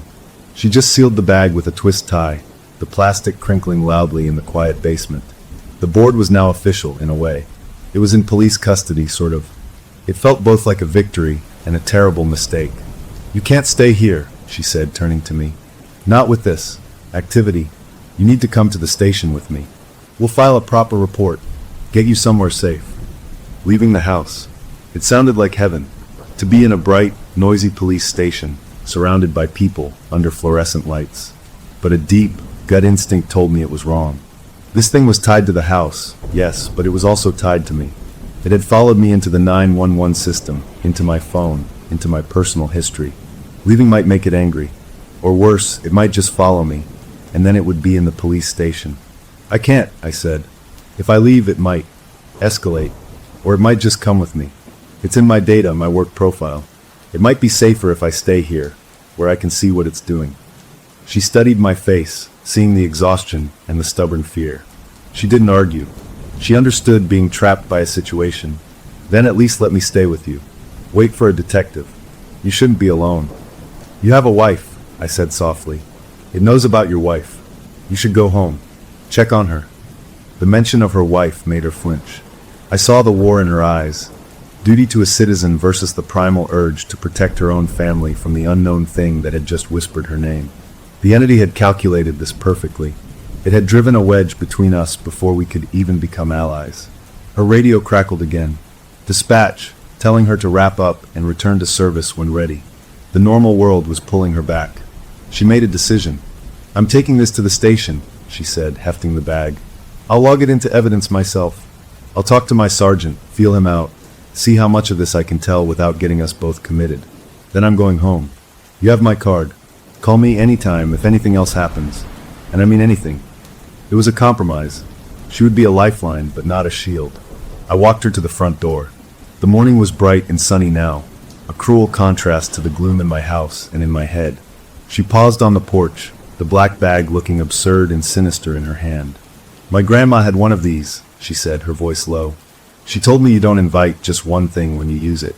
You open a door, and everything on the other side hears the hinge squeak." She looked at me, her eyes serious. "Whatever squeaked the hinge here, it's not just playing games. It's learning. And I think it just learned about me." With that, she walked to her patrol car, placed the bag carefully in her trunk, and drove away. I watched until the car was completely out of sight. I was alone again, but it was a different kind of alone. Before, I was the only victim. Now I had made someone else a target. The guilt was a sour taste in my mouth. I went back inside, locking the door. The house felt strangely empty, not peaceful, but drained, like the energy had been packed into that plastic bag and driven away. I spent the day in a haze of nervous fatigue. I tried to clean up, to impose order. I reconnected the landline phone to its jack, feeling foolish but needing every line of communication open in case Officer Riley called. I ate something. I watched the clock. I expected something to happen, a new noise, a new message. Nothing did. The quiet felt like a held breath. As evening approached, I got a text. It was from my partner. "All okay with the pipe, guys? House still a mess." I wrote back, my fingers clumsy. "All done. Just airing it out. See you tomorrow. Can't wait." Every lie felt like another brick in a wall between us. Just after dark, my personal phone rang. It was Officer Riley. Her voice was tense, but controlled. "Hey, just checking in. I logged the item. It's in the evidence room. My sergeant thinks I'm chasing ghosts, but he humored me. I'm home now. Everything is quiet here." I could hear the unspoken question in her voice. Was it just my problem? Had bringing the board to the station done anything? "Quiet here too," I said. Maybe containing the object helped." "Maybe," she said, but she didn't sound convinced. "Just keep your phone close." We hung up. The night deepened. I tried to sleep on the couch, but every little sound jerked me awake. Around 11 p.m., I gave up. I got my laptop and decided to do the one thing that always made me feel in control at work: review logs. I remotely logged into the 911 system's non-secure guest portal, the one for viewing basic call timelines. I couldn't listen to recordings, but I could see call logs and dispatcher notes.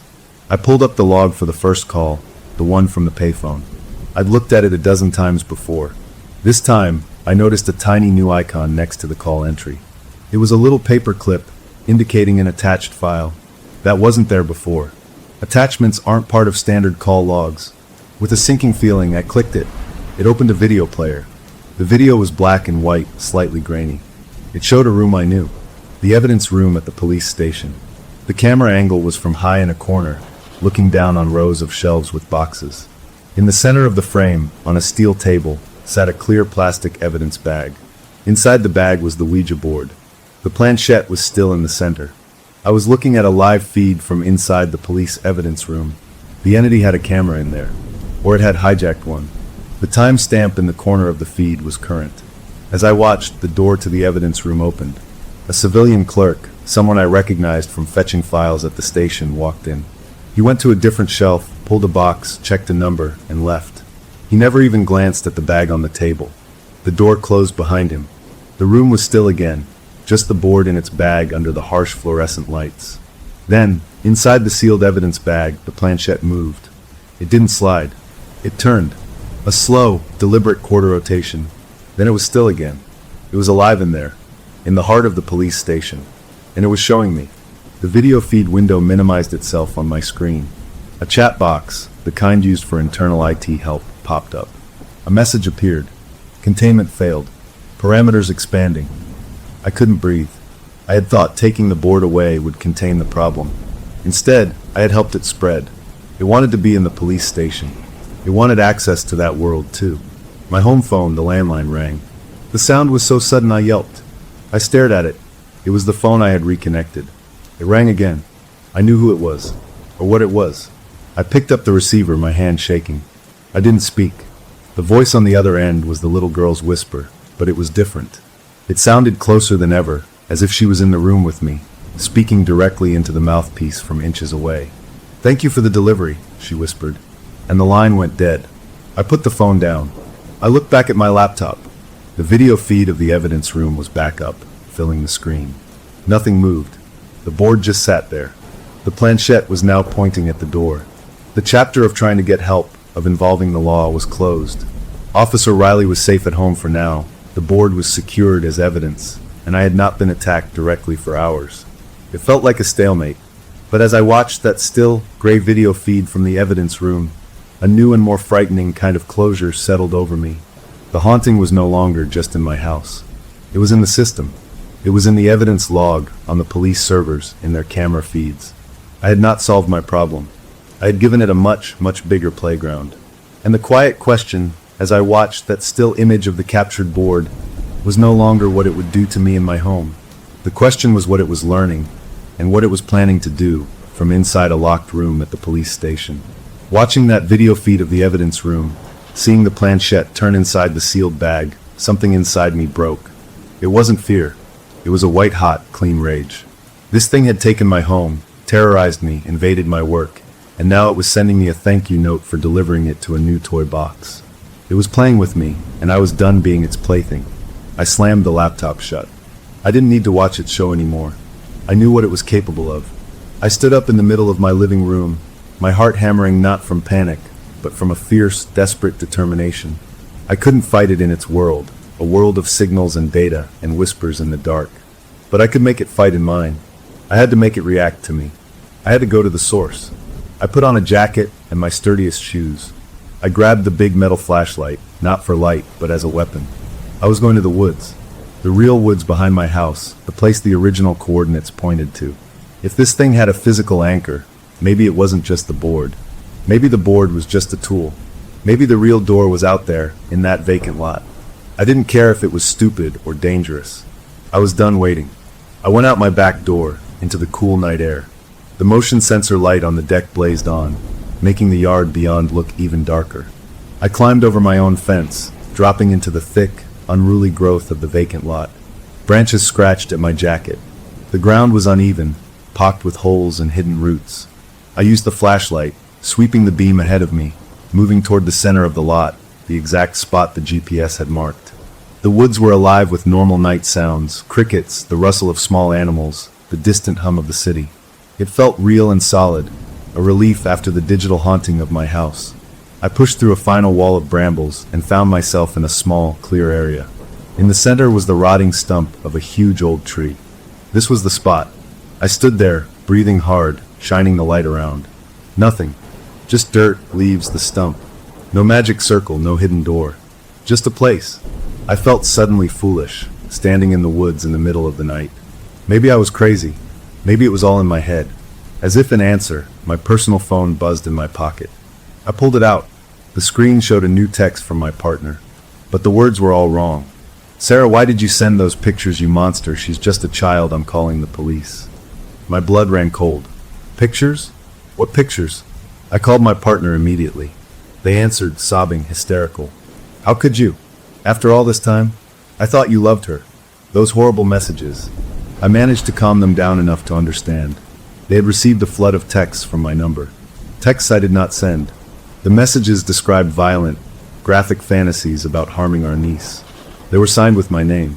The last text had included an attachment, the photo of my niece in the yellow dress, but doctored, altered in a sickening way. The entity was impersonating me. It was attacking my family, using my identity, trying to burn my life to the ground from a distance. The rage I felt turned into something else, something cold and deadly. It had crossed the line. It wasn't just haunting me anymore. It was trying to destroy me. I spent 20 minutes talking my partner off the ledge, convincing them it was a malicious hack, a deep fake, a cruel prank by someone with a grudge. I sounded calm, logical, even as my insides were screaming. I promised to call the FBI, to get new phones, everything. They believed me, because they wanted to believe the person they loved wasn't a monster. When I hung up, I was shaking, not with fear, with a need to act. I couldn't go to the woods. I had to go to the interface. I ran back to my house, stumbling over roots in the dark. I burst into the kitchen, went straight to my laptop, and opened it. I didn't open the video feed. Instead, I dug out my old work headset from my bag, the one with the good microphone. I plugged it into the laptop. I opened a blank audio recording program. I put the headphones on. I sat in the dark kitchen, the red recording light glowing on the screen. And then I screamed into the microphone. I let out all the fury, the fear, the frustration, the betrayal. "What do you want?" I yelled, my voice raw and cracking in the empty house. "What is it you want from me?" The sound echoed in my own ears through the headphones. For a few seconds, there was nothing, just the faint digital hiss of an open mic. Then, the video feed window on my laptop, which I hadn't opened, popped up by itself. It still showed the evidence room. The planchette in the bag began to move. It slid, smoothly and easily, as if on ice, to the letter G. Then to O. Then to another O.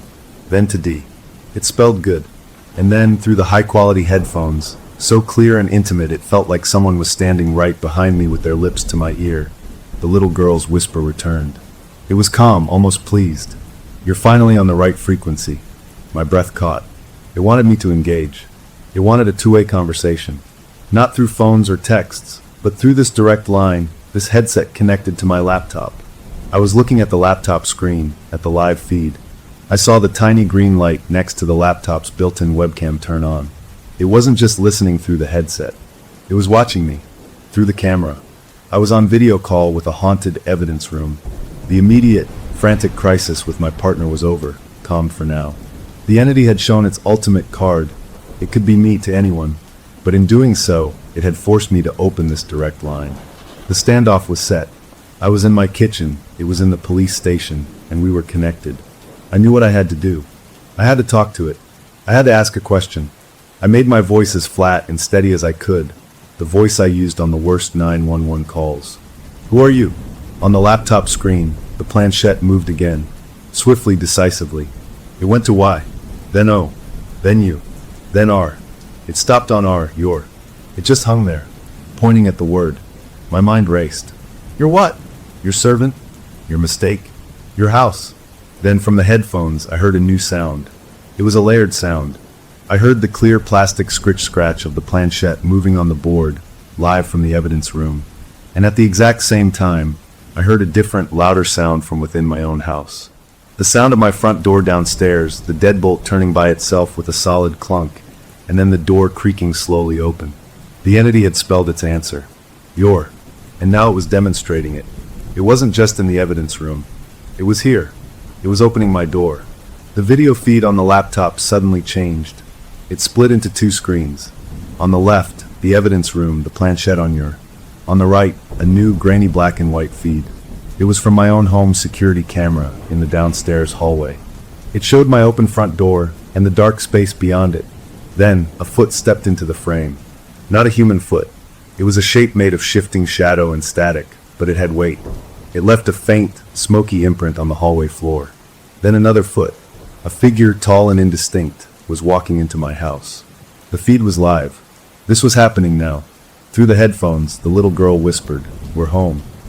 I sat at the kitchen table, unable to move, watching the screen as more figures, maybe 3, maybe 5, their forms blurry and unstable, shuffled in through my front door. They moved into the hallway, toward the stairs. I could hear it, a faint, multi-layered shuffling, coming from downstairs. They were inside. They were coming up. The headset, the laptop, the open line. It was no longer a connection to a distant room. It was the intercom system of my own nightmare. The final chapter of the haunting had arrived. The entity had fully manifested. It had spelled out its claim. It had entered my home, not as a voice or a glitch, but as a physical presence. The chase, the mystery, the fear of the unknown, it was over. The thing was here. And as I listened to the slow, shuffling steps begin their ascent from the first floor hallway, the only question left was not what it wanted, or who it was. The only question was what happened when it reached the top of the stairs and found me sitting at the kitchen table, waiting. The game was finally over. Now came the consequence. Story number 5. The steering wheel was slick under my palms, a mix of summer heat and my own nerves after hours of driving down these winding back roads looking for the perfect spot. Every single campground we'd passed either full or looking about as inviting as a parking lot. And I could feel the hope seeping out of the car like air from a slow leak. The backseat whines from our 7-year-old daughter turning from questions to full-on complaints, and my wife's map folding getting sharper and more frustrated.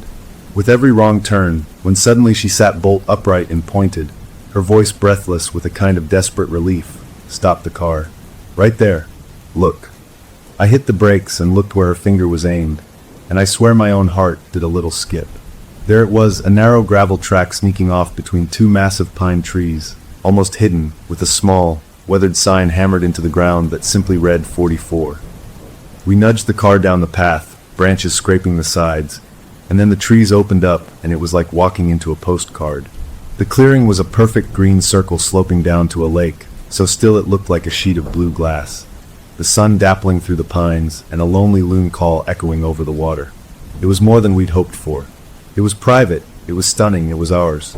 We'd won the camping lottery. We all tumbled out of the car, the earlier tension forgotten, laughing and spinning around, our daughter immediately running toward the water's edge. Her previous misery vanished. My wife hugged me, her face buried in my chest, and she whispered, "See? I told you we'd find it. For a few beautiful minutes, everything was perfect. We started unpacking, the familiar routine of it feeling good, claiming our little piece of paradise. I was scouting where to pitch the tent when I saw it. Right smack in the center of the clearing, like a dead black heart in the middle of all that green, was this huge, ugly stump. It was an old oak, wide enough that I couldn't have wrapped my arms around it. But it wasn't just any dead tree. This thing looked wrong. The wood wasn't gray or weathered. It was black, deep down black like charcoal, and the surface wasn't splintered or rough. It was weirdly soft looking, almost spongy, like if you poked it your finger would sink right in. The top was jagged where the tree had snapped off long ago, but the edges were crumbling. I walked closer, against my own better judgment, and a smell hit me. It was wet earth and sweet, rotten leaves, but underneath that was something else, something faint and metallic, like the smell of old pennies or blood that's been sitting out for a minute. It was an eyesore, a blemish on this perfect picture. My wife came up beside me, the smile fading from her face. "Yikes," she said. "That's unfortunate." I nodded, a bad feeling starting to curl in my gut, a low, primal kind of unease. "Maybe we should look for another site," I said, trying to keep my voice light. She sighed, the tiredness from the long drive coming back into her eyes. "Honey, it's just a piece of deadwood. We're exhausted. The site is perfect otherwise. We can just put the tent over there, away from it." She gestured to a flat, soft patch of grass closer to the lake. It made sense. We were tired. The place was otherwise ideal. This was the compromise you made in life, right? Except the one flaw to get everything else. Our daughter skipped over, her arms full of wildflowers she'd picked from the lake's edge. She didn't even seem to notice the stump as a problem. She saw it as a project. With this solemn, focused look she gets, she sat down right in front of it and started weaving her flowers into a chain, her little tongue poking out in concentration. My wife and I shared a smile, and we started unpacking the tent, turning our backs on the black spot in the middle of our new home. By the time we had the poles figured out, she was done. She stood up, marched over to the stump, and with a careful, almost reverent motion, draped the chain of bright yellow and purple flowers over the jagged top. She stepped back, beaming with pride. "There," she announced, her voice clear and happy. "Now he's not so lonely." A little chill, completely separate from the warm afternoon air, went down my back. Kids personify things, I told myself. Teddy bears, dolls, clouds. It's normal. But the way she said it felt so certain. I shook it off and helped my wife finish the tent. We decided, without really saying it out loud, to just ignore the stump. We positioned our camp chairs to face the lake, our backs deliberately turned to it, and got a fire going in the pit we'd made well off to the side. As the sun dipped, painting the sky in oranges and pinks, the normal sounds of the woods came alive, crickets, frogs, the gentle lap of water. The bad feeling in my stomach quieted down. This was why we came out here. This was peace. We roasted hot dogs, made esmores, our daughter sticky and happy, her flower chain a cheerful splash of color against the dark wood in the fading light. When it was full dark and the stars were coming out, million pinpricks in the black above the trees, we got her into her pajamas and tucked her into the tent. She was asleep almost before her head hit the pillow. My wife and I stayed up by the fire, leaning into each other, just watching the embers glow. It was so quiet and good. That's when she giggled softly, a little sound in the dark. "You know what she told me while we were washing up the marshmallow sticks?" she said. I grunted, content. She told me the stump's name is Mr. Hollow. Said he told her while we were making dinner. We both laughed, a low, comfortable sound. It was cute, a kid's wild imagination, making friends with a piece of the forest. We laughed about the stories this Mr. Hollow must have, being so old. The fire crackled, and we sat there in our bubble of warmth and light, the vast, friendly dark of the woods around us. After a while, the fire started to die down, and we decided to turn in. I flicked on my big flashlight to make a path to the tent. As I swept the beam across the clearing, the light caught the stump for just a second. I paused. The flower chain, the one she'd made just hours ago with such care, wasn't bright anymore.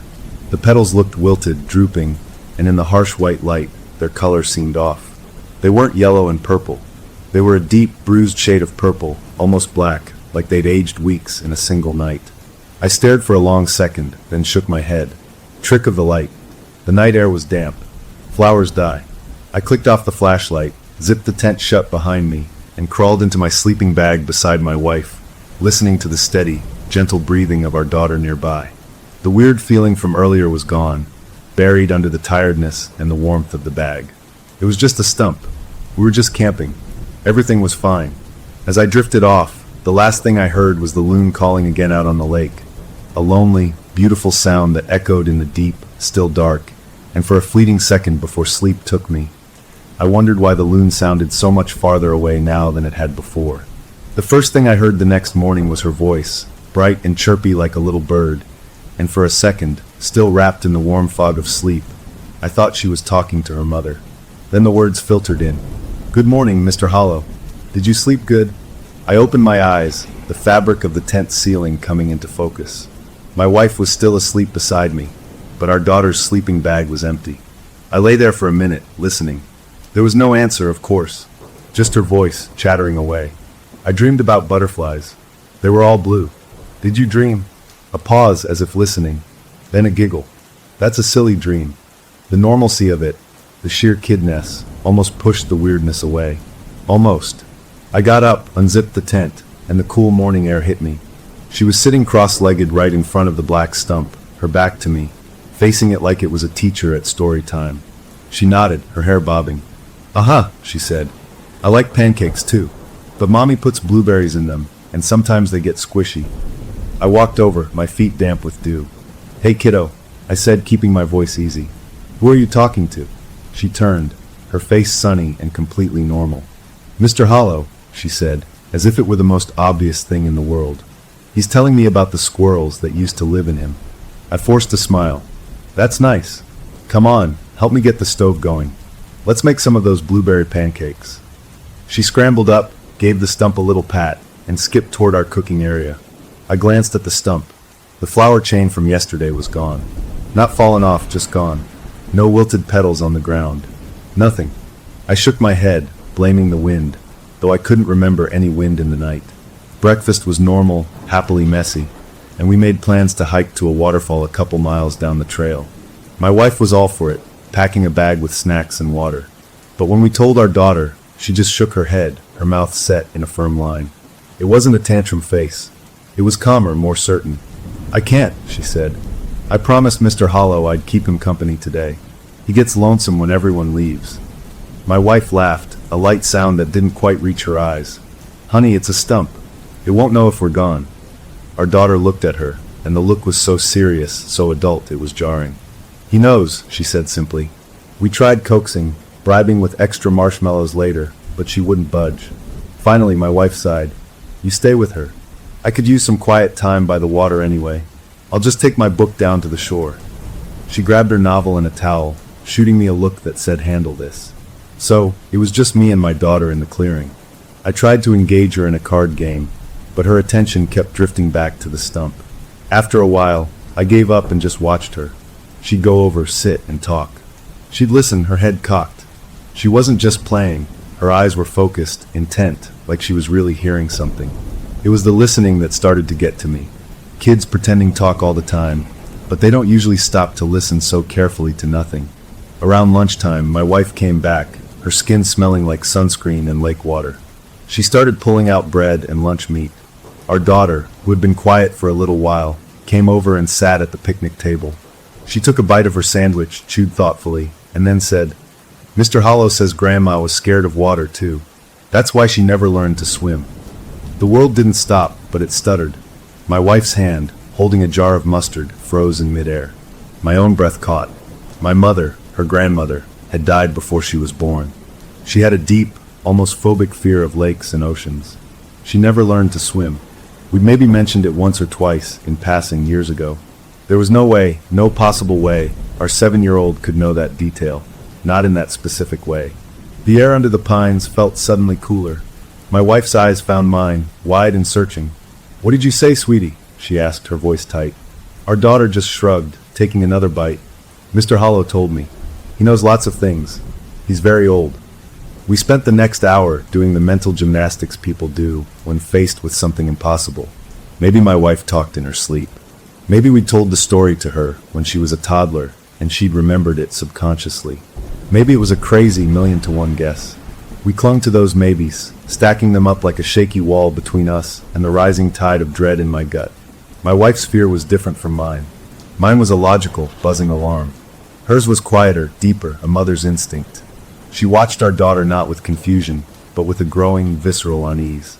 She saw what I saw now, the focused eyes, the calm certainty, and it chilled her in a way no logical explanation could warm.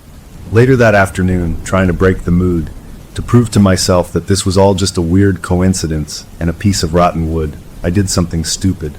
I picked up a small, smooth pebble from the lake shore. I walked over to the stump, my daughter watching from where she was drawing in the dirt. "Okay, Mr. Hollow," I said, trying to sound jokey. "Let's see how tough you are." I underhanded the pebble at the center of the blackened wood. I expected a dry thud. What happened was worse. The pebble didn't bounce. It didn't thump. It hit the surface and sank in with a soft, wet, sucking sound, like a stone dropped into thick mud. It was gone, swallowed up in that spongy blackness. And then a second later, from the tiny hole it had made, a single, fat bead of something welled up. It wasn't sap like from a pine tree. It was dark, amber-colored, and opaque. It clung to the side of the stump for a moment, then slowly, lazily, began to drip down toward the ground. The smell from yesterday, that metallic rot smell, got a little stronger. I took a step back. My daughter looked up from her drawing. "He doesn't like that," she said, not mad, just stating a fact. I didn't know what to say. I just walked back to the fire pit, my heart doing a slow, hard drum against my ribs. My wife had seen it. She didn't say anything. She just started cleaning up lunch with a kind of frantic energy. That's when she saw it. She was gathering some napkins that had blown near the base of the stump, and she stopped dead. "Hey," she called, her voice low. "Come look at this." I went over. There, in a perfect circle around the bottom of the stump, was a ring of mushrooms. They weren't there yesterday. They were small, with smooth white caps, and they looked like they'd sprung up overnight, neat as a fence. A fairy ring, my brain supplied, the old folk name for it. They looked pretty and completely unnatural. We didn't talk about it. We just looked at each other, and in that look was an agreement that something was very off, but also a mutual, unspoken decision not to panic, not in front of her. We got through the rest of the day by pretending everything was normal. We made a big dinner, we told stories, we kept the fire big and bright. Our daughter was her usual self, except for the occasional quiet comment to her friend.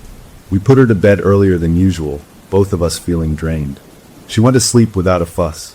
My wife and I sat by the fire again, but the comfort was gone. We talked in low voices about maybe packing up a day early, about how the weather might turn, about any excuse to leave that wouldn't scare our daughter. We were just about to agree to leave first thing in the morning when we heard a sound from the tent. A whimper, then a sharp, frightened cry. My wife was up in a flash, diving into the tent. I was right behind her, my flashlight on. Our daughter was sitting up in her sleeping bag, her eyes wide with terror, gasping for breath. A nightmare. Just a nightmare. My wife gathered her up, rocking her, soothing her. "What's wrong, baby? What happened?" Our daughter sobbed, her small body trembling. "The roots," she choked out. I dreamed about the roots. They were under the tent. They were tickling my feet. They wanted to say hello. She buried her face in her mother's shoulder. My wife held her close, shooting me a look of sheer horror over her head. I stood there in the tent doorway, the beam of my flashlight cutting across the floor, illuminating the simple green ground sheet. It lay flat and innocent on the earth. But as I stared, the memory of that pebble sinking into the soft, hungry wood played over and over in my mind. I switched off the light, plunging us into a dark that no longer felt friendly, and listened to the steady, ancient sound of the forest outside, a sound that now seemed less like a lullaby and more like a waiting breath. That night, after the nightmare, sleep was impossible. My wife held our trembling daughter until her breathing evened out into the deep, slow rhythm of true sleep. But the second she was out, my wife's own calm vanished. Her eyes, when they met mine in the shadowy tent, were wide and glittering with a fear she wasn't trying to hide anymore. We whispered, our voices papery thin in the dark. "We're leaving," she said, and it wasn't a suggestion. It was a flat statement, the bedrock truth of a mother whose protective instinct had been triggered on a level deeper than logic. First light. We pack the car and we go. We'll tell her we saw a weather report, that it's going to rain. I just nodded, relief flooding through me. The decision was made. The weird feelings, the strange knowledge, the swallowed pebble, the mushrooms, the dream about roots, it was all too much. We didn't need to debate it. We just needed to go. We lay there in the dark, listening to the sounds of the forest, every snapped twig or rustle of leaves outside now sounding purposeful, like footsteps. I must have drifted off because the next thing I knew, I was in a dream. But it wasn't a normal dream. It was slow and dark, and I wasn't me. I was deep under the ground, surrounded by cool, pressing earth. I could feel myself stretching, fiber by fiber, pushing through the dirt. I was a root, and I was hungry, not for water, but for warmth, for the heat of living things. I could feel other roots around me, a tangled, pulsing network, all of us feeling our way blindly through the soil, searching. And up above, I could sense it, a little pocket of delicious, radiating warmth. A small beating heart, a sleeping child. I stretched upward, the tip of me probing, nudging against a barrier, the tough fabric of a ground sheet. I pushed, seeking a way through, drawn to that gentle heat like a moth to a flame. I woke up with a jolt, a choked gasp stuck in my throat. The dream was so real I could still feel the grit of the soil, the blind, seeking urge. My heart was hammering against my ribs, so hard I thought it would wake the others. I lay perfectly still, trying to shake the feeling, blaming it on stress and the leftover fear from my daughter's nightmare. But then I felt it, not in my mind, but on my skin. A gentle, probing pressure on the sole of my bare foot. A slight tickling movement, like a thin, wet cord being slowly coiled. My blood turned to ice. I didn't want to look. I desperately wanted it to be my imagination, a phantom feeling from the dream. But it moved again, a deliberate, sinuous curl around my ankle. I fumbled beside my sleeping bag, my fingers scrambling over the nylon, finding my heavy metal flashlight. I thumbed the switch. The beam was blinding in the close darkness of the tent. I pointed it down toward my feet, toward my daughter, who was sleeping between us. The light hit her small form, and I saw it. Curled loosely around her bare ankle, just above her little sock, was a vine. But it wasn't any vine from the woods outside. It was black, shiny wet looking, and as thick as my pinky finger. And it was pulsing. Not like a heartbeat, but with a slow, rhythmic swell like it was breathing. It emerged from under the edge of the ground sheet, a place where the fabric didn't quite meet the earth, a gap I hadn't even noticed. It lay against her skin, not tight but possessive. A strangled sound, half gasp, half cry, burst from my lips. I didn't think. I lunged across the small space, my hand shooting out to grab the thing, to yank it off my little girl. My fingers closed around it. It was cool and slippery like wet leather, and it vibrated under my touch. The moment I touched it, the moment the full light hit it, the vine reacted. It didn't just lie there. It moved. It uncoiled from her ankle with a slick, quick motion, like a snake startled from a sunbeam, and it retracted. It pulled back through that tiny gap in the ground sheet with a speed that was utterly wrong for a plant, and it was gone, vanished into the earth. I was left clutching at empty air, my hand hovering over my daughter's ankle. My wife was awake now, sitting up, her face pale in the flashlight's backwash. "What? What is it?" she whispered, her voice sharp. I couldn't speak. I just shone the light on our daughter's ankle. The skin was smooth, unmarked. Not a scratch, not a red line, nothing. It was as if the vine had never been there. But I had felt it. I had seen its oily pulse. A root. I finally managed to say, the word scraping out of my dry throat. A root, or a vine, it was wrapped around her. It moved. It went back into the ground. I told her about the dream, about the feeling of seeking warmth. She didn't question me. She didn't offer a rational explanation. She believed me instantly, completely, and that was more frightening than if she'd called me crazy. Her belief meant this was real. We spent the rest of the night huddled together with our sleeping daughter between us, the flashlight clutched in my hand like a weapon, its beam pointed at the floor. We didn't sleep a wink. The second the world outside the tent turned from black to deep, watery gray, we were moving. We shook our daughter awake. "We're going on a little adventure, sweetie," my wife said, her voice a masterpiece of fake cheer. "We're going to pack up and find a new campsite, maybe one with a little playground." Our daughter, still groggy, just rubbed her eyes and nodded. She was quiet, too quiet. While my wife began quickly, efficiently stuffing sleeping bags and pads, I got on my hands and knees at the spot where the vine had disappeared. In the cool morning light, the ground looked ordinary. Just dirt and pine needles. I pressed my palm flat against it. The earth around it was cool. But right where the gap in the ground sheet had been, the soil was noticeably warmer, and it had a strange, springy give to it, like pressing on a sponge. It wasn't hard-packed. It was loose, almost fluffy. I dug my fingers in a little. They sank in easier than they should have. I pulled them back, brushed them off, a cold certainty settling in my bones. We worked fast, a quiet, efficient team driven by pure adrenaline. We took down the tent, folded it with rushed, clumsy hands. We loaded the car, tossing things in the back without our usual care. Our daughter didn't help. She just sat on the big black stump, swinging her legs, watching us work. She hadn't gone near it this morning, not until we started packing. Now she sat there as if it were her throne, her expression unreadable. We didn't stop her. We just needed to be gone. Finally, the car was packed. The campsite was just a scar of flattened grass and a stone fire ring. All that was left was the stump, and our daughter sitting on it. "Okay, kiddo, time to go," I said, walking over, forcing a big smile. New place, new adventures. She looked at me, then past me, at her mother, who was already getting into the passenger seat. "Mr. Hollow says you're being rude," she said.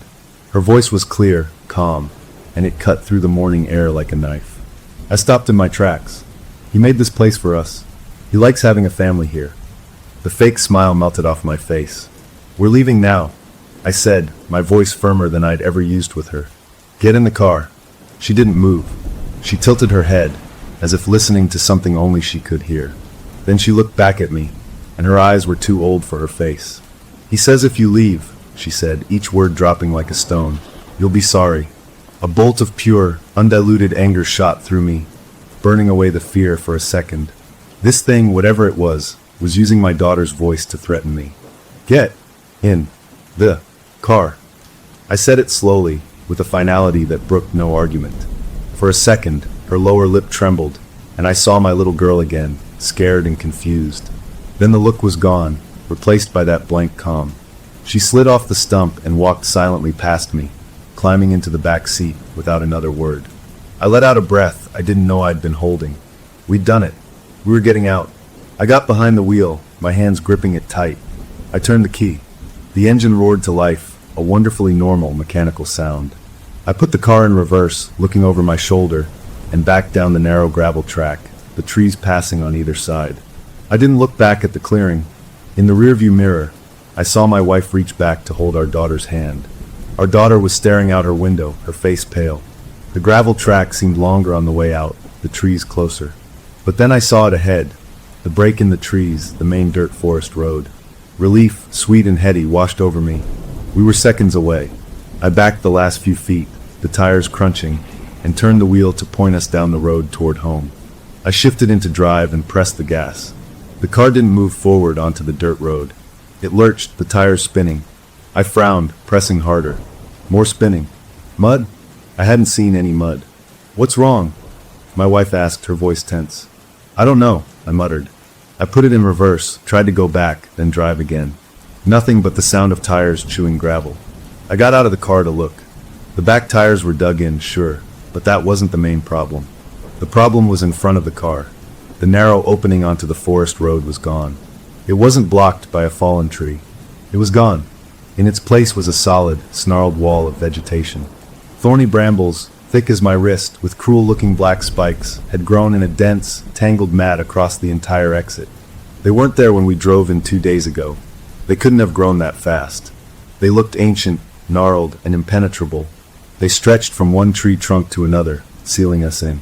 I stood there, staring at the wall of thorns, the earlier relief curdling in my stomach into something much, much worse. The engine of the car idled behind me, a pointless hum. We weren't leaving. The woods, or something in it, had other plans. I stood there in front of that wall of thorns, the car's engine idling behind me like a confused animal, and my brain just couldn't make it make sense.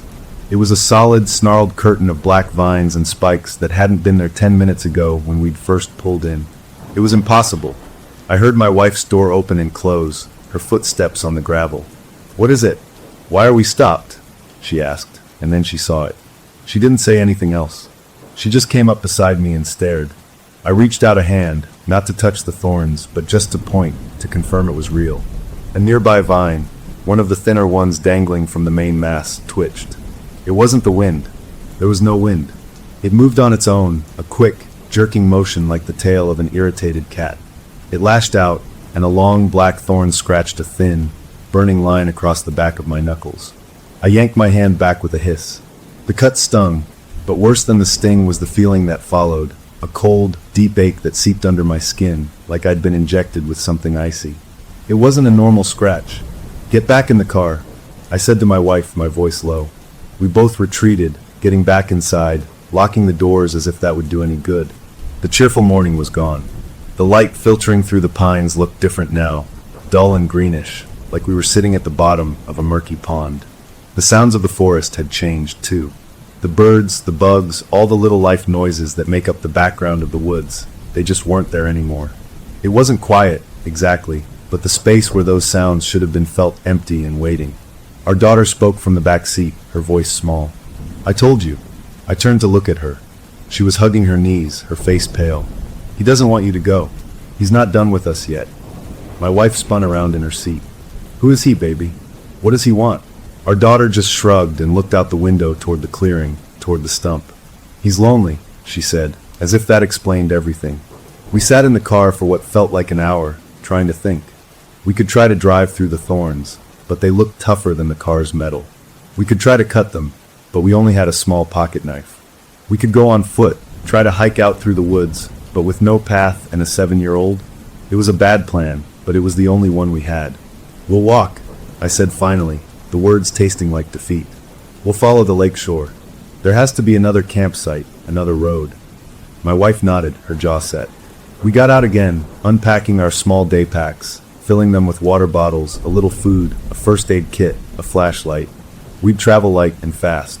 We told our daughter we were going on a big hike, a surprise exploration. She didn't argue. She just took her mother's hand. We left the car, the locked doors feeling stupid now, and started walking away from the clearing, keeping the lake on our right. We'd only gone maybe 50 yards when the trees began to press in closer. The undergrowth, which had been ferns and soft moss near our sight, became thicker, tangled with more of those thorny vines. They weren't blocking the way completely, but they were everywhere, catching on our clothes, forcing us to slow down and pick a path. The ground underfoot, which had been firm, became soft and spongy. Our shoes started to sink in a little with each step. It was hard, slow going. After another 20 minutes of struggling, my wife stopped. She was looking at a big pine tree ahead of us. That's the tree with the broken branch," she said, her voice shaky. "The one that looks like a Y. We passed it 5 minutes ago." I looked. She was right. We'd been walking in a wide circle, brought right back toward the clearing without realizing it. The woods themselves were turning us around. A deep, low vibration started then, coming up through the soles of our sinking feet. It wasn't a sound you could hear with your ears. It was a feeling, a hum that traveled up your bones and settled in your teeth. A steady, angry pulse from the earth itself. It was the feeling of the forest waking up and noticing us trying to leave. Panic, real and sharp, began to claw at my throat. We turned and tried a different direction, away from the lake, pushing deeper into the woods, hoping to hit a trail or a fire road. The thorn vines were worse here, snagging our pants, scratching our arms. The hum in the ground got stronger. Our daughter began to cry, not a tantrum cry, but a scared, tired whimper. My wife picked her up, carrying her despite the extra weight. We pushed through a final wall of ferns and stumbled out, right into the back edge of our own campsite. We were back. The black stump sat in the center, waiting. We stood there, breathless, defeated. The sky through the trees was no longer morning bright. It was a flat, gray color, like tarnished silver, even though there were no clouds. The light was wrong, making everything look like a faded photograph. That's when we saw the change in the stump. It was blooming. Overnight, dozens of flowers had erupted from its rotten wood. They were fleshy and large, a sickly pink color veined with inky black. They weren't pretty. They looked like internal organs turned inside out, and they were moving. They pulsed slowly, their petals opening and closing with a soft, wet sound, like lazy mouths breathing. A smell drifted from them, cutting through the clean pine air. It was sweet, too sweet, like cheap candy and rotting honey mixed together. My wife, still holding our crying daughter, took a step forward, her head tilting. "Do you smell that?" she asked, her voice sounding distant, slurred. It's actually kind of nice." Her eyes, which had been wide with fear, started to lose their focus. She took another step toward the stump, a dreamy expression softening her face. "No!" I grabbed her arm, pulling her back. She stumbled, blinking, and the fear rushed back into her eyes for a second. She looked down at our daughter in her arms, then at the pulsating flowers, confusion and terror warring on her face. The hum in the ground rose in pitch, becoming a painful vibration that made my fillings ache. The flowers seemed to pulse faster.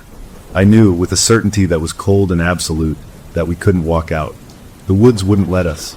We were trapped. We had to try the car again. Maybe if we gunned it, we could break through the thorns. It was our only remaining option. Back to the car, I said, my voice rough. Now. We half ran, half stumbled back down the gravel path to where we'd left it. The wall of thorns was still there, even thicker now if that was possible. I got into the driver's seat, my hands shaking as I started the engine. My wife buckled our daughter into her car seat, then got in beside me, her face a mask of grim hope. "Just go," she whispered. I put the car in drive, pressed the gas pedal all the way to the floor, and aimed right for the center of the greenish-gray light between the trees where the road should be. The engine roared. The tires screamed on the gravel, then hit the first of the thorny vines. The car lurched forward a foot, 2 feet, with a sound of tearing metal and snapping branches. Then it stopped dead, lurched again, and the engine coughed and died. Something had wrapped around the axle, something strong. Thick, black vines, studded with those same cruel thorns, had snaked out from the wall and entangled the front wheels. We weren't going anywhere. The car was caught. I tried to restart the engine. It just clicked. Dead. We sat there, the three of us, in the stalled car, sealed in by the forest. The humming in the ground faded to that low, constant background pulse. The only sound was our ragged breathing and the soft, wet, breathing sound of the flowers back in the clearing. A sound that seemed to carry on the still, strange air. My wife reached over and took my hand, her grip tight and cold. We didn't speak. There was nothing left to say. The fight to leave was over. We had lost. Now we just had to figure out how to survive whatever came next. We sat in the dead car for a long time, just staring at the thorny wall that had us prisoner. The initial shock of being trapped was a cold, hard lump in my stomach, but after a while a weird numbness set in. We couldn't drive out. We couldn't walk out. We were stuck in this beautiful, terrible place with the black stump and its breathing flowers. My wife was the first to move. She took a deep, shaky breath, the kind you take when you're about to do something you really don't want to do. "We can't stay in here," she said, her voice flat. "We need water. We need to think." She was right. The car felt like a metal coffin now, not a shelter. We had a little water in our day packs, but not enough for long. We unbuckled our daughter, who had been unnervingly quiet, and stepped back out into the strange, grayish light of the clearing. The smell from the flowers was stronger now, that cloying mix of sweetness and decay. It hung in the air, making it feel thick and hard to breathe. My wife walked a few steps toward the picnic table, then stopped. She swayed on her feet, putting a hand out to steady herself. "Whoa," she murmured. "That smell. It's actually kind of nice." She said it again, just like before, but this time there was no fear behind it. It was a statement of fact. She took another step, not toward the table, but toward the stump. I grabbed her arm. "Hey, don't." She turned to look at me, and her eyes were glassy, unfocused, like she'd just woken up from a deep sleep. A small, peaceful smile played on her lips. "It's okay," she said, her words slightly slurred. "He just wants a family. Can't you feel it? It's warm." She pulled her arm gently from my grip and took another step toward the pulsing pink flowers. Then her knees buckled. She didn't collapse. She just sank down gracefully into a sitting position in the dirt, right in front of the stump. She crossed her legs, rested her hands in her lap, and stared up at the rotten wood with the expression of someone watching the most fascinating movie. Our daughter, who had been clinging to my leg, let go. All the fear and confusion melted from her little face, replaced by that serene, alien calm. She walked past her entranced mother and climbed right onto the stump, sitting on its jagged top as if it were her favorite chair. She reached out and patted the black bark, a gesture that was almost affectionate. The transformation was complete. My wife was lost in a drugged dream. My daughter was the thing's willing companion. And I was alone. The hum in the ground seemed to soften, becoming a contented purr. From the cracks and puckered holes in the stump, a new horror emerged. A fine, golden dust began to puff into the air. It looked like pollen, but it didn't drift away on a breeze. There was no breeze. It moved with a mind of its own, forming a slow, swirling cloud that hung in the clearing. The sweet, rotten smell intensified, now mixed with the dry scent of this golden powder. The cloud began to drift, purposeful as a hunting animal, toward me. I stumbled back, holding my breath. My mind was screaming. I ran to my wife, dropping to my knees in front of her. I shook her shoulders. "Look at me. Snap out of it." Her head lolled. She blinked slowly, those glassy eyes meeting mine, but they didn't see me. They saw something else, something beautiful and terrible inside her own head. "Can't you feel it?" she whispered again, a trickle of drool at the corner of her mouth. "The love. It's so warm." I slapped her cheek, not hard, but enough to sting. She didn't even flinch. She just kept smiling. I saw movement in the dirt beside her leg. The soil bulged, then broke. A thin, black root, just like the one from the tent, broke the surface. It didn't lash out. It moved slowly, gently, like a curious finger. It brushed against her wrist, then coiled around it loosely. She sighed, a sound of pure contentment, and leaned her head back. I watched, frozen in horror, as the root tightened its grip just a little. At its tip, a small, fleshy bud I hadn't noticed before began to swell. It opened, revealing a moist, pink interior lined with fine, hair-like filaments. It pressed itself softly against the skin of her wrist, just below her palm. She shuddered, but not in pain. In ecstasy. A tiny bead of blood, dark and thick, welled up where the filaments touched. The root seemed to drink it in, the black vine throbbing with a slow, satisfied rhythm. It was feeding, and she was loving it. From her perch on the stump, my daughter spoke. But the voice was wrong. It was her pitch, her sound, but the way she formed the words was ancient, patient, and horribly wise. "Don't be scared, Daddy," the voice said. I looked up at her. She was watching me, her head tilted. "He just needs to taste your love. Then you'll understand. You want to stay with us." The golden cloud of pollen had reached me. I held my breath, scrambling backward on my hands and knees, but a few glittering particles landed on the damp skin near my eye. The effect was instant. A wave of dizziness washed over me, not sickening, but warm and welcoming. And with it came a memory, so vivid it was like being punched by the past. It wasn't a bad memory. It was my best memory. I was 9 years old, in the treehouse my dad and I built. It was a summer evening, the wood warm under my hands, the world small and safe and perfect below me. The feeling of peace, of being enclosed and protected, washed through me. It was the best feeling in the world. A deep, aching part of me wanted to go back there. That's what the pollen was doing. It was mining my own happiest memories and using them as a weapon against me. The stump, Mr. Hollow, wasn't offering nightmares. It was offering the thing every adult secretly craves, the perfect, safe piece of childhood. All I had to do was breathe in. I clenched my teeth, fighting the dizziness, fighting the pull of that perfect memory. I focused on the horror in front of me. My wife, sitting in the dirt with a root drinking from her wrist, a blissful smile on her pale face. My daughter, a puppet on a throne of rotten wood. I used that horror like an anchor, dragging myself back from the warm, golden pull. I couldn't get my wife. She was connected now, literally tethered to the thing by its root. My eyes darted to the lake. It was a stupid plan, born of pure desperation. The thorns blocked the land, but what about the water? Could we swim? Could we follow the shoreline until we found another access point? It was a long shot. The water would be cold. My wife could barely walk. My daughter wouldn't come willingly. But it was the only idea I had left. I had to get them to the water. I lunged for my wife, grabbing her under her arms. I planted my feet and pulled with all my strength, trying to yank her free from the root's embrace. The root pulled taut, thin and corded, but it didn't break or detach. It held fast, and as I pulled, a jolt of sensation, not my own, ripped through me. It was a double vision. I felt my own muscles straining, my own panic, but layered over it was a wave of warm, fuzzy contentment, her feeling, and beneath that a vast, cold, possessive hunger that wanted to keep its new toy. It was the organism's feeling. For a second, I was connected to it, and I felt how deeply it wanted us, how it saw us as missing pieces of itself.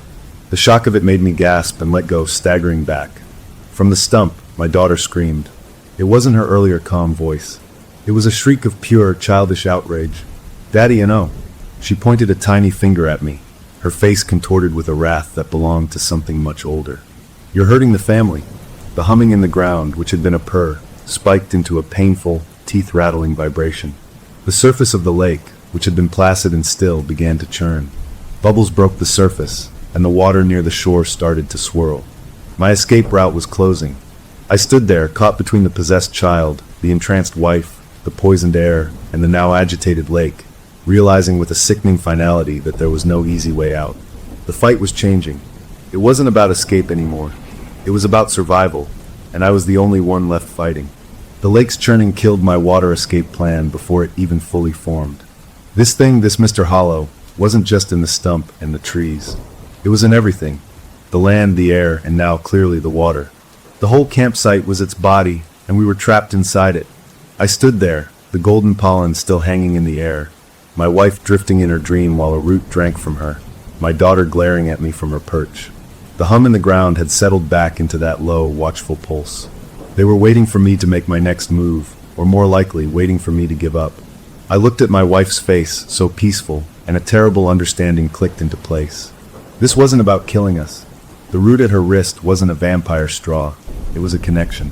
It was sipping, tasting. When I'd pulled on her and felt that rush of foreign sensation, I'd felt it too, a cold intelligence sifting through her warmth, her memories. It was learning her. It was collecting her. She wasn't just food. She was a library, and the organism was reading every book. My daughter was something else. She was the translator, the loudspeaker. She was the part of it that could still talk in a human voice, to coax and convince and threaten. They were being assimilated, turned into parts of this family tree. The thought was so big and horrible, it made my legs feel weak. I looked around at the clearing. It was no longer just a campsite with a weird stump. The change was subtle but deep. The pine trees seemed to have leaned in closer overnight, their branches lower, more twisted, like bony fingers curling around us. Bright green moss was visibly creeping over our forgotten camp chairs and cooler, swallowing the red and blue fabric in a slow, relentless wave. Down by the lake's edge, thick, purple reeds I'd never seen before had shot up, choking the shoreline, their stalks weirdly fleshy. The environment was adapting, turning this place into something else, something that suited the organism better. It was remaking the world in its own image, and it was using my family as the blueprint. My daughter moved on the stump.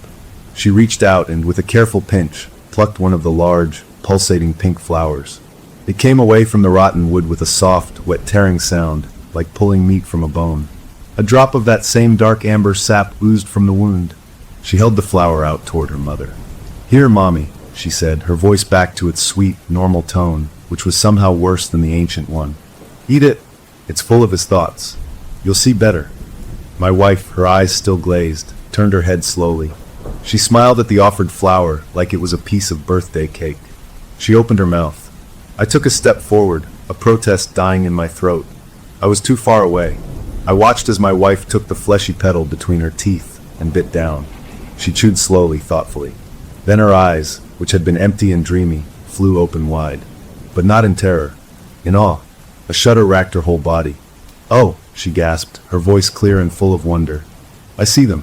I see the family." She looked past me at the trees, seeing something I couldn't. The old man, the one who had a heart attack by his fire pit right here years ago. He's here. And the lost hiker, the young woman from a decade back, they're all here. They're part of him. They're happy.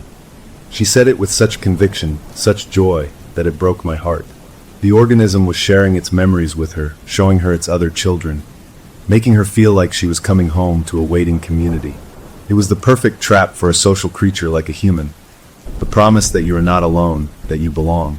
The golden pollen cloud was still drifting near me. I had to keep moving, keep my head clear. I stumbled away from it, toward the remains of our campfire, rubbing at my eyes where the particles had landed. The warm nostalgia for my childhood treehouse tugged at me, a siren song whispering that giving in would feel so good, so right. I fought it by focusing on the concrete, horrible details. The root around my wife's wrist, now joined by a second, thinner one snaking around her ankle. The way my daughter's skin looked almost waxy in the strange light. The smell of sweet rot that was now baked into my clothes. My pocket knife. The thought surfaced from the chaos in my mind. My small, red Swiss Army knife. I'd had it in my pocket yesterday when we tried to hike out. I patted my pants pocket now. Empty. I must have dropped it. I scanned the ground near where I'd been struggling, near the fire pit. Nothing. It was probably lost in the pine needles and dirt. A stupid, tiny thing to care about, but it felt like the last piece of my real world. The world of zippers and metal and human invention was gone. I had to do something. The lake was a no-go. The land was a wall of thorns. My wife was physically connected. My daughter was mentally gone. But I couldn't just stand there and watch. A raw, desperate anger began to burn through the fear and the dizziness. This thing had my family. It was turning them into decorations for its nightmare garden. I wasn't going to let it have them without a fight. If I couldn't free my wife from the roots, maybe I could disrupt the source. I looked at the black stump, at my daughter sitting on it like a queen. My plan, what little there was of one, crystallized. I would charge the stump.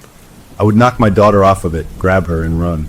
Not to escape, that was impossible now, but to break the connection, to force the organism to deal with me directly. Maybe in the confusion, I could find a weakness. It was a terrible plan. It was probably suicide, but it was the only move left on the board. I took a deep breath, filling my lungs with the cleanest air I could find away from the pollen cloud. I focused on my daughter's face, trying to see my little girl behind the alien calm. Then I ran. I didn't shout. I just pumped my legs, charging across the clearing, my eyes locked on the stump. My daughter's head snapped toward me. Her calm expression vanished, replaced by that furious, ancient wrath. She pointed. "He's trying to break the family," she screamed. The ground shivered, then shook. The hum became a violent, rattling vibration that made my vision blur. I was 3 steps away when the earth beneath my feet betrayed me. It didn't crack open. It just softened. 1 second I was running on firm ground. The next my right foot sank in up to the ankle in what felt like warm, wet oatmeal. I stumbled, trying to pull it free, and my left foot plunged in even deeper, up to the mid-calf. It wasn't a hole. It was the ground itself turning into a sucking, porous mire. I looked down. The soil and pine needles were still there, but they were floating in a black, watery muck that bubbled up from below.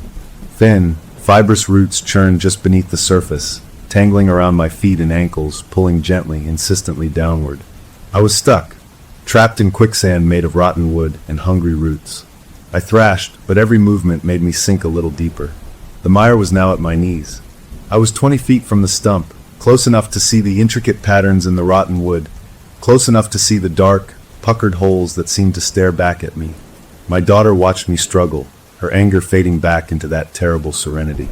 "He doesn't like it when you run," she said softly. From the corner of my eye, I saw my wife.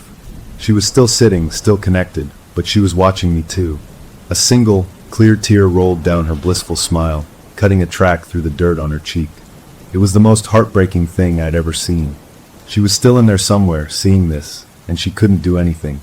I stopped struggling, panting, the cold muck creeping up my thighs. The fight was leaching out of me, replaced by a crushing fatigue. The golden pollen found me again, settling on my skin, my hair. I breathed in because I had to. The memory of the treehouse washed over me, stronger this time, wrapped in a feeling of absolute, unconditional love. The love I felt the first time I held my newborn daughter. The organism was clever. It wasn't using fear anymore. It was using my own love as the bait. The warmth of that memory spread through my chest, a physical comfort against the cold of the bog. It would be so easy to just accept, to let go, to be with them forever in this peaceful, warm place. My sinking hand brushed against something hard in the muck, something solid and angular. My fingers, numb with cold, closed around it instinctively. I pulled it up through the black ooze. It was my pocket knife. The red paint was smeared with mud, but it was real. The cold, solid weight of it in my palm was a shock. A piece of my world. A tool. A weapon. I clutched it, the metal pressing into my skin, a tiny anchor to reality. I looked from the knife to the hollow, waiting stump, to my daughter's placid face, to my wife's tear-streaked smile. The organism offered peace through assimilation. The knife offered a different, uglier path. I didn't know if I had the strength to cut roots, to fight, to possibly hurt the things I was trying to save. The warm, loving pull of the pollen promised an end to all pain, all struggle. My fingers tightened around the knife handle. I had to choose, and as I hesitated, a new, wet, cracking sound came from the stump. The blackened wood at the back, opposite where my daughter sat, was splitting open. It peeled apart slowly, like a rotting flower blooming in reverse, revealing a deep, dark hollow inside. Something moved in the shadows within. The heart of the hollow was waiting. The cracking sound from the stump snapped me out of the pollen's warm, welcoming haze. I looked from the pocket knife in my muddy hand to the dark hollow opening up in the rotten wood. What was inside? More roots? Some kind of core? The movement in the shadows was slow, rhythmic, like something breathing. The mire was at my waist now, the roots within it gently pulling, not with violence, but with a patient, inevitable pressure, like the tide drawing sand from a beach. I couldn't reach the stump. I was stuck, but my wife wasn't. Not completely. The idea was madness, born of pure desperation. I couldn't get to her to free her, but maybe, just maybe, I could get her to come to me. If I could break the organism's hold on her mind for even a second, Maybe her own instincts would take over. I had nothing left to lose. I locked eyes with my wife. Her gaze was still distant, focused on some happy vision of the family. But the tear on her cheek was real. "Look at me," I shouted, my voice raw and cracking in the strange air. "Honey, please, look at me." Her eyes drifted toward my voice, swimming slowly into focus on my face. There was a flicker there, a tiny spark of recognition behind the blissful fog. "The lake," I yelled, pointing with my free hand toward the churning water. "Remember our honeymoon? In Maine. The water was so cold, and you jumped in anyway, and you screamed and laughed. I was grabbing at any memory that was ours, that was strong and human, and not part of this rotten place. You said it woke you up better than coffee. We need to wake up now." I saw her brow furrow just a tiny bit. The root around her wrist pulsed, and she flinched, the blissful smile wavering. The organism was reinforcing its control, feeding her more of its sweet, false comfort. My daughter, from her perch, watched this exchange with a detached curiosity, like a scientist observing an experiment. I changed tactics, speaking lower, forcing a calm I didn't feel. "Our daughter," I said, my voice breaking. "Her first steps. She took them in the backyard, toward you. You were sitting on the grass, and you held your arms out, and your face was the most beautiful thing I've ever seen. She's right here. We need to take her home." I saw it. A second, clearer flicker in her eyes. Pain. Real, human pain cutting through the drugged happiness. Her lips moved, forming a word without sound. "Home." The root around her wrist tightened. The fleshy bud at its tip pressed harder, and she gasped, but this time it wasn't with pleasure. It was a sharp intake of shock. The organism didn't want her remembering. It wanted her content and consuming. I had found a crack. "Fight it," I screamed, straining against the mire. "Pull your arm away. Just try." With a moan that seemed to come from the very bottom of her soul, she moved.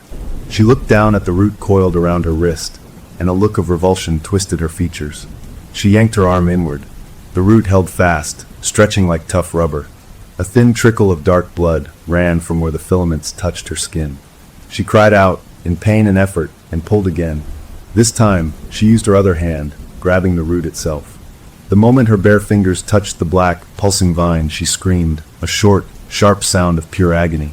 The root was hot, burning hot. Smoke, or steam, curled from between her fingers. But she didn't let go. She pulled with everything she had. The root tore. It didn't snap cleanly.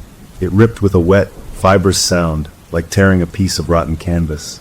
Amber sap and dark fluid spurted from the broken end. The severed piece in her hand writhed for a moment like a dying worm, then went still. She flung it away, staring at her bleeding wrist, her breath coming in ragged, shocked sobs. The connection was broken. The other root around her ankle loosened its grip, slithering back into the soil. She was free. For now. The reaction from the clearing was instant and violent. The hum in the ground became a high-pitched shriek that felt like needles in my ears. My daughter on the stump let out a wail of betrayal that was both childlike and deeply alien. The flowers on the stump clenched shut, then exploded open, releasing a huge, billowing cloud of the golden pollen. And the lake erupted. Not with water, but with thick, ropey vines of aquatic weed, covered in slimy, clear barbs. They lashed onto the shore like whips, not aiming for me and my bog, but for my wife. They were fast. One wrapped around her newly freed wrist, yanking her off balance. Another snaked around her waist. They began to pull, not back toward the stump, but toward the water. The organism wasn't just trying to reconnect her. It was trying to take her, to put her somewhere I could never reach. "No!" I bellowed, thrashing uselessly in the mire. She scrambled, clawing at the muddy ground with her free hand, fighting the pull toward the churning, vine-filled water. Her eyes were clear now, wide with terror and pain, but they were her eyes. She looked at me, and I saw fierce, determined understanding. She knew what was happening. She kicked at the vines, but the barbs dug in, holding fast. The stump hollow yawned wider. The movement inside became more agitated. This had gotten its full attention. The gentle persuasion was over. My wife was fighting, and I was still armed with a memory and a pocket knife. It was done playing family. My daughter stood up on the stump, her small figure outlined against the gray sky. She pointed at me, then at my wife. "They are breaking the family," she shrieked, her voice echoing with that otherworldly power. "They need to be reminded. They need to be shown." The ground under my wife began to soften, just like mine had. She was on the edge of the lake, and the earth turned to the same wet, sucking mire, trapping her legs just as the aquatic vines pulled at her upper body. She was being stretched, caught between two hungry elements of the same creature. I saw her face contort in a new kind of agony. The pocket knife in my hand felt useless, a toy against this kind of power. But it was all I had. I fumbled with my numb, muddy fingers, digging the small blade out of the handle. It was 2 inches long. Pathetic. I started slashing at the roots tangling around my legs under the water. The blade cut through them, but they were endless. For every one I severed, 2 more seemed to writhe up from the depths to take its place. I was cutting a forest, 1 thread at a time. I was making no progress. I looked at my wife, saw her sinking, saw the vines pulling her toward the dark water. I looked at the stump, at the dark hollow. My daughter was no longer looking at us. She had turned and was peering into the hollow, nodding as if listening to instructions. The direct assault was pointless. I had to think differently. This thing was a mind, a consciousness spread through the roots and the vines and the pollen. It was focused on us, on subduing us. What if I gave it something else to think about? What if I heard it somewhere that mattered? My eyes landed on the fleshy, pulsing pink flowers. They were the source of the pollen, the source of the smell that drugged my wife. They were its weapons. Maybe they were also its senses. Without thinking, acting purely on a gut instinct of defiance, I reared back and threw my pocket knife. I didn't aim for my daughter. I aimed for the biggest cluster of flowers on the side of the stump. The little red knife tumbled through the air, end over end. It wasn't a good throw. I was chest deep in muck, my muscles cold. The knife didn't stick into the wood. It smacked sideways against a big, vena blossom and fell into the ring of white mushrooms at the stump's base. But the effect was immediate and dramatic. The flower it hit recoiled like a slapped face, clenching shut violently. A jet of that amber sap shot out from the impact point, arcing through the air. The whole stump seemed to shudder. My daughter stumbled, grabbing the edge of the hollow to keep from falling. The shrieking hum in the ground stuttered, dipped in pitch. For just a second, the pull from the vines around my wife slackened. She used that second. With a scream of pure effort, she twisted her body, ignoring the barbs tearing at her skin, and grabbed one of the lake vines with both hands. She didn't try to pull it off. She bit it. She sank her teeth into the slimy, ropey weed and bit down with everything she had. Dark, foul-tasting fluid filled her mouth, but she bit and ripped like an animal. The vine thrashed, loosening its grip. She spat, gagging, and scrambled backward, out of the mire at the lake's edge, crawling on her hands and knees toward the center of the clearing, away from the water, away from the stump toward me. She was free of the water, but we were both still trapped, wounded, and surrounded. The organism was wounded, too, and now it was furious. The brief moment of confusion was over. The stump stopped shuddering. The hollow seemed to grow darker, deeper. My daughter turned back to face us, and her face was no longer that of a child, or even an ancient being. It was a mask of cold, implacable hunger. The game was over. The invitation was rescinded. Now it was just about consumption. My wife crawled to the edge of the mire that held me, her hands and knees raw, her wrist bleeding, her mouth stained with the dark juice of the lake vine. She reached for me, our fingers stretching, only inches apart. The look on her face was no longer terror, but a furious, determined grief. We had broken the spell, but we were no closer to freedom. The organism, Mr. Hollow, was done asking. The pollen cloud hung over everything, a golden fog that promised peace but now felt like a coming storm. The shrieking hum had settled into a deep, angry throbbing, like a giant, wounded heart buried under the forest. My daughter stood before the open hollow of the stump, her back to us, looking in. She was so still. The clearing itself seemed to be holding its breath. Then she turned around. Her face was calm again, but it was a cold, empty calm. All traces of the child were gone, erased. She was a vessel now, filled to the brim with something ancient and patient and very, very angry. "You heard him," she said, her voice flat, carrying in the strange air. "You don't understand the gift. You fight the love. So now he will show you. Not the dream. The truth." She stepped aside, gesturing to the dark hollow. "Look?" We didn't want to look, but we did. The inside of the stump was not empty. It was a nest, wet and pulsing. Thick, root-like cords, glowing with a faint, sickly greenish light, throbbed like arteries. Fungal threads, white and fuzzy, draped everything like a sinister lace. And cradled in the center of this wet web were shapes. 2 human-shaped forms. They were made of densely packed moss, peat, woven roots, and patches of that same glowing fungus. One was larger, one was smaller. a man and a child. Their faces were smooth indentations, blank and featureless, but their positions, curled together, the larger one around the smaller, spoke of a horrible, eternal embrace. These were the previous family. The old man who had a heart attack. The lost hiker. Not buried. Not gone. Incorporated. Preserved in a mockery of life. Fed on by the roots, their memories and warmth slowly siphoned away over years to feed the consciousness of the clearing. This was the forever body it had promised. This was the end of the road. A cold so deep it burned swept through me, colder than the mire around my legs. This wasn't just death. It was erasure, followed by decoration. My wife made a small, choked sound beside me, her hand going to her mouth. The organism had shown us its work, and it was worse than any monster we could have imagined. My daughter, the thing wearing my daughter, spoke again, its voice softening into a horrible imitation of tenderness. See? There's room. You can be next to Mommy. He'll make you a new body that never gets cold or hungry. A forever body. You'll be part of the tree. You'll never be lonely again. The pull of the mire increased. The roots around my legs were no longer just holding me. They were tugging me with steady, immense force toward the stump. I was being gathered in. I looked at my wife. The fight had gone out of her eyes, replaced by a hollow, devastated acceptance. She had seen the future, and it had broken her. The pollen was thick in my nose, in my throat. I breathed it in, because I had no choice. This time, the memory it brought wasn't my treehouse. It was the hospital room, the first moment I held my daughter. The overwhelming, terrifying, perfect love that flooded me. The feeling that I would do anything, give anything, to keep this tiny, perfect thing safe. The organism was using my deepest love as the final bait. What if she's right? The thought slithered into my mind, soft and seductive. What if this is a better kind of love? No more fear of losing her. No more pain. Just together, forever, safe in the warm earth. The warmth of the memory spread, battling the cold terror. It would be so easy. To let go. To let the roots pull me in. To be with them always. My hand, almost of its own will, tightened around the only piece of reality I had left. The memory of the pocket knife I'd thrown, now lost in the mushrooms. The metal was gone, but the feeling of it, cold and hard and human, lingered in my palm. That feeling was a splinter in the warm, fuzzy dream the pollen was selling me. I looked from the moss bodies in the hollow, to my wife's broken face, to my daughter's empty eyes. Saving them didn't mean pulling them out anymore. It might mean something much worse. The organism saw my hesitation.